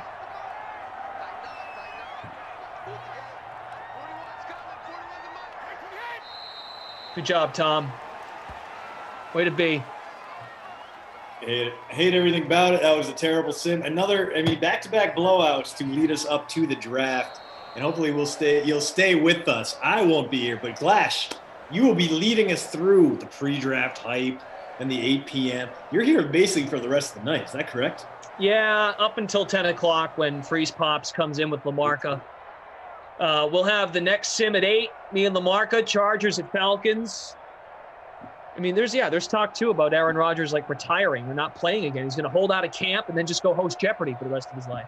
Yeah, I mean, this is all just speculation. I don't think Aaron Rodgers is going to do that. I think he knows how much time he has left in his prime. I don't think he wants to waste it. I think this is a guy who's going to get motivated by that rather than shrink from the moment. So, again, I don't think the Packers are going to trade Aaron Rodgers. No, they're not. The GM already made a statement today. They're not going to do it tonight. Maybe in a month they could change their mind. Okay. Well, in the same point, too, what are you going to do if you're the GM there? Okay, we'll work on trading Aaron Rodgers and let everyone else flood you with terrible trade offers. No, you say no, and you let someone try to give you that Godfather offer you can't refuse. It's not going to happen, but hey. Right. Oh, anyway. Hey, if you want to read all about what you can expect from all the wideouts we see drafted tonight, check out this Wednesday's Post Route, postroute.substack.com. I churned through 10 years of wideout draft data to tell you what you can expect if you are in the market for a wide receiver in this year's rookie class. That's postroute.substack.com. All right, the draft is less than an hour away, as you mentioned there, Christian, a few moments ago. So looking forward to that. Please, we will have Madden Sims. Hope you guys made lineups. Stay right here. We'll go through the picks with you live as the night unfolds. Once the lineups lock at 8 o'clock, I'm sure we're not going to get that Trevor Lawrence. Or in Must Be's case, he believes it's Justin Fields at number 1 because, Todd Day is just going to come out of the sky and tell them, what are you thinking? Take Justin Fields. So we'll see if Must Be is correct. But good back and forth. I appreciate all you guys. Appreciate you having something to talk about in the middle of an otherwise gross sin. Yeah. For you guys, I actually don't know what my Top Shot name is. I'll check that out. I'll open up my pack. I'll tell you all what I got in the chat. But I gotta go take care of some dinner issues right now. Glash, it was a pleasure. I'll be in the chat, I'm sure, dropping some knowledge during the draft. Word. Let's go. Let's do it. Love it. All right, Twitch fam, DK Sim fam on YouTube. That is it. I finished 7th in our contest. Very good. Cutler fan finished 1st, and a 4-way tie for 1st in the Free Public Showdown. Before the 8 o'clock sim, here is our friend Ross Tucker, which Ross has got a great offer on the DK Sportsbook. If you believe in the fat men of the offensive line and you think 5 offensive linemen are going to go in the first round, the odds on that are plus 150. So thank Ross Tucker if you like the fat guys going in the first round. Ross Tucker, coming up next, he'll also be live tomorrow morning with draft recaps as well. Here's Ross Tucker. It's the Ross Tucker Football Podcast. Oh, yeah, it is. But it's not just any Ross Tucker Football Podcast. It is a Wisdom Wednesday presented by DraftKings, America's #1 rated sportsbook app. We will have a Spread the Word winner on Friday when Greg Cosell joins me to go over the first round. His observations bright and early Friday morning, the first place where you will find out what Greg thought of all the picks right here on the Ross Tucker Football Podcast. We'll have the Spread the Word winner. We'll have the sponsor confirmation email winner. We'll have the YouTube shout out. So all you need to do, follow me at Ross Tucker NFL or follow what we've got going at Ross Tucker Pod on social media and engage in any way. Take advantage of any of our sponsors like Keeps or 100flowers.com. It's Mother's Day season. More about them a little bit later. We've got the YouTube shout out, which I love, youtube.com/Ross Tucker NFL. We've got a new patron. Patreon.com/RT Media, Stephen Clinton. Congratulations, Stephen, for becoming a patron. We are very, very happy to have you. It's Big Show time. The Big Show. So looking forward to this for so many reasons, because nobody, and I mean nobody, cuts through the clutter, cuts through the BS this time of year like Andrew Brandt, our guy, longtime agent, Packers executive. You check him out on social at Andrew Brandt. You sign up for the Sunday 7, his awesome newsletter. If you're following him on social, it's pretty easy to know how to sign up for the Sunday 7. And he is the host of the Business of Sports podcast. Andrew, you've been on fire, man. Last week, Taylor Twellman on the Super League, which was fascinating. And I didn't get a chance to listen yet this week. I've just seen some of the clips that we post to YouTube and on social media with Sean Culkin, who's taking his entire salary in Bitcoin. So I actually want to give you a chance to talk about both those episodes to make sure people that didn't listen to them or watch them yet can. Yeah, thanks. Good to be back with you, Ross. Since I did these 2 podcasts, I was fascinated by the Super League because a lot of people termed it, it's interesting, Ross, an Americanization of European soccer, where there was no promotion or relegation, where basically the teams got fixed revenues if it was going to happen. And of course, it didn't happen. 3 American owners, John Henry, the Red Sox with Liverpool, and Stan Kroenke with Arsenal, and the Glazer family who owns the world champion Bucks with Manchester United. So there was kind of an American feel to it. But I think about it in the NFL, NBA. What if the top teams did their own league? How would that look?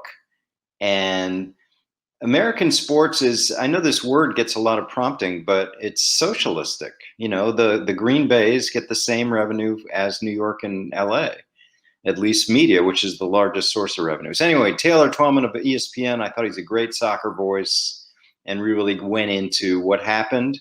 He thinks it's coming back in some shape or form. I encourage everyone to listen. And this week, wow, when I saw a news release that the first NFL player taking his entire salary in Bitcoin, I said, I want to talk to him because I'm intrigued, as a lot of people in business are, about crypto. I don't know much about it. I'm learning. My sons actually know more than I do about it. They're intrigued by it. And I talked to Sean, and Sean is very educated. He's not doing this on a whim. And the Kansas City Chiefs were willing to do it. And no doubt on this, Ross, players are already calling Sean about, hey, can I do that? How do I do that? So I think he's starting a trend, and I encourage everyone to listen. He's a really interesting guy, tight end on the Chiefs, now taking his entire $920,000 in Bitcoin. Yeah, so I got to tell you, Andrew, I don't know that much about it. I mean, obviously I've seen, the headlines and I know people talk about it, but I don't totally understand it.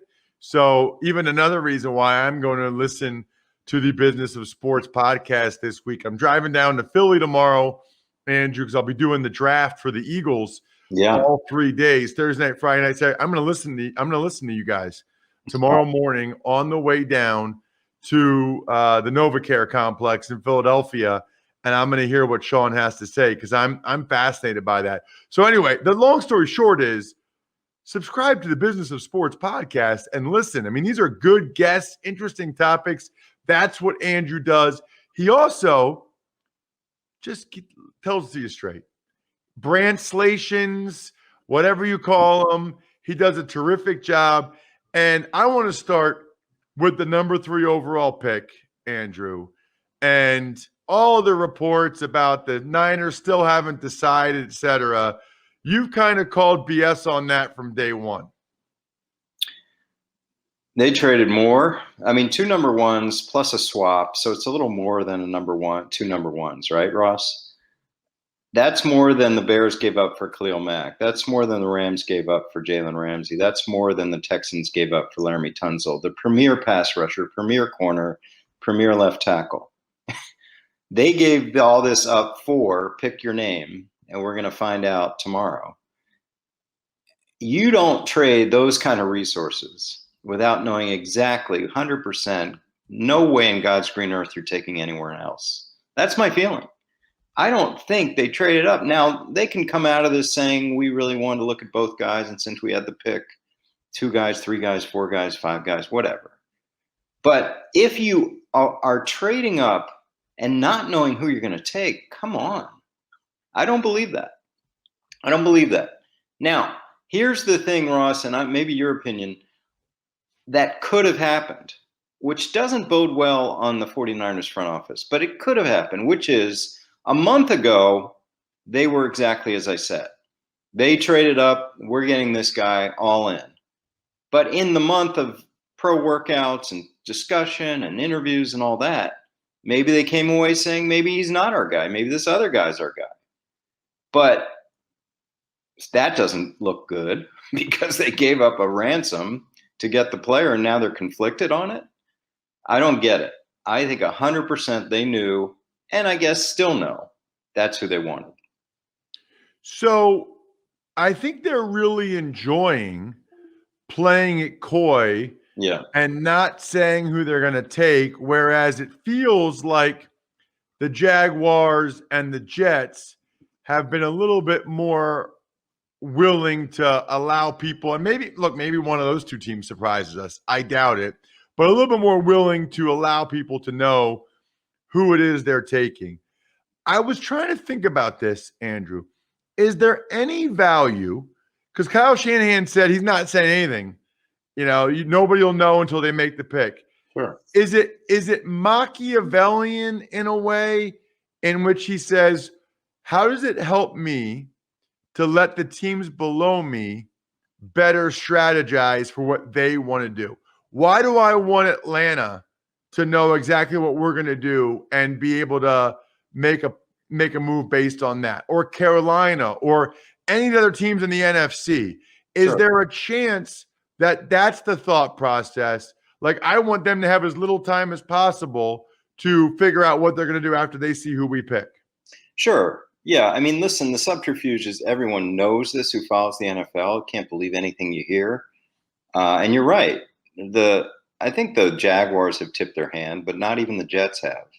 So, yeah, that's kind of standard park for the course for NFL coaches and executives. Don't tell the truth this time of year. You're right about the 49ers. They're engaging in this massive, what I think is kind of BS throughout this whole thing, that Jimmy Garoppolo's staying on the team. I guess he could stay on the team if they don't get anything in the way of decent offers for him. But, once you made this trade, he's gone. He's gone. And kudos to the 49ers. I've talked about this before, the way they structured the contract. They front-loaded the cap instead of back-loading it so they can get out from under him with a minuscule dead money charge compared to the Goff and Wentz examples earlier this offseason. So he's gone. They have a new quarterback. It's going to happen. And I believe the player they pick tomorrow night will be the exact player they zeroed in on a month ago. I tend to agree with you. It's interesting too, Andrew, because the team after them, the Falcons at 4, is another one that there's a lot of intrigue there. And I guess I'm curious about the discussions that are had behind the scenes, because you've been in these meetings about long-term versus short-term. Do they take a guy like Kyle Pitts, who's best for the short term, the awesome tight end from Florida? Or do they say we're picking at 4, there's 5 good quarterbacks, we can get Lance or Fields, and we can be set at this position for the next 13, 14 years like we just have been with Matt Ryan? I am fascinated by the dynamics of short-term versus long-term. What can you tell me and us about how that stuff goes down? Well, my most poignant moment in the draft room in my 10 years in Green Bay happened, in this exact situation. We chose Aaron Rodgers when we had other needs. Of course, Aaron Rodgers was not going to help us and turned out not to help us the next 3 years. So I don't think anyone's going to happen that way, at least early in the draft. But you're right. That's the choice. Matt Ryan is the present. Who's the future? They don't have a succession plan. We've seen the whole offseason teams like the Bears struggle to find that person. And I have tweeted this often. The best time to find a quarterback is when you don't need a quarterback. The worst time is when you do. And that would bode for the Falcons taking their future. I think the Falcons are trying to trade back, and I understand why, because we've got a market now, Ross, for trade ups and backs early in the draft that is strong, to me, for the trade backers, right? Because San Francisco goes up 9, gives up 2 1s. Miami then goes up 6 and gives up a 1. So, we're talking about going up 6 spots to get a next year's first round pick is kind of the market. So the Falcons can do a lot with that market set by the 49ers and Dolphins. They can get something out of that. I just have a feeling that they're not going to pick a quarterback. It's just my feeling. What I think is interesting about that is, these reports where the Falcons are listening to trade offers for Julio Jones, which to me usually means they're ready to move on from Julio Jones, which to me means they're more long-term focused than short-term focused, which could lead to drafting a quarterback. Now, here's what's crazy, okay? First of all, even after next year, Andrew, I've never seen this before, okay? Even after next year, if they get rid of Matt Ryan after the 2021 season, it's still $40.5 million of dead cap money, Andrew. 40.5. Not right now. Not if they got rid of him right now. I've never heard a dead cap number that much for a guy for the following year. You know what I mean? Because usually it's like it spreads out more, and the next year's like maybe 15 or 20. 40.5 if they get rid of him next offseason. Yeah, I mean, listen, I spent the first 2 months of this year saying there's no way, no how they get rid of Carson Wentz because of $34 million in dead money. Now you're talking about a year from now. It's the management of these contracts, which I probably take more interest in than most people, seems just crazy to me.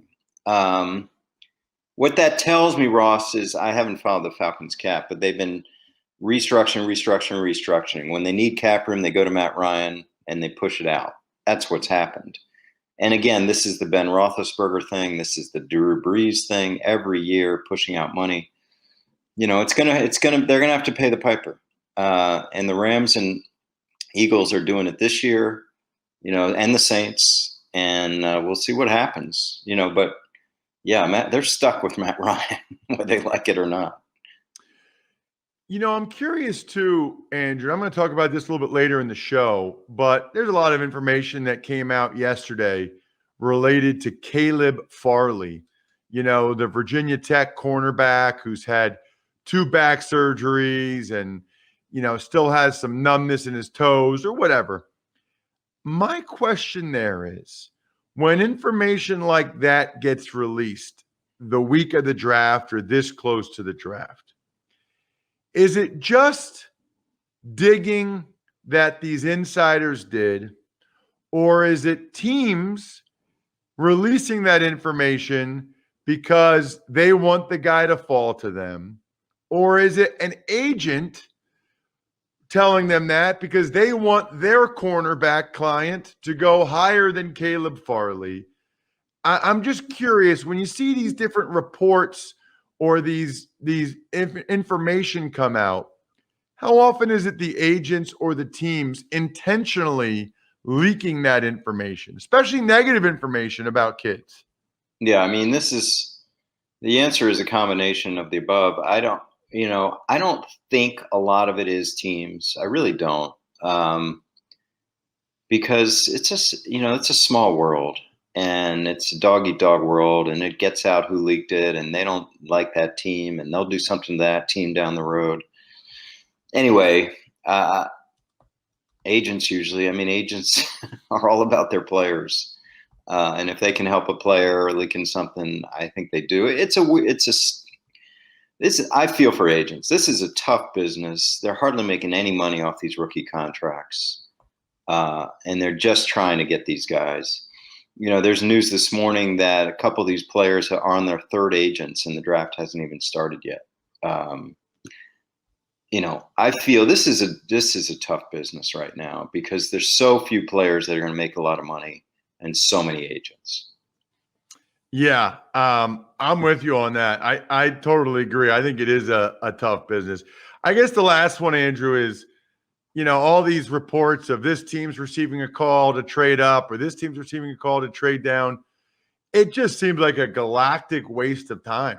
Yeah. My understanding is every team calls almost every other team to at least hash out what a trade might look like should they move up or move down? Should the guy that the other team wants be on the board? Like, it feels like we're wasting time with these reports. Yeah, and I mean, nothing against the mock drafters, but I haven't read one and don't plan to read one. It's kind of a waste of time, right? It's like, it's not real. So, and people fall. People falling. I mean, no one's falling until tomorrow night. So no one's falling or rising. That doesn't happen until the actual draft. So anyway, yeah, I don't pay much attention to it, and more importantly, teams don't. At least my experience. I don't think we ever looked at a mock draft. So it's just out there, and kudos to the NFL. Kudos that this buzz machine has been there for 3 months about the draft. And I say this all the time. These top 10 players or so, Ross, we'll hear more about them in the next 48 hours than we will some of them their 10-year careers. So it's a great thing for these kids. And what a machine the NFL is. I always say tomorrow night we'll have 10 to 12 million people watching Roger Goodell read names. Check him out on social and at Andrew Brandt. Check out the Sunday 7. How do they get the newsletter, Andrew? Yeah, it's easy. Just go to the website, andrew-brandt.com, and it shows right away how to subscribe to the newsletter. It's doing well. Lots of people signing up. Hope you enjoy it every Sunday morning. And then, obviously, you got to check out the Business of Sports the last 2 weeks. I might listen to, the whole Culkin episode on the way down to Philly. Like I said, fascinated to learn more about this Bitcoin cryptocurrency stuff. Thank you, Andrew. Thanks, Ross. What I don't need to learn more about, what to do for Mother's Day, because I do the same thing every Mother's Day, every Valentine's Day. Now, I might get them something else as well, but I am getting all of the lovely ladies, the mothers in my life, flowers from 1-800-Flowers. 24 multicolored roses plus a free vase for $34.99. Absolutely awesome. Look, there is not a mom I'm aware of that doesn't like receiving flowers. I am unaware on the planet of a mom that doesn't like receiving flowers. And you guys know it's personal for me. Used to get these all the time from my wife's grandmother who passed away in the fall, but I will still be getting them for her Oma, who is still with us. And it just makes me feel really good. Try not to get choked up here, but really good that I did that. Really, really good. I'm so glad and thankful that I've done it, and you will be too. To order the 24 multicolored roses plus a free vase for $34.99, go to 1-800-Flowers.com, click the radio icon, and enter code football. That's 1-800-Flowers.com, code football. And then send it to me, by the way, because I might use your sponsor confirmations to determine who gets to be on the next Football Feedback, our YouTube-only show. That's 1-800-Flowers.com, code football on the radio icon in the upper right-hand corner. Tuck's Takes. Good morning, Ross. Let's start with that Caleb Farley injury information that you and Andrew spoke about and that you also tweeted about yesterday. Your reaction to the news? Just bummed out for him. I think with I guess I was always like this since I've been a player, but especially as I get older, he's a really, really talented young guy. He should be getting life-altering money. He's still going to get a bunch of money, but not what it should be. To see that he hurt his back deadlifting initially drives me crazy. No reason for a cornerback to be deadlifting. I would not be happy with that strength coach if I was Caleb Farley's dad. And then to have a second back surgery, even though he hasn't played football since the first one, that's troubling. And that he's still got some numbness in his toes. I didn't even know he had a torn ACL back in 2017. It's just not good. I hope he can stay healthy. I hope he can at least, get one good contract. And that's the thing. You're not paying him that much, and he might be able to get through that first contract. But I wouldn't take him anywhere high, just knowing what I know about my back. Tuck's takes.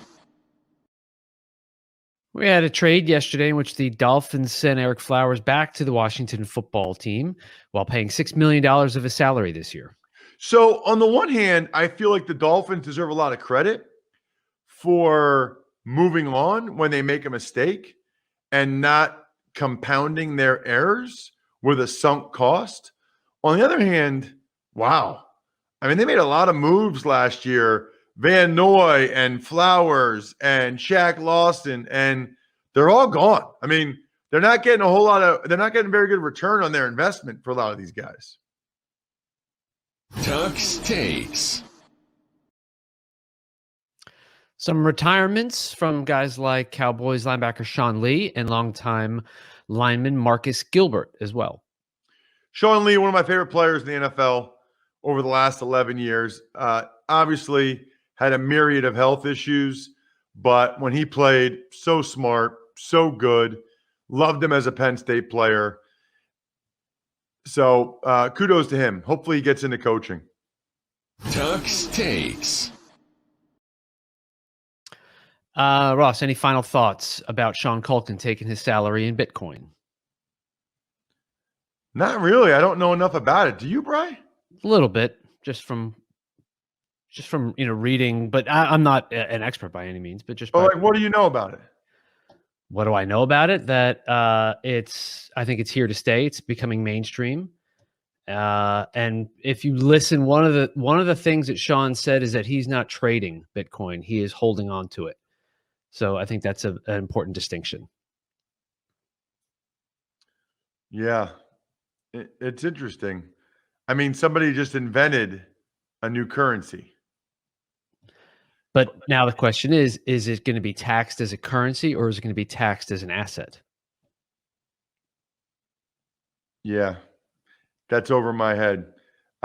What's firmly in my head, DraftKings has so many awesome bets available for the draft. Or if you listen to last week's Even Money podcast, even if you don't want to bet, even if your state isn't legal, you can play the free-to-play $50,000 pool, draft pool at DraftKings. And Steve and I gave advice on last week's Even Money podcast.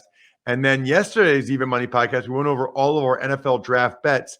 And they have a bet named after me at DraftKings, Ross Tucker's Big Boy Boost, which is very, very cool. So check it out. Please use the code Ross when you go over to DraftKings. And I love it, Brian. It's been a while. Let's get to an email. Ever wanted to ask an NFL player a question? Well, here's your chance. It's time to Ask Ross. All right, so here's the deal. We have a lot of awesome sponsors.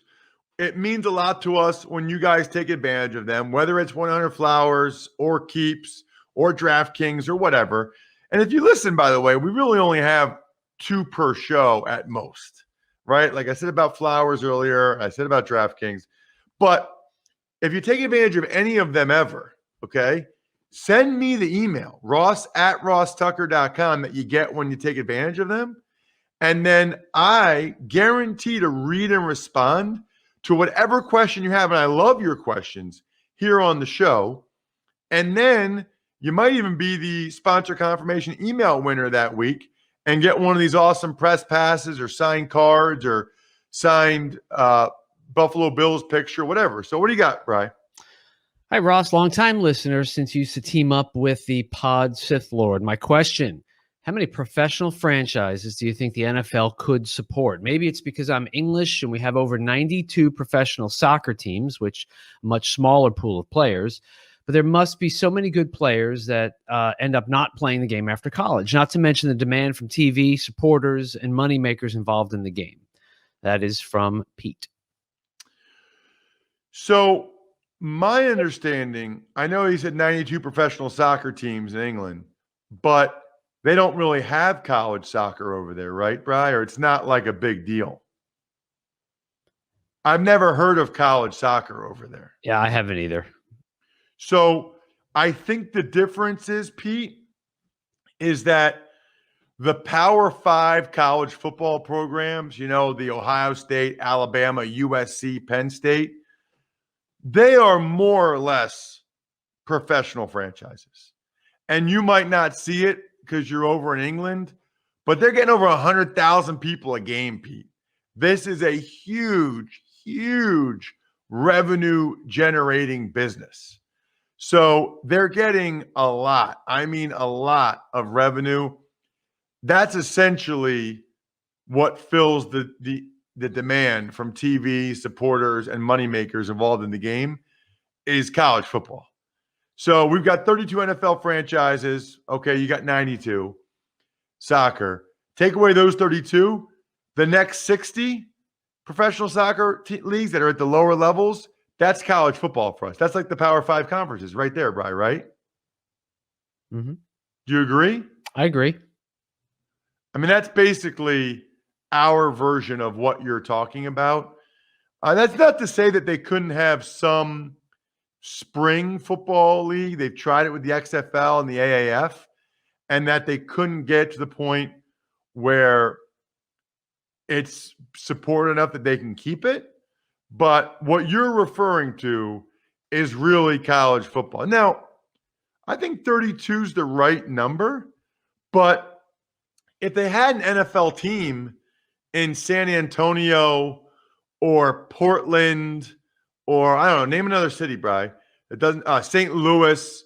Orlando. I think that those would be supported as well. So, like, they could have more than 32. They could have 35, 36, maybe upwards of 40. If it was a real NFL team, I think there are other places where they would really be able to support that team if they had their own NFL team.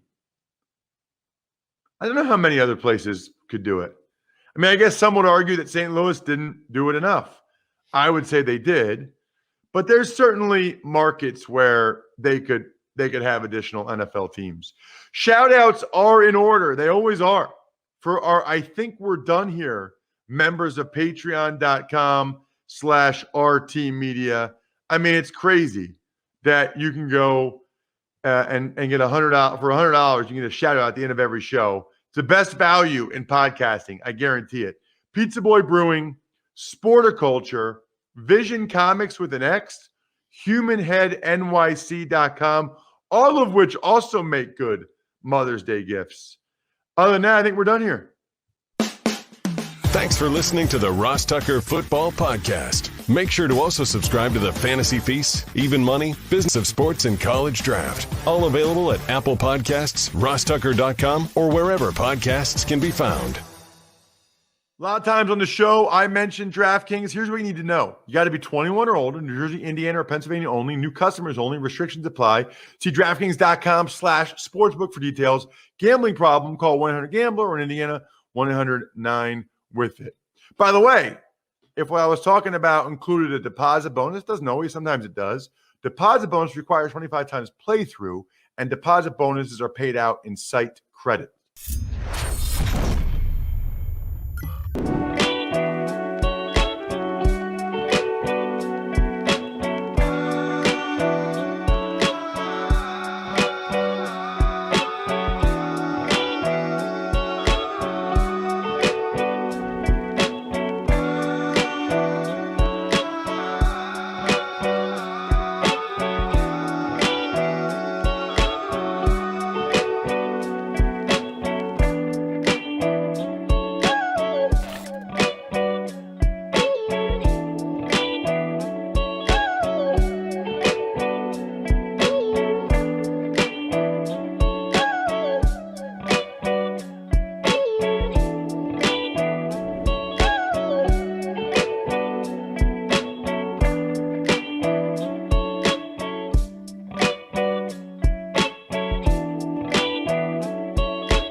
All right, here we go.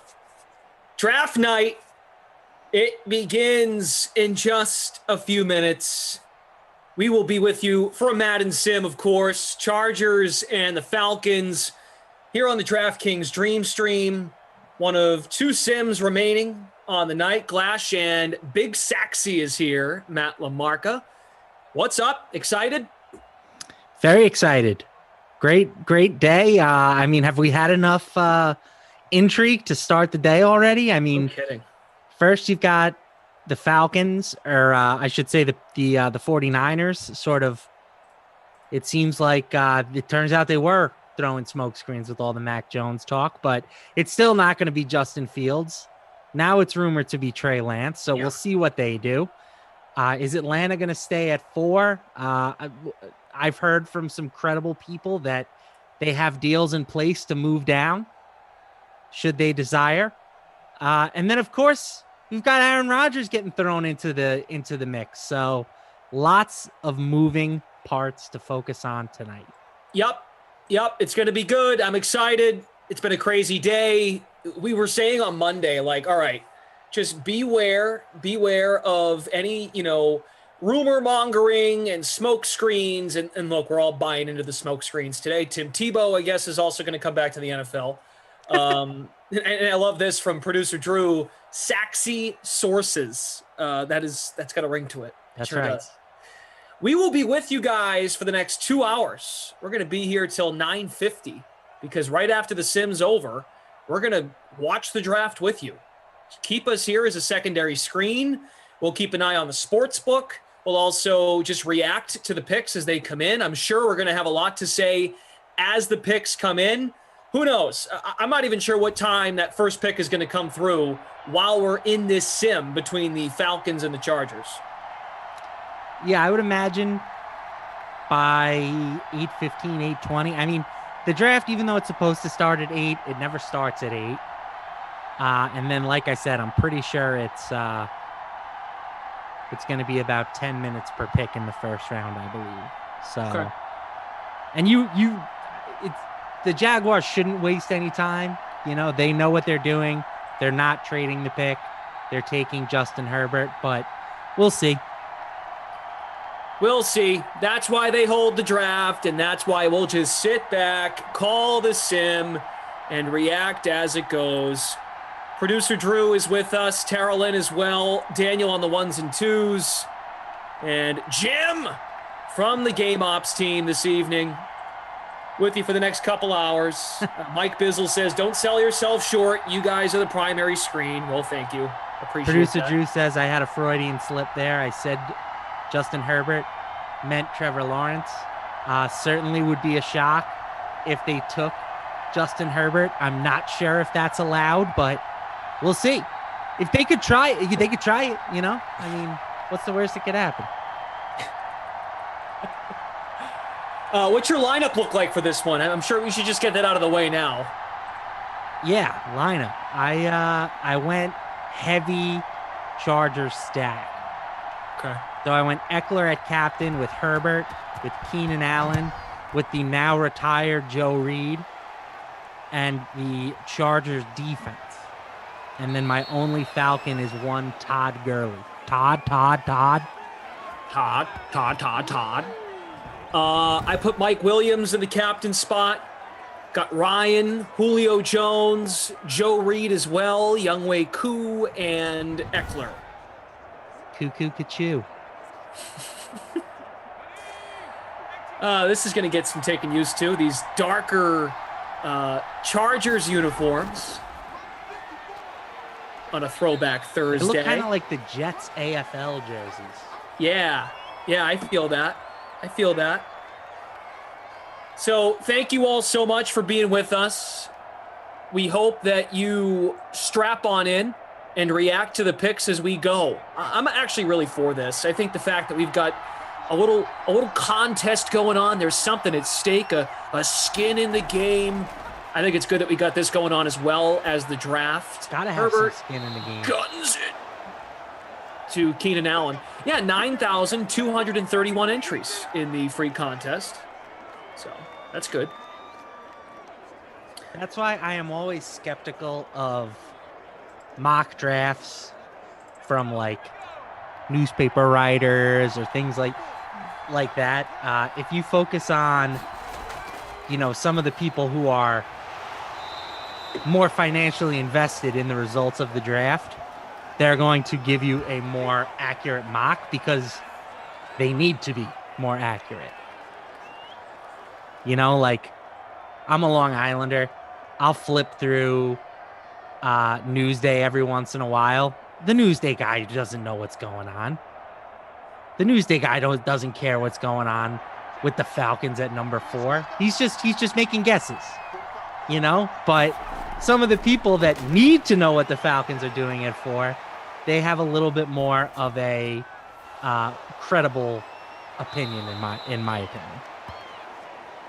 Keenan Allen, nice pickup. Herbert is 3 for 3. Justin Herbert about to show out here and remind people that he was a great quarterback selection last year in the draft. Justine Elbow. This is weird. Watching ESPN's coverage, Mike Greenberg is the host and not Trey Wingo. That is different. Interesting. Yeah. Louis Riddick, Boomer, and Mel Kiper. That's the crew. Booger, not Boomer. Booger, excuse me. Booger McFarland. There's another first down. Mike Williams. What's up?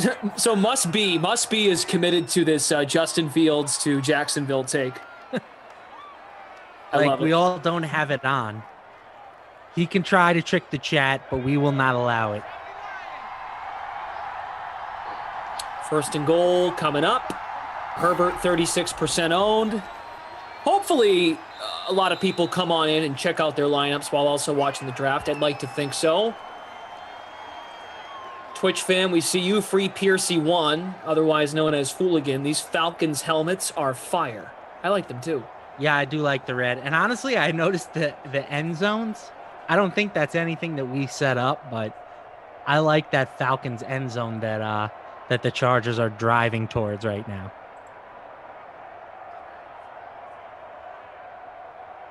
Cassie wants to know if Lee Corso can make a cameo. Do you do a Corso? No. Not so fast, my friends. It's good. See that end zone, though? It's nice, right? Oh! Sharp end zone. They give him the touchdown. Austin Eckler. All right, so look, the Jags are going to be on the clock here in any moment. The draft is live in Cleveland. What's the first thing on your mind? On your mind, on your chest, what has to come out of Matt LaMarca right now before this thing gets started? First off, great effort there by Austin Eckler to get that ball across the goal line. That was a sweet little reach. It's all about number 3. I mean, the 49ers are where this draft starts. Now, do I think it's a stone cold lock that the Jets take Zach Wilson at 2? No, but I think it's about a 99% chance. Trevor Lawrence is a 100% chance. So the question is, where do the 49ers go with the 3rd pick in the draft? And like I said, I think that as of today, it's flipped towards Trey Lance being the guy. That's what all the rumors seem to go towards. Mm-hmm.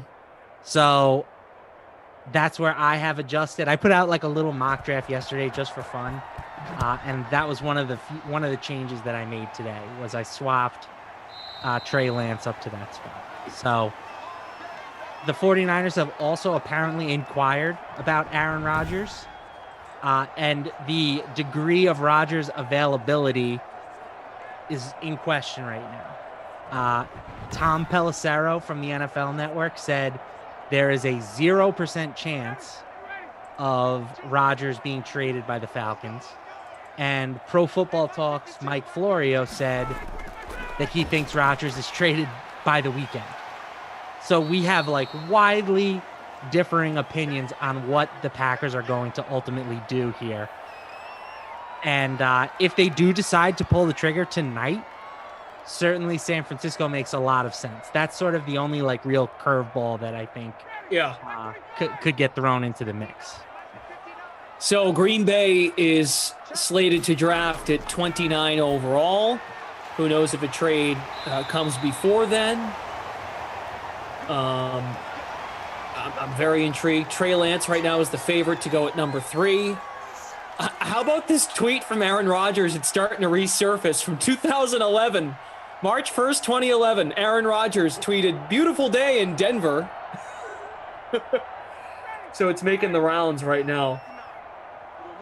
So Daniel puts out Kenny's picks. Kenny, and I don't know. So you say this is not what he thinks the teams are going to do. This is what you think. That's what he thinks the teams should do. Because that's just silly. Nobody cares what the teams should do. We're trying to predict what the teams will do. That is the purpose of a mock draft. He's got 5 quarterbacks going in the top 10. Which I think is reasonable, by the way. Including 4 over the first 4 picks. I think that's very reasonable, but like... Overall, the one, I honestly don't hate this, Mark. I was just going to say, I mean, if that's your reaction, then it's pretty good. I do think that Jalen Waddle over Jamar Chase is egregious. Chase is like 98% to be the the first wide receiver off the board. And I think that he's going 5 to Cincinnati. I think that's I said that the last time I was on a stream. That's my most confident pick after the top 2 is that Justin Fields is going, or I'm sorry, that Jamar Chase is going to the Bengals. But other than Chase being 8th, which is never going to happen, and Jalen Waddle going before him, I think that he actually has Chase going 3rd. He has Devontae Smith going 7th. So he has Chase as the 3rd wide receiver off the board. I will give Kenny 100-1 on that if he wants it. Oh, I'll give him 250-1. So I'm seeing this too now, producer Drew. This was tipped off by Smash Lanta on Twitch. Mark Shalarith, who calls games on Fox. Of course, he's connected to the Broncos. He just tweeted 16 minutes ago, "I'm hearing Aaron Rodgers to the Broncos is close to a done deal. Still could fall through, but fingers crossed." Wow. Wowee.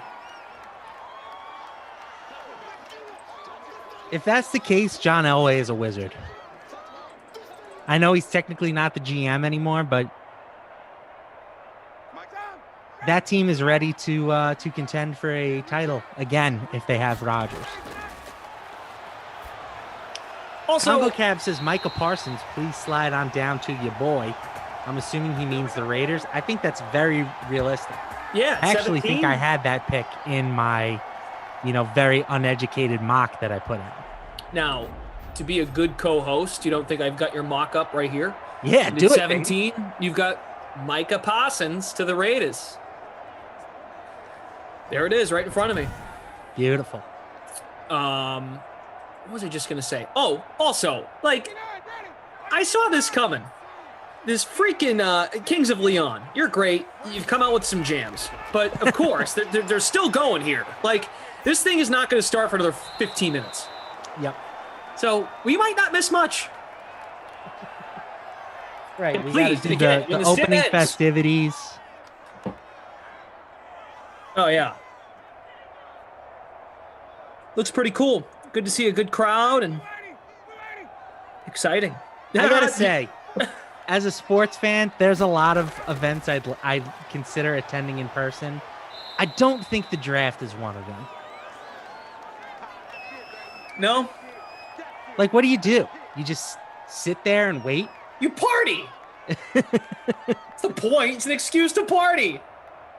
And then, when your team comes up, you just get to boo the heck out of them. Right, and you just yell into the camera.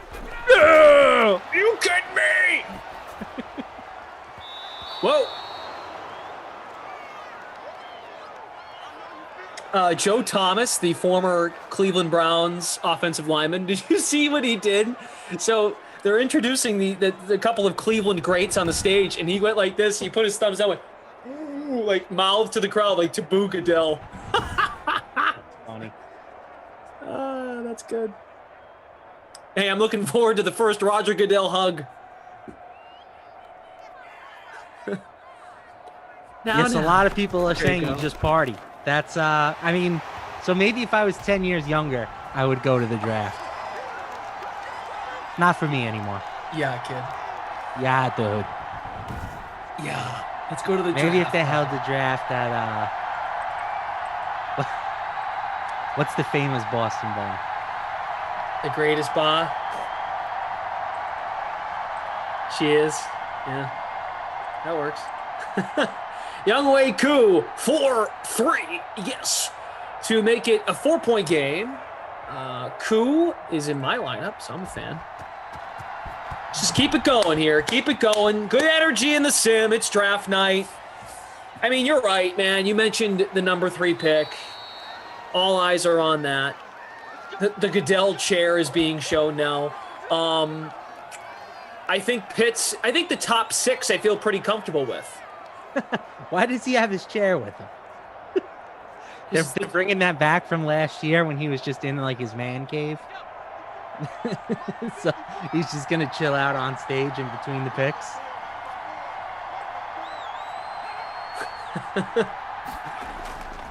Pretty good tweet from Emerson. Breaking, the Jaguars have selected Kings of Leon with the number 1 overall pick.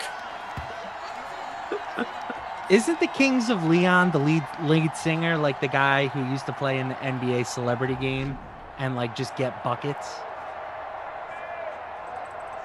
I don't know. Or was it? It might have been Arcade Fire. One of these bands has like a big lead singer who played like college ball, and he would show up at the NBA Celebrity Game during All-Star Weekend and just get buckets on these dudes.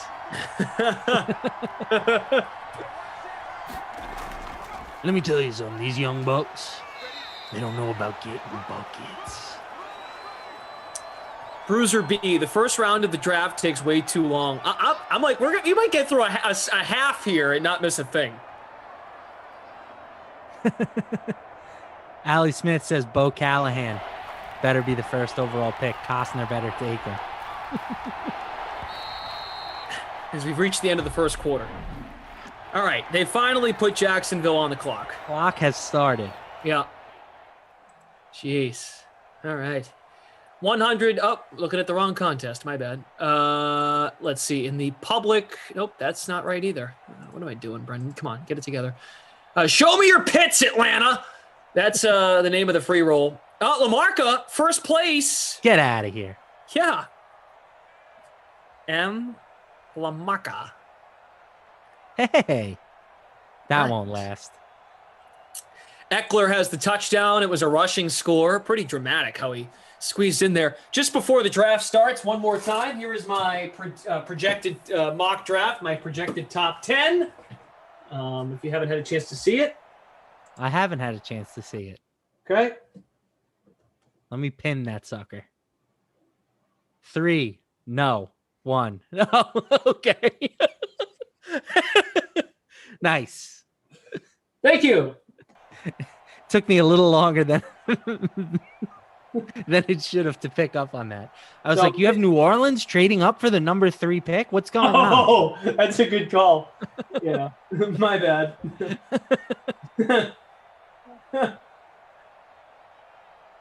So, yeah, that's what we got for tonight. So take your screenshots, and I'll tell you when I was right.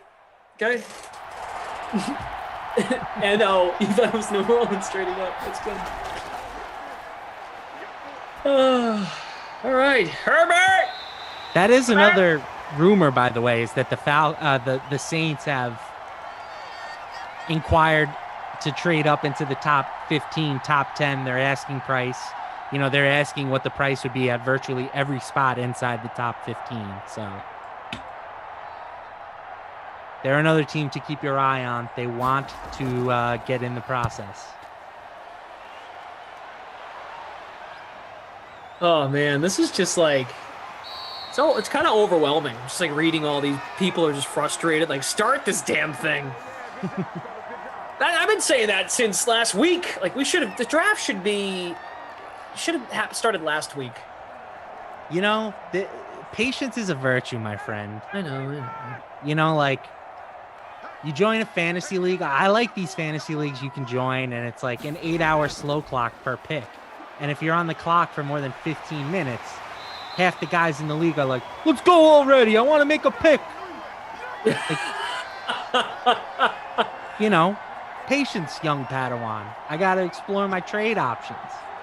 I got to, delve into the scenarios. I'm playing chess. Don't play checkers. Let's play some chess. So, but that being said, Jacksonville has no reason not to just hand this card in immediately. Yeah. Speaking of chess, Samir friended me on chess.com. We got to start a game soon, but I have.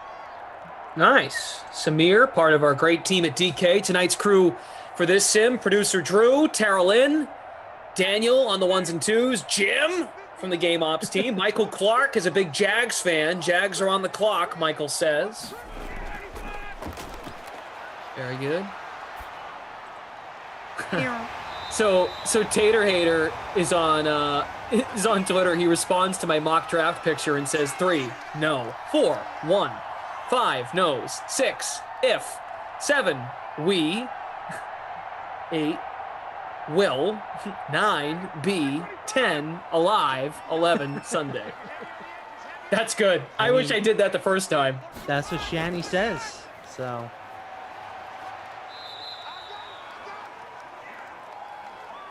LT the Great. I was just Googling what time does the draft start. LT the Great 21 as opposed to LT the Great 56. I should have specified. Moose Ulrich moments ago. Don't be cowards, Jaguars. Pick a kicker. They score more points. Emerson would love it. Emerson, big fan of kickers, big fan of the Jaguars. It's a match made in heaven. I love this. Our former on-air teammate Tyler Sullivan, who works at CBS Sports now. Urban Meyer already showing questionable clock management. That's good. Yeah, a lot of people on Twitter upset that the Jags are taking so long. Jeff Duke, we should be at number 3 right now. Agreed. 3rd and 4. Little drop off here. We get a flag though. Gurley did get the first if it counts. Is it holding? It is. Kenny Ducey says the chair will have 60 Twitter accounts in 5 minutes. Not bad from the Deuce. Robes 05. Appreciate you commentators been doing a 15-page research paper and PowerPoint since 6 this morning. Thank you for the entertainment. No problem, Robes. I know we were going back and forth about Aaron Rodgers and the lack of help he's had, but legit, that's the whole point. We go back and forth, and we're all friends at the end of the day. So I want to take this in a different direction. Okay. So we all think that the Jaguars are selecting Trevor Lawrence here. Put yourself in the shoes of the Jacksonville general manager. How many other quarterbacks in the league would you trade Trevor Lawrence straight up for?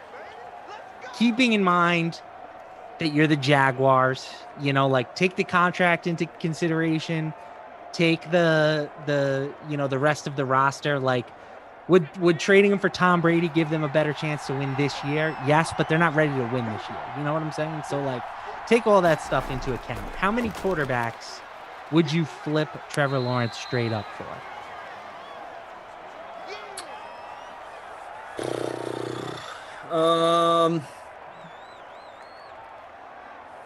So I guess the question is who you wouldn't give it, right? Producer Drew, Rodgers, Wilson, Mahomes, Watson. I might do it for Watson because of Well, I mean, I think you kind of have to take him off the list just for the time being. Right. Considering. Well, right. I mean, I know what you're getting at, but you just talking the talent alone.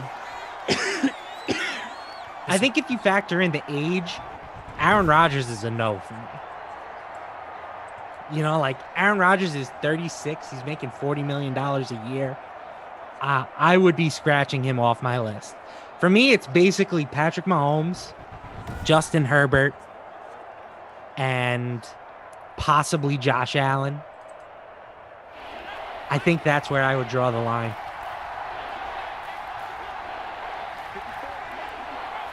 Okay. That's fair. You know, if the chat wants to chime in with some of their opinions, I'll be happy to entertain them. Drew says he's out on Herbert. Lawrence could have a better year this year. I would take the quote unquote sure thing. Like, I've seen it now from Herbert, and I'm only giving up 1 year on the rookie deal. Could Lawrence be better? Of course. He's expected to be better. But we've seen guys fail to live up to expectations. Daniel says Jimmy G.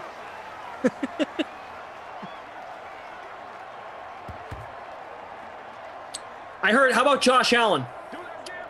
Yeah, I said him. I would take Josh Allen. You would? But again, you would take Josh Allen? Yeah, we're getting to the point where he's going to need a contract extension soon. So that is another factor that might push you in the direction of the rookie quarterback if you believe in him. But again, Josh Allen is just very, very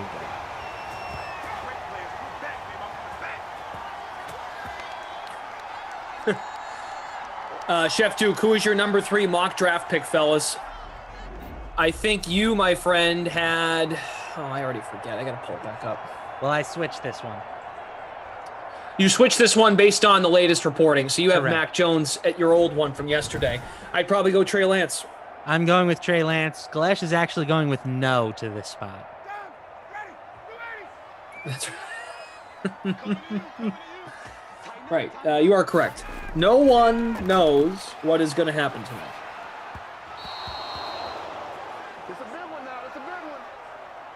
Wait, what? Must says no MVP Lamar Jackson. Oh. Well, again, Lamar, I believe, is now entering, year 4? And he had some major regression last year. So, all right, we have the pick is in, and unsurprisingly, it is the golden boy, Trevor Lawrence. The hair, feathered and lethal. You just can't teach it, Cotton. 250 people watching with us right now. Love it. He's wearing like an olive suit with a white tee, no collared shirt. Not sure how I feel about that look. You know, I'm not a huge fan of the suit jacket without a button down. Yes, I get it. It's a casual look. He's trying to keep it cool, but put a shirt on. You know, it's one of the biggest nights of your lives, kid. Yeah, I can. Plus, I'm not an olive man myself, but I guess it goes with Jacksonville. Oh, like he had no idea he was going there. Well, we'll see if Zach Wilson. I almost called him Sam Wilson, aka the Black Falcon. We'll see if Zach Wilson follows suit and also has a green suit on tonight. Party right now in the Twitch chat. Love it. Hit that like button for us on YouTube. Follow us on Twitch if you have not yet already. About 100 people on Twitch for this 8 p.m. Madden Sim. 2nd and 7 for Matt Ryan. Eckler has the lone touchdown. That's complete for a first. Julio Jones.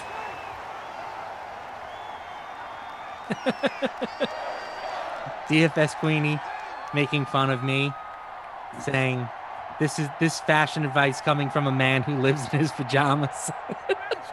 Hey, when I go out, I'm looking smooth.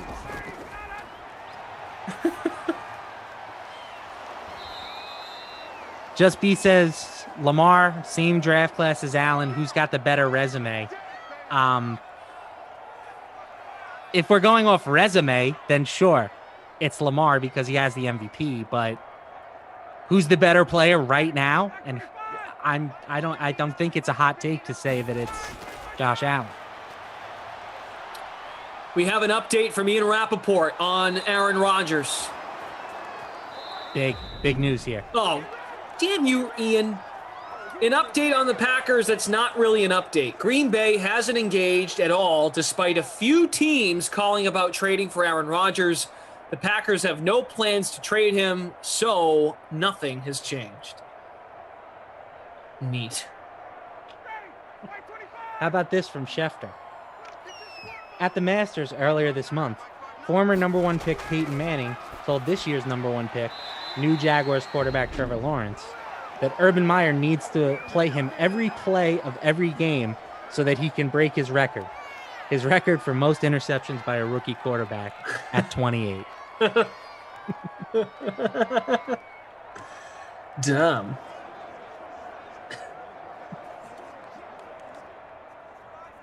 Twitch fam is cooking. Smash Lanta. Falcons going to take Pitts, but I hope some bleeping magic happens and they get Sewell. Interesting. In my head right now, it's 50% the Falcons take Pitts, and it's 50% they trade the pick. They could get a pretty good haul if they trade down from 4, even if it's just to something like 8 with the Panthers. They could pick up an extra first or something like that. But there are going to be teams who want to get up and get one of these quarterbacks, and I think Atlanta, it would be a nice option for them to trade down. I don't think that they're unfortunately going to consider taking a quarterback themselves at this point, but they can either trade the pick or take Pitts, who I think most people believe to be the best non-quarterback in the draft. So it's a pretty good spot for them.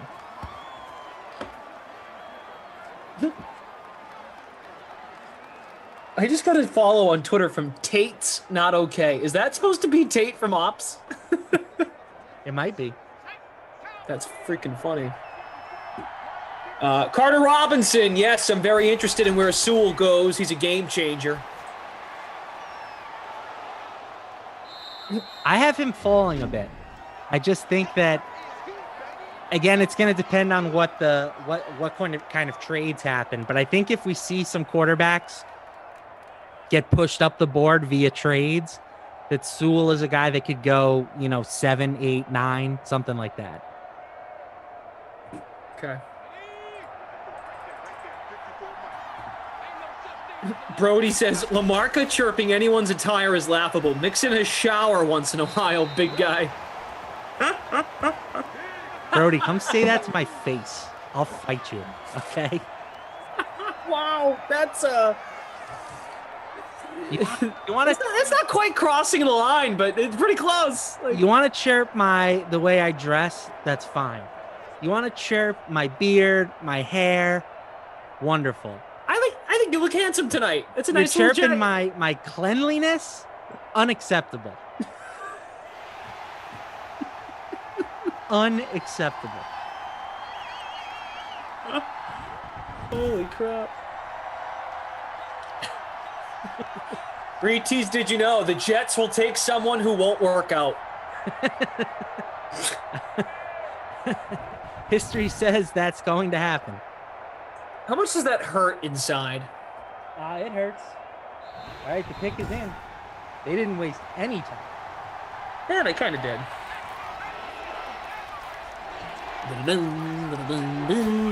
Should we try it? You do it.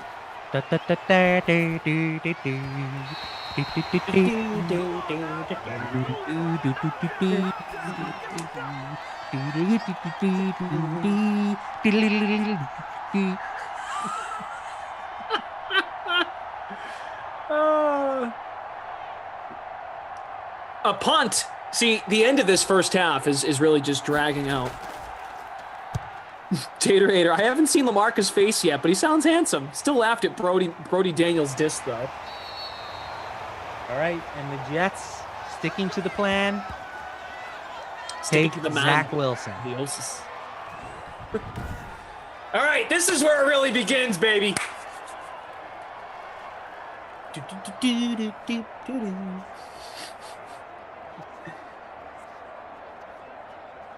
could throw in some of the old NFL films if you'd like. I am jittery inside. Ding.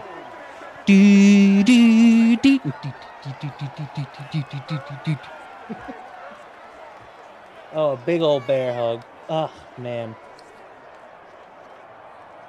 This guy scares me a little bit. This guy scares me. Okay. He really does. He's just... I just don't trust the guys that rise up the draft board like that. But we'll see. You know, we will see what happens. I'm going to give the kid every chance. I hope that the Jets look to give him as much support as he needs. They certainly have a lot of work to do with the rest of their roster. You know, like the big thing right now, the big rumor is with their other first-round pick. They're looking at Travis Etienne, the running back from Clemson. I think that would be a terrible decision for the Jets. Draft an offensive lineman, draft a pass catcher, draft somebody who's going to help your franchise quarterback that you just invested in succeed. And I don't think that a running back is necessarily the way you want to go like that. In terms of the sim, we've got a couple of field goals for Younghoe Koo. And also a touchdown for Austin Eckler. Cassie saying his family looks like a Barbie and Ken doll collection. Absolute perfection. So before we go to the second half, we want to toss it now to a clip from earlier today on the sweat. Here it is. You can bet on a player to be drafted in round one as well. Is there anyone you can get some value on that might sneak into the first round, Jules? Yeah, so I wrote up in my article, Kadarius Toney, the wide receiver from Florida at -121. I still like that. I think there's spots from 25 to 32 that he can go. But like I said, I'm honest, so I have a little bit less faith in that position than I did a couple days ago. I like Travis Etienne more, I would say, at -125. I just think, like we said, I'm confident that Harris is the pick at 24. He's otherwise going to be a top 25 pick or so. I've seen him as high as Miami, 18 in some mocks. So, like, let's say Harris is going to go in the first round. Etienne, like 25 to Jacksonville, pair him with his college teammate Trevor Lawrence. We've seen a lot of smoke at 30 to Buffalo. And maybe a team trades into the back end that really likes him. So rather than take him in the top 32, though, we're so confident that Harris is going to be a first-round pick. You can just get over 1.5 running backs in the first round at +140. So rather than lay the -125 on just Etienne to go, you got both of those guys going at +140. And if something crazy happens and one of these other running backs, like a Javonte Williams from UNC would probably be the only name, goes instead of Etienne or Harris for some reason, you still cash that because it's just a position bet. Under 3 minutes, so make it snappy, Reed. Yeah, I think Terrace Marshall out of LSU might sneak into the top the first round. I think Baltimore is a lock to get a receiver in their second pick in the first round. So give me Terrace Marshall. Steve. I think you can get De'Ami Brown at +600 because, you know, kind of like what Reed just alluded to, is a couple teams near the end of that first round that need a wide receiver. Right, Green Bay Packers, you listening, you dopes. But I mean, between them, the Saints, and then like even Reed mentioned, even the Ravens, I mean, those are three teams that could realistically be drafting a wide receiver in the first round. Be sure to join us weekdays at 11 a.m. Eastern Time for The Sweat here on the DraftKings Dream Stream. All the analysis you need of our all sports going down. Basketball, baseball, even the NFL. We'll be reacting to the draft tomorrow in Friday's show, and then getting you ready for the weekend and also the Friday night picks. Going down. Meet me in the club. It's going down. There it is. Dun, dun, dun, dun, dun, dun, dun, dun, dun. All right, sorry. On with the chlorophyll. Chlorophyll? More like borophyll. Oh, Giannis got hurt. Won't return tonight. NBA people. Wonderful. That's too bad. Oh, let's see if Kaufman played him in our contest. Ooh.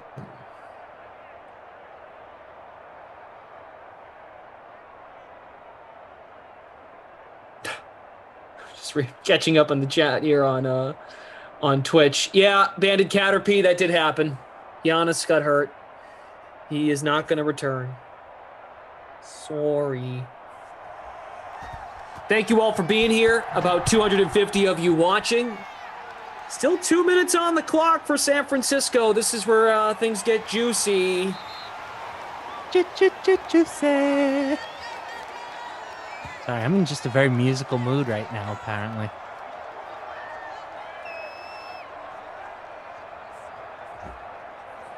The Freak of Nature says, I'm in first in the free roll. Goes by the name of Lord Silverman, Sir of the Cobblepot.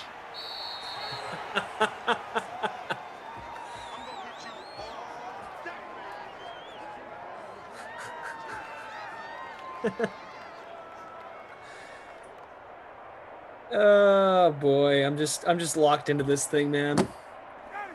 Oh, apparently James says Malcolm Brogdon got hurt as well. The pick is in for San Francisco. All right, we got Todd Gurley here trying a screenplay.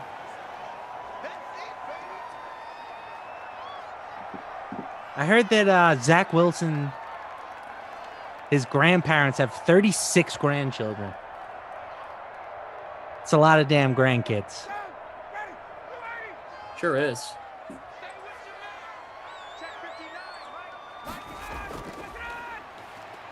I'm so intrigued what this is going to be.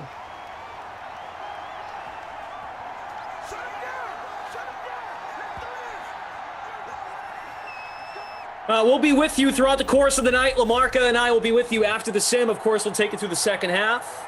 And we're all kind of just anxiously awaiting, like the rest of you are. Congo Cab talking about Kenny and his race car mattress. That's not good. It's not good at all. The pick is in. Up.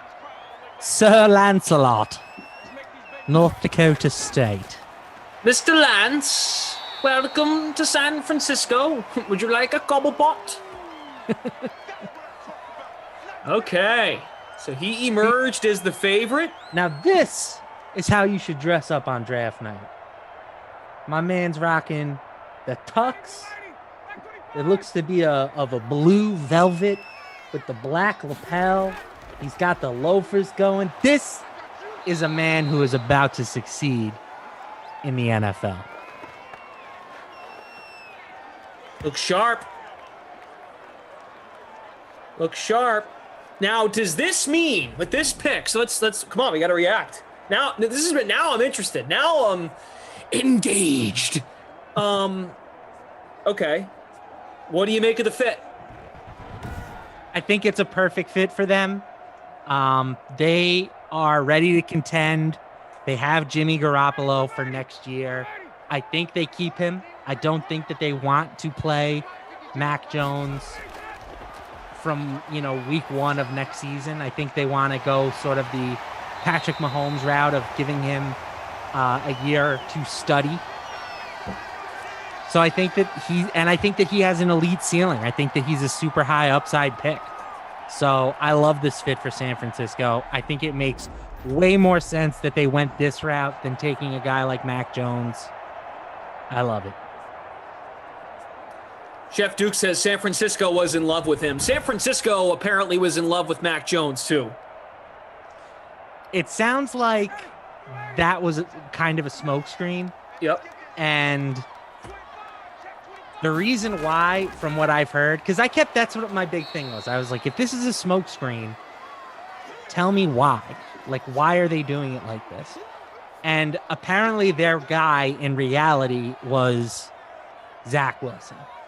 And I don't know if maybe the Jets liked Mac Jones and they were trying to get the Jets to take him at 2 so they could get Wilson at 3. But I don't think that Mac was necessarily ever really in contention for this. Straight cash, I agree. Good position players are going to drop this draft. Also, Mac Jones is going to fall with this news. Yeah, I still think he falls into the top 10 somewhere. But Denver, I think that this is a spot where somebody could trade up. But I think that there are going to be teams who are looking at Fields and looking at Jones in the top 10. You know, like Denver just did trade for Bridgewater, but they gave up virtually nothing for him. And I think they're only paying him $3 million next year. Like, that's more than adequate to have him on the roster as a backup quarterback / insurance policy. So I think that Denver's in play. I think Carolina is still in play. Certainly the Patriots are in play. Washington is in play. And now you throw in the wild card of what the heck are the Packers going to do? Yeah. Oh, man, imagine Justin Fields goes next. I got to think it's Pitts. I got to think it's Kyle Pitts. If they keep this pick, it's Kyle Pitts. Yeah. Yeah. That's true. They could trade back and maybe even still get Fields, but doubtful. They're going to probably take the tight end. So yeah, this move too, LaMarca, like this might be back to what Shanahan was saying, not this week, but in previous weeks about keeping Jimmy Garoppolo on the roster. Right? Yeah. Maybe. Again, San Francisco is going for the rarely seen strategy of having their cake and eating it too, which, by the way, has to be the dumbest expression in the history of expressions, right? What is the point of having cake if you are not going to eat it? But anyway, they are trying to rebuild with the quarterback position and compete at the same time. And I think that they could potentially pull it off. I agree. I think this is Jimmy Garoppolo, and this is what Kyle Shanahan says. It's kind of like what Peter King said of, where does Peter King work? NBC Sports. Like, basically, like, come on, man. Come on in. He said, put your big boy pants on. That was the report by Peter King. But basically, Jimmy Garoppolo, come in, have a great season. If they get off to a good start, you sit Trey Lance for a year. Jimmy Garoppolo sells himself to the league, improves at what he's made of.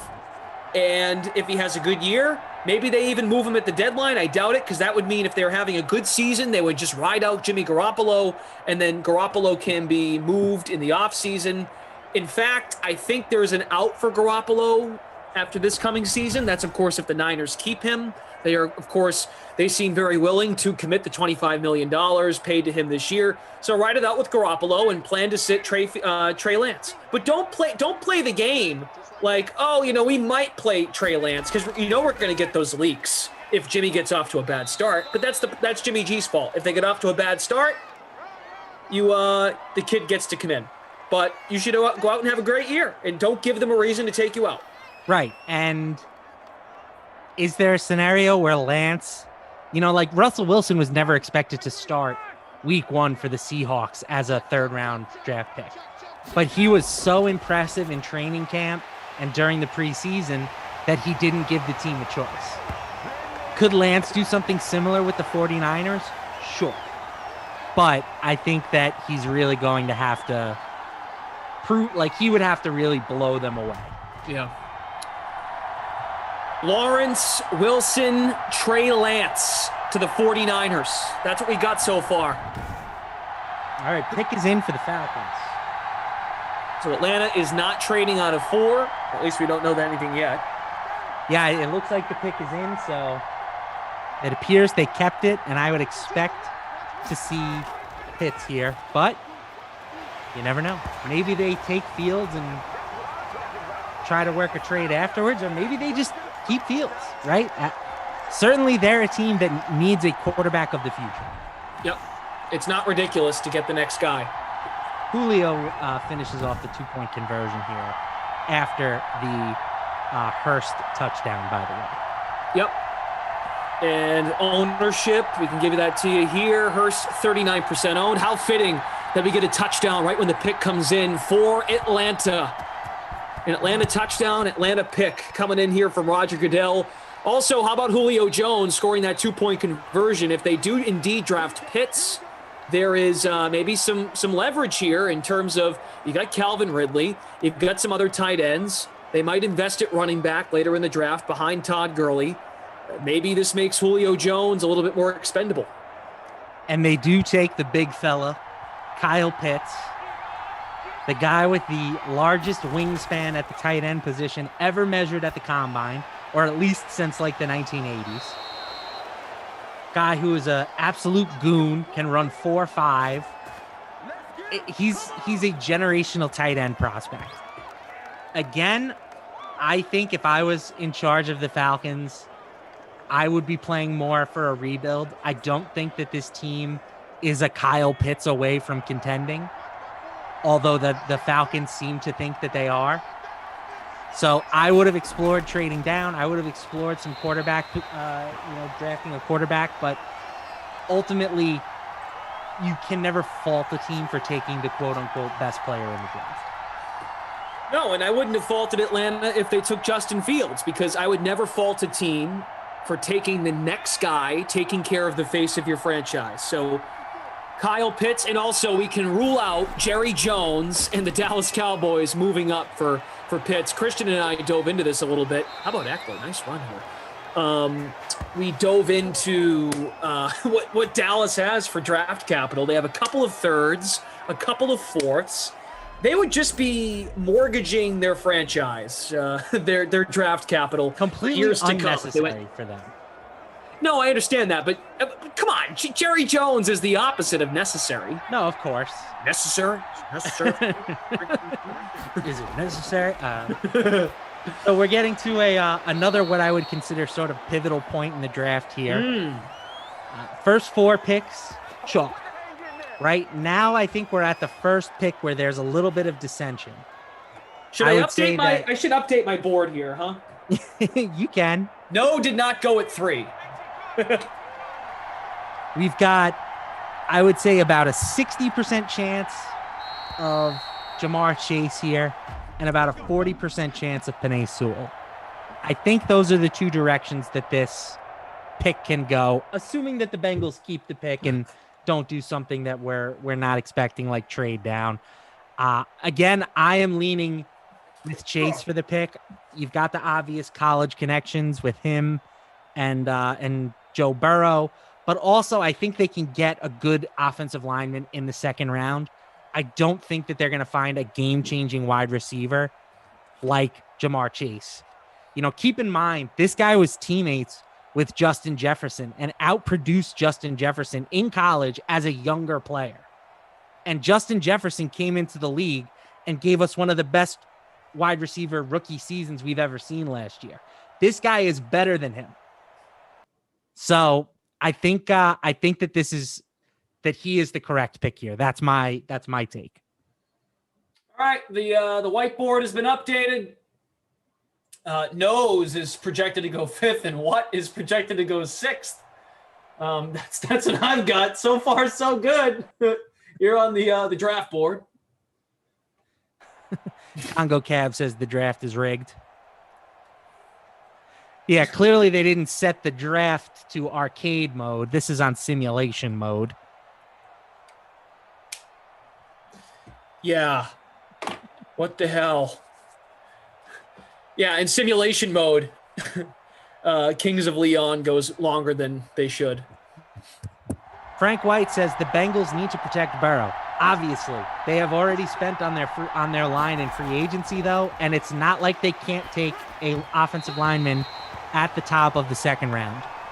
I don't think that this is a situation where by not taking Penei Sewell here that all of a sudden they can't upgrade their offensive line anymore. They will still have chances. And by the way,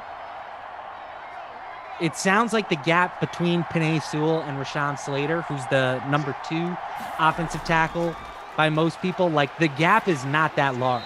There are a lot of people who think that Slater is a better offensive lineman.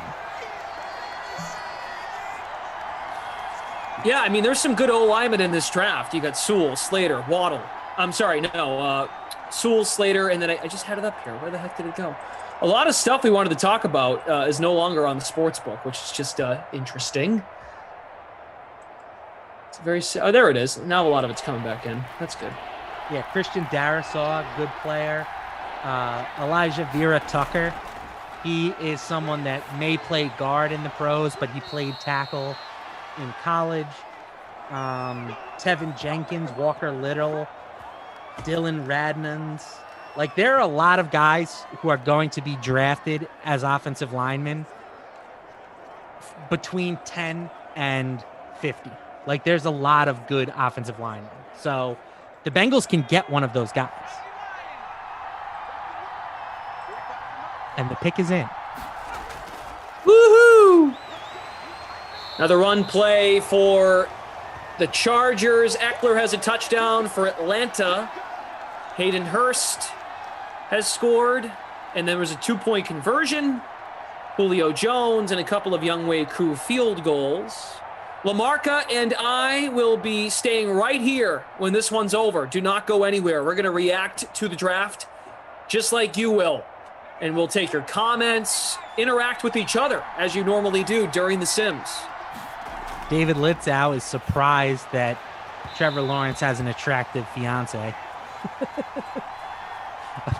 Apparently, he's never seen the wife or girlfriend of an NFL quarterback before. Yep, Tyler hits to Atlanta. Brent Musburger. Oh, you quarterbacks have all the luck.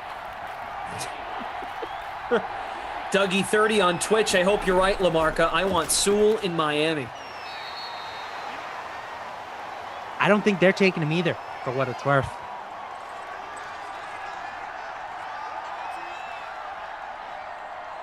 I think that this pick is Jamar Chase, and I think number 6, Miami Dolphins take Jalen Waddle from Alabama. To reunite him with Joe Burrow. But we shall see. They're going for it on 4th and 6. And they are going to tie the game. Easy money. Mike Williams. All right. All right. M. Roach, Miami going to trade back again for a handful of first rounders. They could. Anything's possible. I just keep refreshing Twitter. Don Fishing says, wait till that kid from the University of Phoenix gets picked. Does he mean Larry Fitzgerald? He's a Phoenix. Now, what is this from Schefter? 49ers did not tell their coaches or scouts their pick. They didn't know the team was selecting Trey Lance until the pick was announced. Who knows, man? That's a weird team. Now, that coaches, that has to include Kyle Shanahan, right? Or is he the exception? The thing that I read today said that Shanahan loves Trey Lance. So I'm sure it wouldn't have been a issue for him. The pick is in for the Bengals. I got Bengals fans dancing on TV. Crazy Bengal fan in a crazy hat sitting in the chair.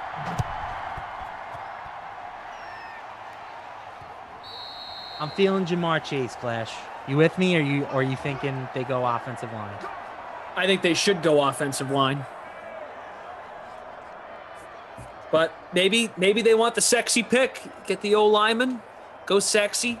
Big Saxy for big go sexy for Big Saxy. That fan dancing in the chair, it's terrifying. Jamar Chase is in. Never doubt the Saximus Maximus. Jamar Chase, the wide receiver,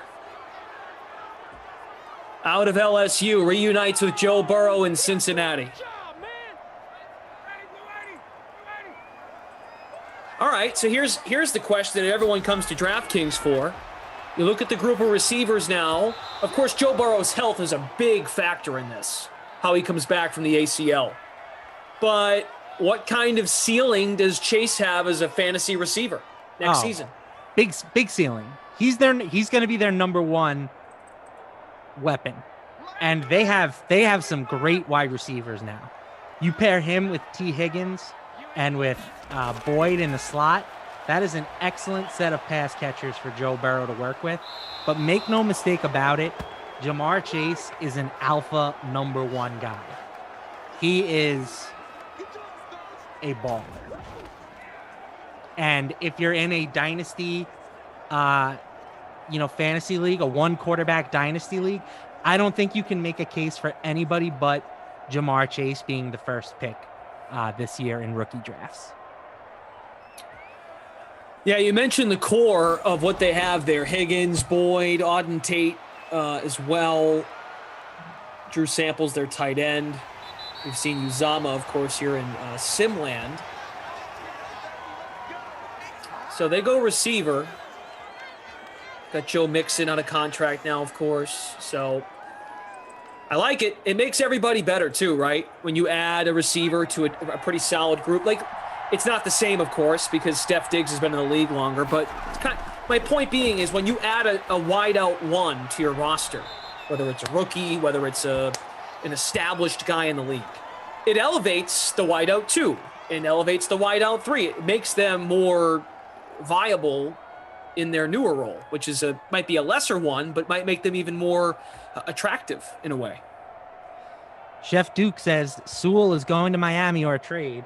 Well, the pick is in, but again, Chef Duke, I hate to say it, I think you're wrong. I think they are taking Jalen Waddle, wide receiver from the University of Alabama.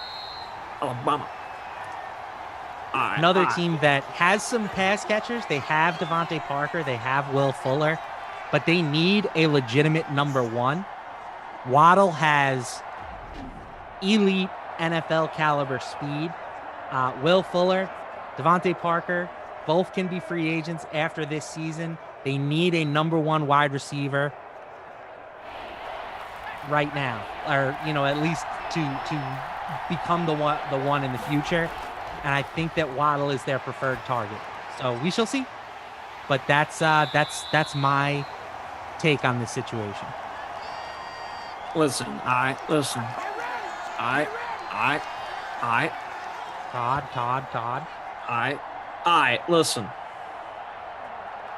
It's my Nick Saban.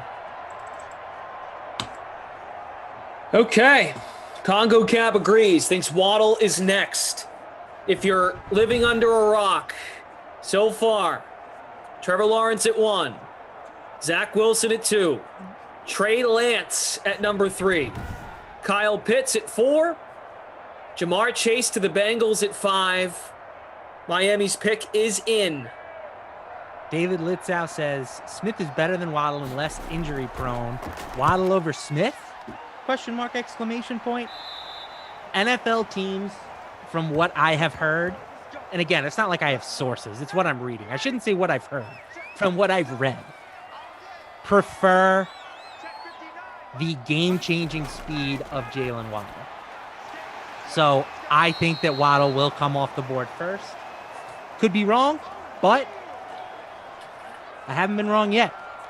I've been reading the tea leaves, and this is what the tea leaves are pointing us to. Attaboy, LaMarca. Attaboy. Now, once we get to 7, assuming this is Waddle, I have no idea what happens from here on out. So I'm gonna just start guessing as much as everybody else. But I do think that I have a pretty good feel for this pick, and I think it's going to be Jalen Waddle.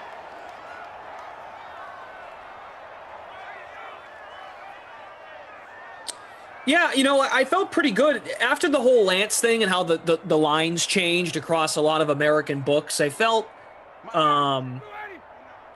pretty good about the top 6, except, I said offensive line at 5 to Cincinnati, but I get the pairing with Chase and with Burrow. Yeah, I'm not trying to pump this up like I'm a know-it-all. I think that these first 5 picks have been chalk for everybody who has been, paying attention to what the teams have been saying over the past couple of days. Like, this has been a chalk start to this draft. So the only real question I had was, would the Falcons keep the 4 pick or trade the 4 pick? But I felt pretty good that if they kept it, they were going to take Pitts. So now it's just, we'll see what happens at number 6 and 7. And we still have 2 quarterbacks that figure to be in the mix here, 2 offensive linemen, some cornerbacks. So there's a lot of good players here still on the board. 14-14, of course. Watch us get overtime. These 2 teams would be the 2 to do it. These are 2 teams that break your heart at the end of games. Atlanta and the Chargers.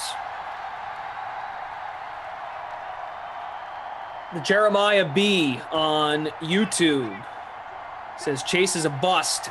Basing that only on my gut feeling. My gut feeling is like 70% right. That's better than any state lottery.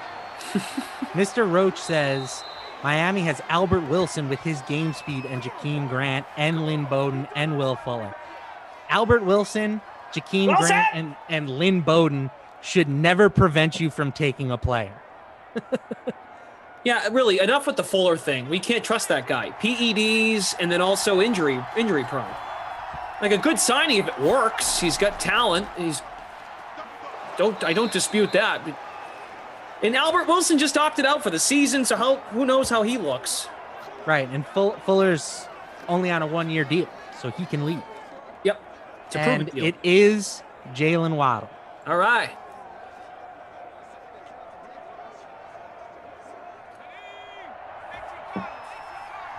So, Waddle to the Miami Dolphins.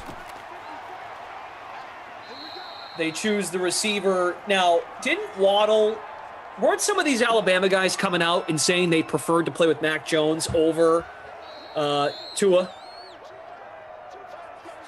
I did not hear that, but I wouldn't surprise me. I mean, Mac Jones throws a great ball. Yeah. No, I'm just saying, like, I'm curious as to how much the Dolphins, like, what kind of research on that front they took into account. Like, hey, friend Wijnaldum's in the building. Yeah, I see him. Under a rock, happily. Oh, Eckler. 42-yard score. All right, second touchdown for him. Feels pretty good that he's going to be the player of the game. He also, I'm not even going to say what I was about to say because, I don't want to jinx it.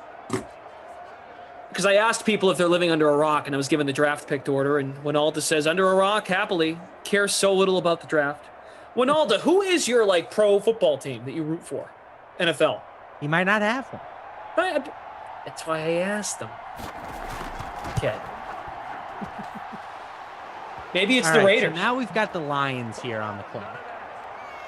Now, look, Justin Fields is there for the taking, but I like to be fair. I'm going to be fair to the real Jared Goff. You can go out and get this guy an offensive lineman. However, kind of like you were saying here about Miami and what they've done to reinforce their wide receivers, Tyrell Williams and Brashad Perryman don't exactly move the needle for me. Do they reach here and take Smith at 7? I don't even think it would be that big of a reach. No, it won't be. You're right. But you're I'm drafting just going him as off the third wide projections receiver. and where projected finishes, yeah. That's fair to me. I think that would make a lot of sense to take him. I think that this is would have been a great team to trade down, but it looks like the pick is in. So apparently they're not trading down. Oh, boy. I think Devontae Smith or Penei Sewell or Patrick Surtain would be sort of where I think they lean, one of those 3 players. But I'm going to say Devontae Smith based on how this draft has gone so far. That's where I'm going. Just saying, man, like, Jared Goff, if you think the Lions are going to be a train wreck regardless of who they take here, well, let me tell you something, too. If they take the receiver, great. Fun, great, but Jared Goff really only worked in L.A., when he had Andrew Whitlock protecting him. And this offensive line in Detroit is not even close to what it was in LA a few years ago when they made the playoffs. Hayden Hurst just hit the bonus. Uncle Hayden. So it feels like, how about this? The sim might conclude, I shouldn't even say it because now they're at the 43 with 3 timeouts. We might be able to get through this sim and still have just 3 quarterbacks off the board. Yeah, very possible. Oh, man. All right. Chef Duke, I think another quarterback in the top 10 is over tonight, fellas. Wow. Well, Chef Duke, you haven't been right yet, my friend. So I think one of Carolina or Denver takes a quarterback, assuming that we don't see a trade down. I still think the Patriots could trade up. I think... No, they're not doing it, LaMarca. Oh, goodness. We have a Wow, Russell! Slingshot engaged! Wow, 41% owned. See, I had to say something! Still some time, though, for the badge. By the way, you're a second ahead of me on the picks. Yeah, I have it on my television, so I get it a little bit. I also have it up on my computer just in case I missed it on the TV, but the TV's a bit quicker. These two kind of organizations, these two franchises, even though this is a video game, would get in the way. Would get in the way of our draft coverage. I know. All I want to talk about is the draft. I know. I'm sorry. And you know what? And I don't feel bad for these two teams and these people, but I do feel for you, the people who made lineups. There are about 300 of you watching on YouTube, 65 on Twitch. Stay with us when this sim ends. Please, as you're doing right now, chime in the chat discussing what you think of this draft so far. Who do you think is going to be the stud? Who is going to be a dud? What do you think will happen next? We're going to stay with you until Madden After Dark starts when it's LaMarca and Tommy Freeze Pops. So do not go anywhere. Mike Bauer, I'm with you. Pick is coming in. Goodell is at the podium. I'm blocking my ears.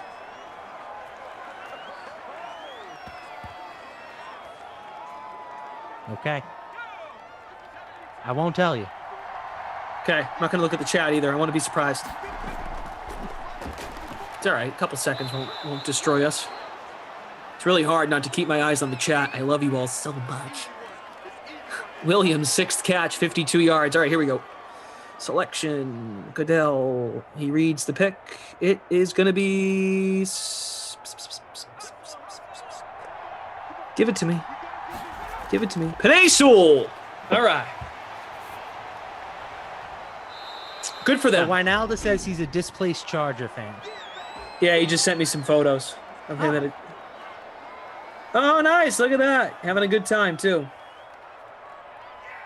So now here we are, LaMarca. All right, any thoughts on Sewell? I think this is good. I think they gave Jared, they give a watchful protector to Jared Goff. Yeah, I like the pick here. I think you can definitely tell yourself that he's the best player on the board. Again, I sort of went into this process thinking that Sewell was like this generational offensive lineman.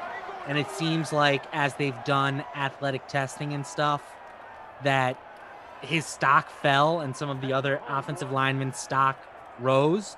So the gap between those guys definitely narrowed. But I do think Penei Sewell is a very good player. So you can never go wrong drafting a good offensive lineman. The best Jets teams in my lifetime were anchored by excellent offensive linemen. Herbert throws on the run, almost connected. 8 seconds left, 1 timeout. So here is Carolina with Sam Darnold in the mix. Of course, they traded Teddy Bridgewater the other day to Denver. There's still a chance Carolina takes a quarterback. They allegedly love Justin Fields. So you'd create a competition. Or is this where the Patriots, like many people nationally and even some of you, think they're going to trade up? This is your chance. This is your chance, and that was nearly a disaster. Also could have been a great moment for the Chargers. What do you think's going to happen here, LaMarca? Yeah, I think it would be weird for them to take a quarterback, considering how much they gave up for Sam Darnold. Like, I understand you want to have a couple of throws at the dartboard. You want to say, okay, we have Darnold. If it doesn't work out, we have Fields. But basically, if you draft Fields here, you're saying that you're expecting him to be your future quarterback. And if that's the case, why'd you trade for Darnold? So I know. I think that they either trade this pick or they take maybe an offensive lineman, maybe the Slater, I think would make some sense for Carolina. Slater out of Northwestern. And he's projected to be the second offensive lineman off the board. Falcons ball to begin overtime. Bad boys of pop. I think Herbert just threw that ball to heaven. Jake is pumped that Sewell went to his Lions. Chef Duke, just because the Lions took an offensive lineman does not mean they're necessarily serious about Jared Goff. I mean, they've got to give the guy a fair chance. But also, if Goff doesn't work out, you have a great O-lineman as a staple to your future. That is for sure. At least that is the case. Whereas sometimes when you take these wideouts and these other gadget guys, at least at receiver or tight end, like they've got to fit a certain system. Offensive line, you've still got to freaking block, man. Right. The good news is that if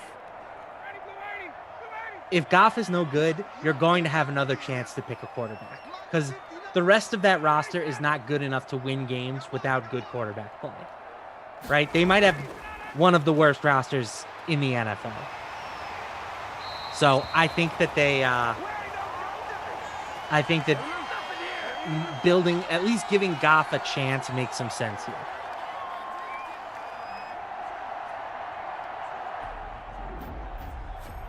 Okay. Pick is in for Carolina. Ding, ding, ding, ding, ding, ding, ding.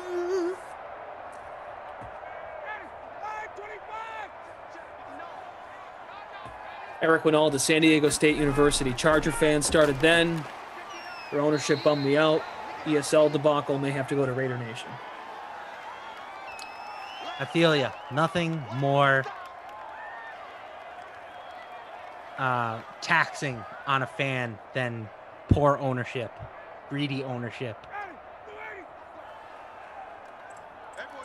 Once again, when this sim is over, we will stay right here. We'll stay live, do the post-game awards, and then we'll go through the draft. We'll pull up the DraftKings Sportsbook as well and go through some stuff and see what's applicable.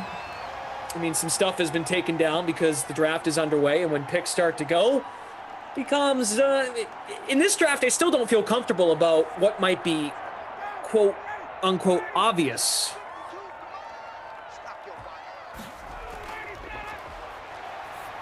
Here is Ryan, complete to Calvin Ridley. Jeremiah B, a team that feels like they're one piece away is going to do something weird, and people might think that is Trey Lance, but I think they want to move off the position, move off Garoppolo in the future.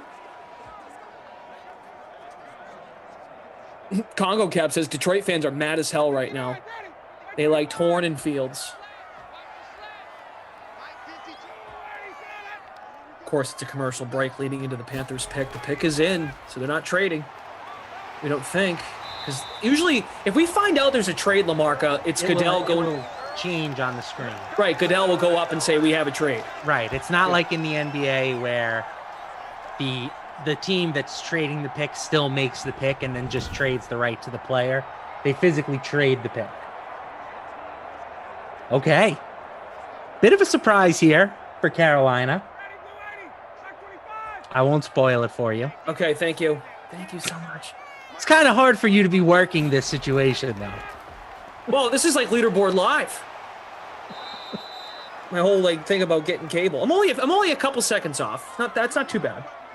Could be worse. It's a draft. We're not seeing a ball go flying or something. Oh, they took J.C. Horn at corner. Okay, interesting. Yeah, I thought for sure Surtain would come off the board first, but some of our friends here in Simland said that Horn was better, so maybe not as big of a surprise to them. Holy crap. So Mac Jones and Justin Fields.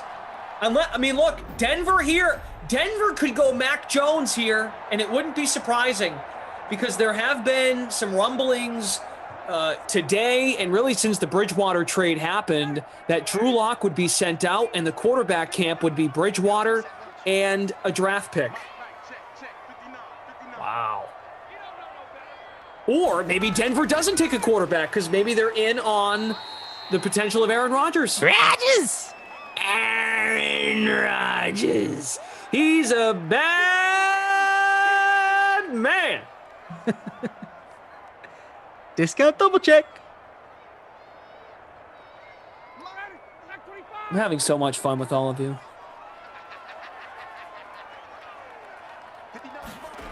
Come on, Falcons, just end this freaking thing. Ridley, first down to the 6. Matt Ryan, 325 passing, 2 touchdowns. You want to do your I guess we can't do players of the game yet. Eckler's been good. And we are keeping it here, so I guess we could just tell everyone when the thing's over. I want to thank our great team behind the scenes as well. They're feeding us info, and producer Drew has a question to pose to us. We have Daniel on the 1s and 2s. Tara Lynn is here. Jim from Game Ops. That is a touchdown, Calvin Ridley. Ball game. Ball game. Blouses. Game. I called game. Game. All right, Paul Pierce. Player of the game, Hayden Hurst. True. That was pretty good. 100 receiving yards, 7 catches, and a touchdown. He's the captain on the winning team, I believe. Nope. Well, he just got passed up, but still, for considering the ownership and the price, I think he was the clear top player in this game. Wow. Not my kid. Crap. That's Joe Reed.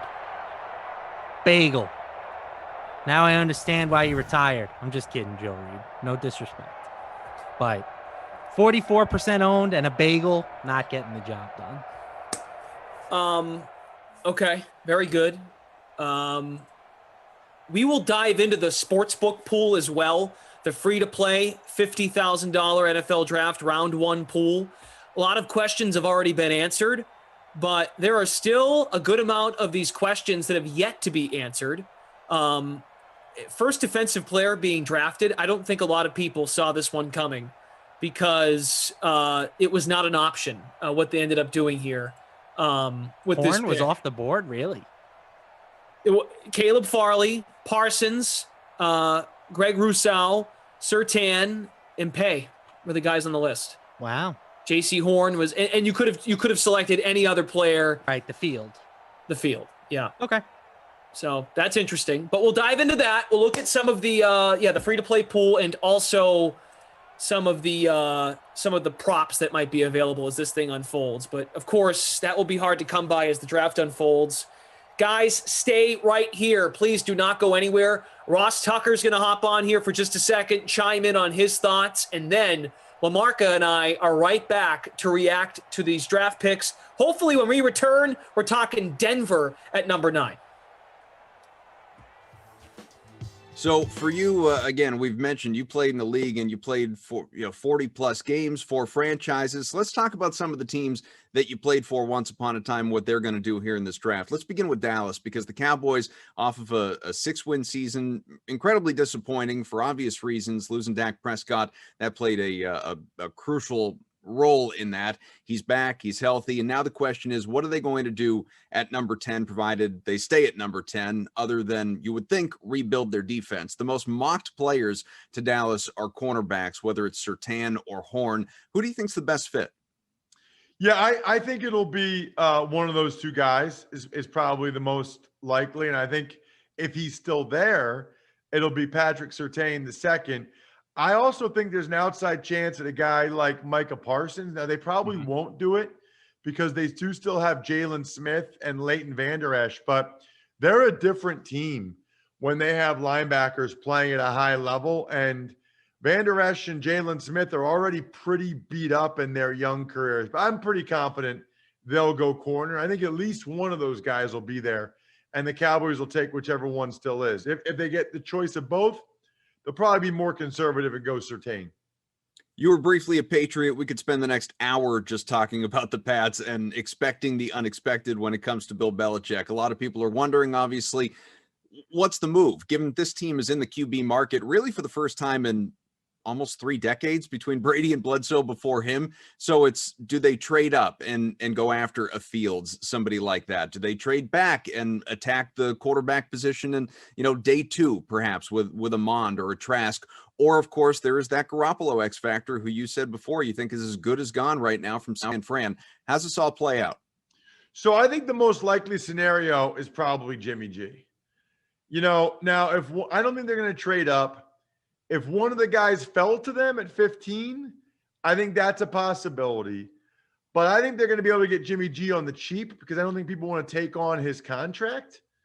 And so I think the Patriots will be able to get him for not a whole lot in terms of draft choice compensation. I think Belichick wants to win now. I don't think he wants to have the patience to see if Justin Fields or Trey Lance can develop. Washington football team has pick number 19, of course, added Ryan Fitzpatrick, Harvard's own in the offseason, a guy you've had on your Ross Tucker football podcasts recently during this offseason as well. So, he certainly is excited about the opportunity he has with Washington, but he's not a long-term solution. So is this a team that could think about trading up and trying to get a quarterback? Well, they are. I just don't think they're going to be able to do it. I think they are a team that would consider that, especially if these guys started to fall into the teens. But to get where the Washington football team is at 19 and move up to try to get one of these guys in the top 10, I don't think they want to expend that level of assets, especially since they do have Fitz this year. So I would say it's possible, but unlikely. The Buffalo Bills, they don't need a quarterback. They've got that position well covered with Josh Allen. Heck, they added Mitchell Trubisky as their backup as well. So this is not a team at number 30 that is going to be a focal point in the draft. Let's talk about a team then instead that you cover now, and that's the Philadelphia Eagles. The Carson Wentz era, that's over. Jalen Hurts at this point in time getting the reins, but maybe not alone. Maybe a little QB competition. Could they make a move? I don't think so. I really do believe they want to give Jalen Hurts every opportunity to succeed this year. And if he doesn't, they're going to have more than likely, depending on Wentz's playing time in Indy, 3 first-round picks next year, which means they can move up to get a quarterback next year or maybe trade for Russell Wilson, maybe trade for Deshaun Watson. You never know, other than the fact that if Hurts is not the guy, the Eagles are well positioned to find the guy a year from now. So what do you suppose makes sense for Philadelphia at number 12 to help move that franchise along? So I think they're hoping one of the top 2 corners is still there for them, J.C. Horn or Patrick Surtain. I'm not sure they are, but if they're not, that means one of the top 3 receivers is, and my guess would be the Eagles would go in that direction at that point, maybe like Heisman Trophy winner Devontae Smith. You know him from the Ross Tucker Football Podcast. He is Ross Tucker. Thanks so much for joining us here on the Dream Stream, my friend. Let's do it again soon. Absolutely. My pleasure, Adam. Thank you for having me.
All right, welcome into the slate. LaMarca and Glash breaking down the 2021 NFL Draft.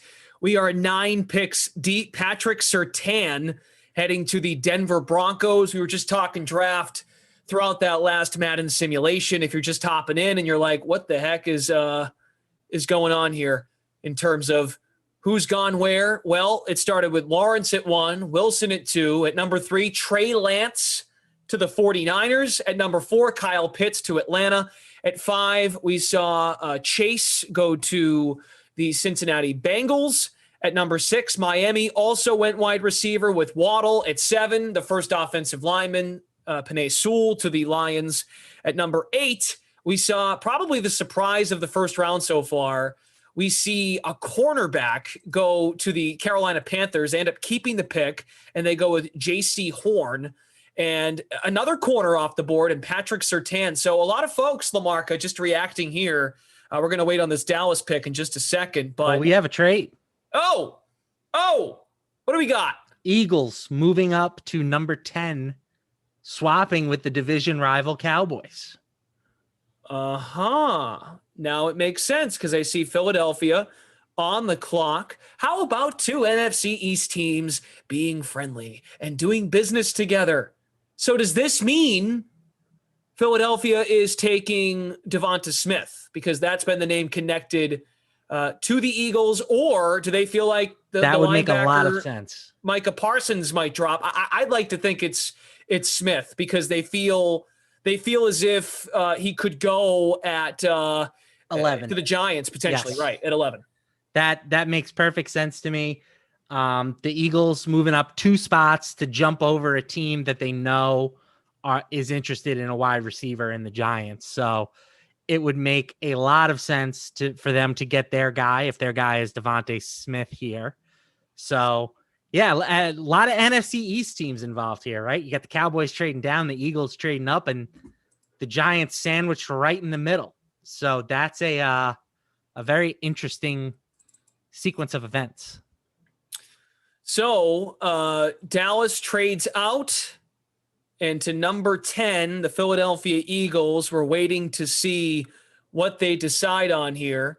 Some things we can check is we've got Daniel here on the 1s and 2s. Also, producer Drew. Terrell Lynn is behind the scenes as well.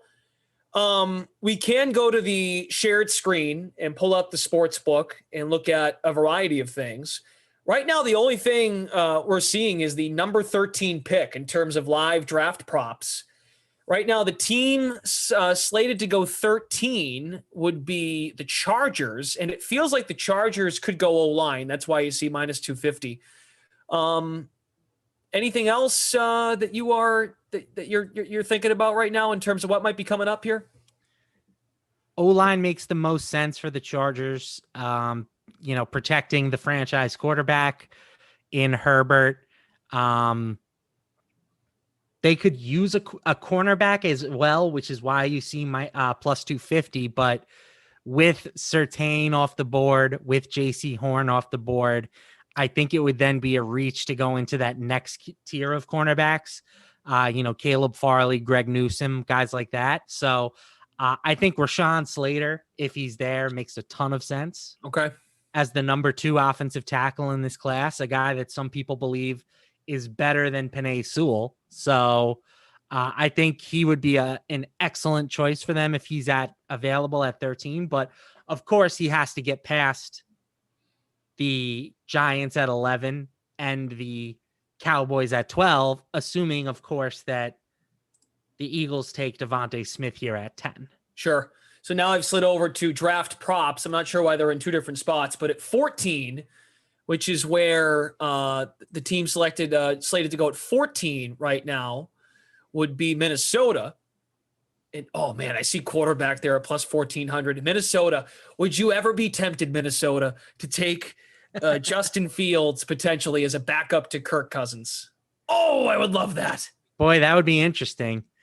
I think, didn't they just re-sign him though? I know, probably. I'm not exactly sure what the money would be. I'm taking a peek right now. He is owed. Actually, he's a free agent after the 2022 season. That was a couple years ago, that contract. Yes. So it wouldn't be the craziest thing in the world considering the way that this draft has played out. Plus, you have to consider that this is not the team. This is just who goes number 14 overall. Right. So there is a scenario where one of these teams, like a Washington, like a Chicago, jumps in front of the Patriots, who are picking 15th. We all know that the Patriots want a quarterback. So perhaps a team like that moves up to 14 and takes a quarterback of their own. And you can see if you just it's plus 250 now. Was it plus 250? It looks like it's changed. Oh, just changed. This is 14 to plus 250. Oh, that's live movement, baby. Wow. So I think that that was plus 1,400 30 seconds ago. Yep. I mean, welcome to the world of the NFL draft. Wow. It is just a wild line movement. And you said 1 year left on Cousins' deal? 2 this year 2. and then 1 after. Okay. Well, they can make it work. But just have a guy ready to go, especially in the first round. In the chat here, the Jeremiah B. Dallas got the 12th pick in the 84th overall pick. 84 is probably a fourth rounder. A late third. Yep. Okay. It's Devonta Smith heading to the Philadelphia Eagles. So they move up to 10 and get the wide receiver from Bama. Makes sense. This is a shifty guy. This is a good move for them. It really upgrades what they can do. It gives Jalen Hurts some comfort in the passing game. There's been a lot of, of course, injuries have really hurt this team, right? The Philadelphia Eagles and what kind of threats they've had. But, Jeffrey's injuries over the years. Aguilar is no longer there. He was with the Raiders most recently, but just some names have departed over the years from Philadelphia. Still not sure what they're going to do with Ertz. Who else do they have at the position? I couldn't even tell you. At offensive line? No. At receiver, the Philadelphia Eagles. They have some interesting guys. They drafted a wide receiver in the first round last year, Jalen Reagor. He was hurt for a good bit of last year. Arthego Whiteside, Greg Ward. Okay. And they did have that guy who came out of nowhere at the beginning of the year, right, and posted some big games to start the season, and now his name eludes me. Travis Fulgham. Yeah. Correct. Yep. So talk about someone coming out of left field. No question. So they do have some interesting players. I think, by the way, Philly also still a dark horse team to take a quarterback. They have reportedly been interested in quarterbacks. They were, I don't think it's as pressing of a need. I think they've warmed up to the fact that Jalen Hurts is going to be their guy. But I do think that it is a possibility that they look quarterback with this pick. Okay. Still at 14, quarterback plus 250. Man, that'd be interesting. The Giants are next, LaMarca. Less than 6 minutes until they draft at number 11. So if you missed it, Philadelphia moves from 12 to 10. Dallas now gets an 84th overall pick as well as 12th overall. Rel says, Glash, who did Washington get? The football team is not slated to pick until pick number 19. This is what I'm thinking about right now, because if a quarterback does fall to New England, even if the Patriots take one, right? Mm-hmm. There's still going to be another guy there. Arizona's not taking a quarterback. We don't think Vegas is going to take a quarterback. What about Miami at 18? Do they think about it with Fields? If they're like, wow, Justin Fields is here at 18? I think they'd think about it. Okay. I think they'd think about it. And then two teams, just to finish it out, two teams right after Miami, Washington and Chicago. So what do the Bears do to move up if they have the opportunity? You're paying Andy Dalton $10 million. Oh, the Bears are moving up. Ah! Here we go. Bears are up to 11. Here we go. They're going to take a quarterback. You would have to think they're trading up for a quarterback. Got to think they're taking a quarterback here. Whoa, baby. So let's go to the live odds, live draft props. All right, so it's gone. Yeah, it seems like we're a few picks into the future with the live odds, which makes sense because, you've got guys on Twitter who are tweeting things out. They have to be a little bit into the future, but a little bit of history here for the Giants. This is the first time ever that Dave Gettleman has traded down in the draft.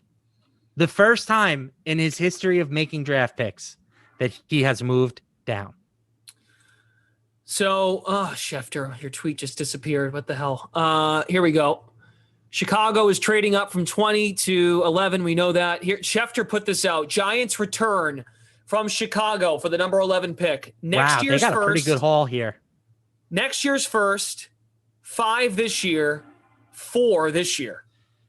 Yeah, so they pick up an extra first, a 4th, and a 5th to move back 9 spots. Actually, 10 spots.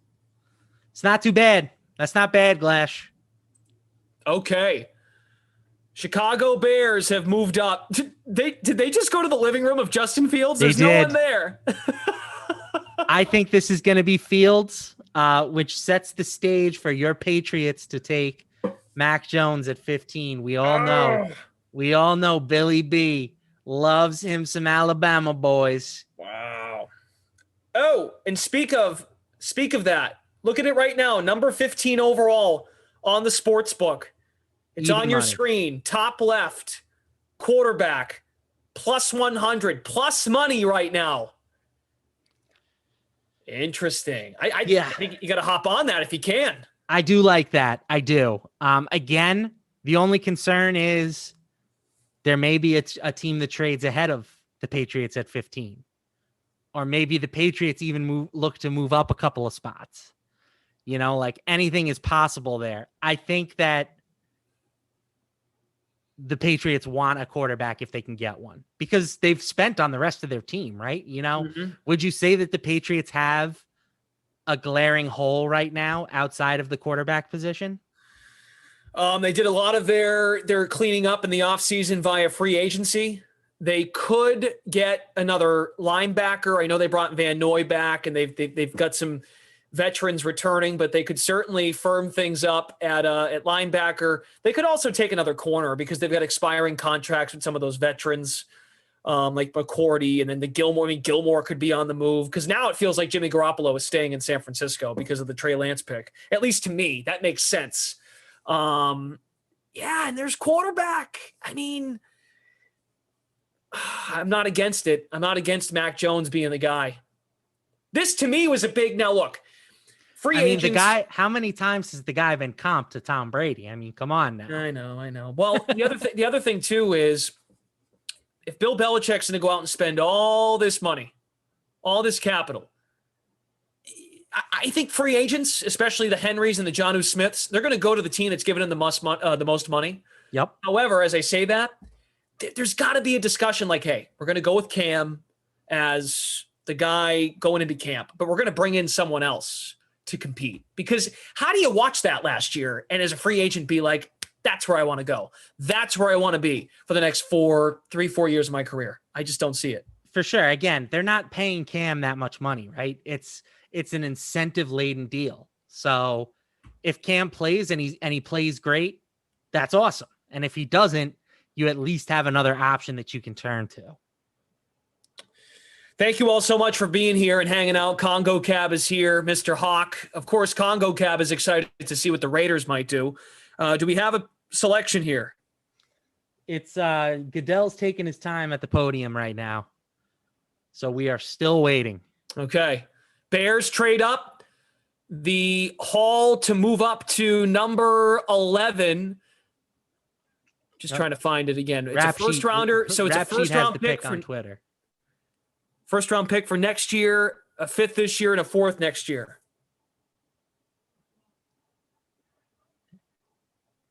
And the Bears fans are going crazy. Justin Fields to the Chicago Bears. All right. Hey, what do congratulations, Bears fans. And congratulations to the Bears. They have been trying so hard to get a quarterback in there that can play football. And, they made kind of the lateral move, in my opinion, going from Trubisky to Andy Dalton. If anything, I think you could make a case that Trubisky is the better player of those two, but now they have a legitimate guy that their franchise can be excited about. Okay. How about that? We were giving them so much. I mean, at least I was. I'm like, what are the Bears doing? What are they doing? They pivot off Mitchell Trubisky, who is now a backup in Buffalo, and we wonder, okay, what's the plan here? Andy Dalton's the plan. They're giving Andy Dalton a tour of the stadium, and folks are like, what are we doing? Like, what are we doing here? And Scotty Too Hottie with his Bears avatar in the chat. Woo, woo. Good for the Bears, man. Think they saw this one coming? You think they saw this one coming today? I think that they were always interested if the opportunity presented itself. And, these quarterbacks are falling a little bit further than I think people anticipated. And they certainly, again, they paid a premium to go get them. Yeah. A first and 2 other draft picks to go up 10 spots. Pretty good haul for the Giants. I really like the move for them. I didn't think that there was a player on the board at that point that made a ton of sense for them. So you pick up an extra first, you move down, you're still going to get a very good player at 20. And I get it for the Bears too. I think that this has the potential to be like a win-win trade. So now it's only an overpay if Justin Fields doesn't work out. If Fields is as good as some people expect him to be, myself included, you would have paid significantly more to go get him.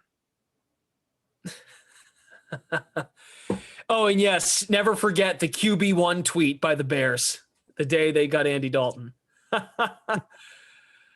So number 11 traded. The Giants sent it to the Bears. They take Justin Fields. The Giants get back pick 20 this year.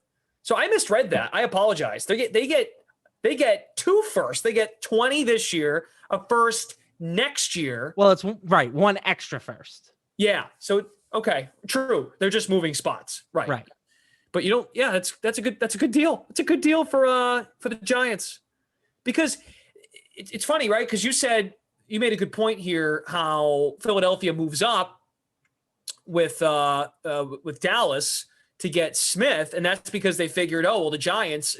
I'm with you on this. I know you're in New York, so you hear things and you listen to things and watch things that relate to this. But I feel like there was a chance they would take receiver, take Devonta Smith, and basically Gettleman can be like, all right, look, I gave Daniel Jones everything, so I'm going to know by Thanksgiving if this guy is my guy. Evan Engram, Darius Slayton, Sterling Shepard, Kenny Galladay, like, here you go, man. Like, what else do you really need? So good on the Giants, though, to recognize they can get out of there, get some value, and good on the Bears. Like you said, good for the Bears fans. They move up. And now what do the Dallas Cowboys do at number 12? Good question. I think they should be willing to make another trade up, but the pick is in, so that's not going to happen. So let's focus on what the Dallas Cowboys need. I think that their biggest need is defensive help. I'm not going out on a huge limb there. They were dreadful defensively last year. The problem is that the top 2 cornerbacks are off the board, right? We lost Surtain, we lost J.C. Horn. So do you reach for a quote unquote lower cornerback, a guy like Greg Newsome, a guy like Caleb Farley? Do you go with Trevin Moehrig, top safety in the class? Or do you kind of say, we're going to go best player available here? And for me, that would be the offensive lineman from Northwestern, Rashawn Slater. So I think those are sort of the options that the Cowboys are weighing right now.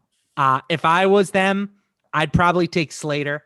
When we've seen the Cowboys be great in the past, it was based on a dominant offensive line. They've kind of lost some of that luster in that unit. So I think rebuilding that O-line a little bit would be a nice move for them, but I certainly wouldn't fault them if they wanted to address the secondary as well, because that's also a very big need. In terms of live draft props in the DK Sportsbook, you can no longer see number 15. So we saw quarterback at plus money, even wide receiver was at plus money, but Devonta Smith felt like the right guy for the Patriots if they were going to go receiver, and he's obviously no longer there. Smith ends up going to Philadelphia. They move up. Fields at 11, and Dallas's pick is in. I've had so much fun doing this. I have such an adrenaline rush that it's already 9:50, and there's a sim coming up in 10 minutes. Hey, before we get to the sim and I'm no longer allowed to talk odds, I've got a real sweat coming down to the wire here. Oh, please tell us. Mac Jones under 15.5. I took that pretty early in the draft process. And so far, I have had a great night. I won multiple units on Trey Lance at 3, multiple units on Jamar Chase at 5, and I also hit an under on Jalen Waddle. But I need that Mac Jones pick to come in to make it a really successful night. So we now have 4 quarterbacks off the board. I need the 5th one to come off the board no later than 15. So what you need is a trade. You need Washington. Trade or Patriots. To move up. Trade or Patriots. And man, the Patriots. Oh, now a big thing on this is if the this Patriots have hurt me my whole life. They owe it to me. If they Bill owe it loves to this me, guy, if Bill's gotta love the guy. If Bill wanted Fields, he will be like, I don't want Mac Jones. I wanted that guy. I wanted Trey Lance. If Bill wanted Bill wanted Trey Lance, he's not just gonna settle for the next guy there. I do agree with that. I don't see it. So, but I'm praying for you. Who knows? Maybe Washington moves up. Who else is there? Chicago already did. All right. Well, the Cowboys pick is in, and I will spoil this one because we got to move this process along. They took Micah Parsons, linebacker out of Penn State. So I didn't really highlight that as an option, but certainly a lot of people will like that pick. I think he's a pretty polarizing player. He had a wide range of outcomes. There were some people that thought he was going in the top 10. There were some people that thought he was slipping outside the top 20. So he kind of goes, I think, on the earlier side here. He's not like your modern NFL linebacker. He's not a Devin White who's going to be, a freak in pass coverage. He's a traditional 2-down run stuffing linebacker. But Dallas could certainly use a guy like that. Again, if we want to talk about, great Dallas teams, they were at their best when they had Sean Lee and Jalen Smith patrolling the middle on defense. And without those two guys, they really suffered last year. So I get the pick. It does make some sense. Real quick before I go, you're here with Freeze Pops for the next one. Just looking at the free to play pool real quick. Just want to run through this. So 2nd overall, if you pick Zach Wilson, that hit. 3rd overall, if you picked Trey Lance, that hit. 4th overall, of course, we found out was Kyle Pitts, who is any other player. Yeah, any other player, right. 5th overall, let's see who went 5th. It was Jamar Chase. At the first wide receiver, Chase was the first man off the board. Running back, we've yet to get to this one. Yep. First defensive player was any other player. Of course, it was the dude out of South Carolina. I'm drawing a blank on his name. Casey Horn. And then which of these listed players will be selected first? Trey Lance out of Jones and Fields as well. How many quarterbacks? This feels like it's hitting under. Yeah, I do still think that there's a chance that Tampa, if they stay at 32, takes the 6th quarterback. Okay. But you know what? At this point, maybe Mac falls all the way down to them. So I think that there's a chance. Or to Washington. Right. I think there's a chance we get to 6, but I agree with you that at this point, under 5.5 is probably the favorite. That was something we talked about with Reed earlier today. He felt it could hit over because of what's his name? I'm trying to it's from Stanford. Forget it. Mills, maybe? Mills, yes. Mills out of Stanford. He was someone that could fall. I prefer Trask, but yeah, I get it. Okay. Or Kellen Mond, but Mond feels like maybe a top of the 2nd pick, but at end of the 1st, top of the 2nd, whatever. And then total number of 2021 first-round picks traded. So even if that means a trade back, so like 10 to 12, does that we've count? had 2 so far. So we've had 2. Okay. So that includes the Giants, and that includes the Dallas Cowboys. They've moved so far. Okay, we need to go. Coming up next, you'll be here for Madden After Dark with Tommy Freeze Pops. Enjoy, folks. Thanks for sticking with us throughout this first round, and have fun as draft night continues and coverage here on the DraftKings Dream Stream. We'll see you.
Hey, LaMarca, you want to get this broadcast going? I was waiting for the count-in. Are we live? Yeah, the count-in has come. It is gone. Oh, They have I'm told on the us to start wrong talking. chat. We are here, buddy. Whoopsies! The game is started. I was in the wrong Slack channel. That's on me. Hello there. Welcome. Hi. I thought you were doing like something. I didn't want to step on your bit. But here we are. No bits. Just taking a little snooze. We're back. Final sim of the night. We have got the Washington football team. They are going up against the Buffalo Bills. I am joined by my friend Tommy Freeze Pops. Tom, what's going on? Hey, so I'm a little upset. I wanted the Bears to pick Mac Jones. They did not. So now Justin Fields is off the board. And looks like we're either going to get Mac Jones here or, as my friend Glash was saying before he left the Zoom, looks like the Pats are going to get not Mac Jones. Doesn't look like he doesn't think they're going to draft a quarterback. But I don't know. I wanted Fields. I'm upset. LaMarca. I get it. I feel that. I would be upset too. Now, granted, my team wasn't in the position to miss a quarterback because they had the second worst record in the league this season. So they had their choice, and they took Mr. Wilson out of BYU. So we'll see. I do think that there are some interesting connections, right? We always talk about Alabama with Nick Saban and his connection with Bill Belichick. Like, that's a very real thing, I think. They've done a documentary together. But I also definitely agree that Belichick is going to have his rankings, and if he doesn't have Jones as a draftable pick, they won't take. He sticks to the board. He's not taking any risks. He'll trade out if he doesn't like who's left. Looks like the Chargers just got Herbert some help with Rashawn Slater heading to Los Angeles. Yeah, and I think that's good value for them at a position of need. Very nice pick there by the Chargers. We're obviously going to talk plenty of draft tonight. We'll get Tommy's takes on some of what's already happened, and we'll also be looking at the wild picks top 10 that are going down while we're calling this game. But really quickly, because we are technically here for a sim, why don't you tell me what you're looking at in this matchup on the virtual gridiron? Yeah, so I hope you guys got in our last-minute Madden After Dark contest there. I got Steph Diggs in the captain spot, Josh Allen, Inman, McKissick, the Sprinkler, and Knox as my true punt play because I had no money left. So we'll see what happens here. I am not feeling confident about this lineup. Love these uniforms, though. Gotta love it. Bills. I went with Josh Allen at captain, Terry Mack, a.k.a. Scary Terry, a.k.a. F1, a.k.a. Mac Daddy. Yeah. I'm not sure what else you want to call him, but there's probably other nicknames out there. Return of the Mac. Steven Sims Jr., because as I've been told, you have to play a guy named Sims in a Madden sim. That's very, very sound logic. Lee Smith, John Brown, and Cole Beasley. That's my team. I like your lineup better than mine.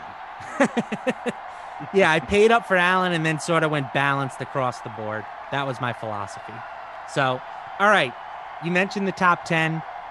I thought, honestly, the first 7 picks for me were pretty chalky. Really? Yeah. Even Cincinnati. I had Jamar Chase at 5. I heard you say that, actually. I had Waddle at 6, and I was surprised. I don't know if I had Sewell at 7, but certainly makes a lot of sense there. So you think the Bengals should have went offensive line? Oh, yeah. Oh, my God, yeah. I mean, you have Joe Burrow. You got to protect him, man. You can find value elsewhere at skill position spots. And I think Chase is going to be great, but, I mean, he's not going to be great if Burrow's not healthy. Excellent point. Yeah, I think for a lot of people, as we went through this whole process, the gap between Chase and the round 2 wide receivers ended up being greater than the gap between Sewell and the round 2 offensive lineman. Now, will that turn out to be the case? Who knows? Only time is going to tell.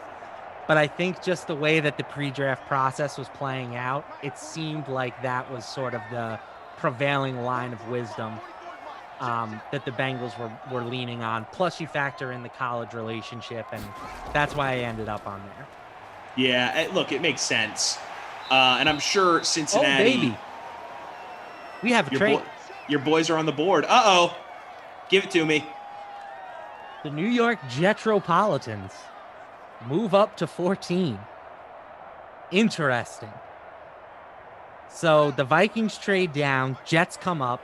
The Jets obviously have a lot of draft capital over the next few years. So doesn't necessarily surprise me that they're being aggressive. I would have thought if they were going to trade up, Slater would have been the guy to target. He is now gone. So do you take another offensive lineman? I do think there's a bit of a drop-off to that next tier of offensive linemen. Maybe they go... I mean, I know everybody all of a sudden loves Travis Etienne. I really hope they're not trading up to take him. Yeah, that would be awful. That would be very Jetsy, though. It would be very Jetsy. After making everyone happy picking Zach Wilson, they then go ahead and pick Etienne 14th overall would be so Jetsy. Just to remind people, hey, you know what, guys? We are the Jets still, okay? So with that said, I think Etienne is going to be good in the NFL. He's just not worth the 15th, 14th, 15th, wherever you want to put him in that I heard teams. Warren Sharp talking some Smart NFL, some stats on running backs drafted in the first round. And it's just not good. You don't need to. That's the thing. Very few of them end up making it to a second contract. Right. And, even if you look at the ones that do, I bet you if the Cowboys could go back in time, they would not re-sign Ezekiel Elliott. They were just as productive with Tony Ballard in the backfield last year, and they could have used that money to pay a cornerback like Byron Jones that left for the Dolphins in free agency. I agree with you. I think that the running back position is one that you can get value late in the draft. It's a dime a dozen guy, 3 years onto the next one, fresh legs, good hands. That's what I'm looking for with a running back. Could be a pass rusher. I'm seeing some offensive line and some pass rushers being mentioned here in the chat. That would be interesting. A lot of people saying I think you should go O-line. Take Mac Jones. No, I would be so mad. Here's the thing. So I'm mad that we didn't draft Fields. That's fine. But they need to draft Jones here. I firmly believe you need to draft a quarterback here. And maybe Belichick hates him and it's not going to happen. I just feel really strongly about them needing a quarterback. It was the biggest need for them last season. And I know, they were void of talent at the receiver spot and they had no tight end to speak of. Quarterback was the biggest problem for that team. Draft Mac Jones, see what you can do. Yeah, and I think you can tell yourself the story when Cam Newton was healthy, he played well, but we have not seen Cam Newton stay healthy and play well for a full 16 games. since 2015. Since the Panthers went to the Super Bowl, and that was, half a decade ago. Yeah. So I think they probably lean O-lineman here. Maybe there's a wide receiver that they love. Bateman from Minnesota, I think, is a guy that a lot of people really like. Maybe he goes.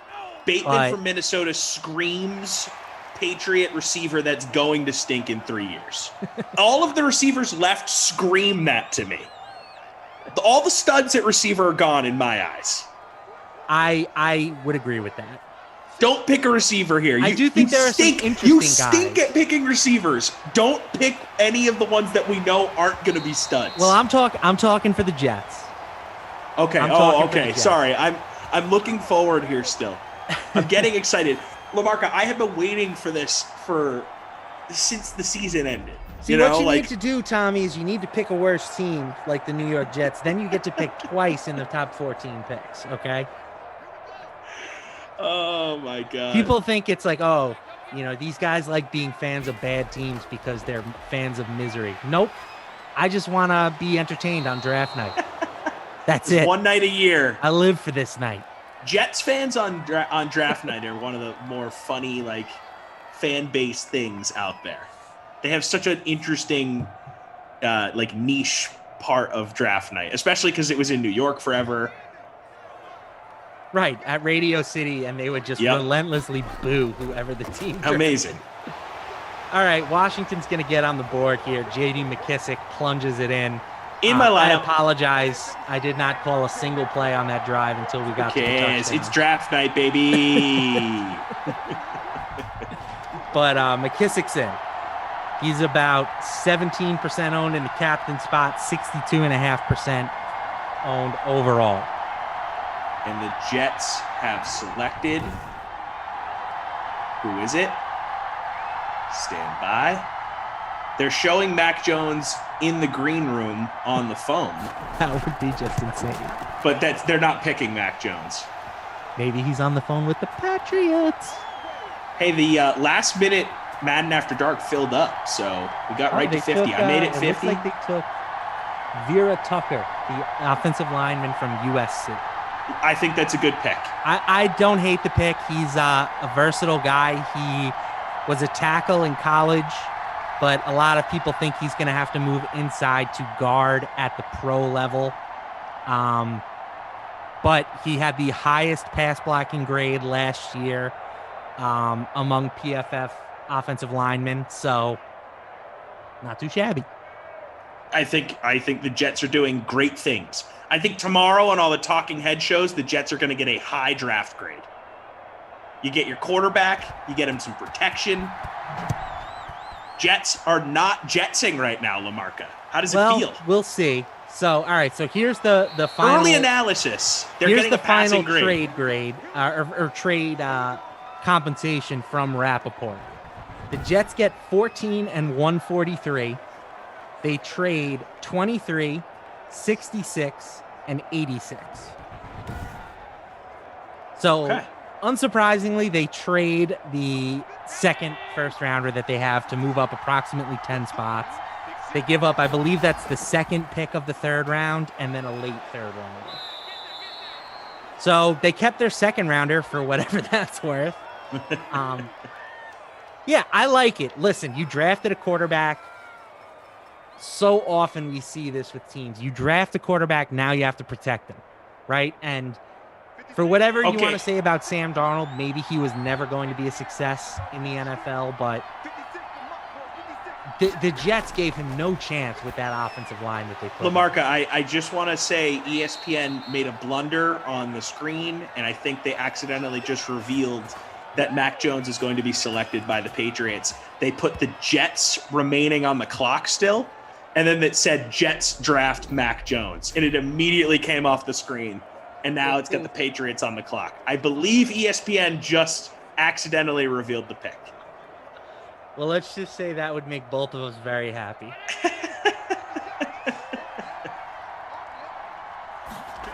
Buffalo moving it right down the field here. They're wearing the Jim Kelly era uniforms, I think. Are these the same ones that they have now? No, right? No. I'm trying to picture their current uniforms in my head. Their current uniforms now are like a mix of these and the OJ era. Okay.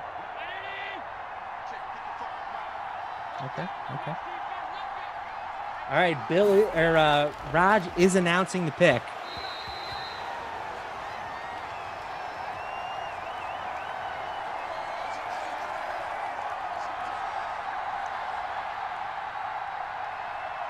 Flash says I got it, so I'm assuming that means that the pick is in for Mac, but I don't see confirmation yet on my television screen.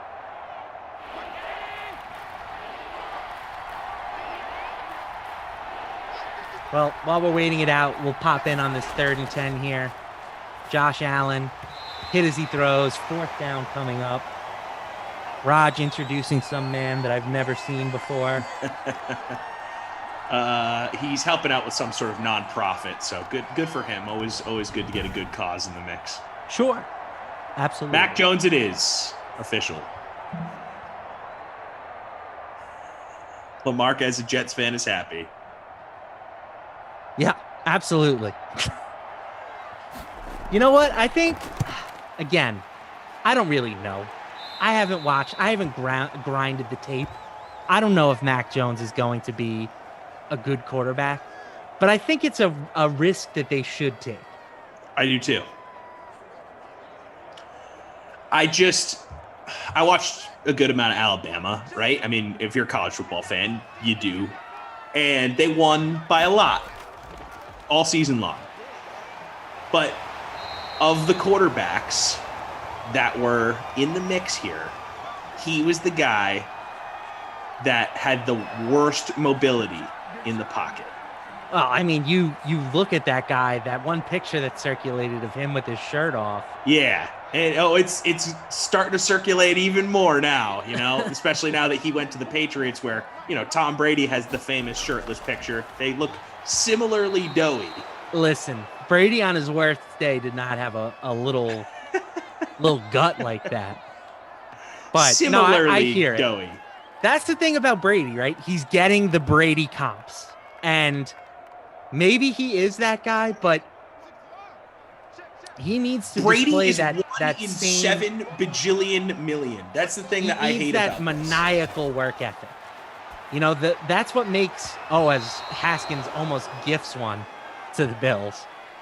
That maniacal work ethic is what makes Brady Brady. It's what made Jordan, what made Kobe. Like these guys who are these all-time generational players, they put in just the insane work. Like I read one time that Tom Brady has everything he's going to eat mapped out for like the next 2 years.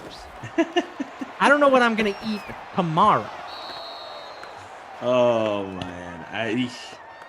And that's the thing. Like, Tom Brady can get away with being less of an athlete because everything he does is next level like that. Same with a guy like Drew Brees. They didn't have the mobility of, named athletic quarterback. But they just put in crazy amount of hours into perfecting the ability to know everything that's going on in the field at all times and make every throw. And to put that expectation on a guy is ridiculous. So I just wanted to get a quarterback in the mix that had more dimension to his game. So, if he doesn't become the greatest quarterback of all time, then maybe he has another way to win some ball games. But I don't know, man. I don't know. We got a question here from All-Star Gaming. He says, anyone think the Cardinals are going to take Harris here, Najee Harris? Their pick is in and Kenyon Drake is gone. I have heard Etienne is the hot name to the Cardinals right now. So I think if they take a running back, it'll be Travis Etienne. I don't know if they necessarily want to take him this highly at number 16, but it wouldn't shock me. I've heard some buzz on Etienne. The Jets were hot for him. The Bills are reportedly interested in him. So there are some first round teams that have been linked to Etienne recently. Also, Daniel points out that Kevin Porter Jr. on the verge of dropping a 50 burger for the Rockets tonight. I'm well familiar with Kevin Porter Jr., more familiar with burgers. Love burgers. I had a burger for dinner. I mean, who doesn't love a good burger? What's your go-to? I'm not going to lie. I had a nice day. I played hooky. Ooh. I went to a Cardinals game. Okay. Had great seats. Sat like 10 rows behind home plate. I believe Beautiful my Mets day. are starting a series with the Cardinals. Oh, there we go. That might be the next series, though. I think it's Philly and then St. Louis. But I could be wrong. Anywho, I'm sorry. Continue. Sorry, I need to take care of this cough. All right, let's do some stats. We've got Dwayne Haskins, 44 yards and about 17 dropped interceptions by the Bills. Josh Allen, 2 for 4 with 27 passing yards. I'm sorry, Haskins was 44% on the completion, only 37 yards. My fault. J.D. McKissick has the score for Washington, 36 yards on the ground, so he's off to a solid start. Singletary and McKissick splitting the work for Buffalo.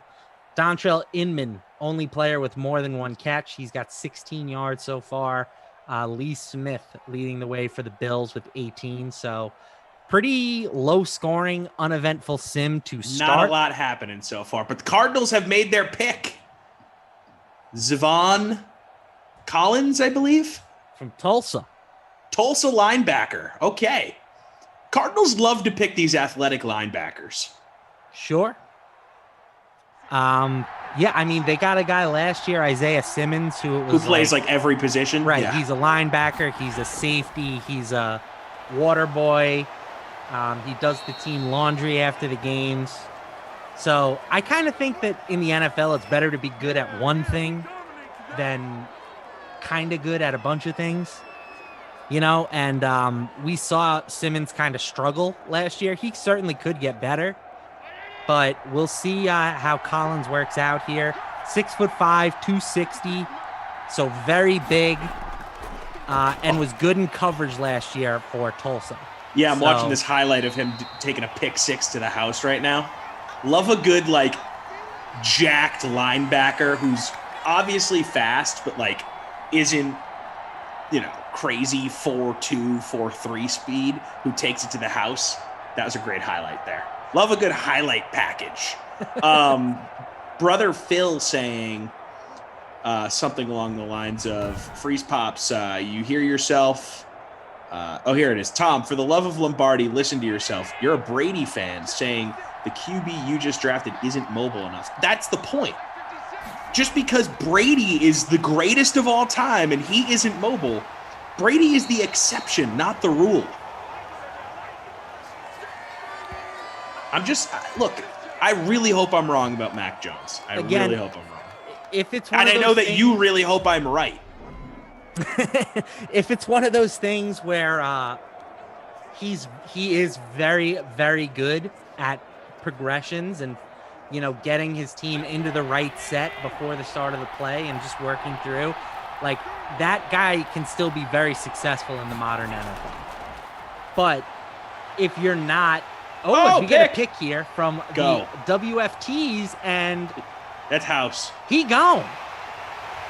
Carrying that thing like a loaf of bread. I always love that phrase because who actually carries a loaf of bread like that? I always carry the loaf of bread by the the top. You know, you tie it at the top at the bakery. You know, the part of the plastic that's like a little like built-in handle almost. That's how I carry my loaf of bread. I think I carry it like a football. Really? You're the guy. You're tucking it in there. High and tight like Tiki Barber back in the day.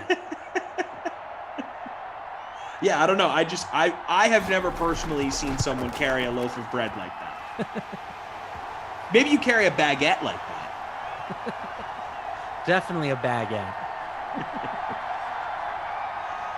Oh, God. All right. In the chat here, who do you guys want? Are your teams coming up here on the clock? We know Congo Cab is in the building, Raider guy.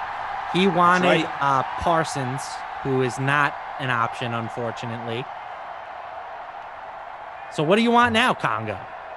You've got some corners potentially available to you. I think it's a little bit surprising that we've only seen 2 corners at this point. I would have thought that next tier of cornerback started coming off of the board at this point. I thought it was cool that a Gamecock is going to remain in the Carolinas and play for the Panthers. I like that. I like when that type of symmetry happens. Like when Dominique Wilkins played for Georgia and then went on to play for the Atlanta Hawks. Love that. So you were rooting for Fields to Atlanta? No, he went to, he did his Ohio State thing. So, hoping he fell to the Browns, of course. Well, he's a Georgia boy, and he started. That's true. Started at Georgia, but he made his bones in Columbus. True. Daniel letting us know that KPJ has hit the 50 burger. Wow. A 50-point game for Kevin Porter Jr. Let us not forget that this is a guy who the Cleveland Cavaliers earlier this year said, don't want him anymore. Traded him for a second-round pick because he got into a little altercation. Final score on that game, by the way, 143 to 136. Wow. Rockets. Giannis only played 1 minute in that game, but I mean, what a barn burner. 279 points total. This feels like the type of 50-point game that, like, Corey Brewer had. You know, like, remember when Corey Brewer had a few 50? I think he's had, like, 2 random 50-point games in his career. And it's like, how did Corey Brewer score 54 points? That's how we're going to look back on this. Corey Brewer has a 50 burger? Yeah, Corey Brewer definitely. He was when he was with the T-Wolves. Put up 50 in a game. Look it up. I remember Terrence Ross having, that's like the most random 50 Brandon burger in Jennings, remember he had 55 for the Bucks. The double a little nickel. less random because he was good for a hot sec. Can I go career game logs? Come on, guys.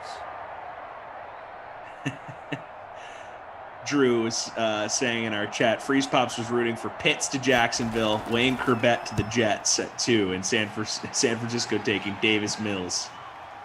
By the way, John Blake says we've both never played football. Not true. A, not true, and B, played Division II football for a week. Why would that even matter if it was true?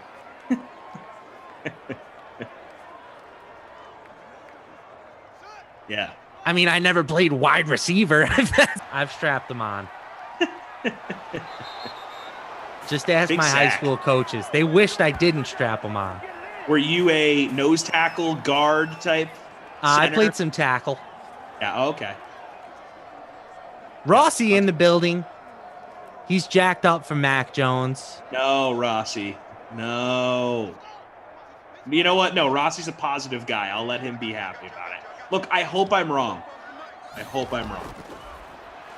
Okay, Alabama tackle Alex Leatherwood to the Raiders.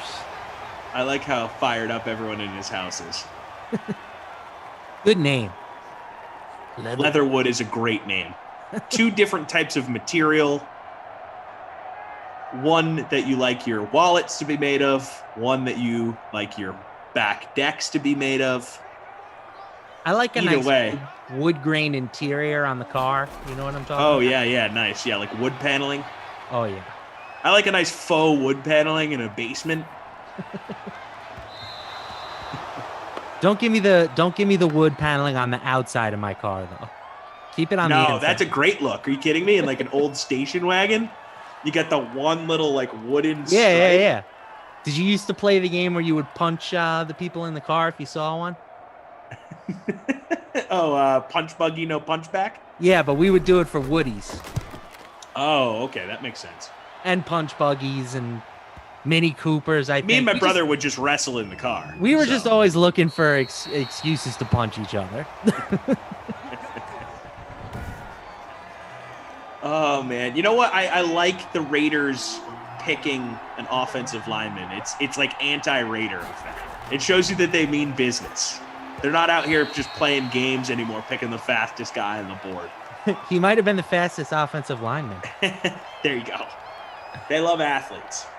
For what it's worth, Pro Football Focus had him pretty low on the guard board or on the tackle board. They had 1, 2, 3, 4.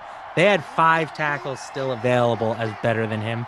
Now, granted, Pro Football Focus is not the end-all be-all for player evaluation, but I do think that that was kind of a surprise pick.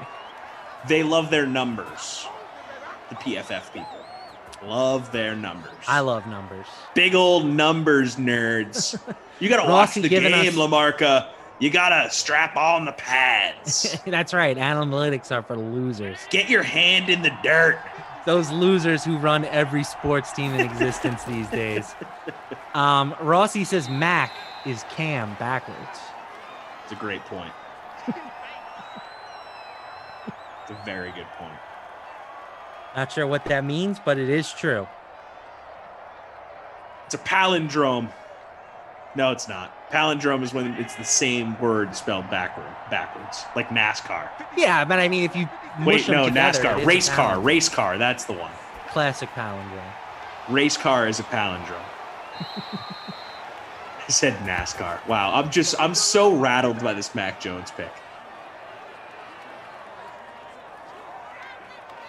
So much so that Actually, as soon as I got on surprisingly- camera, I started coughing, and I'm just so rattled right now. So rattled. Rossi says, remember when 5 QBs were going in the top 10? Yeah. I do. I mean, we still ended up with 5 in the top 15. That's certainly nothing to hold your nose up at. I'm happy that 5 didn't go in the top 10 because Rossi, I think it was Rossi and I talking about this. We don't, like, these 5 quarterbacks are not worthy in my eyes. Like, it's not like we had 5 absolute no-brainers. I believe we had 1 no-brainer. His name was Trevor Lawrence, and he's going to be playing football in Jackson. Good luck, buddy. They're over here trying to get you Tim Tebow as a weapon. All right, we You got gotta our love first, Urban Meyer throwing his dude a bone. We got our Jalen first Phillips pass is a rusher beast. off the board. See, this is Jalen what I like. Phillips Went to from Miami, playing for the Dolphins. See, I like that symmetry. It's old school. It's like when Tommy Heinsohn played at Holy Cross. That means he's automatically going to the Celtics. I love the regional picks. So Escape Tank says, fun fact, longest palindrome ever is a man, a plan, a canal, Panama. I can't imagine that's not one word, though. Well, I mean, it's like a random sentence that doesn't even necessarily make gotcha. sense. You're telling me we can't put together 10, 15 random words that make a longer palindrome? It has to be possible. It would be really hard to do, though. Like, we're going to have to spend all day. I mean, I'm not going to do it right now. Oh, wait. Andrew just did one. Go hang a salami. I'm a lasagna hog.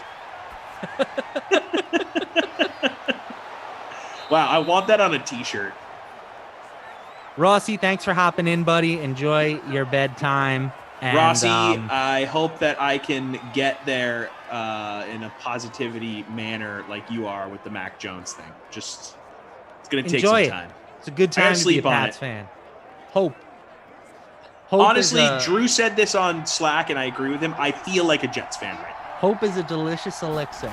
This has to be what it feels like, right? Like, okay, we drafted a quarterback. The We know world he's is gonna your stink. oyster for the next, I don't know, 6 months.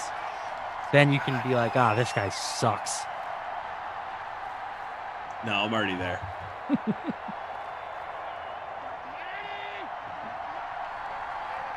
Daniel Oh, says well. if all else fails, you guys still have Stidham. Stid. I wonder what Stidham's thinking right now. Has someone tweeted out the Spider-Man emoji yet? The Spider-Man meme Of with Stidham and Jared Stidham with Mac Jones. If Very someone possible. hasn't done that yet, someone go do it. It's very possible. The internet needs you.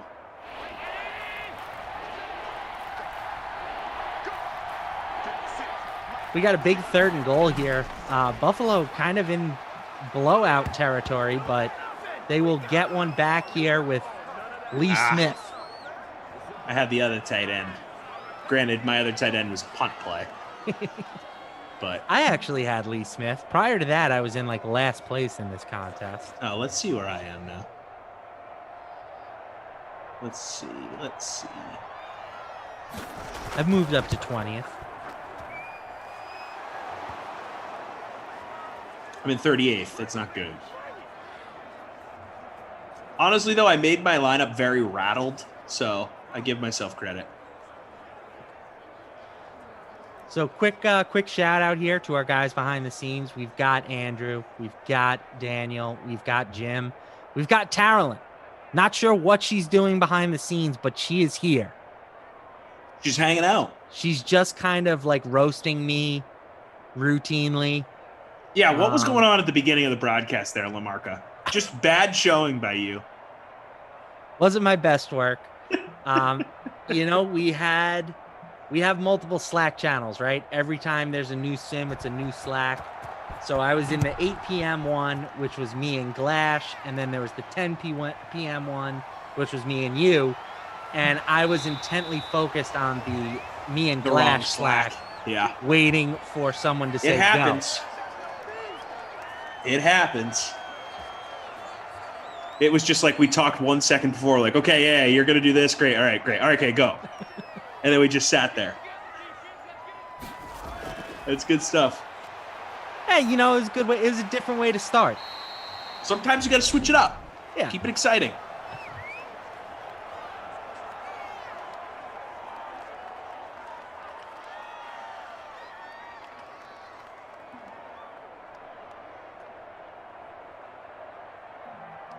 So we do have Washington moving down the field here, trying to get some points before the end of the half. 43 seconds left.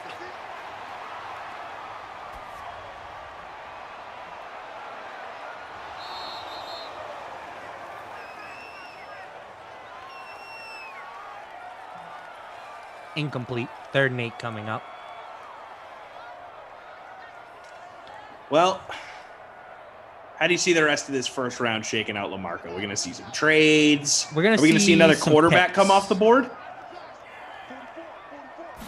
I don't think so, but it would not shock me if Tampa Bay made a move. As far as I know, their starting quarterback is about 49 years old, and they don't have another one on the roster. He is quite up there. You know what, though? Here's something I was thinking of before the Dream Streams started for me.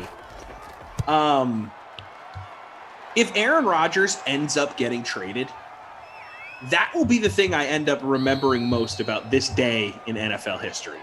This was the day we all found out that Aaron Rodgers ain't coming back to Green Bay. If it ends up happening, of course. That trumps anything that can happen today, unless Trevor Lawrence becomes the greatest quarterback of all time.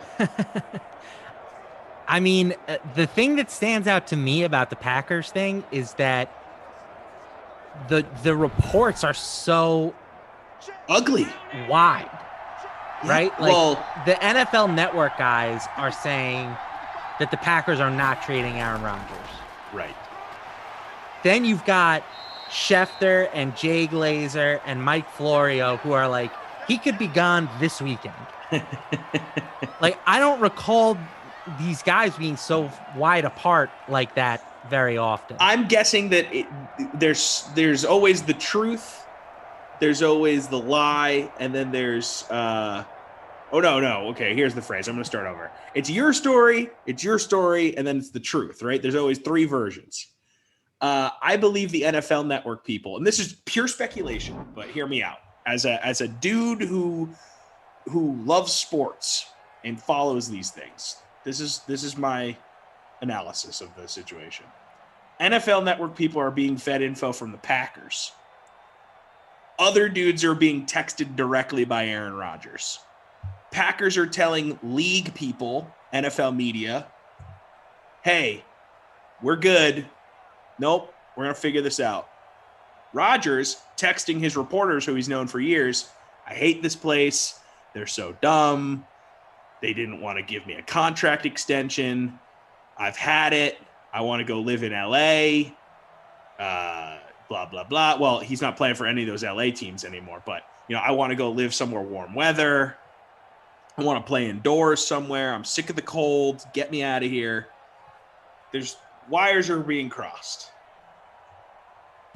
So our friend Babysitter Billy, aka the host of the I've Heard It Both Ways pod, where they break down psych episodes. Also the pop culture pile driver?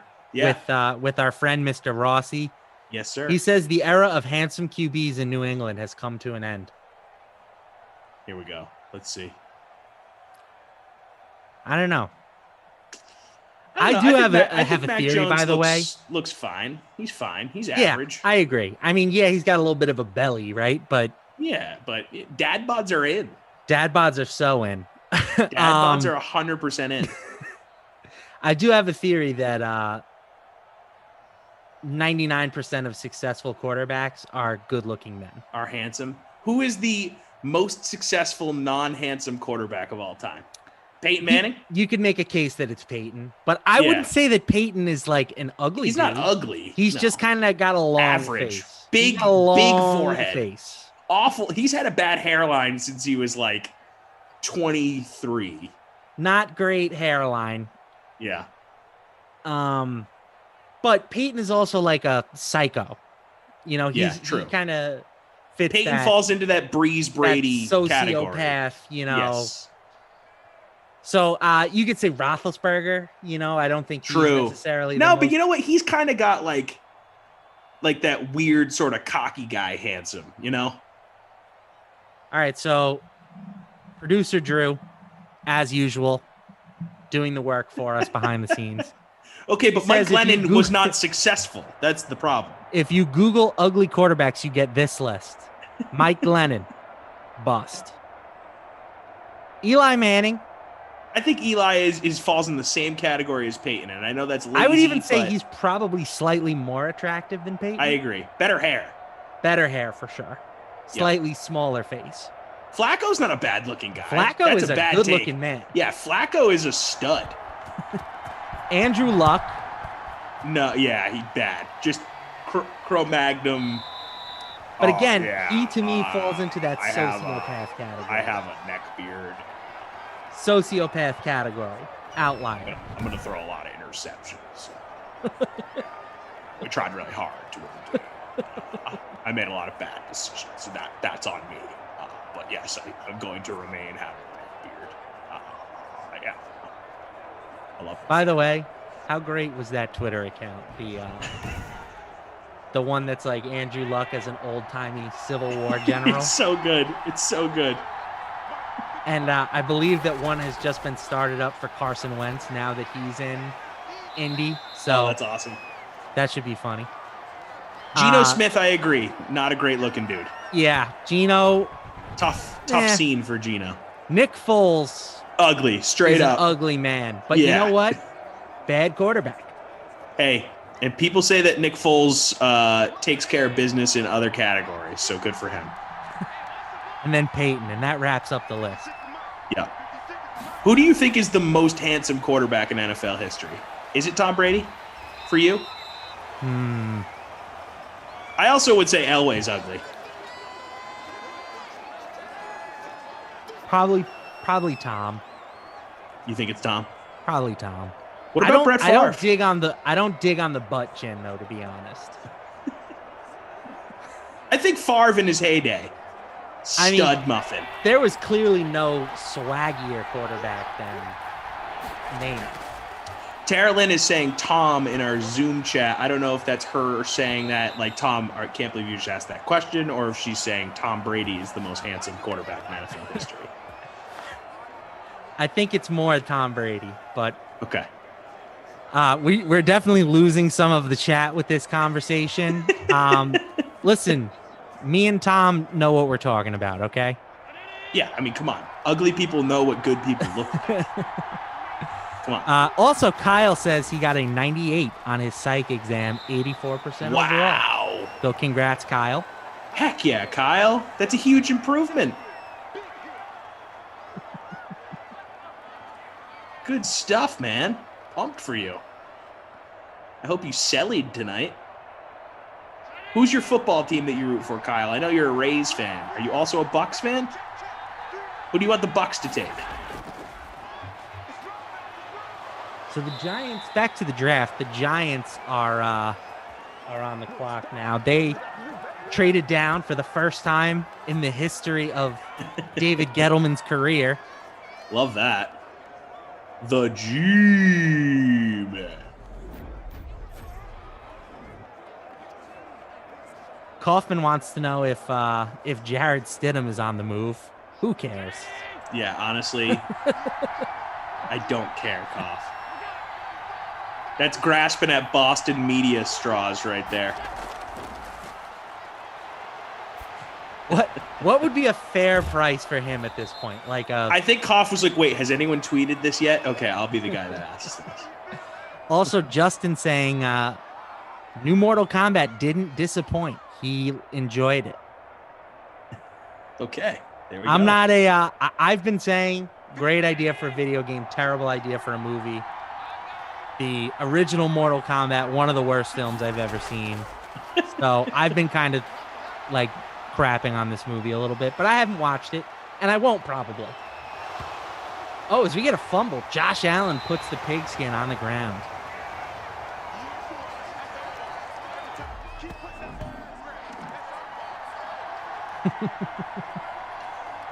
Mr. Hawk taking his shots at us.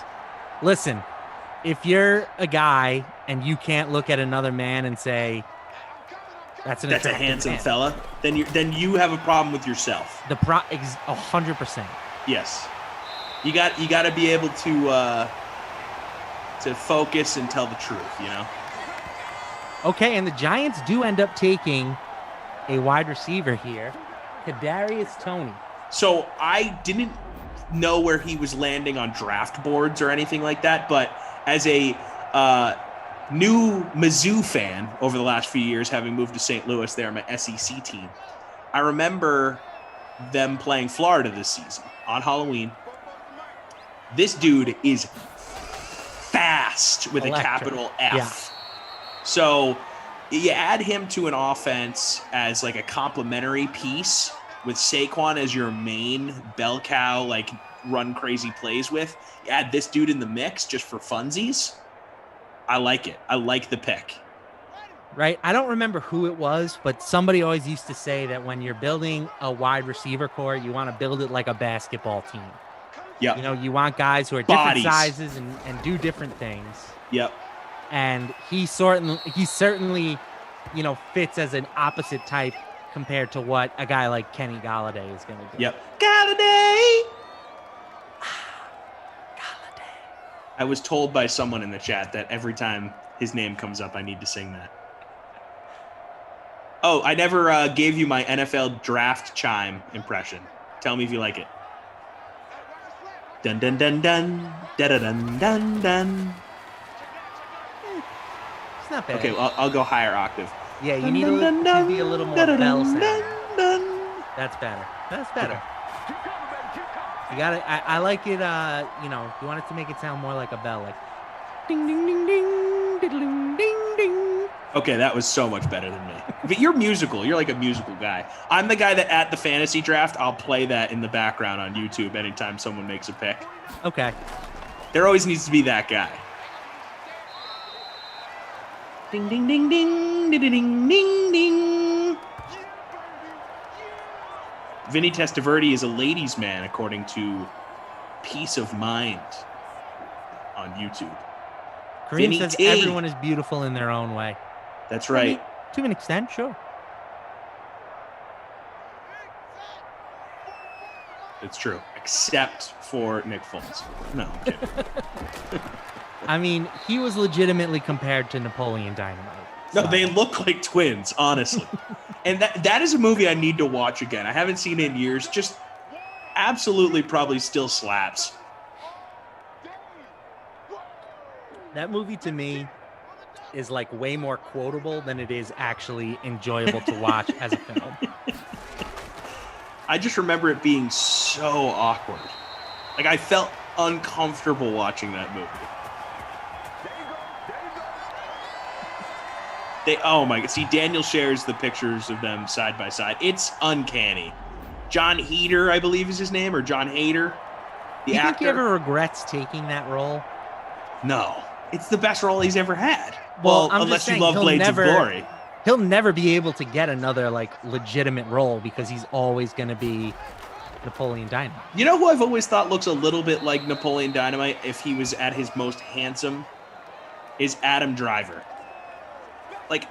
Like Napoleon Dynamite's ceiling, looks wise, is Adam Driver.